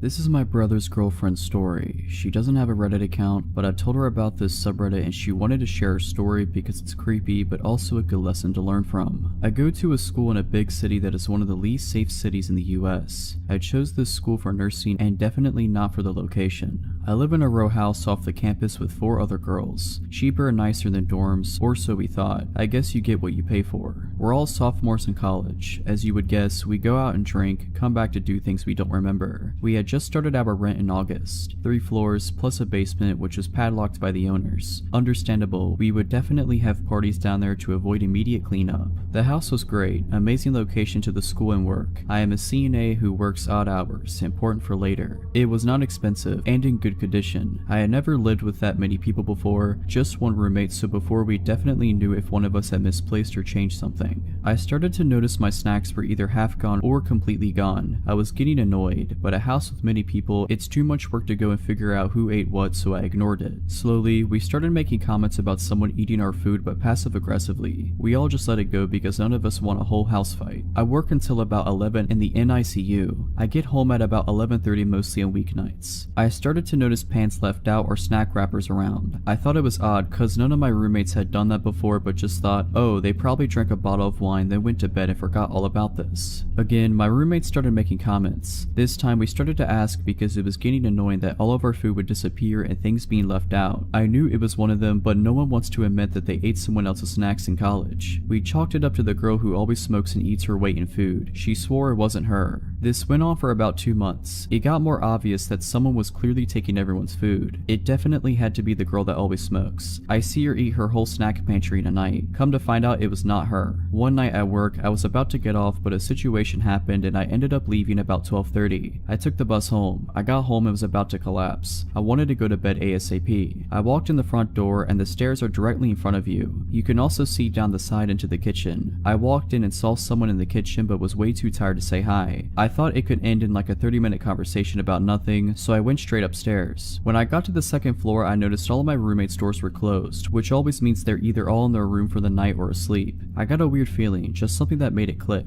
I texted our house group chat asking if anyone was in the kitchen. I felt stupid for even asking. 2 responded no, and they said the other 2 had been asleep. I knew it wasn't any of my roommates down there at that moment. I dialed 911 but didn't press call. I crept into my roommate's room across the hall. Thankfully, she didn't have her door locked. I whispered telling her I think someone is in the house. She gave me the widest eyes ever and almost looked like she was going to cry. She didn't suspect anything like I had, but for reference, there was a shooting in the house 2 doors down only weeks earlier by an intruder. She mouthed to make the call. The whole time we were dead silent. We didn't hear anything at all. I was starting to think I was seeing things after such a long day at work and was regretting that I dialed, thinking I'm going to look like an idiot when they show up and I was just exhausted and dreaming. We explained what's going on and they said that they will send someone ASAP. That actually does mean right away since it is a big and dangerous city. The police showed up and I didn't even want to go downstairs, but the operator confirmed it was them, so I did. The police come in and look around. I'm thinking, I look so dumb right now. They ask if there are any other floors. We tell them technically the basement, but it's padlocked, so not really. They check the basement just in case, and well, they were right. A man had been living in the padlocked basement. The lock was pulled off the hinges and just kind of propped against the wall. We never looked at that though. We rarely went out back. The guy had taken a comforter out of the hall closet and had a mattress from somewhere in his clothes. He was the one moving and eating all of our stuff. He would come out in the middle of the night and do it. He started getting more comfortable. I'm not sure if he was drugged out and forgot to clean his tracks or if he didn't really care. Me and my roommates have pretty consistent schedules during the week, probably letting him think that any time after about 12 was good to come out. We never slept with our individual doors locked, and that's what freaks me out the most. He had access to any one of us at any moment and we had no idea. A little backstory. When I was 19, I lived with my mom in a ranch-style house on a road that backed up to a large field. On the other side was the main highway. About a half mile down from me was a loony farmer, and about a mile on the other side of me was pretty much a drug house. I guess someone used to live there, but it was run down. I will say that they were pretty quiet. Other than those 2 houses, we were isolated. At the time, I was working full-time and going to school full-time. One of my classes ended at 10:30 p.m. I often wouldn't get home that day of the week until about 11:15ish. I was driving home one night and I noticed some guy walking down the road. He had a yellow shirt and track pants. I remember his outfit because it was weird. It wasn't weird to see people walking down my road because of the whole drug house thing, but I instinctively looked over at him when I drove past. He turned and smiled and waved, which freaked me out. So I speed the half mile home and pull into the driveway, weirded out. I made sure all the doors and windows were secure and then sat on the couch to be a paranoid freak and wait to make sure the dude walked past my house. Except he didn't, and there was another guy with him, dressed in darker clothes. They actually walked up my driveway and started playing around with my car, testing the handles and stuff. In my hurry, I forgot to grab my phone from my car, so I was kind of worried that's what they were after until the guy in yellow started approaching my door. I'm freaking out, so I go and wake my mom up. She's bleary and I'm trying to explain the situation when we both hear the doorknob turn very slowly. Good thing it was deadbolted. She got out of bed, walked to the door, and then yellow shirt knocked. I perched up on the couch so I could get a good look at him and his friend, still in the driveway. The porch light was on because of the sensor. Yeah, my mom said, "You dropped your wallet." I told my mom that I had my wallet, it was in my purse. So she calmly told him that she had her wallet and it was too late to be knocking on people's doors. I remember perfectly what he said next, even though this was about 6 years ago. Okay, I'm not a bad guy, just so you know. We were all pretty still. No one moved, not even the guy at the door. Not even when the porch light went off. Then he tried the handle again. My mom told me to call the cops so she could get the gun and I told her I didn't have my phone. So she walked to the kitchen to grab hers from the charger. She handed me the phone and walked to the bathroom. I stared out of the window into the backyard. Then she went to her room to grab her Ruger. I was talking to the cops and explaining the situation all while watching the 2 guys. Explaining that they were 2 suspicious guys at our door when my mom came back out and said, "One in our backyard too," which explained why she had looked out the bathroom window. She glimpsed him from the kitchen and went to get a more discreet look. My mom walked back over to the door with her gun and loudly said, "If he tries the handle again, I'm just going to open the door and shoot him." I don't know why she said that instead of waiting for the cops to arrive, but the guys took off down the road. I told her and she rushed to the bathroom, where the guy apparently in the backyard saw his friends running down the road and sprinted off too. They were going in the direction of the drug house. The cops searched our house and our yard and went to the drug house, where they found 5 dudes hanging around. One was the yellow shirt guy and I'm assuming his friends were with him. They did get arrested and nothing weird like that ever happened again, but I was on edge storage for a while. I still make sure the doors are locked at all times every day, even though I live in a much nicer area now. If you're liking this video, all I ask is that you make sure to subscribe to my channel and like this video. Thank you.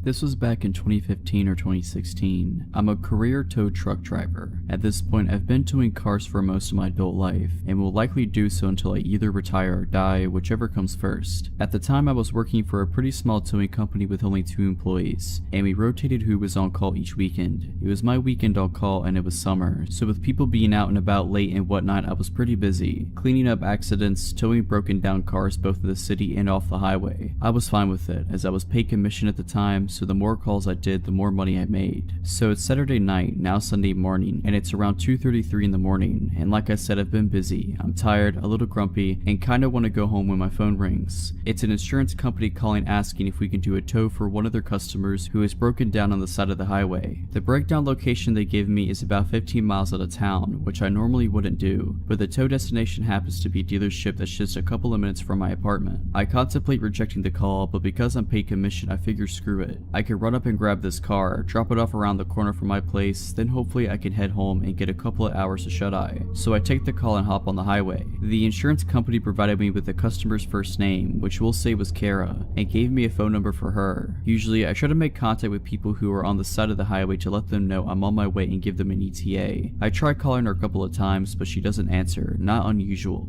After a short while, I see hazard lights up the way on the shoulder, so I turn on my strobes and start slowing down. As I approach, I notice that not only is there the late model car that I'm looking for, but there's another car on scene as well that doesn't have its hazards on, but it's parked in front of the car I'm meant to tow. This is annoying but not uncommon, as I need to be able to get in front of the disabled car in order to load it, and sometimes people don't realize that. But because the other car is there, I instead pull up behind both cars. You do this so that as the tow driver, you're the one that has to make the weird maneuver of pulling off the shoulder and back onto the shoulder, and that the other car just has to drive straight forward on the shoulder. Otherwise, if I pulled up in front, then the other car would have to go around me, and it's unprofessional and unsafe to make them do that. Standing in the trunk of the late model car, which is now directly in front of me, are a man and a woman. The woman is probably in her early 20s and dressed to the nines for a night out. She's about 5'1" or 5'2". She's wearing tight leather-ish or something pants, a halter top, long black hair. The man is probably around 5'10" and skinny, maybe 150 to 160 pounds, wearing a dark hoodie and dirty jeans. They're standing very close and facing each other. She has her arms crossed and he's leaning down talking to her. I step out of my truck and approach them both, introduce myself.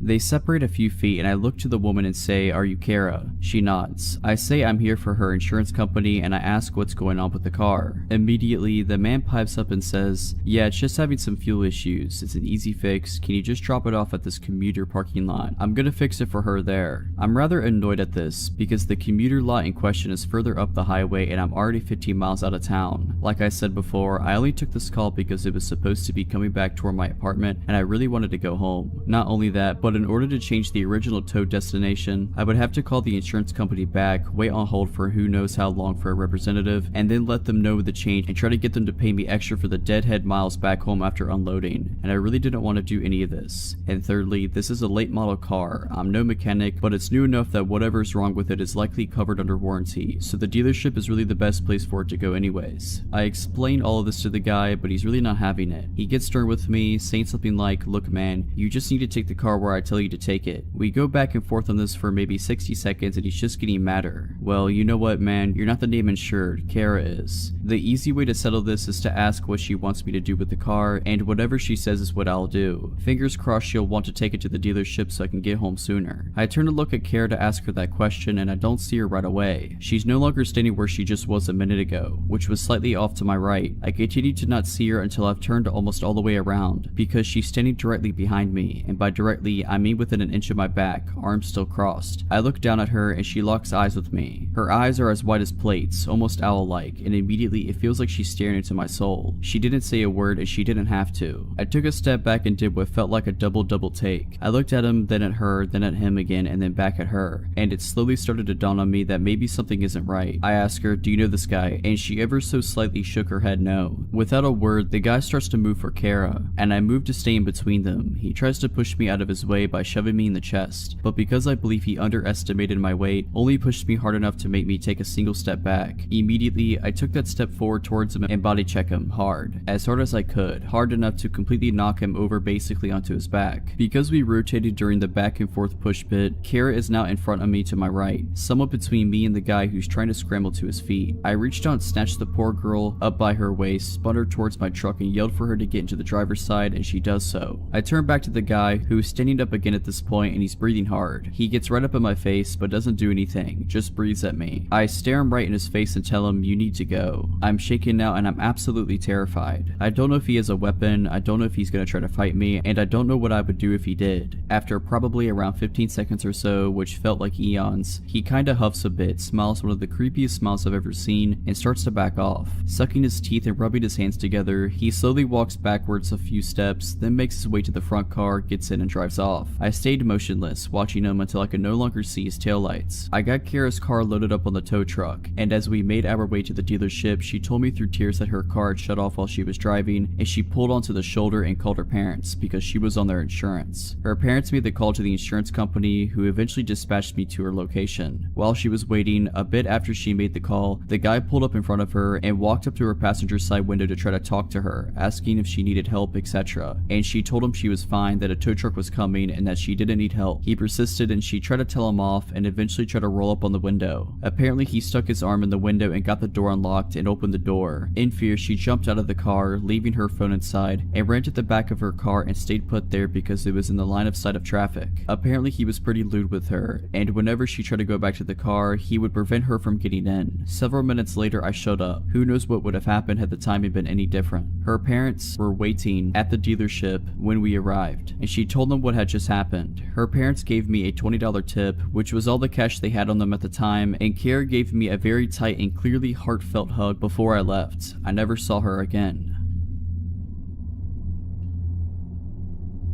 To set the tone, I always hated the town I lived in. I moved there alone when I was 18 for college and quickly regretted it. It was a decent sized town but full of not decent people. Nearly every gas station was robbed frequently, there were shootings in broad daylight, robberies, you name it. Well, for the first 3 years I lived with roommates on a side of town that wasn't awful, but it was sketchy. So when I was making decent enough money, I moved out on my own. The house was tiny, maybe 500 square feet if that, super old and poorly built. It was just me living there, so I didn't mind how small it was. But what originally sold me was that it was in the middle of nowhere. It was surrounded by a bunch of fields and some wooded areas with only a few houses nearby. Considering I hated being in the town due to the continuous paranoia of getting mugged or shot, I loved the idea of living out there. So at the beginning of July I moved in. Everything seemed super swell minus not being able to get good internet. A month goes by and everything is still swell to me, and I decided to get a dog to keep me company. He also loved the place and spent long amounts of time lounging about the yard and trying to convince the nearest neighbor to walk over and pet him. Important later. Roughly 2 months into living there, I started to notice things at a place. Something to note is that an old roommate of mine was using my spare room as a storage place until he got moved himself, so he had a key but was never there. He kind of just popped in every other week to grab something and usually let me know beforehand. But I'd come home to my kitchen chair being pulled away from my table or a bowl in the sink, things like that. There were such small things I wrote off as my roommate swinging by or just stuff I was forgetting. But then my dog developed this crazy bad separation anxiety. Up until now he didn't even care when I left. He just lay on the couch and chew his toys. He never barked, never did anything weird. However, all of a sudden he began acting really awful every time I tried to leave. He'd literally cram his body through the door as I was closing it, screaming and barking, and wouldn't stop until I came back in the house. He didn't want me to leave him there alone, at all. I couldn't afford a kennel for him yet, so I decided one day that I'd put a movie in while I was out, thinking maybe the sound of people talking might keep him calmed down. I only had to finish one task up at work and knew I'd be home early, so I put in a copy of Hamlet. I know, boring, but I chose it because the copy I have is 5 hours long. I knew it would be playing when I came back. Flash forward 3 hours, long before Hamlet should have been over, but when I walked in the door, not only was the movie not playing, but the TV and the Xbox were completely off. I immediately called my roommate and asked if he had been over, and he wasn't even in town. I explained the TV situation to him and he shrugged it off as the TV powering off when it idles for a while. Even though this is true, there are several reasons I know this isn't the case. Well, 1. It wasn't idling. A 5-hour movie was supposed to be playing. 2. Even if it had shut off, my Xbox wouldn't have. I have left it on by accident for weeks. I was gone out of town or whatever, and it was still on when I came home. Always. But it was completely powered down this time. The weird thing is none of my stuff was missing and the door was locked when I entered. I eventually convinced myself that it was something weird with the Xbox or whatever and shrugged it off. That is until my dog started acting even weirder. Remember earlier I mentioned he used to play with a neighbor? Well, all of a sudden, if she even walked by the house while he was out, he'd start yelping and running at me away from her. This was incredibly weird to me and made me incredibly cautious of her. I put some cheap alarms on my doors, the kind that go off when the door is opened, and slept with my pistol handy. The second night the alarms were on my doors, I was woken up by the one on the back door going off. I flew out of my bed with my pistol, trying to convince myself that I was about to shoot some intruder, but once I got to the door it was shut and there was nobody there. The alarm had been knocked all the way across the room. The door would have had to open for it to be chucked like that. It couldn't have fallen off and landed there. Something else weird, the door was locked, but not the way I had locked it. I always locked the knob and the deadbolt, but upon checking my lock after this, only the doorknob was locked. The police wouldn't do much as I had no witnesses, no lead, and they didn't have much to go on. Needless to say, I changed the locks. I didn't have any noticeable problems inside after that, but later found out that the close neighbor that my dog hated had previously lived in the house I was renting, and the locks had never been changed. I have no way to prove my theory, but it's pretty obvious she had a key and was coming and going as she pleased. Why though, I can't figure out. Nothing of mine ever went missing. The most unsettling part for me though, is that she had tried to come in at night until the alarm scared her off. How many times has she been in my house that night while I was asleep, and why? Not sure. Luckily though, I don't live there anymore and never plan to move back there.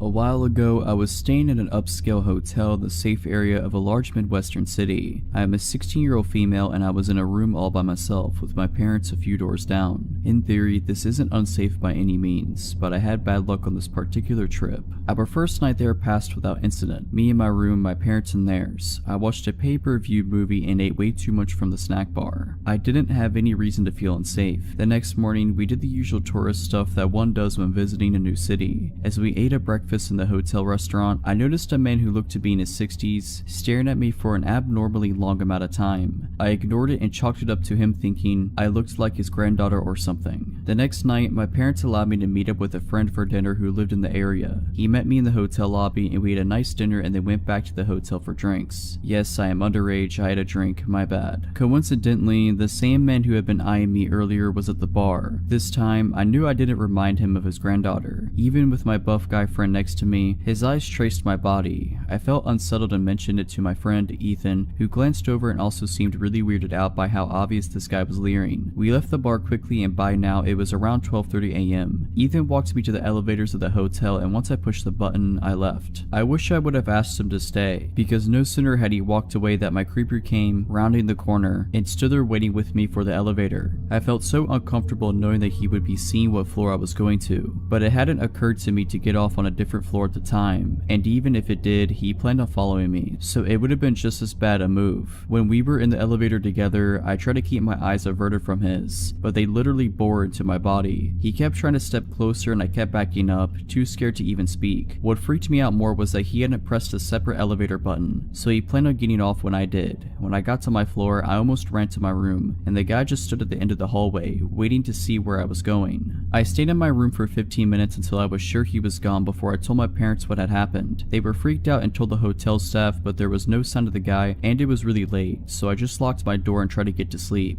I had almost drifted off when I heard a knock at my door. I obviously wouldn't just go and open the door at nearly 2 a.m. Instead, I turned on a light and froze. At this point, my intuition had kicked in and I knew it was the guy. I was near tears, but the knocking kept continuing, harder and harder, so I finally shouted and asked who it was. The voice that replied to me was the most chilling thing I had ever heard. High-pitched but growly, almost giggly, and so disturbing I could barely describe it. "It's hotel staff. Please let me in." I was terrified. A look through the peephole confirmed that it was the same creepy old guy. I locked myself in the bathroom and called my dad's phone. He has a habit of always keeping his ringer on, so he answered me almost immediately, and I tried to tell him what was wrong through my tears. The guy before, I managed, is at my door, and what happened next gives me nightmares. My dad naturally went into superhero mode and opened his door to find the old man in just a robe, whacking it. It's pretty obvious to piece together what he was planning. My dad slugged the dude in the face and made sure he didn't move an inch while my mom called hotel security. We pressed charges and the guy's in prison now.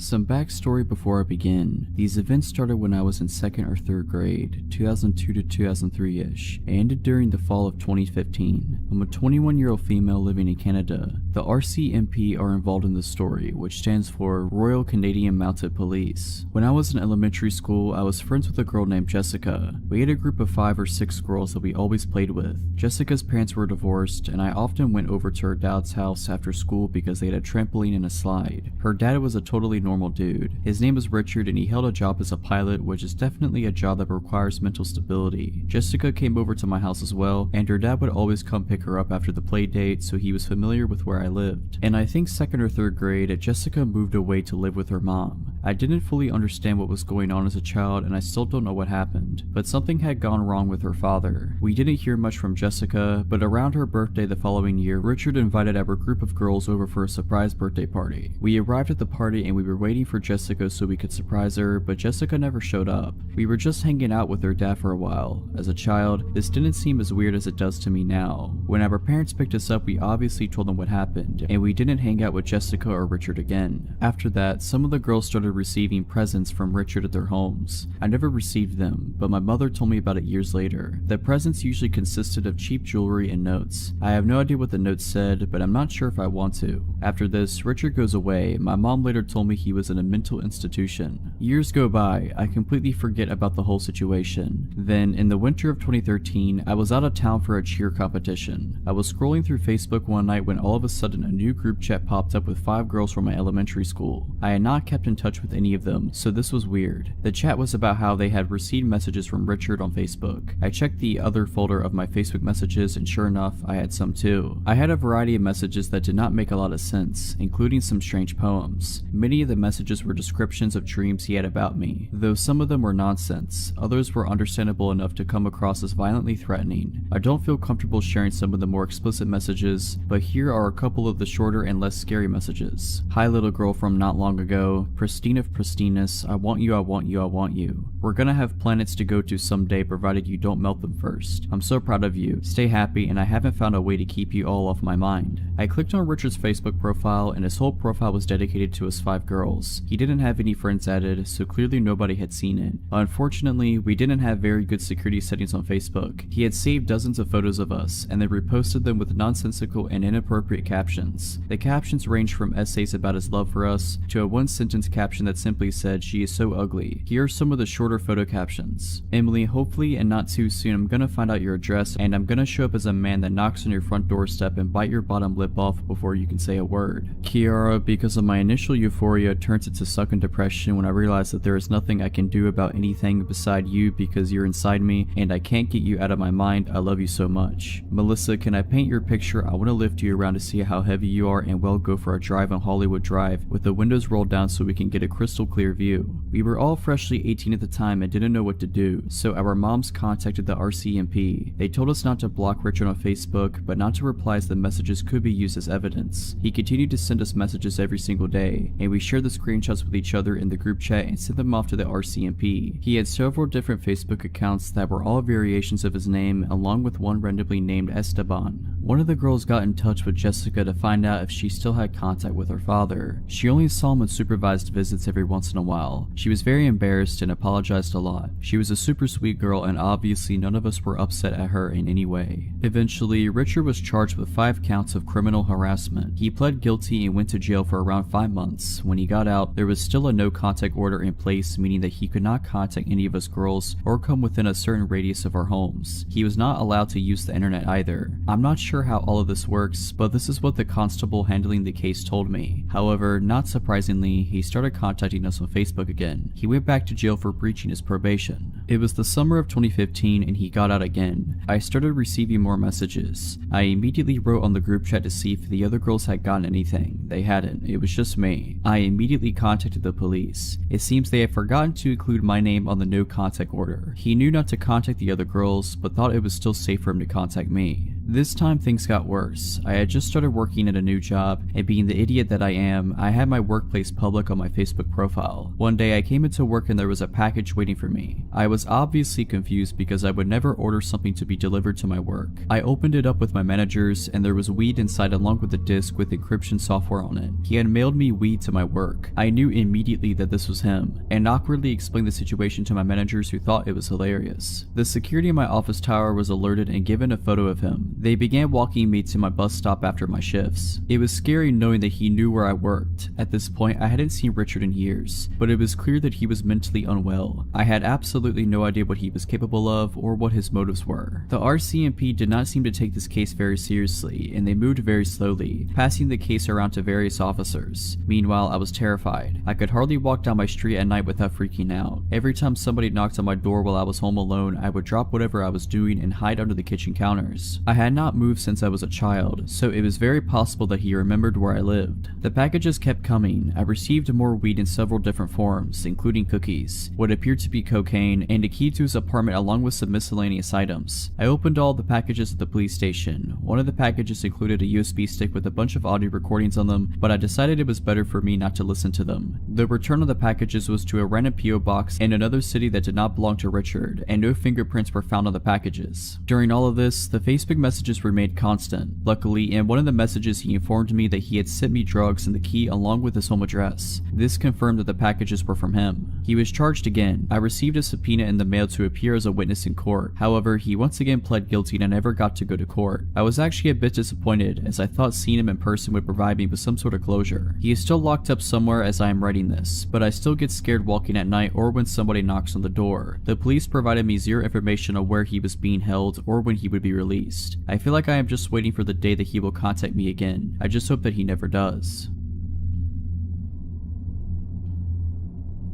I had just moved out of a share house in the suburbs and into my own one-bedroom apartment in the city. I'm a male and at the time was around 25 years old. My apartment, while old and small, was located about 500 meters from one of the most popular night spots in the inner city. As I was in my mid-20s and out on my own, this was the perfect place for me. This was because my friends and I were quite social and would frequent bars and nightclubs in the city, and the taxi fares were starting to add up. Also, this new apartment was close to my work, so it made sense. I got settled in right away and invited my friends over for pre-drinks before hitting the clubs. Due to the limited space in the apartment, this meant that some friends were inside and some were drinking on the walkway just out front. We had the music up and I just started drinking, but between songs, I could hear the couple next door arguing. Now, the apartment was old and bad, which meant thin walls too, so I pressed an ear to the wall in order to listen in. I hadn't met any of my new neighbors at this time as I didn't take long to move in and I didn't really see anyone during.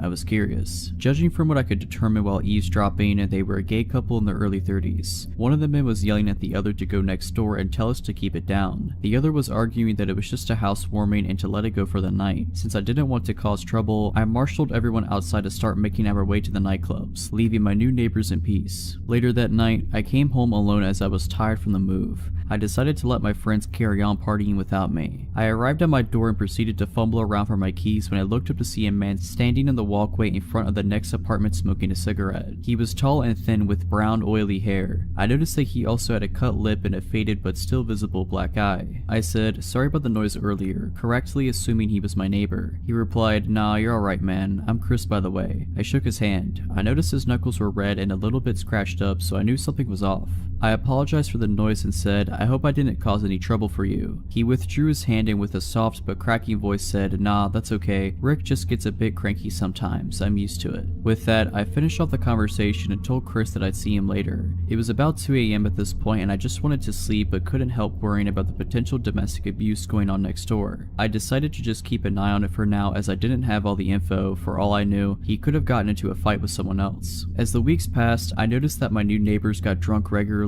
and would argue almost every time. I could tell that Rick was the dominant one as his voice was a lot deeper and Chris seemed to be afraid of him during their shouting matches. This is why I kept my distance and never really socialized with them. I would even overhear them arguing about me and that Rick thought that Chris liked me, etc. I would just tune all of this out with headphones and video games, not to mention an active social life and full-time work to keep me occupied. I did find myself avoiding having guests over because of the neighbors. I would opt to meet people out as their arguments could be quite upsetting. This was working out fine enough for a while well until Christmas Eve that same year. I was arriving home after coming from last-minute Christmas shopping. I was getting ready for a night of present wrapping as I was to visit my family the following day for Christmas. As I arrived home, I noticed 2 police cars outside and Anna, an Asian woman who lived a few apartments up from Chris, was screaming. I asked her what was happening and all she said was, "It's just so sad," while sobbing. I could see 3 officers trying to restrain somebody and there was blood on their uniforms. I came just a little bit closer to see Chris's oily brown hair in the center of the affray. His face was bleeding from his jaw where he had apparently been slashed by something sharp. They got him to his feet and I could see that his cheek had been cut so deep that the skin was flapping open as he struggled and resisted with the police. I recoiled in shock and went to comfort Anna, who was crying uncontrollably at this point. Suddenly, Rick's voice boomed out from nowhere. "You see what you've done, you loser." This frightened me and my instinct was to get myself and Anna to safety. Even though the cops were here, they had their hands full with Chris and I certainly didn't want to get involved in such an ugly fight where knives were involved. Anna refused to come with me and said that she would be fine. I looked around to see where Rick was as he kept yelling at Chris the whole time. The 3 cops struggled to restrain him. I could hear Chris whimpering apologetically in between. I couldn't see where Rick was, so I decided just to go to my apartment and lock the door. As I turned to go, I froze in horror as Rick's voice boomed, "Where are you going?" A deep chill went down my spine as my brain struggled to reconcile the fact that these words were coming out of Chris's mouth. I felt panic grip me as I realized that all this time Rick and Chris were the same person. All the fighting, laughing, drinking, and carry on that I couldn't help overhearing over the last couple of months had come from one solitary person, a lonely guy in his small 1-bedroom apartment. For some reason that made me feel sick. I learned later from Anna that this wasn't the first time the police had to come take Chris away. Anna explained that he spends a couple of months at the local psychiatric hospital each time. His father owns the apartment, so it's here waiting for him when he gets out. I moved out a few months later, and while it is a sad situation for Chris, I really do feel him. Today was like any other, just another ordinary day, working by myself in the store, checking out customers, stocking shelves in my moments away from the register. A normal day. At some point while on register, I greeted a man with a large dark beard, bald, and wearing glasses as he came through the door. He immediately smiled and got that surprised look on his face after seeing me as if he had just found his next victim. Eventually, after about an hour or 2 of being on register, I'd pretty much cleaned the store out of my customers and moved on to stocking candy. The man before with the beard approaches me with a smile and holds up a large white trash can. Excuse me. Yes, I reply, glancing up from the box I'm stocking. Are there any more of these in the bag? This one doesn't have a lid, he says, gesturing to the large trash can in hand. Oh yeah, I can check for you. I smile and turn away and head toward the stockroom. I notice he's following me and think nothing of it, but glance down the aisles for any other customers as I walk, immediately taking note of the store's emptiness. Well, I guess it's just us in the store, I think to myself. Moving through the stockroom door, I'm quickly relieved this guy stops at the entrance. I'll be right back, I say as I make a turn around some full rolltainers, which due to just receiving a truck, our stockroom is full of them. They stand very tall and are like giant movable walls, but very heavy mind you. Being short myself, I don't have to move them much to make a path through and see what's on them. So after only a minute, I've made myself a little path, having 3 heavy ones on my right and left and in front of me. I decide to give up my search for trash cans. Sign, I go to turn around and inform him of my defeat, only to find he's in my tiny path of walls. A very tight squeeze for a man of his stature, standing directly behind me. Find them? No, I don't think I have any. I try to laugh and avoid acknowledging the creepy situation. I'm in a very small area with walls at my back and sides towering over myself, and this very robust man standing in the way of my only exit. In a room very far from any customers with no cameras and no other employees in the store.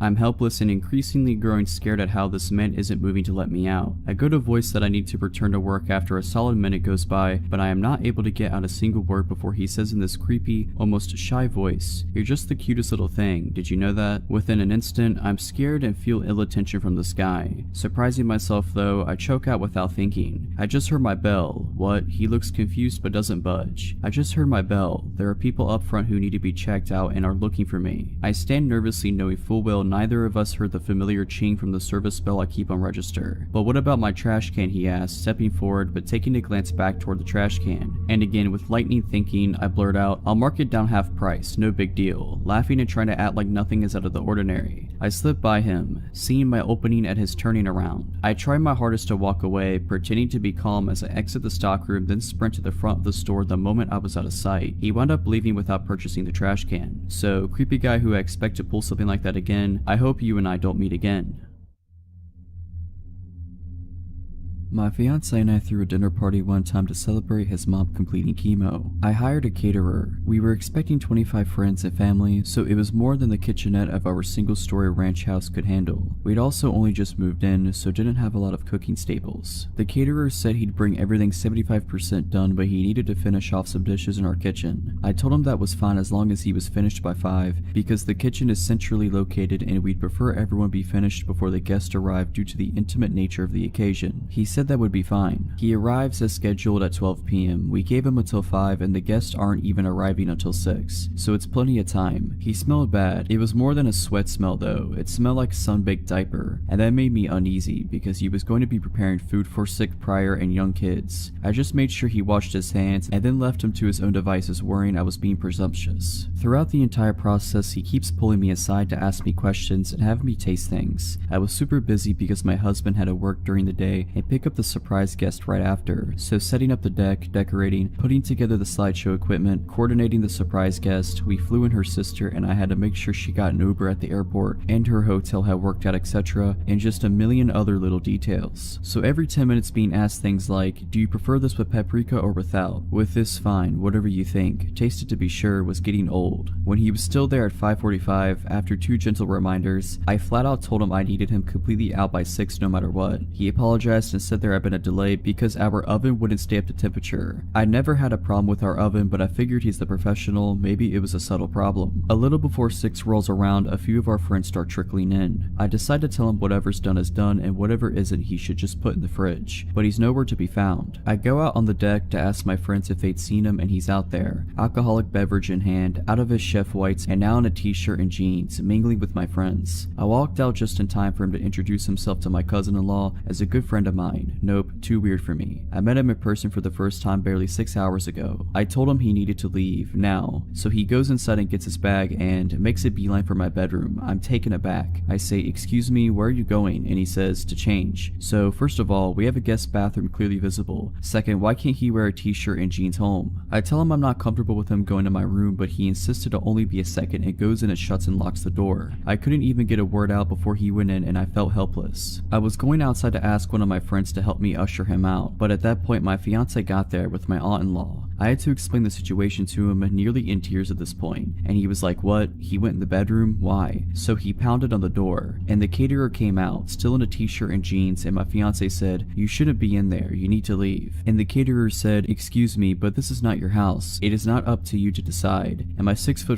260-pound fiance tells him, yes, actually, it is his house, and puts a hand on his back and guides him to the door. The caterer says, I thought she lived here, referencing me, and he says, yes, my fiance lives here with me, and the caterer goes nuts. He turns to me and screams, you lied to me. I have no clue what he's talking about. He starts yelling about how I led him on and calling me more names. I don't know who he thought the man in the pictures with me around the house was. So my fiance says, oh no, you won't talk that way in my house. Find the door. And the caterer goes in the kitchen and starts throwing the trays of food out of the refrigerator and onto the floor. At that point, my fiance realized 2 of his brothers, both currently offensive linemen at the college level, had come in and were on the deck. He signaled to them and they came inside and he basically said, this guy's harassing my fiance. They helped my fiance out. The party then went on as planned, but I insisted we just order pizza and throw out all the food he made. My fiance and friends kept saying, isn't that a bit much, but I was insistent. We went out late drinking with his brothers and got home around 3:30 a.m. and passed out in our room. At around 5 a.m., I was woken up to the sound of the door opening. I figure either we forgot to lock the door in our drunken stupor and it blew open, or one of his family forgot their keys or something in the house and didn't want to wake us. His parents and his local brother have a key, but his parents never ever let themselves in when they know we're home. And his brother had even more than we did and was definitely not awake and driving around at 5 a.m. It wasn't nearly windy enough for the door to have blown open. It had been tranquil all night. So I wake up my fiance and whisper, someone just came in the house. And he said the same thing. Probably my brother left his wallet or something. I figure I'm being paranoid and try to put it to rest when I hear a loud crash sound. With that, my fiance was up and on his feet in one movement. He told me to lock myself in the closet and call 911 while he went and looked around. As I was pulling out my phone, we hear in that distinct accent, hello, and I realize it's just this insane caterer. I'm not worried about this caterer physically overpowering my fiance, or me for that matter, so I charge right out there. The caterer is shirtless and clearly on something. He's taking the pictures that are of just me off the wall and holding several in his arms already. He lunges toward me when he sees me. My fiance gets between me and him and I call 911. My fiance tells him cops have been called and it is in his best interest to get off the property. The caterer says no, I have to make sure your fiance is okay. And I say what, why wouldn't I be okay? And my fiance rightfully says not to engage with him and feed into it. My fiance stays between me and him while I climb out a window. He watches as the caterer throws photos of us on the floor. My fiance didn't want to subdue or touch him in any way, so the caterer couldn't make any assault claims. He's begun to destroy our kitchen at this point, and when the cops come in he has a butcher knife.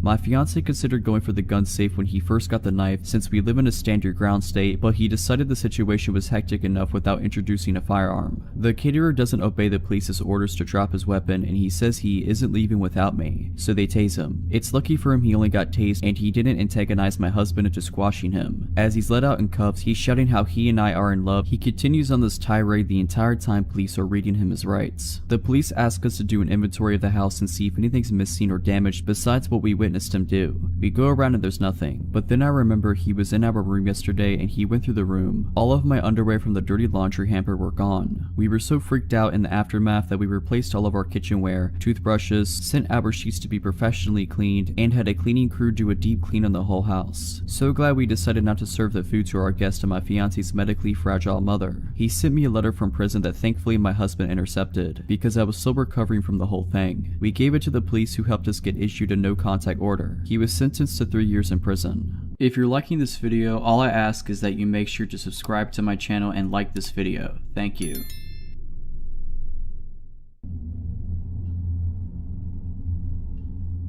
This happened in May of 2015 in California, which will help those of you who are familiar. I had graduated college in June of 2014, moved back into my old hometown, and started a consulting company with my boyfriend, which is going very well. We had just finished a contract in the Bay Area, and were beginning a new one about 8 hours south in Torrance. He moved down there first to start setting up, while I took care of loose ends at our closing contract before moving down to meet him. The day comes and I packed my car and head down south to I-5. For the uninitiated, it's a straight highway with little in the way of scenery aside from the occasional strip mall, and its monotony has a reputation for putting drivers to sleep at the wheel. I pass a strip mall with gas and a fast food joint and decide to fill my car and my stomach. I go to park in the food venue's parking lot, but it's completely full, so I park across the street at a hotel, which at the time I didn't think anything of. I go inside to eat my meal, then cross the street to get back to my car. I'm well into the hotel parking lot when a pickup truck pulls down the aisle and cuts off my path and stops, with the passenger side facing me. The driver is alone and a clean-cut white male in his mid-30s. I don't remember anything about him except that he looked very generic and buttoned up. The way he pulled in front of me to block my path didn't initially set off alarm bells, as he has done it pretty organically. He rolls down the window and the dialogue follows. "Excuse me, miss, but could you please tell me where the grocery store in town is? I'm sorry, I'm not from here, so I couldn't say." "Oh, where are you from?" Good question, I don't know, not here though." I didn't say that to be rude. I had just moved through so many cities at that point and was on my way to a new one. I wasn't sure how to answer. He laughs and makes a joke, then asks me where I'm headed. I mention that I'm moving. I will say he was very charismatic, and at this point I just think he's trying to flirt with me, and if I hadn't been so exhausted or in a relationship on another date it might have worked. He makes another comment about how unpleasant moving can be, and then gives a warm chuckle and extends his hand to shake mine and goes, "Well, I'm glad I got to meet you. I'm Scott." If you recall, the truck is in front of me with the passenger side facing me. I actually take a step forward to grab his hand and then got the delayed response of every alarm bell that should have gone off earlier. I'm in a hotel parking lot. He asks me a question that establishes I don't know where I am, another question that establishes I'm alone, and another question that establishes I'm not expected at my destination for many more hours. The thing that connected all these synapses, when he extended his hand, he didn't make even the faintest effort to make it accessible to me. He didn't lean over the seat or move toward me in any way. His hand was hovering comfortably over the center console, waiting for me to grasp it, which in order to do I would have to lean well into the car. Again, I had already taken a step toward him and begun to raise my hand to take his when the sirens went off. I rocked backwards back to where I was standing, and I just remember looking in his eyes what felt like forever, feeling everything click into place while also half convinced my imagination was just running wild. His hand still waiting, I lowered mine and felt my eyes slightly narrow with suspicion, and slowly said, "I'm going to walk away from your car now, Scott." Boom. Truck burns rubber with thick gray smoke as the guy guns it out of the hotel lot at 100 miles per hour. He must have floored it. Regrettably smart on his end, because I didn't have the license number or anything to offer the police. In the immediate minutes following the event, I felt relieved but hadn't really processed the full weight of what happened. Unfortunately for me, I had many more hours to think back and analyze the whole interaction to shreds. The car was somewhat lifted, there could have easily been another person or even 2 to 3 other people hiding inside. I still get creeped out about thinking how close I came to taking his hand, and how fortunate I was that I didn't allow my reaction to be driven by manners as criminals often take advantage of.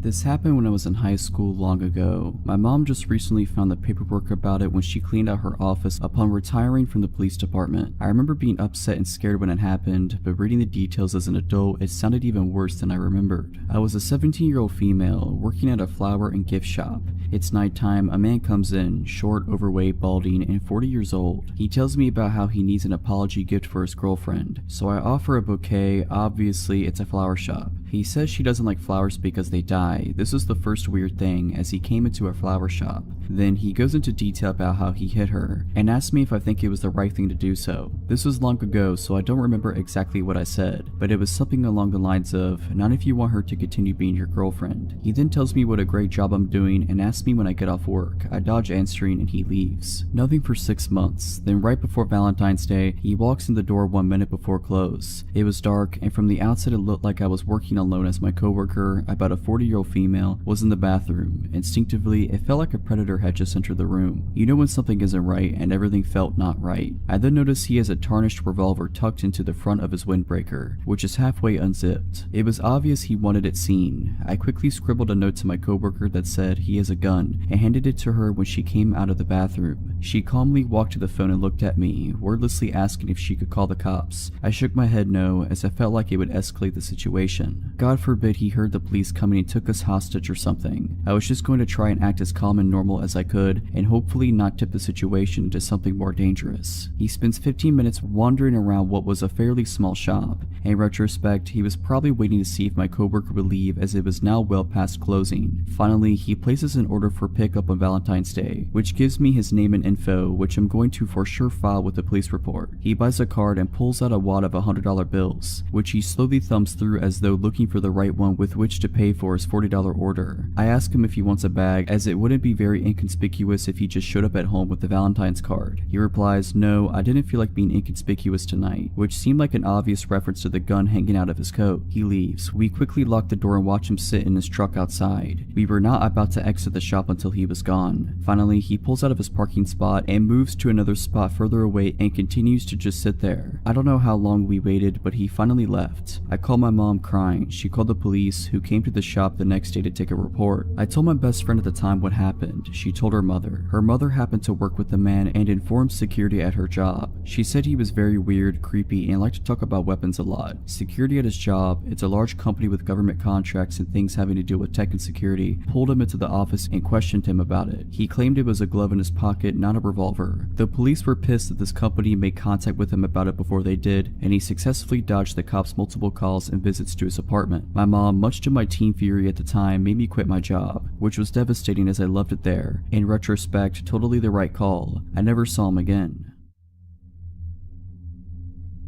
In my late teens and early 20s, I was friends with a girl named Lucy. She was a very lonely kind of girl whose parents were, well, honestly, not really great parents. Her mother was verbally abusive and her father really couldn't care less about anything. Because of the lack of love in her life, Lucy searched through dating sites for love and comfort from strange men, and she was not afraid of meeting them face to face even if they'd been chatting for only a few days. My friendship with Lucy was a strange one. I found her quite annoying sometimes, but I also felt awful for her because of her loneliness and lack of friends and love in her life. Sometimes I really didn't want to hang out with her, and some days I would accept her offer to hang out. When it was just her and I together, she was normal and okay to be around, but also very appreciative of having someone giving her attention. We had a small group of friends and she would try to get all of us together as often as possible, and honestly, the whole group together was really quite fun. When we were all together, Lucy was very hyper and you could just tell that she was happy to be around people who didn't insult her as her mother does. Suddenly, Lucy tells us she has a boyfriend. We were all surprised surprised because we knew she met a lot of guys online, but we had never heard her say she was dating someone. A few days later, she sets up a day for our friend group to meet Trevor. None of us were looking forward to it because we thought he was going to be like all the others, a temporary boy toy.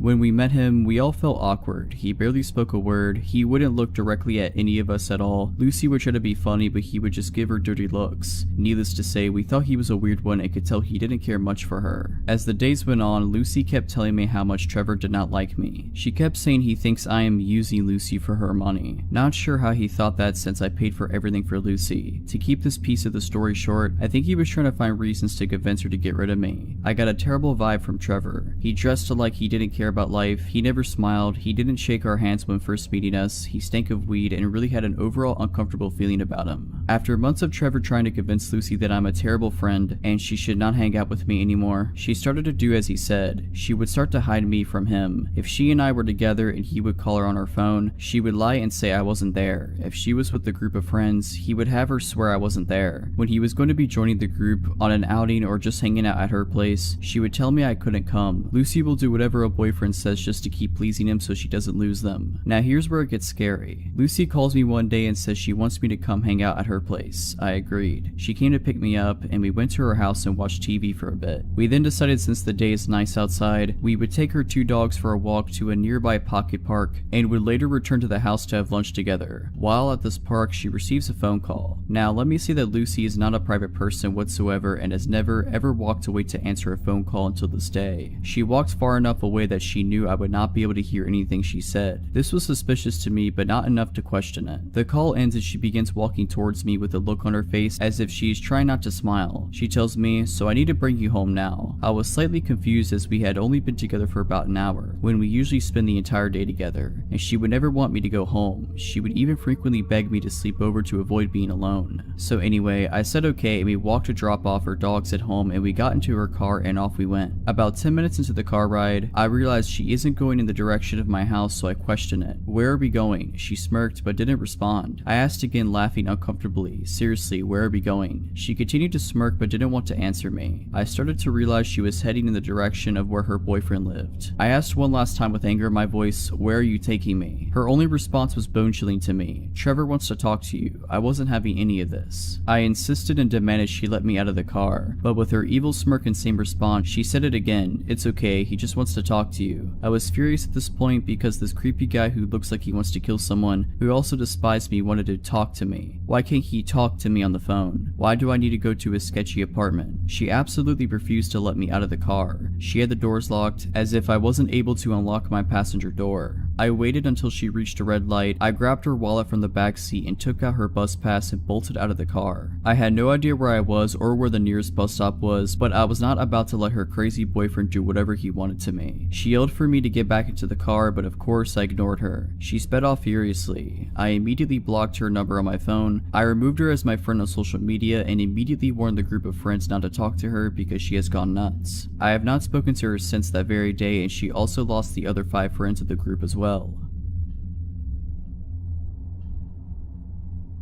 I've recently moved into a new apartment 3 weeks and I'm starting to share it with my sister. The only reason we know properly is a single mom who lives in the apartment next to us. Ever since we moved in, she's been giving us advice and helping us out with things, etc. We don't know any of the other neighbors properly yet. Today I was out with my friends, and after that I went to get my sister so we could go out for some food. We got home around 10 p.m. My sister and I got into our PJs and were sitting around watching TV when our buzzer rang. I jumped up to answer it and it turned out to be our neighbor, a single mom. I asked her what was up and she said that our dad is asking for us downstairs. Straight away my stomach dropped. I immediately asked her if she's sure he said that he was our dad. The reason I asked this was just to make sure that is what she actually said, but she replied that yeah, he said he was our dad and he was asking for us. The neighbor then asked me if she could let him up to our flat, but I told her no. I wanted to shout out to my sister, but I didn't want to worry her right away, so I asked the neighbor to not let him come up yet, and I heard her repeat this to him. I couldn't hear anything for a few minutes and I started to get really worried. At this point, my sister comes up to me and asks who it is. I called out to my neighbor a few times, but she didn't answer. It must have only been about a minute, but it honestly felt like ages when she didn't reply. I was about to tell my sister to call 911 because I was starting to panic and I didn't know what was happening out there. But then she came back on and told me that he was gone. She then came up to our flat and explained what went down. She said that she was walking back to her flat after finishing work and she saw a man by the buzzers. At first, she assumed that he was just someone who lived there, but when he noticed her walking up, he asked us by name and asked us if she could let him up to our flat. She asked him who he was, and he told her that he was our dad. Obviously, she buzzed us and told us first, since our neighbor doesn't know us that well, so she doesn't know what our dad looks like. She said that because we were young and on our own, and she didn't want to buzz an estranged man up to our flat. She said that her mom instincts kicked in when she heard me being hesitant to let him up to the flat. She said that apparently after he heard me say that, he got really pushy with her and started trying to move her out the way. He kept on saying to her, "It's okay, I'm their dad, let me in, I'm not gonna do anything." She started arguing with him and told him that if I don't feel comfortable letting him in, there's no way he's getting in. He then got into the car and rode away. Now this is the reason why I hesitated. We haven't spoke to our dad since I was 16. We even considered getting a restraining order from him at one point. He's not even our biological father, but we were legally adopted by him when I was 9. He was very abusive. It got to the point where we, me, sister, and my mom, had to leave him in the middle of the night. He was always really controlling, and after we left, he would secretly follow us around and leave threatening voicemails on the phone. I found out that he has a criminal record, as well as I believe he was convicted of manslaughter in the 80s. I have no idea of the backstory behind that, and I honestly don't really want to know. Like I said, we haven't from him since I was 16, which was 3 years ago, and as soon as she said the word dad, I almost had a panic attack.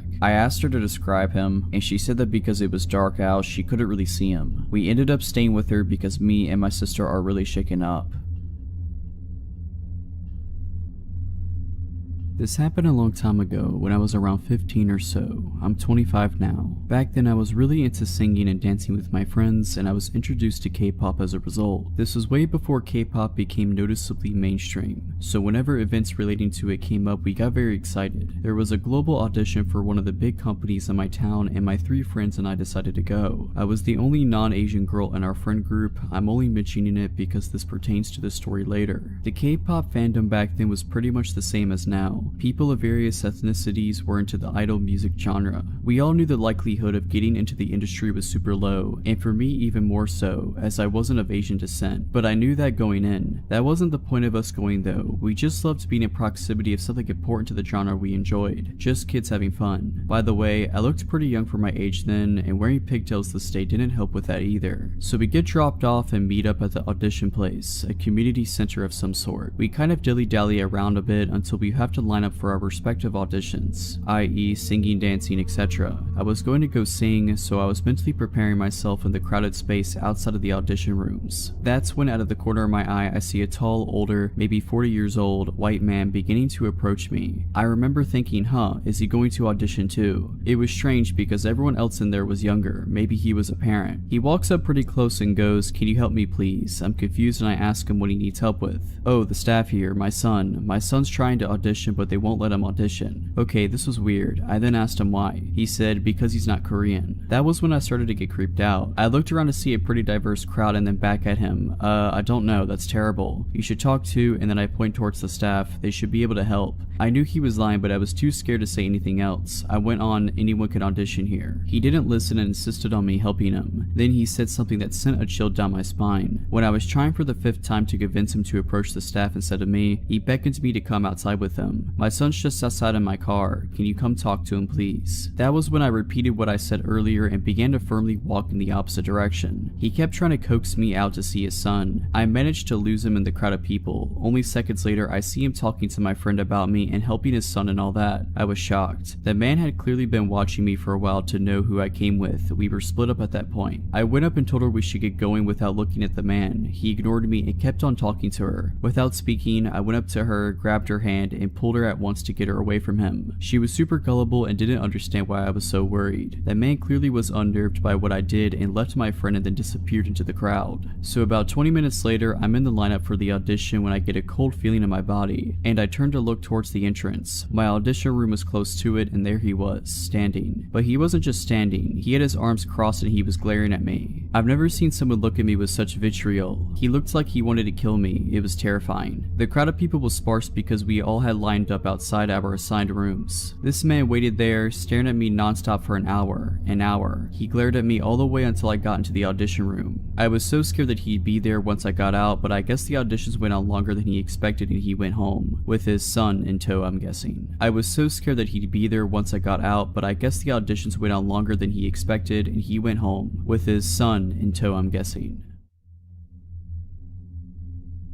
I've worked a few odd jobs in my life. My first job was a summer job at 16 during summer break at a dairy farm. I absolutely hated it there and made it harder for me to find the motivation to even try finding work again when the time came. I don't really remember how I was first referred to the job, but the following summer, I ended up working as an office assistant for a self-employed photographer. My parents knew her because she used to be a member of their church, and my sister attended her 4-H program when she had it. By that time, her health had begun to take a hit as she claimed it was a mixture of things from chronic Lyme to fibromyalgia. I had also been warned by my parents that she was a little off. She was very religious and claimed to have had real encounters with demons, even participated in a few exorcisms. I'm an atheist and a skeptic, so I never took her story seriously. Aside from the weird things she would tell me, she was mostly harmless and working for her was not hard. The job basically required me to do a lot of data entry, as well as help prep her photos with some minor touching up and the addition of her company watermark before uploading them to a site where her customers could browse them and then pick which ones they wanted to order. She primarily photographed horse events, dressage, stadium, and cross-country jumping, etc. And for the first several months, my job stayed in her living room, which is basically my office space at the time. Eventually, I was talked into tagging along at shows where she trained me as a photographer, and soon I was shooting at the events along with her. It was boring work, I won't lie. I'm not a horse person, but things didn't get weird until a year later when I learned the hard way it was not her that I needed to worry about. She had 2 sons, one who was out of state, the other one was in the Navy. The latter of the two, a guy called Nate, I had only heard small things about. When he finally returned home and I met him for the first time while working in her living room, he seemed like a nice guy, a little odd but not concerning. He was obsessed with movies, and being a bit of a movie buff myself, whenever he would venture to the living room to strike up a conversation, it would always be about whatever movies we were into or were excited to see. I should point out here that I was 18 by this point and he was in his mid-30s. At some point he got it in his head that I was interested in him, though he never said anything directly to me. I had to find out about it from my parents. My mom worked as the secretary at her church and Nate knew it. I could only guess my boss had told him. One afternoon, Nate showed up at my mom's desk and started gushing about me. He talked about how much fun I was, how he loved talking to me, how he was planning to take me to the movies and take me to this church, and all these other plans he had for me. My mom was beyond uncomfortable, as was the pastor who happened to overhear it, and when I got home that night, she told me what had happened and suggested I make sure not to lead him on. I was completely baffled because I hadn't done anything. We never even discussed the possibility of doing anything together. I made an effort to acknowledge him less when he was around and keep the conversation short while stressing I had work to do. Eventually, he got his own place and moved out of his parents' house, so I figured the problem had solved itself. A couple years later, I had moved out, my boss's company had closed, and I was working someplace new. I was friends with both my boss and Nate on Facebook, and around that time I was finally coming out as an atheist, something I couldn't do when I was still living at home. One night, my old boss messaged me, asking about a ring I had on my finger. It was a black ring with a white solid star in the middle of a black circle. Already knowing where she was going with this, I told her it was just a ring. She started accusing me of wearing a pentagram, because she didn't know what a pinnacle was, and that I was promoting Satan. I tried several times to explain to her that not only was it not that symbol, but that also paganism has nothing to do with Satan anyways, but she refused to listen, so I just ignored her. It was typical behavior of her and not worth the argument. The next morning, I had a message from Nate telling me I needed to come to his church with him. I told him no, and the messages I received back gradually grew angrier and angrier. He went from asking to demanding I go with him. He told me I was lost and that I would not find the answers I needed by living the life I was. Eventually, he outright said he thought the fact that I was wearing a pentagram was disgusting and that I was opening myself up for possession. Knowing there would be even less of a point in arguing with him than there was with his mother, I went ahead and blocked both him and her, deciding I was done with the both of them. Then, he started showing up at my workplace. He would always search through the store until he found me, and then once he did, he would corner me and not stop talking to me no matter how many times I tried to dodge him or tell him I needed to get back to work.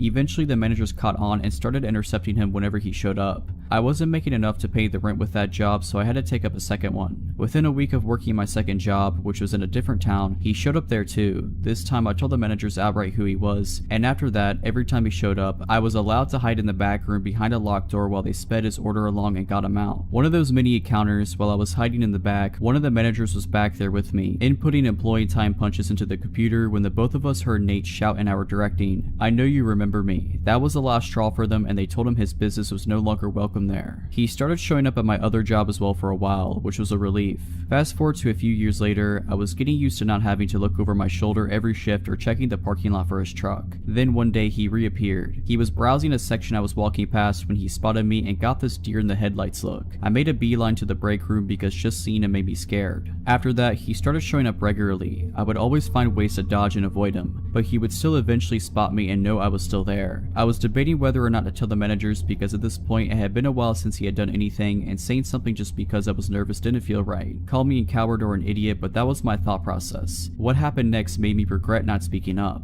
It was bound to happen eventually, but one night he managed to catch me while I was at the customer service desk. He approached me and said hi, and I immediately started to look for someone to signal over so I could make a break for it. But before I could say a word, he said something that made me feel sick. "How's your little girl doing? She's 3 now, right?" I looked at him horrified. I had him completely blocked from all of my social media. I had his number blocked. I was living at a new address, and I had not seen or spoken to his mother since she confronted me about my ring. I had not told either of them I was a parent now or that I was married, and I was not friends with anyone who knew them, but he knew. "How's your husband doing too?" he asked when I didn't answer. "He's good, he's a good man," I said, trying to reinforce the idea that I was not available to him and that I had no desire to have anything to do with him. "Where does he work?" At this point, I felt like I was going to pass out. Thankfully, another employee approached just to gather some reshelves, and I got out of there. As I was leaving, he called out behind me, "I'll see you again, we'll talk. We'll go out and do something together, we will." I reported him to the managers, telling them everything about the encounter, including all the information he had on me and my family that he should not have had.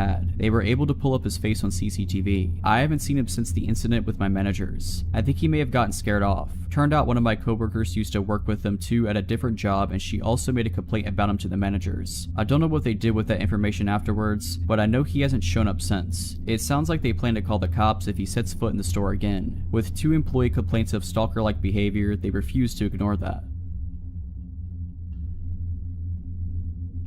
When I was about 7 years old, my father bought a few hundred acres in southern Mississippi about 1.5 hours west of Mobile, Alabama. He built a small cabin on top of a hill that was in the middle of a large field surrounded by woods. This house was about 5 miles from a paved road. To get to our land, it took nearly 10 minutes of driving down dirt roads from the main highway, which was south of the house. About a quarter mile north from the house, he built a small lake, more like a pond. It was about as long as a football field but wider. To get to the lake from the house, you could take Route A, which was a hard-packed dirt road that was lined with dogwood trees. It was beautiful in the spring. Route B was about 100 yards east of Dogwood Lane, and we named it Vampire Trail because it was always so gloomy. The trees blocked out the sun on the brightest days, and it had a slight decline as you walked toward the lake. I say walked because this trail was not for vehicles. Thick woods filled the area outside and in between both trails. One morning during the fall, my parents and my little sister had gone to get ice cream and do some shopping. This trip would take them at least an hour or 2. I was 10 years old, so I decided to go fishing while listening to Bama play Ole Miss. The game was the usual Bama win, so I thought I could ease the boredom of a blowout by fishing in the well-stocked lake, so I carried my pole, small radio, and my small ice chest. I had an Airedale Terrier named Bull that never left my side, and it was on this day I realized how awesome he really was. Onto the lake we went. Picture a large oval, roughly the size of a football field, but larger with an L-shaped pier in the southeast corner. Vampire Lane opened up to a more severe decline to the shore and then the small pier. Across the lake on the west side there was a narrow tree line that separated the shore from Dogwood Lane. The north side of the lake was the dam and the south end in thick and swampy woods. Fortunately for me, I realized later. About 5 minutes after I threw out my line and 2 Bama touchdowns later, I got that feeling. It's a feeling I have come to recognize well, and it may have saved my life this day. The feeling of being watched by something dangerous. Bull must have felt it too, because a few seconds later I could hear him growling low and staring across the lake to the west, to the tree line that separated Dogwood Lane from the lake. I turned my head in that direction and almost immediately my eyes lit on what I thought to be half of a silhouette of a large man behind a tree. It was too far to make out details, but close enough to be sure of what I was seeing. Almost 5 minutes went by, and right before I scolded myself for an overactive imagination, the half silhouette moved behind a tree slowly. Bull stood and growled louder, and I told him quietly to stop, and I turned my head north towards the dam while keeping my eyes and attention rooted to that tree. Over the next 10 minutes, which felt like hours, I watched while this figure moved slowly from tree to tree, always north and always facing me.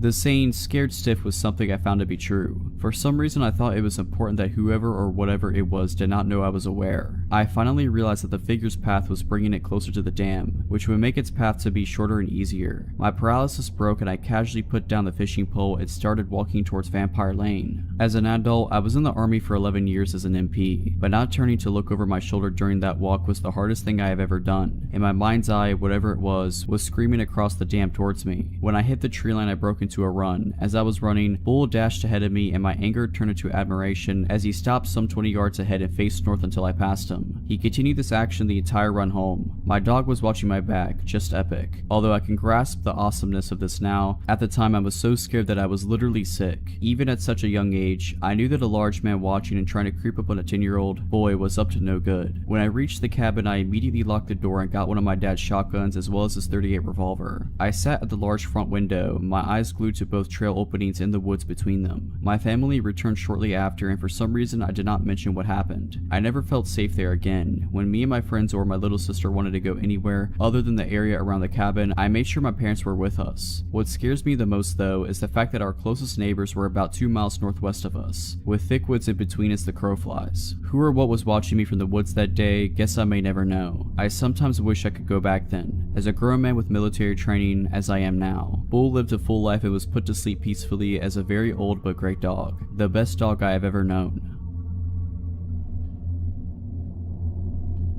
This happened a few years ago, and since then it has made me look at people very differently. I used to work in a strip mall out in a fairly rural area. Most people are recognizable even if you don't know them personally. People from out of the area frequently stop on their way through to other towns, so it's not like there are never out-of-towners, just that they might be easy to spot. Like in many places, we have a few homeless folks that hang around the shopping center, and they occasionally ask people for change or food. It could be a nuisance, but the folks that worked at the shops kind of kept an eye on them to help them out or to keep track of how they are doing. There's this one guy, let's call him Shane, that over the course of years has slowly gotten in worse and worse shape. He would be filthy and was clearly not doing well mentally, and was usually intoxicated. He always had several layers of clothing, and the pants that he wore on the outside of his other pants always sagged, making it hard for him to walk. He'd go missing for days and then show up again. We'd wonder what happened to Shane and ask around a bit, and a few days later he'd appear again. He was always so dirty. I always wished there was a way we could get him some help, but I didn't really know what to do. One day I was out in a major city that is about 80 or so miles away from where I work. I happened to see a well-dressed, very well-groomed gentleman that looked exactly like Shane, but at that moment I figured my eyes were deceiving me. This guy has an expensive looking shoulder bag, a new iPhone, and an Apple Watch. We were both in line at a popular food truck, and it was usually a long wait to order and get your food. Most people just mind their business and scroll on their phones while waiting. This guy, on the other hand, is staring daggers at me. I keep avoiding looking that way, but I keep glancing to see if he's still there, and at the time I want to look at him because I'm so curious about how much he looks like Shane. I glance his way and I have to stumble back because he's practically right up against me. He has such intense eyes. He sort of whispers to me, but really intensely, and tells me he knows where I'm from and what shop I work at. He gets closer and I can tell he smells good, and I can even smell his minty breath. I ask how he knows and he just smiles. I ask again and he smiles brighter, exposing a perfectly clean set of teeth, minus one tooth. I'm almost positive Shane is missing that tooth. I edge away, feeling more than a little uncomfortable. His order gets called up, but they say his name is James. The next few days I don't see Shane anywhere around the shopping center, and I ask around and no one had seen him for a few days. Someone says they hope he's okay, another person shrugs and says they wish they could do something to help him. The next day he is here, filthy as ever, grimy teeth, dirty fingernails, and wearing all his layers. He sits on the curb outside my shop and asks people for change. I decide to venture out and confront him. I'm 100% sure it's him, but I don't understand how he could get so filthy and smelly in such a short time. I ask him if he was in the city, and he looks at me through bloodshot eyes and mumbles that he'll kill me if I tell anyone. This takes me aback and I look at him puzzled. He slurs again that he will kill me if I tell anyone that he's not actually homeless. He starts to get worked up, but I ended up calling the police because I didn't know at that point what he was capable of. He wandered off and I haven't seen him since. If you're liking this video, all I ask is that you make sure to subscribe to my channel and like this video. Thank you.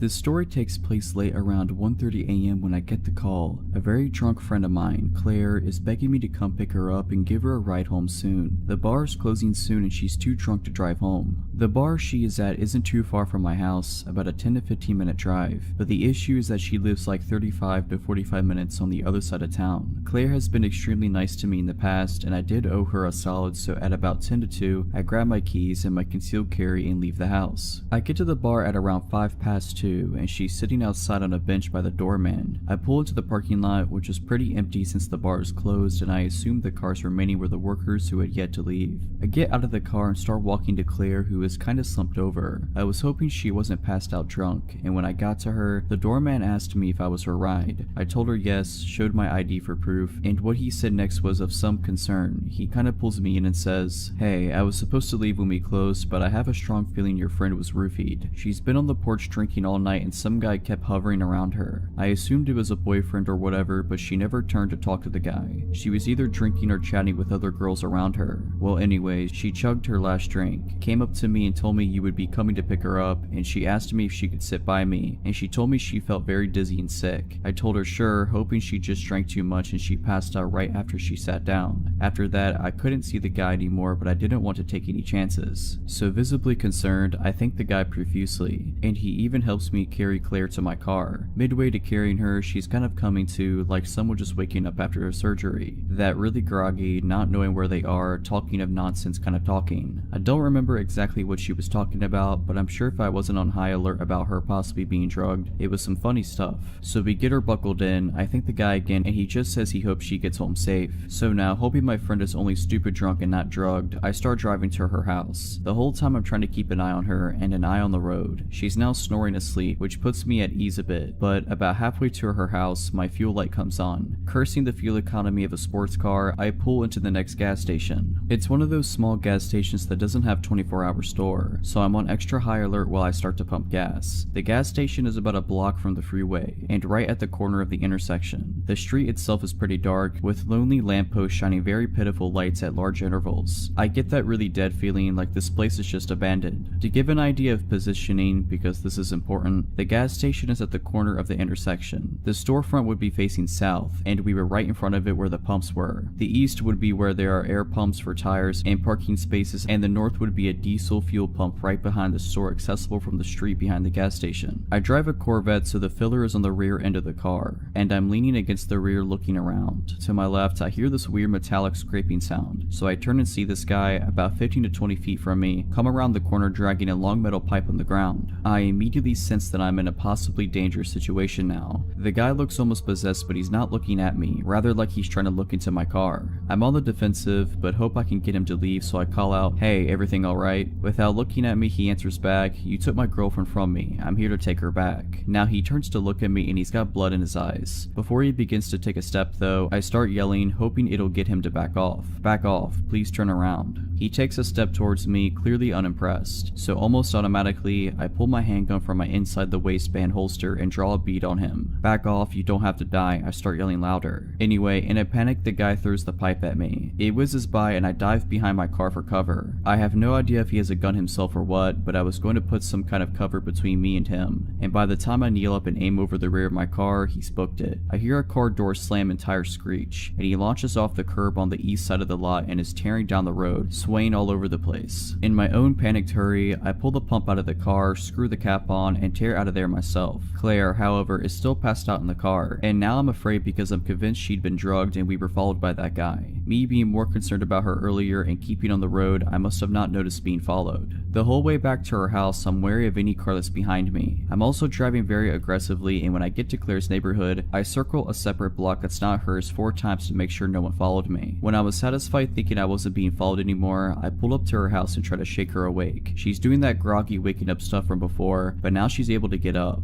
I'm able to walk her. Thankfully, I was worried I was gonna have to call an ambulance if she didn't wake up, and I get her keys from her bag. I managed to walk her inside, and at this point she's kind of coming around, asking me what's going on, where she is, etc. I tell her she's home and get her to lie down. She's completely lost looking, and her eyes start welling up. She clings to me and starts sobbing. She's still very out of it, but I'm guessing she realizes something bad was going on or attempted on her. I was able to get her to lie down and get her to sleep. I write a note for her which pretty much said, "Hey, I'll be in the next room. We're going to the hospital in the morning to get you checked out." Fast forward to the morning, she's sick as a dog, and after she expelled some demons from her stomach, I drove her to the hospital where she got tested and treated. I still shudder to think what might have happened had I not had my CCW with me. Claire still doesn't remember much from the night except calling me and wanting to sit next to the doorman. They did a urine test at the hospital and found traces of rohypnol, roofies. In the days after we went to the bar and let them know what happened, I gave as good description I could of the guy. Claire decided against filing a police report and I respectfully went with her wishes. My advice is, either be with friends you trust when you go out or at least be vigilant if you're by yourself. That night could have ended badly in 1,000 different ways, but thankfully everyone made it out safe. I don't really know where to begin, but I suppose it started before I was born. My birth set in motion a series of actions that led to the threat on my life beyond my control. So pre my existence, my mother, Jane, dated an older guy named James when she was in her mid-teens. He adored her but wasn't of the same religion as her, so she ended up marrying a gentleman from her congregation instead, leaving James' brother put out. A year after being married, Jane gave birth to me and decided that she was unhappy with my father, Dave, and contacted James with the intent to go back to him. So Jane packed a bag one night, took me, and left. As soon as she arrived at James, she was bombarded with messages from Dave telling her that he would take full custody of me if she didn't return. So with a heavy heart, she chose me over James, and therein lies my problem. She went back to my father, and after another year of failed attempts, they divorced and my mother moved south to be with family, completely forgetting about James. My childhood was fairly normal for the next 13 years. A few house moves, a new stepdad, and a few siblings. Mother's second marriage falls through and she's single again. The year is 2010 and she has just discovered Facebook. Being newly single and having sudden contact with all of her old school friends, she quickly strikes up a few romances out of nostalgia. Nothing sticks though until she finds him. James has a Facebook account, not very active, no profile picture, but my mom is sure it is him and immediately falls in love again. He comes down south and meets his kids and stays for my 16th birthday party. Looks wise, he is easily in his 50s with shaved gray hair and glasses. My mom leaves him a third time and he finally flips and the crazy comes out to play. He starts turning up at the house uninvited. He is told to leave every time. The visits become less frequent and we think maybe he's got the message. But then hand-delivered letters start arriving for my mom, and it's the contents of these letters that cause me alarm. In them he details how if she had never met my father, they could have been happy together, and he had a plan to get her back that was ruined by the untimely arrival of me. So he did what any crazy man would do and started plotting to get me out of the picture. Back in 1995, she had a near miss of a car accident, with baby me in the car when a car clipped her at a junction. She didn't get the car's details but put it down to chance. In the letters, James tells her that the incident 15 years ago was him, and that he won't miss this time. He informs her that he still believes that there is a chance for them, but only with me out the picture. I'm not a baby anymore, my father is well and truly out of the picture, but the crazy in James' brain won't let it go. The next letter tells her that he will burn the house down. If he can't have her, no one else will. The next letter informs my mother that he has told social services that she is a drunk and that they will come and take me away. Not hard to prove that false, so we don't panic. The next letter tells her that he will burn the house down. If he can't have her, no one else will. This one she takes to the police. Upon investigation, it is revealed that an ex of James, with the same first name as my mother, has a restraining order against him for stalking and attempted arson. We are put on high alert and the process for a restraining order is begun. A few nights later, my mom hears someone outside the house. Thinking it's him, she calls the police. They arrive within 5 minutes and search the street. No James, but his car is found behind the resident garages. He doesn't return to it that night. The next day, the police contact a woman's hostel in a neighboring county. They have a room spare, so we pack our bags and head there. And so the summer of my life was spent in hiding, no friends, no social media. Well, I wasn't supposed to have social media, but using proxy servers on the computer in the teens rec room, I was the only teen in the hostel at this point, was easy, and possibly very stupid. James began messaging me through Facebook, playing nice, telling me how much he loved my mom, and needed to know that she was okay. I ignored him and blocked his account. I had a number of fake accounts try to befriend me, and they were all blocked also. After 3 months, they find us a new house. We have a week to go back and pack up our old lives. So that's what we do, and now it's 8 years later, and I've moved several times since, including for university, and honestly haven't given much thought to the man who wanted to kill me so he could be with my mother. 2 years ago, I moved back up north not far from my birthplace. 2 weeks ago, I received an email on an old email account for a rental agreement. At first, I thought it was spam, but upon opening it, the name at the top read to James Smith, and the rental address was not too far from me, only a town away. That sick guy gave my email to the renters as his so that I would know he was nearby. I've heard nothing else, but I seriously hope that we don't ever meet again.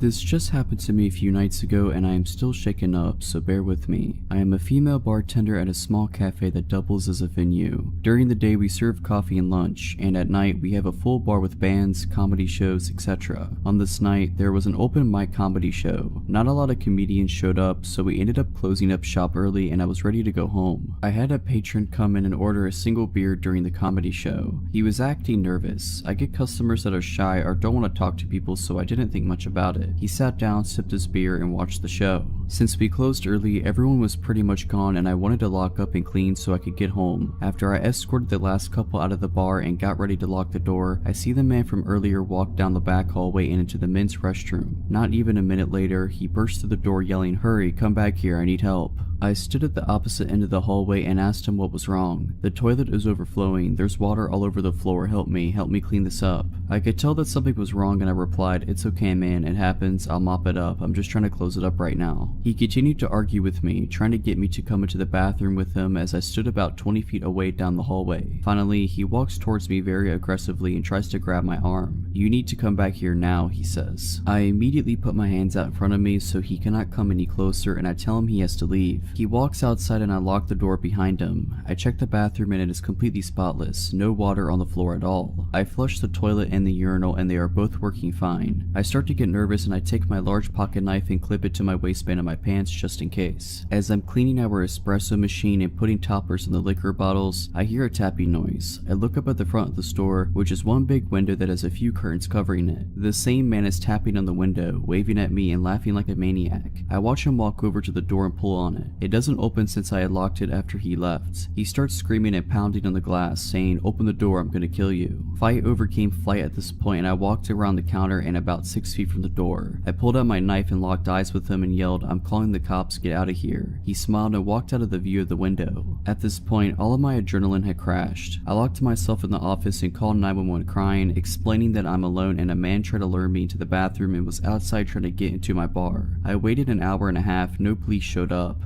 I called my boyfriend and he drove up to the shop. My manager watched the security cameras from home, making sure that the man didn't come back. I did the deposit and immediately drove home, my boyfriend following close behind me. My male busboy has been coming into work with me so I'm not alone, and the managers have been keeping an eye on the security cameras while I'm working. This story happened more than 10 years ago when I was still a student. A bit of backstory. As with most students, I was always broke and had a few ventures apart from my part-time job to bring me extra money. One of them was house and pet sitting. I have always had a love for animals, so when this couple contacted me to ask to house sit for them for the last few days before they returned for their overseas trip, as the last sitter had bailed on them and their 6-month-old golden retriever puppy would be alone, I jumped at the opportunity. The fact that they promised to pay me the full 2-week fee for staying there less than a week made it just more appealing. Little did I know how bad it would turn out. I got the details, got the keys from the agent, and headed over to the house as it was already after 5 p.m. and almost dark, as it was early spring. I got to the house, which was a really nice place, but it bordered a not so good area that was and still is prone to crime, house break-ins, robberies, etc. The first 4 nights went without a hitch, watching movies, jacuzzi, and just generally enjoying myself. The owners would have returned on the 5th day, fairly late at night. I went over to check on the dog. I got a call from them at about 10 p.m. saying their flight got delayed, so they're going to stay in a hotel and do the 3.5-hour drive back the following morning, and asked if I could sleep there again that night, which was fine. I was already there and had my overnight bag still in my car. I called my dad to let him know of the plans, as I was still staying with my parents, and he specifically asked what the address was. I normally did not give them details like that because I was old enough to look after myself.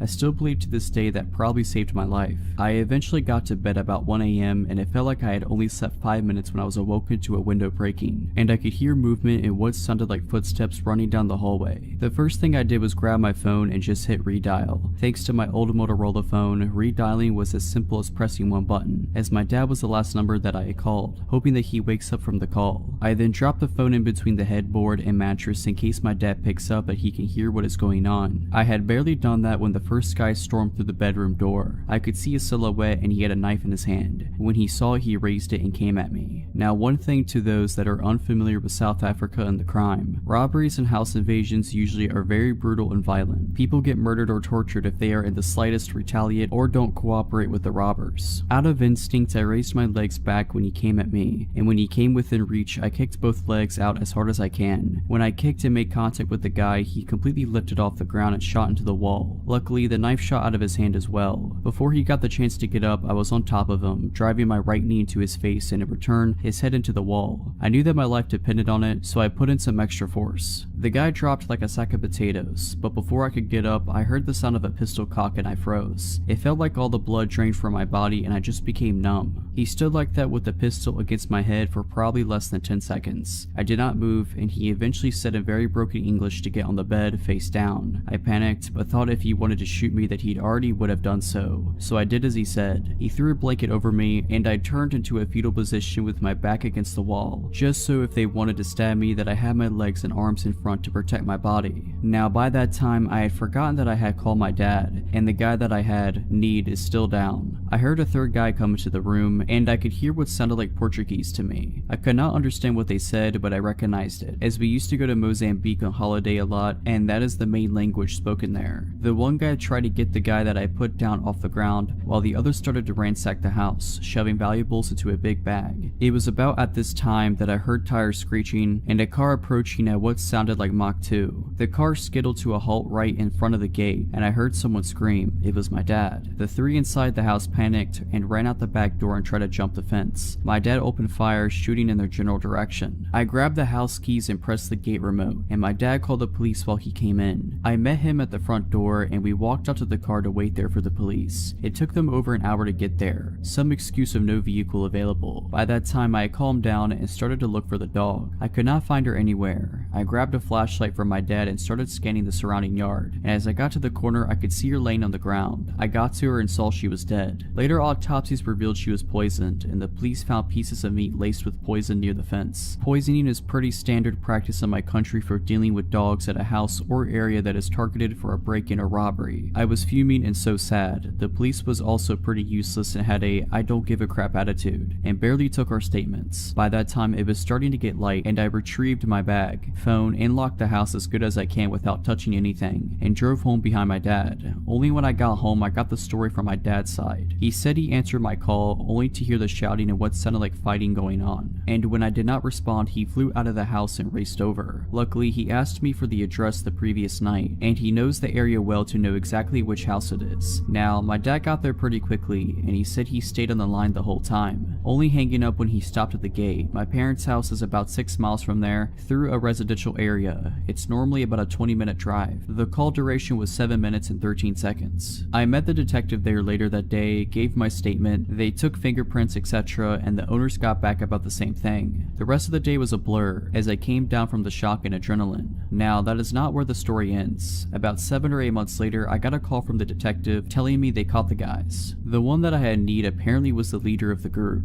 He had 4 counts of murder, I think 8 to 9 for attempted murder, multiple assaults, aggravated assault, over 100 house break-ins and robbery. I was shocked. The detective told me that if I had not taken him out first and fast that night, I would have definitely not gotten away so lightly. Now, this is also not where the story ends. 3 days later, I get another call from the detective saying that I should be careful, as he had escaped from custody and they have not caught him yet. I was not worried too much, as the robbery wasn't at my house and I had changed cars, so he would probably not find me. Also, I got my firearm license and carried my pistol on me 24/7. I did not hear anything after that until about 2 years later, when I saw the detective in the grocery shop. We started talking about the case, and she told me that he was killed during a home invasion. He broke into the wrong house, and the owner was waiting for him, pistol in hand. Shot him once in the stomach and one in the neck. This whole ordeal has made me more vigilant, heightened my situational awareness, and made me a little paranoid to double and triple check all doors, locks, etc. But I'm just glad that they were brought to justice.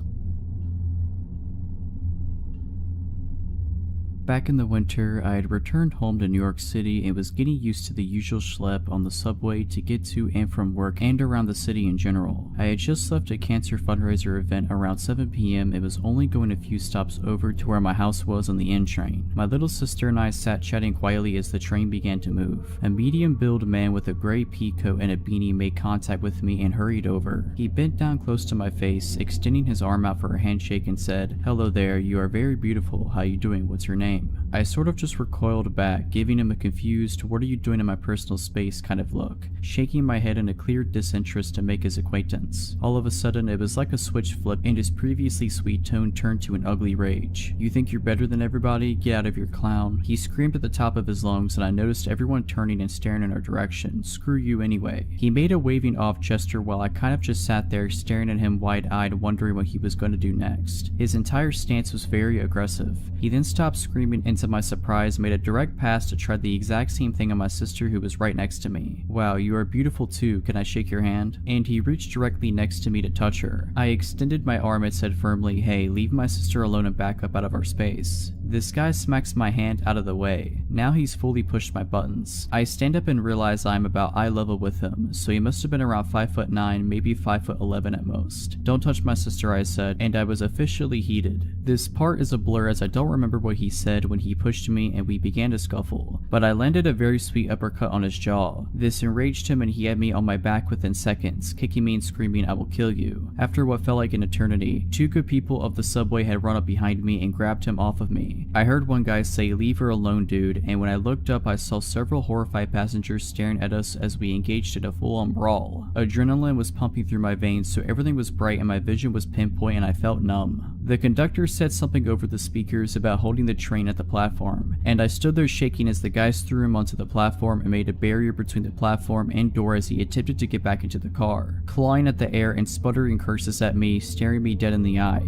The subway doors finally closed, locking him out. He pounded on the doors as though possessed by a demon, screaming so loud you could see every vein in his neck as he pounded on the glass. His eyes were so bloodshot they almost glowed red, and his voice was so loud it pierced through the entire car. "I will kill you." Then the subway car pulled away from the station. Someone pointed to the ground. He had dropped his cell phone in the altercation. It was unlocked. I found out everything I could about this crazed stranger. His name, his social media handle, saw all of his selfies, the fact that he had been trying very hard and was unsuccessful at getting laid. His text messages revealed he was a drug dealer of some sort. I suspected crack because of the prices, increments, and wording of the text, which would also kind of explain his violent outburst. I had seen my fair share of crazy in New York City, but it hadn't gotten this up close and personal in years. I was shook and emotional following the attack. I went to the police station with my aunt and uncle soon after to file a report. I gave them his full name and they said they had a lot of people in the system with the same name. I said, "Well, I have all the specific info I got off the phone." They said they couldn't use anything off the phone without a warrant. They ended up taking his cell phone from me and nothing ever really came of it, except for the huge bruise I had from getting a blunt kick to the thigh. An officer came by my house a few months later with some photos of extremely similar looking men, none of which I could confidently identify as my assailant. Haven't heard a single thing since I filed the report and I couldn't find the guy on social media again. I just hope the man is found and arrested. So, a little backstory. I was a dancer for 6 years. I have worked in many cities and clubs. At the time of the story, I wasn't a rookie. I was well versed in the industry. At the time this took place, I was like 20 or 21. It was also in Texas at one of the upscale clubs. I never imagined something like this would happen in this place, but apparently I was wrong. I started my shift at about 6 p.m. I like to get there early, meet with some of my regulars before the crowds come in. It was like 8:39 and this really good looking guy came in with some friends. They were all older, like 40 to 45.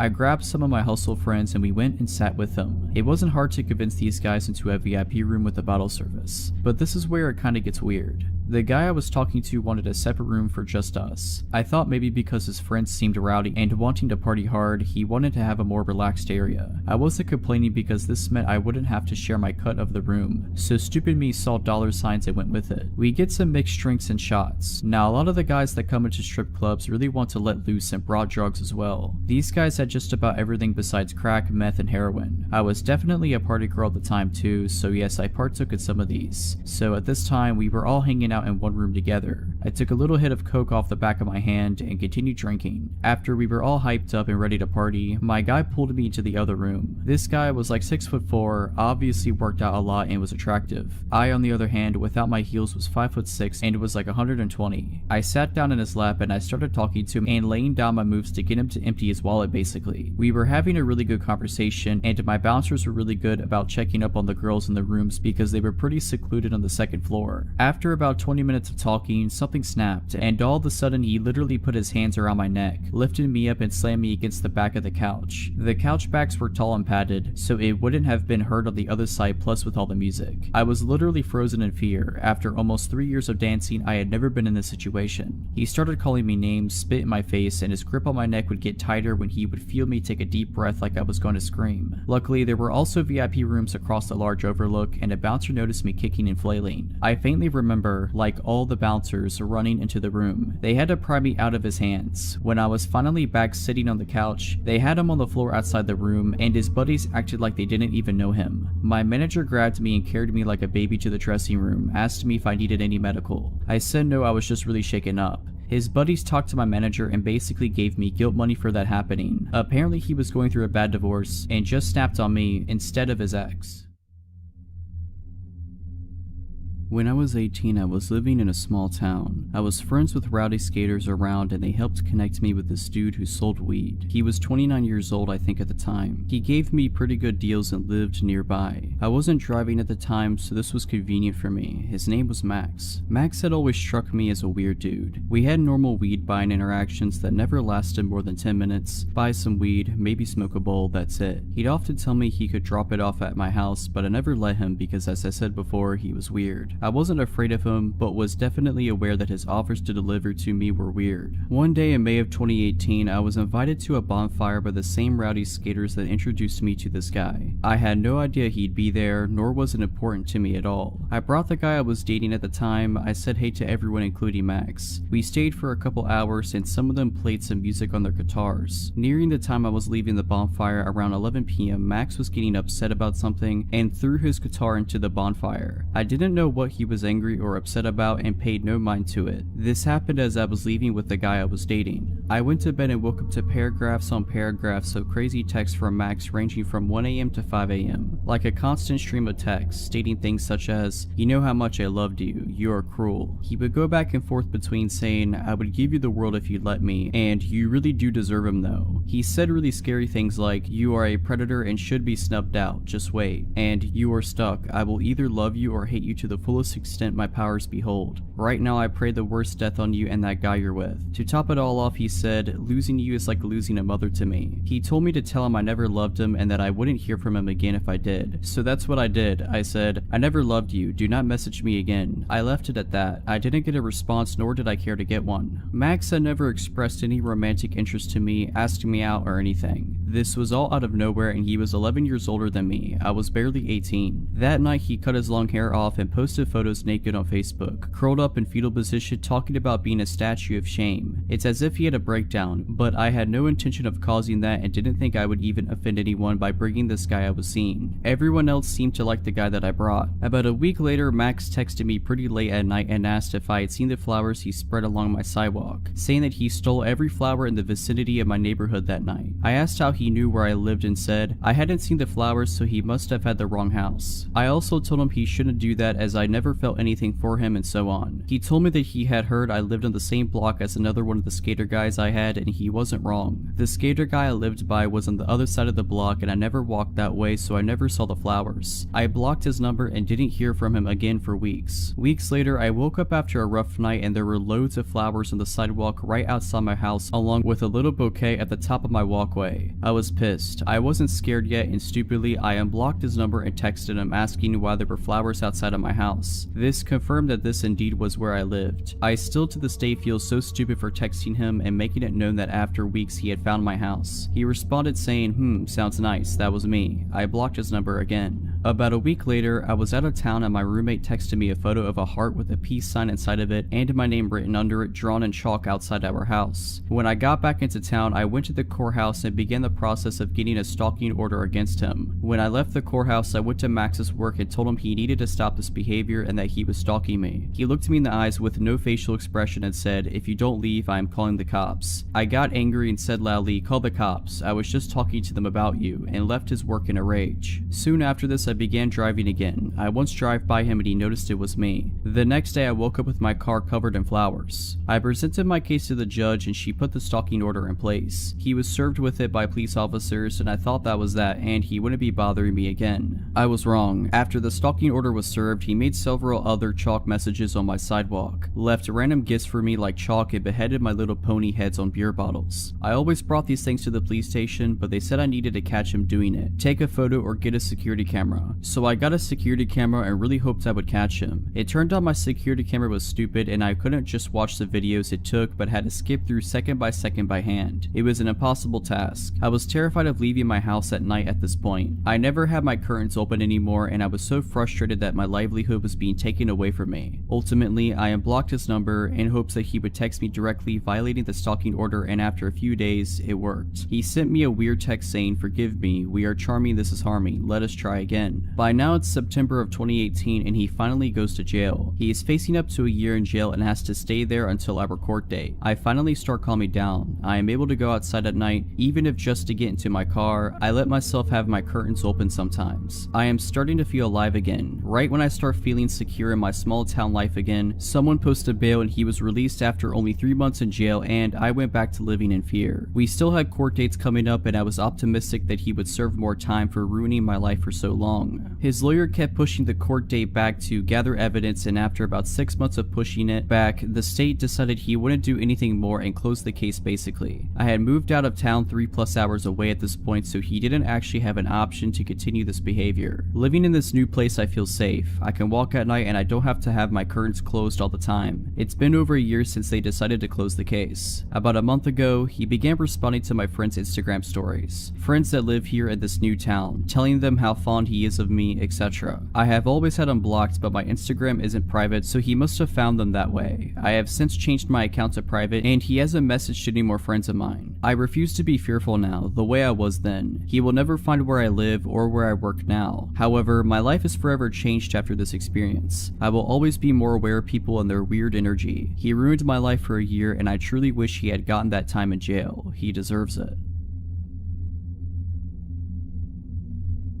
So I, a 19-year-old female, was at a house party a couple days ago. I only really knew a couple of people there and it was packed. I hung around with my 2 friends there for a while having some drinks. After a while, my friends went into this room that everyone was hotboxing. I didn't go because I really didn't feel like drinking and being stoned at a party where I barely knew anyone, so I just mingled for a bit, then went on my phone talking to my other friends. I noticed this guy that keeps staring at me up and down and instantly felt my stomach sink. I instantly had a bad feeling about the guy. I looked back down at my phone and sent my location to my friends, just letting them know where I was because things were changing from feeling chill to sketchy. There were a bunch of cans of soda in the kitchen, so I got up to grab a Sprite instead of having any more drinks. As I'm there, the same guy that kept looking at me comes in and started trying to get me to take this drink in a red Solo cup. I was like, nah, I have a Sprite, thanks though. He kept trying though, and I was getting annoyed because he kept being super pushy about it, and I'm pretty blunt, so I just said, look, I don't want your drink or your company, and walked away. I thought that'd be the end of it and pushed it to the back of my mind as one of my friends came out from the hotbox room stoned and happy. We hung out some more and my friend wanted a cigarette, so I went out on the balcony with her. As we're there, she put her cigarettes on the ledge, and as she's talking gibberishly, her arm pushed her cigarettes off and they fell down into the yard. I was gonna go downstairs and outside with her to get them, but she told me she had to grab something from her car anyways and that she'd be right back. I decided just to wait there for her. I'm on my phone and hear the door open and I expected it to be her. As I'm about to say that was quick, I spin around and now I'm face to face with that guy from earlier. He just grabbed my face and kissed me, and I pushed at his chest and said, "Dude, did you not hear what I said?" He proceeded to say something in Spanish. I can't speak Spanish, but I could tell it was Spanish. I told him to screw off and went to push past him to go back inside, and he proceeded to push me up against the wall outside and try to kiss on my neck. That's when I pushed him away as hard as I could, but he then let go of my wrist and grabbed my throat hard while maintaining eye contact and smirking at me the whole time. Just when he used his other hand and grabbed my butt, my friend came back from getting her cigarettes, poked her head out, saw what was happening, and she tried to intervene, but he pushed her with his other hand. I heard her say, "Oh nah." She grabbed the closest guy to the door from inside and brought him out. Random heroic guy from inside then grabbed the crazy throat grabber, putting him in some type of hold, and started screaming at him. He got kicked out, pretty sure someone punched him in the face too. Everyone was super apologetic and said they didn't even know that guy and weren't sure who he even was. I wasn't about to call the cops or anything because I didn't want to get the party busted, but I went to the bathroom and immediately broke down crying. Called my friends. My friends here weren't sober enough to drive, and they came to get me. I have a couple finger mark bruises on my neck still, and I'd hate to think of what would have happened had my friend been distracted by something and not came outside when she did. All I know is I'm not going to a party where I barely know anyone anymore. That was scary.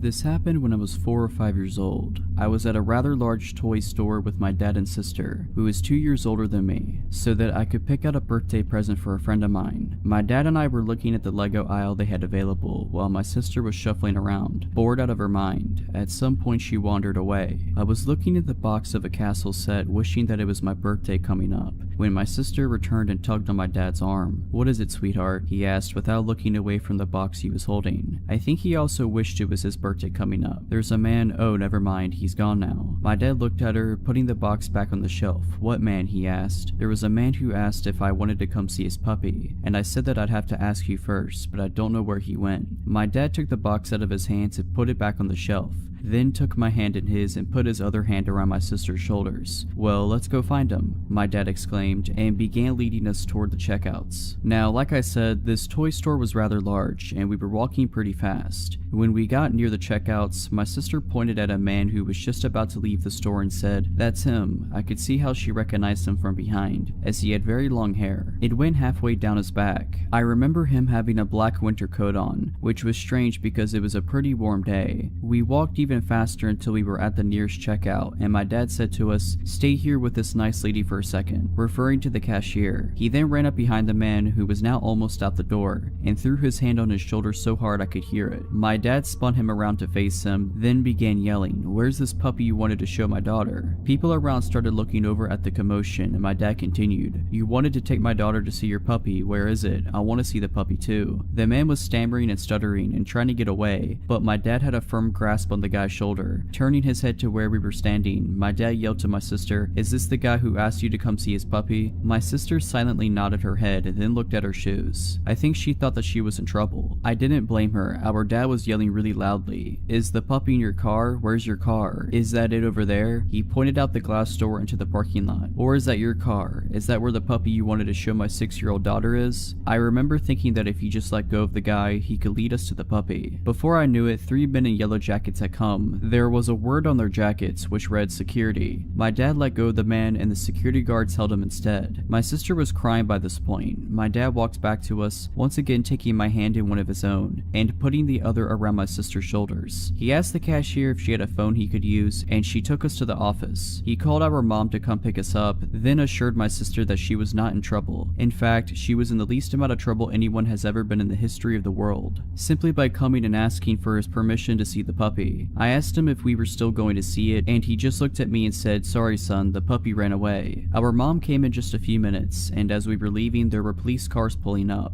"Are they gonna help find the puppy?" my sister asked my mom, but she said no, they're here for something else. After a while, I remembered this incident and recently asked my dad about it. Apparently when the cops searched his car, they found rope, duct tape, a knife, pliers, and a hacksaw. My dad and sister testified at his trial, and the guy got 20 years. If you're liking this video, all I ask is that you make sure to subscribe to my channel and like this video. Thank you.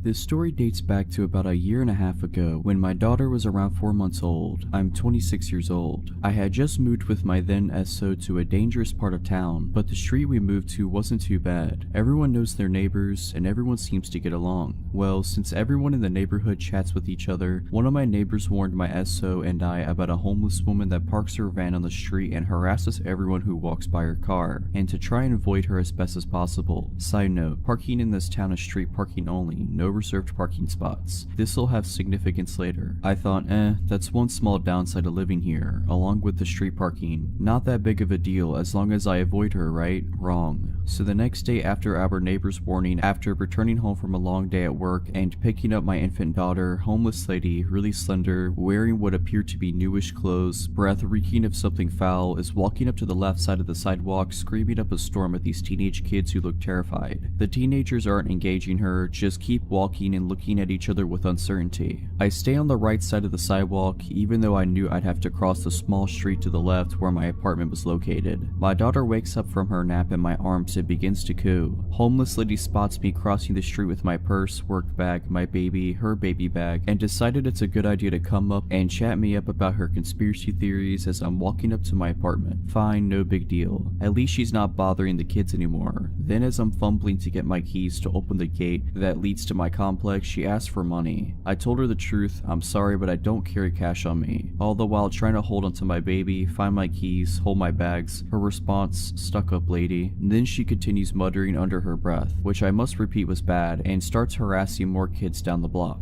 A couple months go by and she continuously comes up to harass me, as if she doesn't recall who I am every single day. Every day I politely apologize and say I need to get home, or I don't have any money, still, or I simply don't have time to chat right now. Every answer I gave her was met with an insult both directly and under her breath. At this point, I am still not concerned. I've always had a soft spot for the homeless, and I am aware that this lady has severe mental illness. I always apologize for not having money to give, even through the insults. One night, around midnight, my daughter wakes up crying horribly. My SO and I take her temperature, 103 fever. I tell him it's time to take her to the emergency room immediately before it gets worse. We gather everything up, and I gently take her from bed and lay her against my chest. She's so helpless, weak, burning hot, and whimpering terribly. I still want to tear up thinking about it to this day. So as we walk out of the apartment, my SO says he will run down 3 blocks to grab the car. Remember, it's all street parking, so we often had to park blocks away. I say okay, I'll stand in front of the apartment so he could just pick us up and we can book it to the ER. Wrong choice. I watched as he ran all the way down the street and turned the corner out of sight. Then I look back at my baby and start rocking and shushing her, so that maybe she could get a little bit of sleep/rest before being up at the hospital all night. Moments later, when I look up, homeless lady walks around the same corner that SO just ran around and makes a beeline straight towards me. I get a little uneasy as I have a sick baby in my hands, but maybe she'll leave me alone this time, right? Nope, that was wishful thinking to the max. I'll label homeless lady as HL and me as me. Homeless lady, in a voice loud enough to wake up the entire block. Oh hey there sis, daddy just told me that baby's done sick and she needs a healer. Me, still trying to gently rock my baby as she startled back awake and wondering why he told this lady about my baby being sick. What? Sorry? Homeless lady, I'm a healer. My mama and I have been healers since birth. Give me that baby. Me, still trying to give her the benefit of the doubt, knowing she's mentally ill. Sorry, I'm waiting on her dad to bring the car around so we can take her to the hospital. Can you keep your voice down? She's trying to sleep.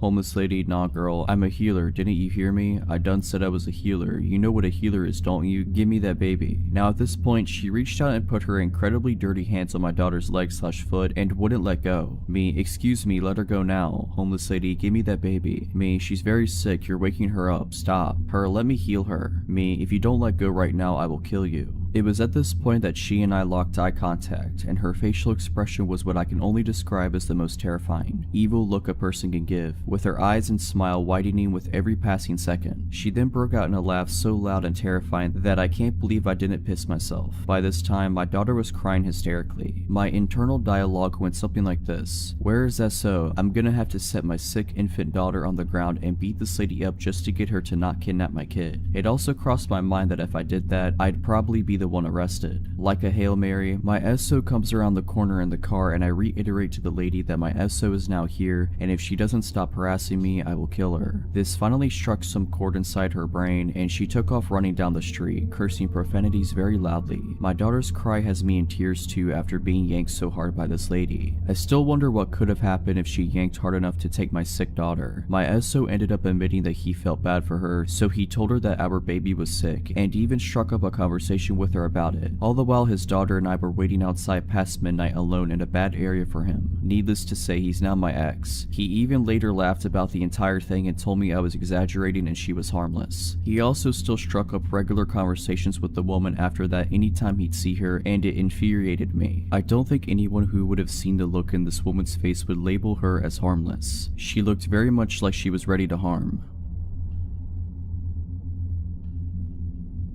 From 2006 to 2011, I worked in the electronics department at the local Walmart in the small city I lived in. Through those 5 years I had worked there, I had plenty of creepy encounters with strange customers, especially considering the state hospital was directly across the road. This story isn't just a regular old creepy encounter, but something that would lead me to being stalked for nearly a year. It all started in 2010 on a night I was working second shift. I was doing my end of shift ritual when a woman in her late 40s interrupted me. She was with a little girl no more than 3 or 4 years old. "Excuse me, I need help with my cell phone." She spoke softly and proceeded to tell me her problem. I need to turn my phone into a straight talk phone. The girl earlier said you could do it. I said, sure, let me see what I can do. She handed me a 6-year-old phone from Verizon and I knew as soon as I saw it I wouldn't be able to do what she wanted. I explained that she would have to buy a new phone from Straight Talk and transfer her old number. Basic stuff really. Now, I always took my job seriously and held myself to the highest standard of customer service. I did nothing to actually piss off this lady, but sure as it is, she was pissed. Why would I buy a new phone? I already have one. She starts screaming at the top of her lungs. Her claims of me upselling her and being a corporate goon. I finally managed to defuse the situation, and as she left the apartment, she gives me the classic, "You'll never get a job in this town again." As I'm getting ready to leave my shift, my manager stops me and tells me I got a complaint at customer service from a lady claiming I swore at her granddaughter. Apparently I told her to screw off. I explained what happened and he just laughed it off. My managers knew it was very unlike me to say anything like that to a customer. I wish the story ended there. For the next several weeks I would get complaints about things I'd never done, sometimes even on my days off. I would come into questions from management nearly every day. It was complaints ranging from me being rude to a customer all the way to me doing drugs in the parking lot on break. All these complaints were coming from 2 women. As it turned out, it was the cell phone lady and her adult daughter. It turns out they have even been scoping out my work schedule and started coming in nearly every day. They would walk through electronics to make sure they saw me, and later that night I would have a complaint. This happened for months. It happened so much management deemed her, my name, favorite customer. To be honest, I didn't care much. I even thought it was pretty funny. I never got in trouble and everyone knew these ladies and just blew it off. I started caring when she took it to a new level. She started to follow me around. I would see her when I was around town. She made it clear she knew where I lived and would regularly walk by my house. I would see her standing out front just looking at my place. I began getting complaints to the city about my property, grass too tall, the old shed in my yard, my fire pit, basically everything. She even found out my girlfriend's name and began complaining at her job. I knew it was her. She would make it so clear that she was following me. Sometimes she would stop in and ask me questions at work and act like the nicest customer. A few times she asked me things like, "How's your girlfriend?" or my favorite, "How can you afford that big house on your little Walmart wage?" For about 7 months she stalked and slandered me. I started telling her I knew what she was doing and to stop.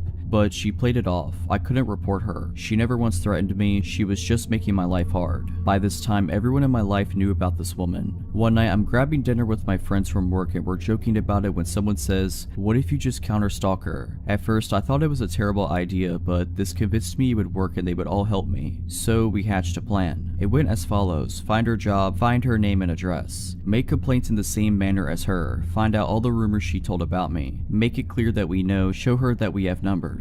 I found out her information easily enough. Turns out she didn't live anywhere near me. I was even friends with a few of her coworkers. They would keep me informed on crazy stuff she said about me and even told her to stop. We began doing exactly what she was doing to me. We did this for about 4 months. The more we dug into her life, the more I found out about how obsessed she was over getting me in trouble. She had claimed that I assaulted her. She urged others to report me and follow me. She told police I was a potential drug dealer. Eventually we won though. She started putting together that there were 6 of us digging into her life and asking questions about her. My last month at work I didn't get a single complaint. In fact, I never even saw her anymore. The day after I quit though, I heard she was in the store complaining about a new person after asking one of the managers why I quit. I'll honestly never understand why she was so bent on destroying me. I just told her to buy a $20 prepaid phone.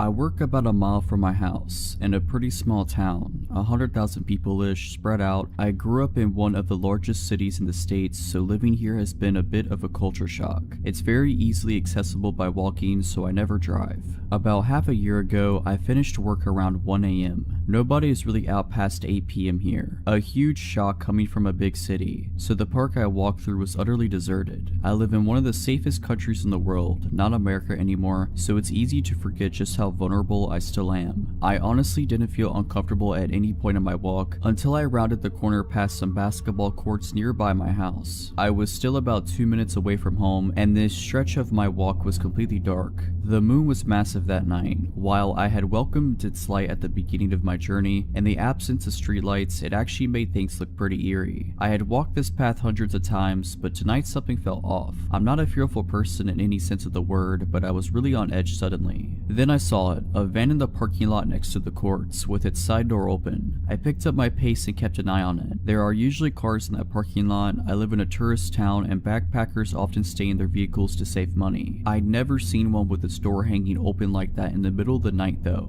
I was so focused on the van that I missed the man walking out from the trees near the courts, until he was a mere 30 feet behind me. He was walking fast, and there was little doubt that he was heading straight towards me. I was at a loss for what my next action should be. Screaming wouldn't do much. I was still too far away from any residences. I usually carry a glass water bottle with me for protection. We have very strict laws on weapons, but had left it at work that night. My phone was dead. Everything I knew better than to do, I'd done. I hesitated running on the off chance that he didn't mean to act sketchy. I also knew I couldn't outrun him. I saw a little dark blur darting across the library parking lot at the back of the courts. It didn't even register to me what it was. The whole situation was so surreal. The guy was behind me now, and judging by his footsteps, he hadn't veered course. I quickened my pace, felt out my keys in my purse, and slipped them in between my fingers. I heard a slight jingling noise, and everything suddenly made sense. The blur was Apollo, the large black cat that often walks me home on the stretch after the park. Tonight, he was doing that weird cat run, where they get really low to the ground with their ears back. I had an impression that he was angry, but he was moving too fast for me to see his face properly as he rushed past me. I kept walking, but the heavy footsteps were retreating now. I didn't dare look back, and kept moving forward quickly. Apollo was suddenly by my side, still staying low to the ground and stopping every few feet to look behind him and hiss. Then he would do that weird cat run to catch up with me. He walked the whole way home with me, as he had done so many times, but I'd never seen him act like that. As we neared my gate, he visibly relaxed and flopped on his back. I coaxed him inside the gate before giving him some massive hugs and head bumps. I stopped walking home by myself at night and still saw my sweet little cat friend often. I never saw him behave that way again though. Apollo moved away 3 months ago.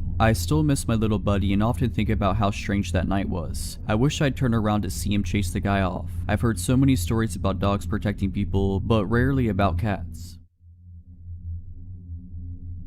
I am 20 years old. I live in the suburbs in a small residence of 6 houses. My gate is very often broken, including today. That means 80% of the time it is wide open, so everyone can fit into the small courtyard. My house has 1 floor. There are 4 bedrooms, including mine, and downstairs there is a guest bedroom, which is used as a treatment room because I have big health concerns. This is where all the equipment, medicines are stored, like morphine and doses that could kill an average person, and this is where the care takes place. Also, I have a dog. I am very close to him. He is a little bit all of my life. He feels everything to the point of feeling my epileptic seizures before they happen. To recognize the nurses who are arriving, he recognizes by the sound of their tires when they arrive in the yard. He never barks except when there is a problem. And finally, a nurse spends 4 to 5 times a day to give me care at home, including infusions. This is important for the story. That morning, like every morning, my liberal nurse arrived at 8 AM. For the rest of the story, I'll call her Sandra. She takes care of me as usual. That is to say, an infusion of of a painkiller. She replaces the antibiotic diffusers, she makes me do blood tests, and remakes the cassette of my morphine pump. We usually chat about everything and nothing. She tells me stories with patients during the treatment. My nurses are an integral part of my life.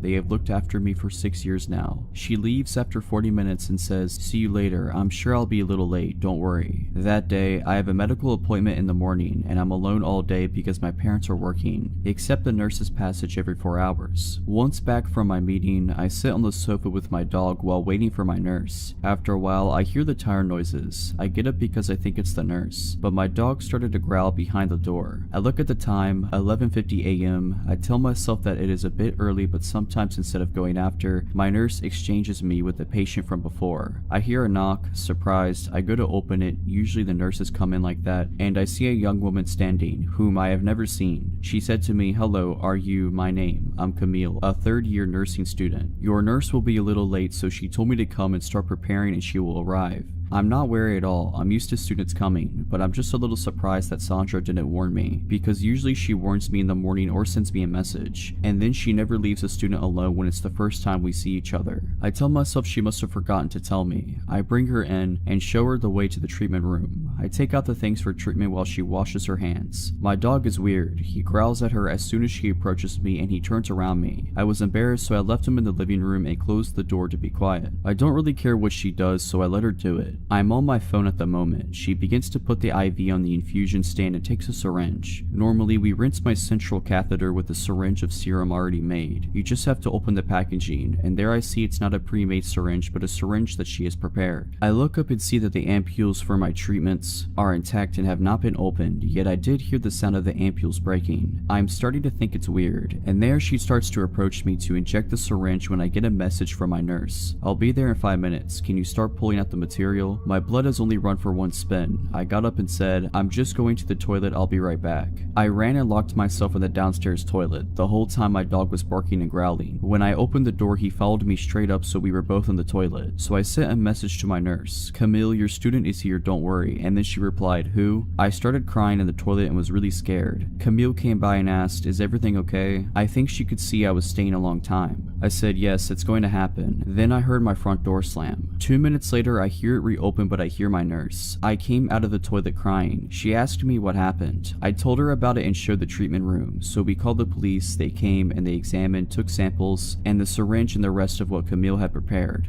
The test results were received a few days after receiving the products in the syringe and the infusion. In the syringe was a paralyzer. She had put a dose that could have paralyzed a man of 120 kilograms. I'm 40 kilograms. And in the IV, it was medicine to lower the heart rate, but it was so concentrated it could have stopped anyone's heart. Today, we still don't know who Camille is, and luckily I have never heard from her again. In retrospect, I realized that my dog had sensed that this person didn't want me well, and I tell myself that I should have watched her because she was just a student, and that my treatments are not paracetamol, and I keep wondering what could have happened if I hadn't looked at my phone.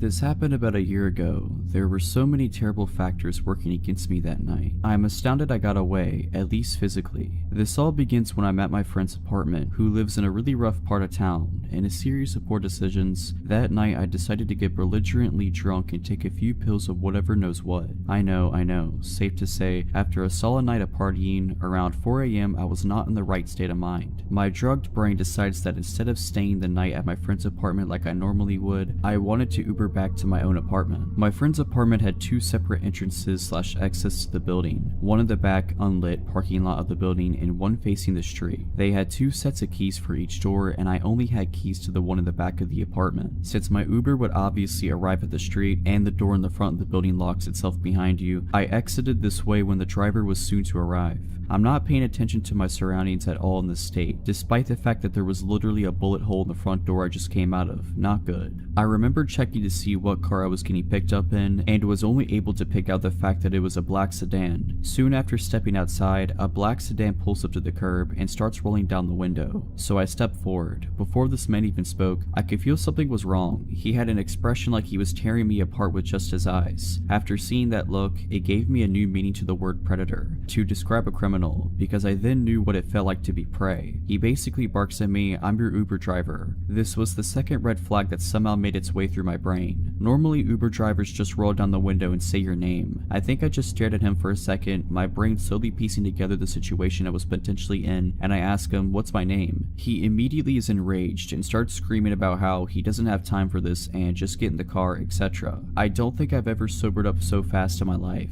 I'm completely panicking. Obviously this wasn't my Uber. Quickly checking the license plate, I immediately see it's not a match. Meanwhile, this guy is still screaming at me and I have absolutely no idea what to do. If I bolt in either direction, this guy could easily outrun me or have a weapon. I'm also pretty sure at this point that if he's trying to nab a random girl off the street, he must have a weapon of some sort. I can't run back into the apartment door right behind me since it locks behind you, and I don't have the keys nor the time to unlock it. Running towards the back door would do nothing as well, as he's idling right by the mouth of the driveway towards the back parking lot, and again I would have to take the time to find the right keys and get in. If I screamed, I'm not exactly in the type of neighborhood where someone would try to be vigilant, and I could still hear the music radiating from my friend's third floor apartment. I knew they wouldn't hear me. Also, it's 4 AM and absolutely no one is around. It was the absolute worst feeling I've ever felt in my life. Everything in me wanted to run, but I felt that if I did, it would be the end of me. But if I kept standing there, staring in shock at this screaming man, the result would be the same. From when he started screaming at me to this point, I'm guessing only 20 seconds has passed by. Just as he's looking like he's getting ready to get out of the car, another black sedan pulls up right behind him. Checking the license plate as quickly as I can, I realize it's my actual Uber and make a full sprint to the car. Really only like 6 steps, and throw myself in, screaming at my real Uber driver, "What's my name?" The poor dude looks terrified but responds with my name quickly, to which I reply, "Get me out of here, that man is trying to kidnap me." If I was in this Uber driver's position, I think I would be too shocked to react as quickly as he did. But my dude flew out of there, offered to call the cops for me, which I declined and now regret, and then walked me to the front door of my apartment, ensuring I got inside safely. Truly an incredible human being. You can rest easy knowing he got the fattest tip my college student bank would allow for, although he deserved much, much more.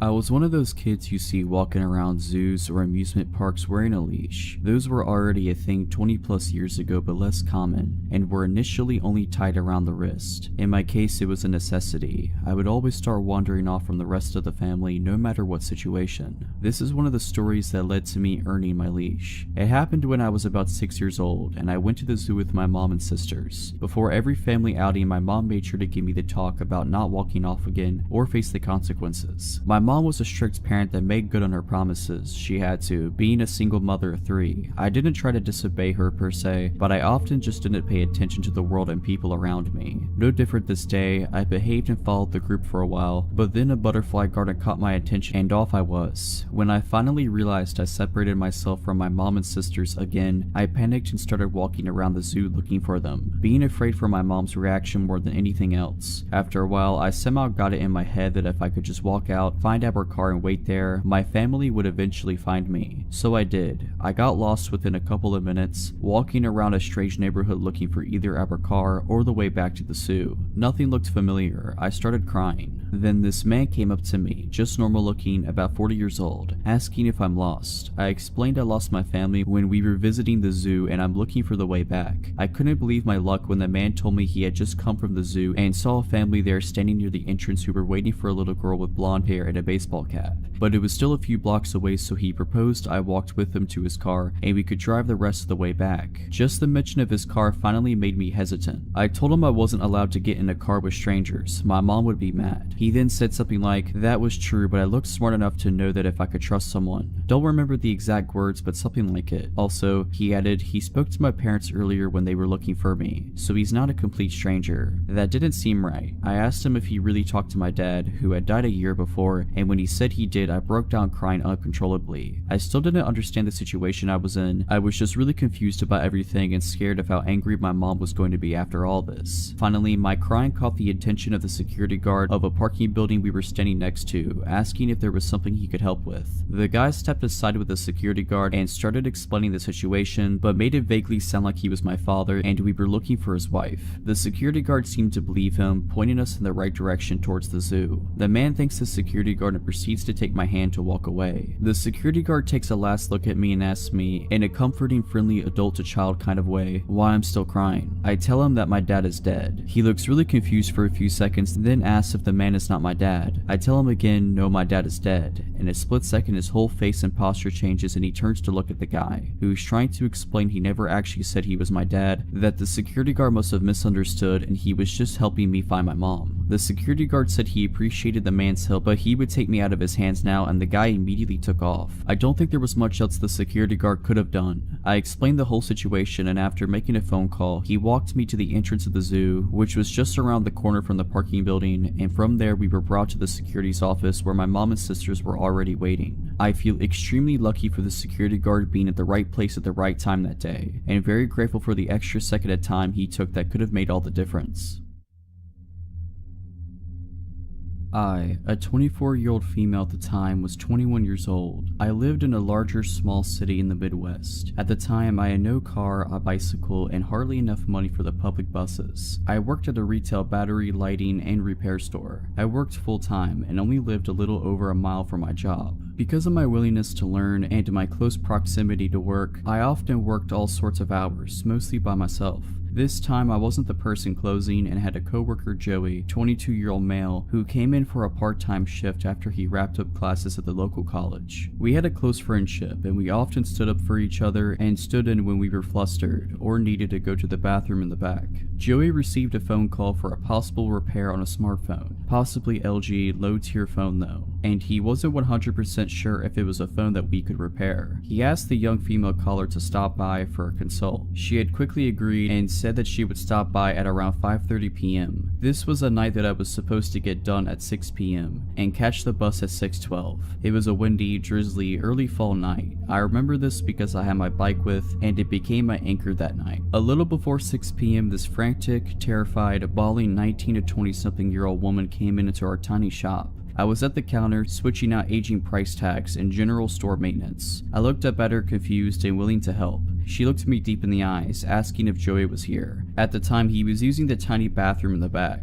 so I had to step in and help out any customers. I told her that he was currently busy and that I was willing to help her. She handed me her smashed cheap phone very timidly. My customer service skills couldn't prepare me for what she was going to say next. She quietly told me that her boyfriend, who was out in his red mini truck in the small front parking lot, had gotten angry and smashed her phone when she tried to call her sister that afternoon. I took the backing off of the phone and tried to research the model for any possible screen repair. No results found. I tried to hand her back the destroyed phone and she pushed it back into my hands with a pleading look. Then the honking commenced. There was this light drizzle outside, so our front glass door was covered in beaded drops and was slightly fogged over. I couldn't see who was honking out there. I told her again that I couldn't help and for her to try our cell phone repair competitor down the road. The tears started to really flow down her cheeks and I was freaked out at this point. She kept throwing glances behind her and the honking would not stop. I shook with fear and rage at this point. I myself was in a domestic abuse situation at the time and knew what this girl was experiencing. I broke my locked stare at her and tried to look at our system a second time for a replacement screen. Nothing again. I looked up from my computer and saw a shadowy figure of a young man pacing in front of the store. I was just happy that the honking stopped, but I was increasingly shook up.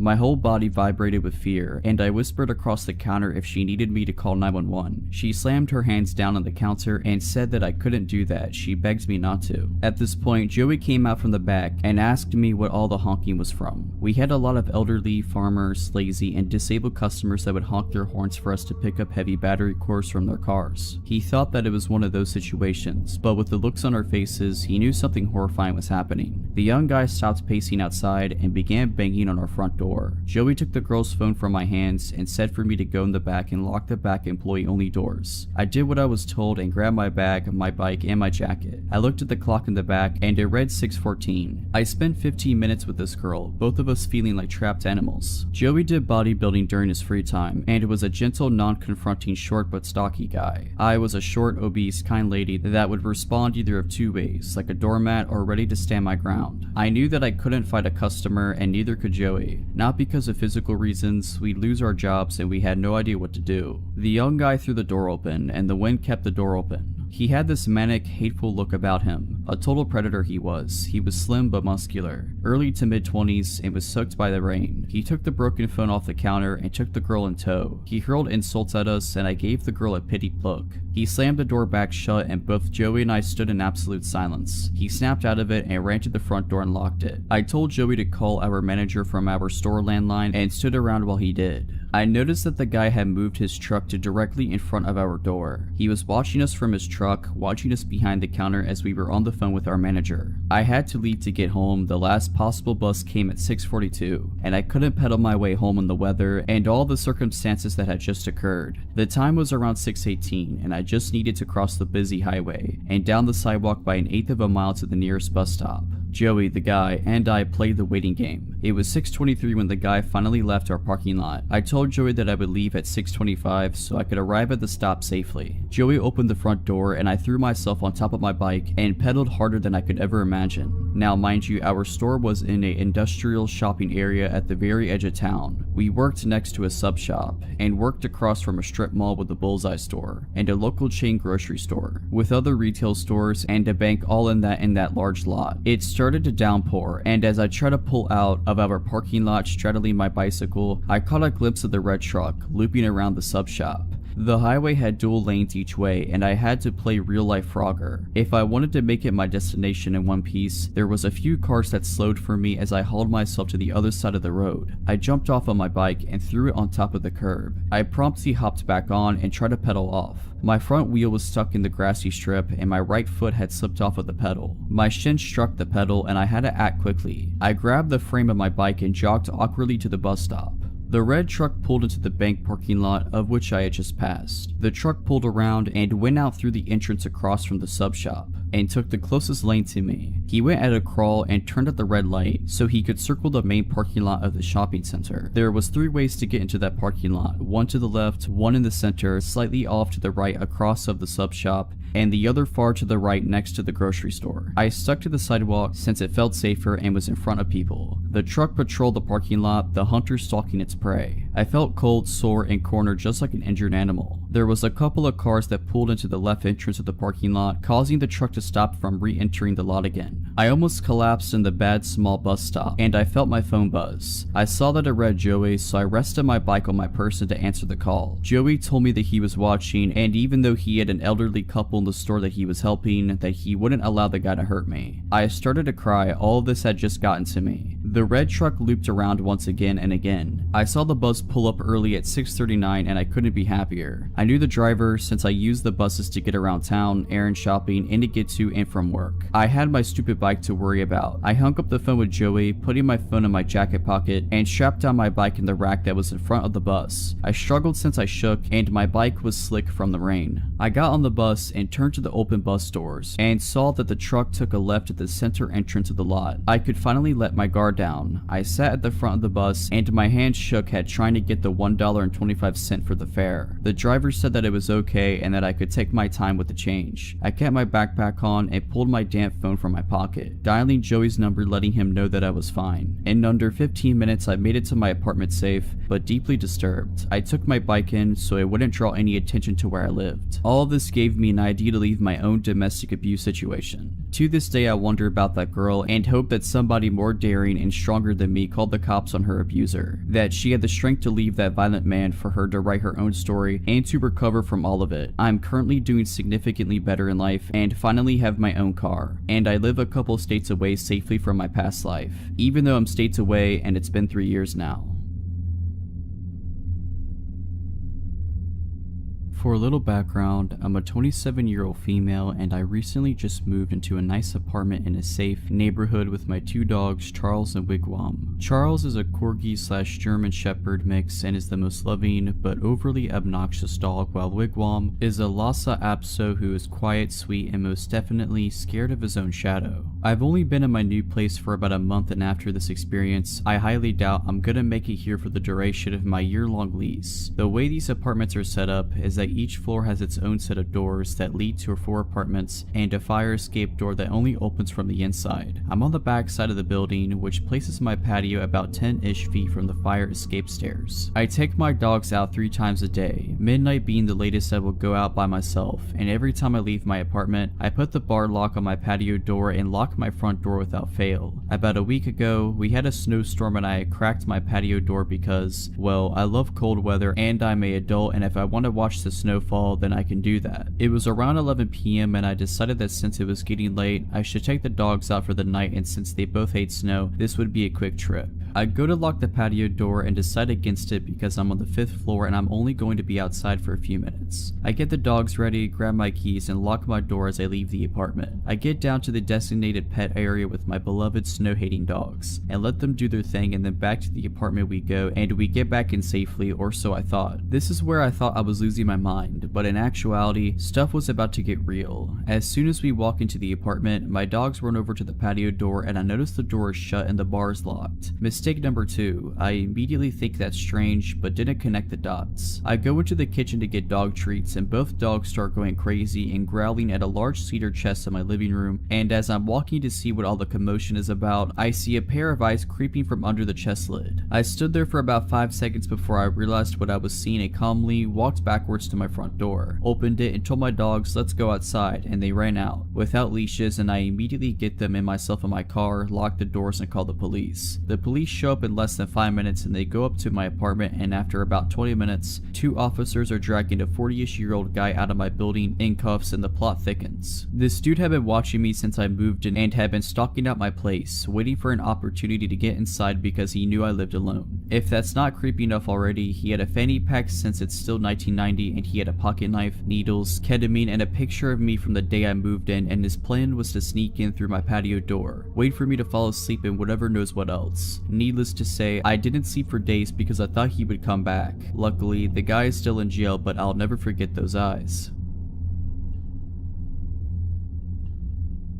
When I was 11, almost 12, the woman living above me was a coke dealer. The night of my 12th birthday, she went missing. Not long after, her boyfriend came down to ask if he could use our phone. This was 2004, so having a cell phone was more of an exception than a rule, at least in my area. For a little context, I was home alone at the time while my mom was at work about a 5-minute walk away. My mom had let our neighbor and her boyfriend come in to use our phone several other times before, so I assumed nothing was wrong with it and let him in, bringing him into the living room, which is towards the front of our apartment, to use the phone in there. He picks up the receiver, dials a number, waits a few seconds, then hangs up on the phone. He does this a couple more times before the front door of the building opens. You can easily hear the front door open from where we were. It's a heavy door, the walls are thin, and the way our building is set up, it's a small, old single-family house converted into apartments. Me and my mom's apartment were the only ones on the first floor, and our upstairs neighbor's apartment was the only one above us. Irrelevant, but there was also a much smaller apartment below us. My neighbor's boyfriend looked at me, put his pointer finger to his lips like he was just trying to shush me, and told me not to tell anyone he was there before speed walking to my room at the other end of the apartment. I watched my bedroom door close right before there was a loud, hard, cop-like knock on the door. My jaw dropped as I opened the door to see a cop. He asked if my neighbor's boyfriend was there, and, being scared, I stammered out, "Yeah, he just went into my room." The officer asked if he could come in, which I agreed to, and as he was coming in, he asked if I could let his partner in the back door and lead them into my room. We walked together to the back of the apartment and I let his partner in. The back door to the apartment was right next to my bedroom door, but we had to walk around the kitchen table to get there. There was just barely enough space between the 2 doors to fit a narrow, rectangular table against it without blocking the path to either door. After I let them into my room, I watched as they pulled my neighbor's boyfriend out of my bedroom closet. As they brought him out of my room and towards the back door, which just led to an enclosed fire escape, they told me to go wait in the living room while they brought him out the back door. I walked back to the living room, and after they closed the door, I couldn't hear what they were saying, but I could hear the distinct sound of metal clicking and quickly realized that he had just been handcuffed. Still scared, I waited for the police car to drive away before grabbing my keys, making sure the back door was locked, and locking the front door on my way out before running to my mom's work crying. Pretty sure I cut the 5-minute trip into about 2 minutes. And I've never been a fast runner. I was fueled entirely on adrenaline and fear at that point, and I just wanted my mom. When I told her what had happened, my mom was pissed that he had used me the way he had, hiding out in a child's bedroom closet of all places to try to keep the cops from finding him. She gave me a short but gentle lecture that night about not letting people in to use the phone, telling me that I was not to let people use up her phone even if I knew them unless she was home. I don't want to know what exactly he was wanted for, nor do I want to know what could have happened if the cops had not shown up.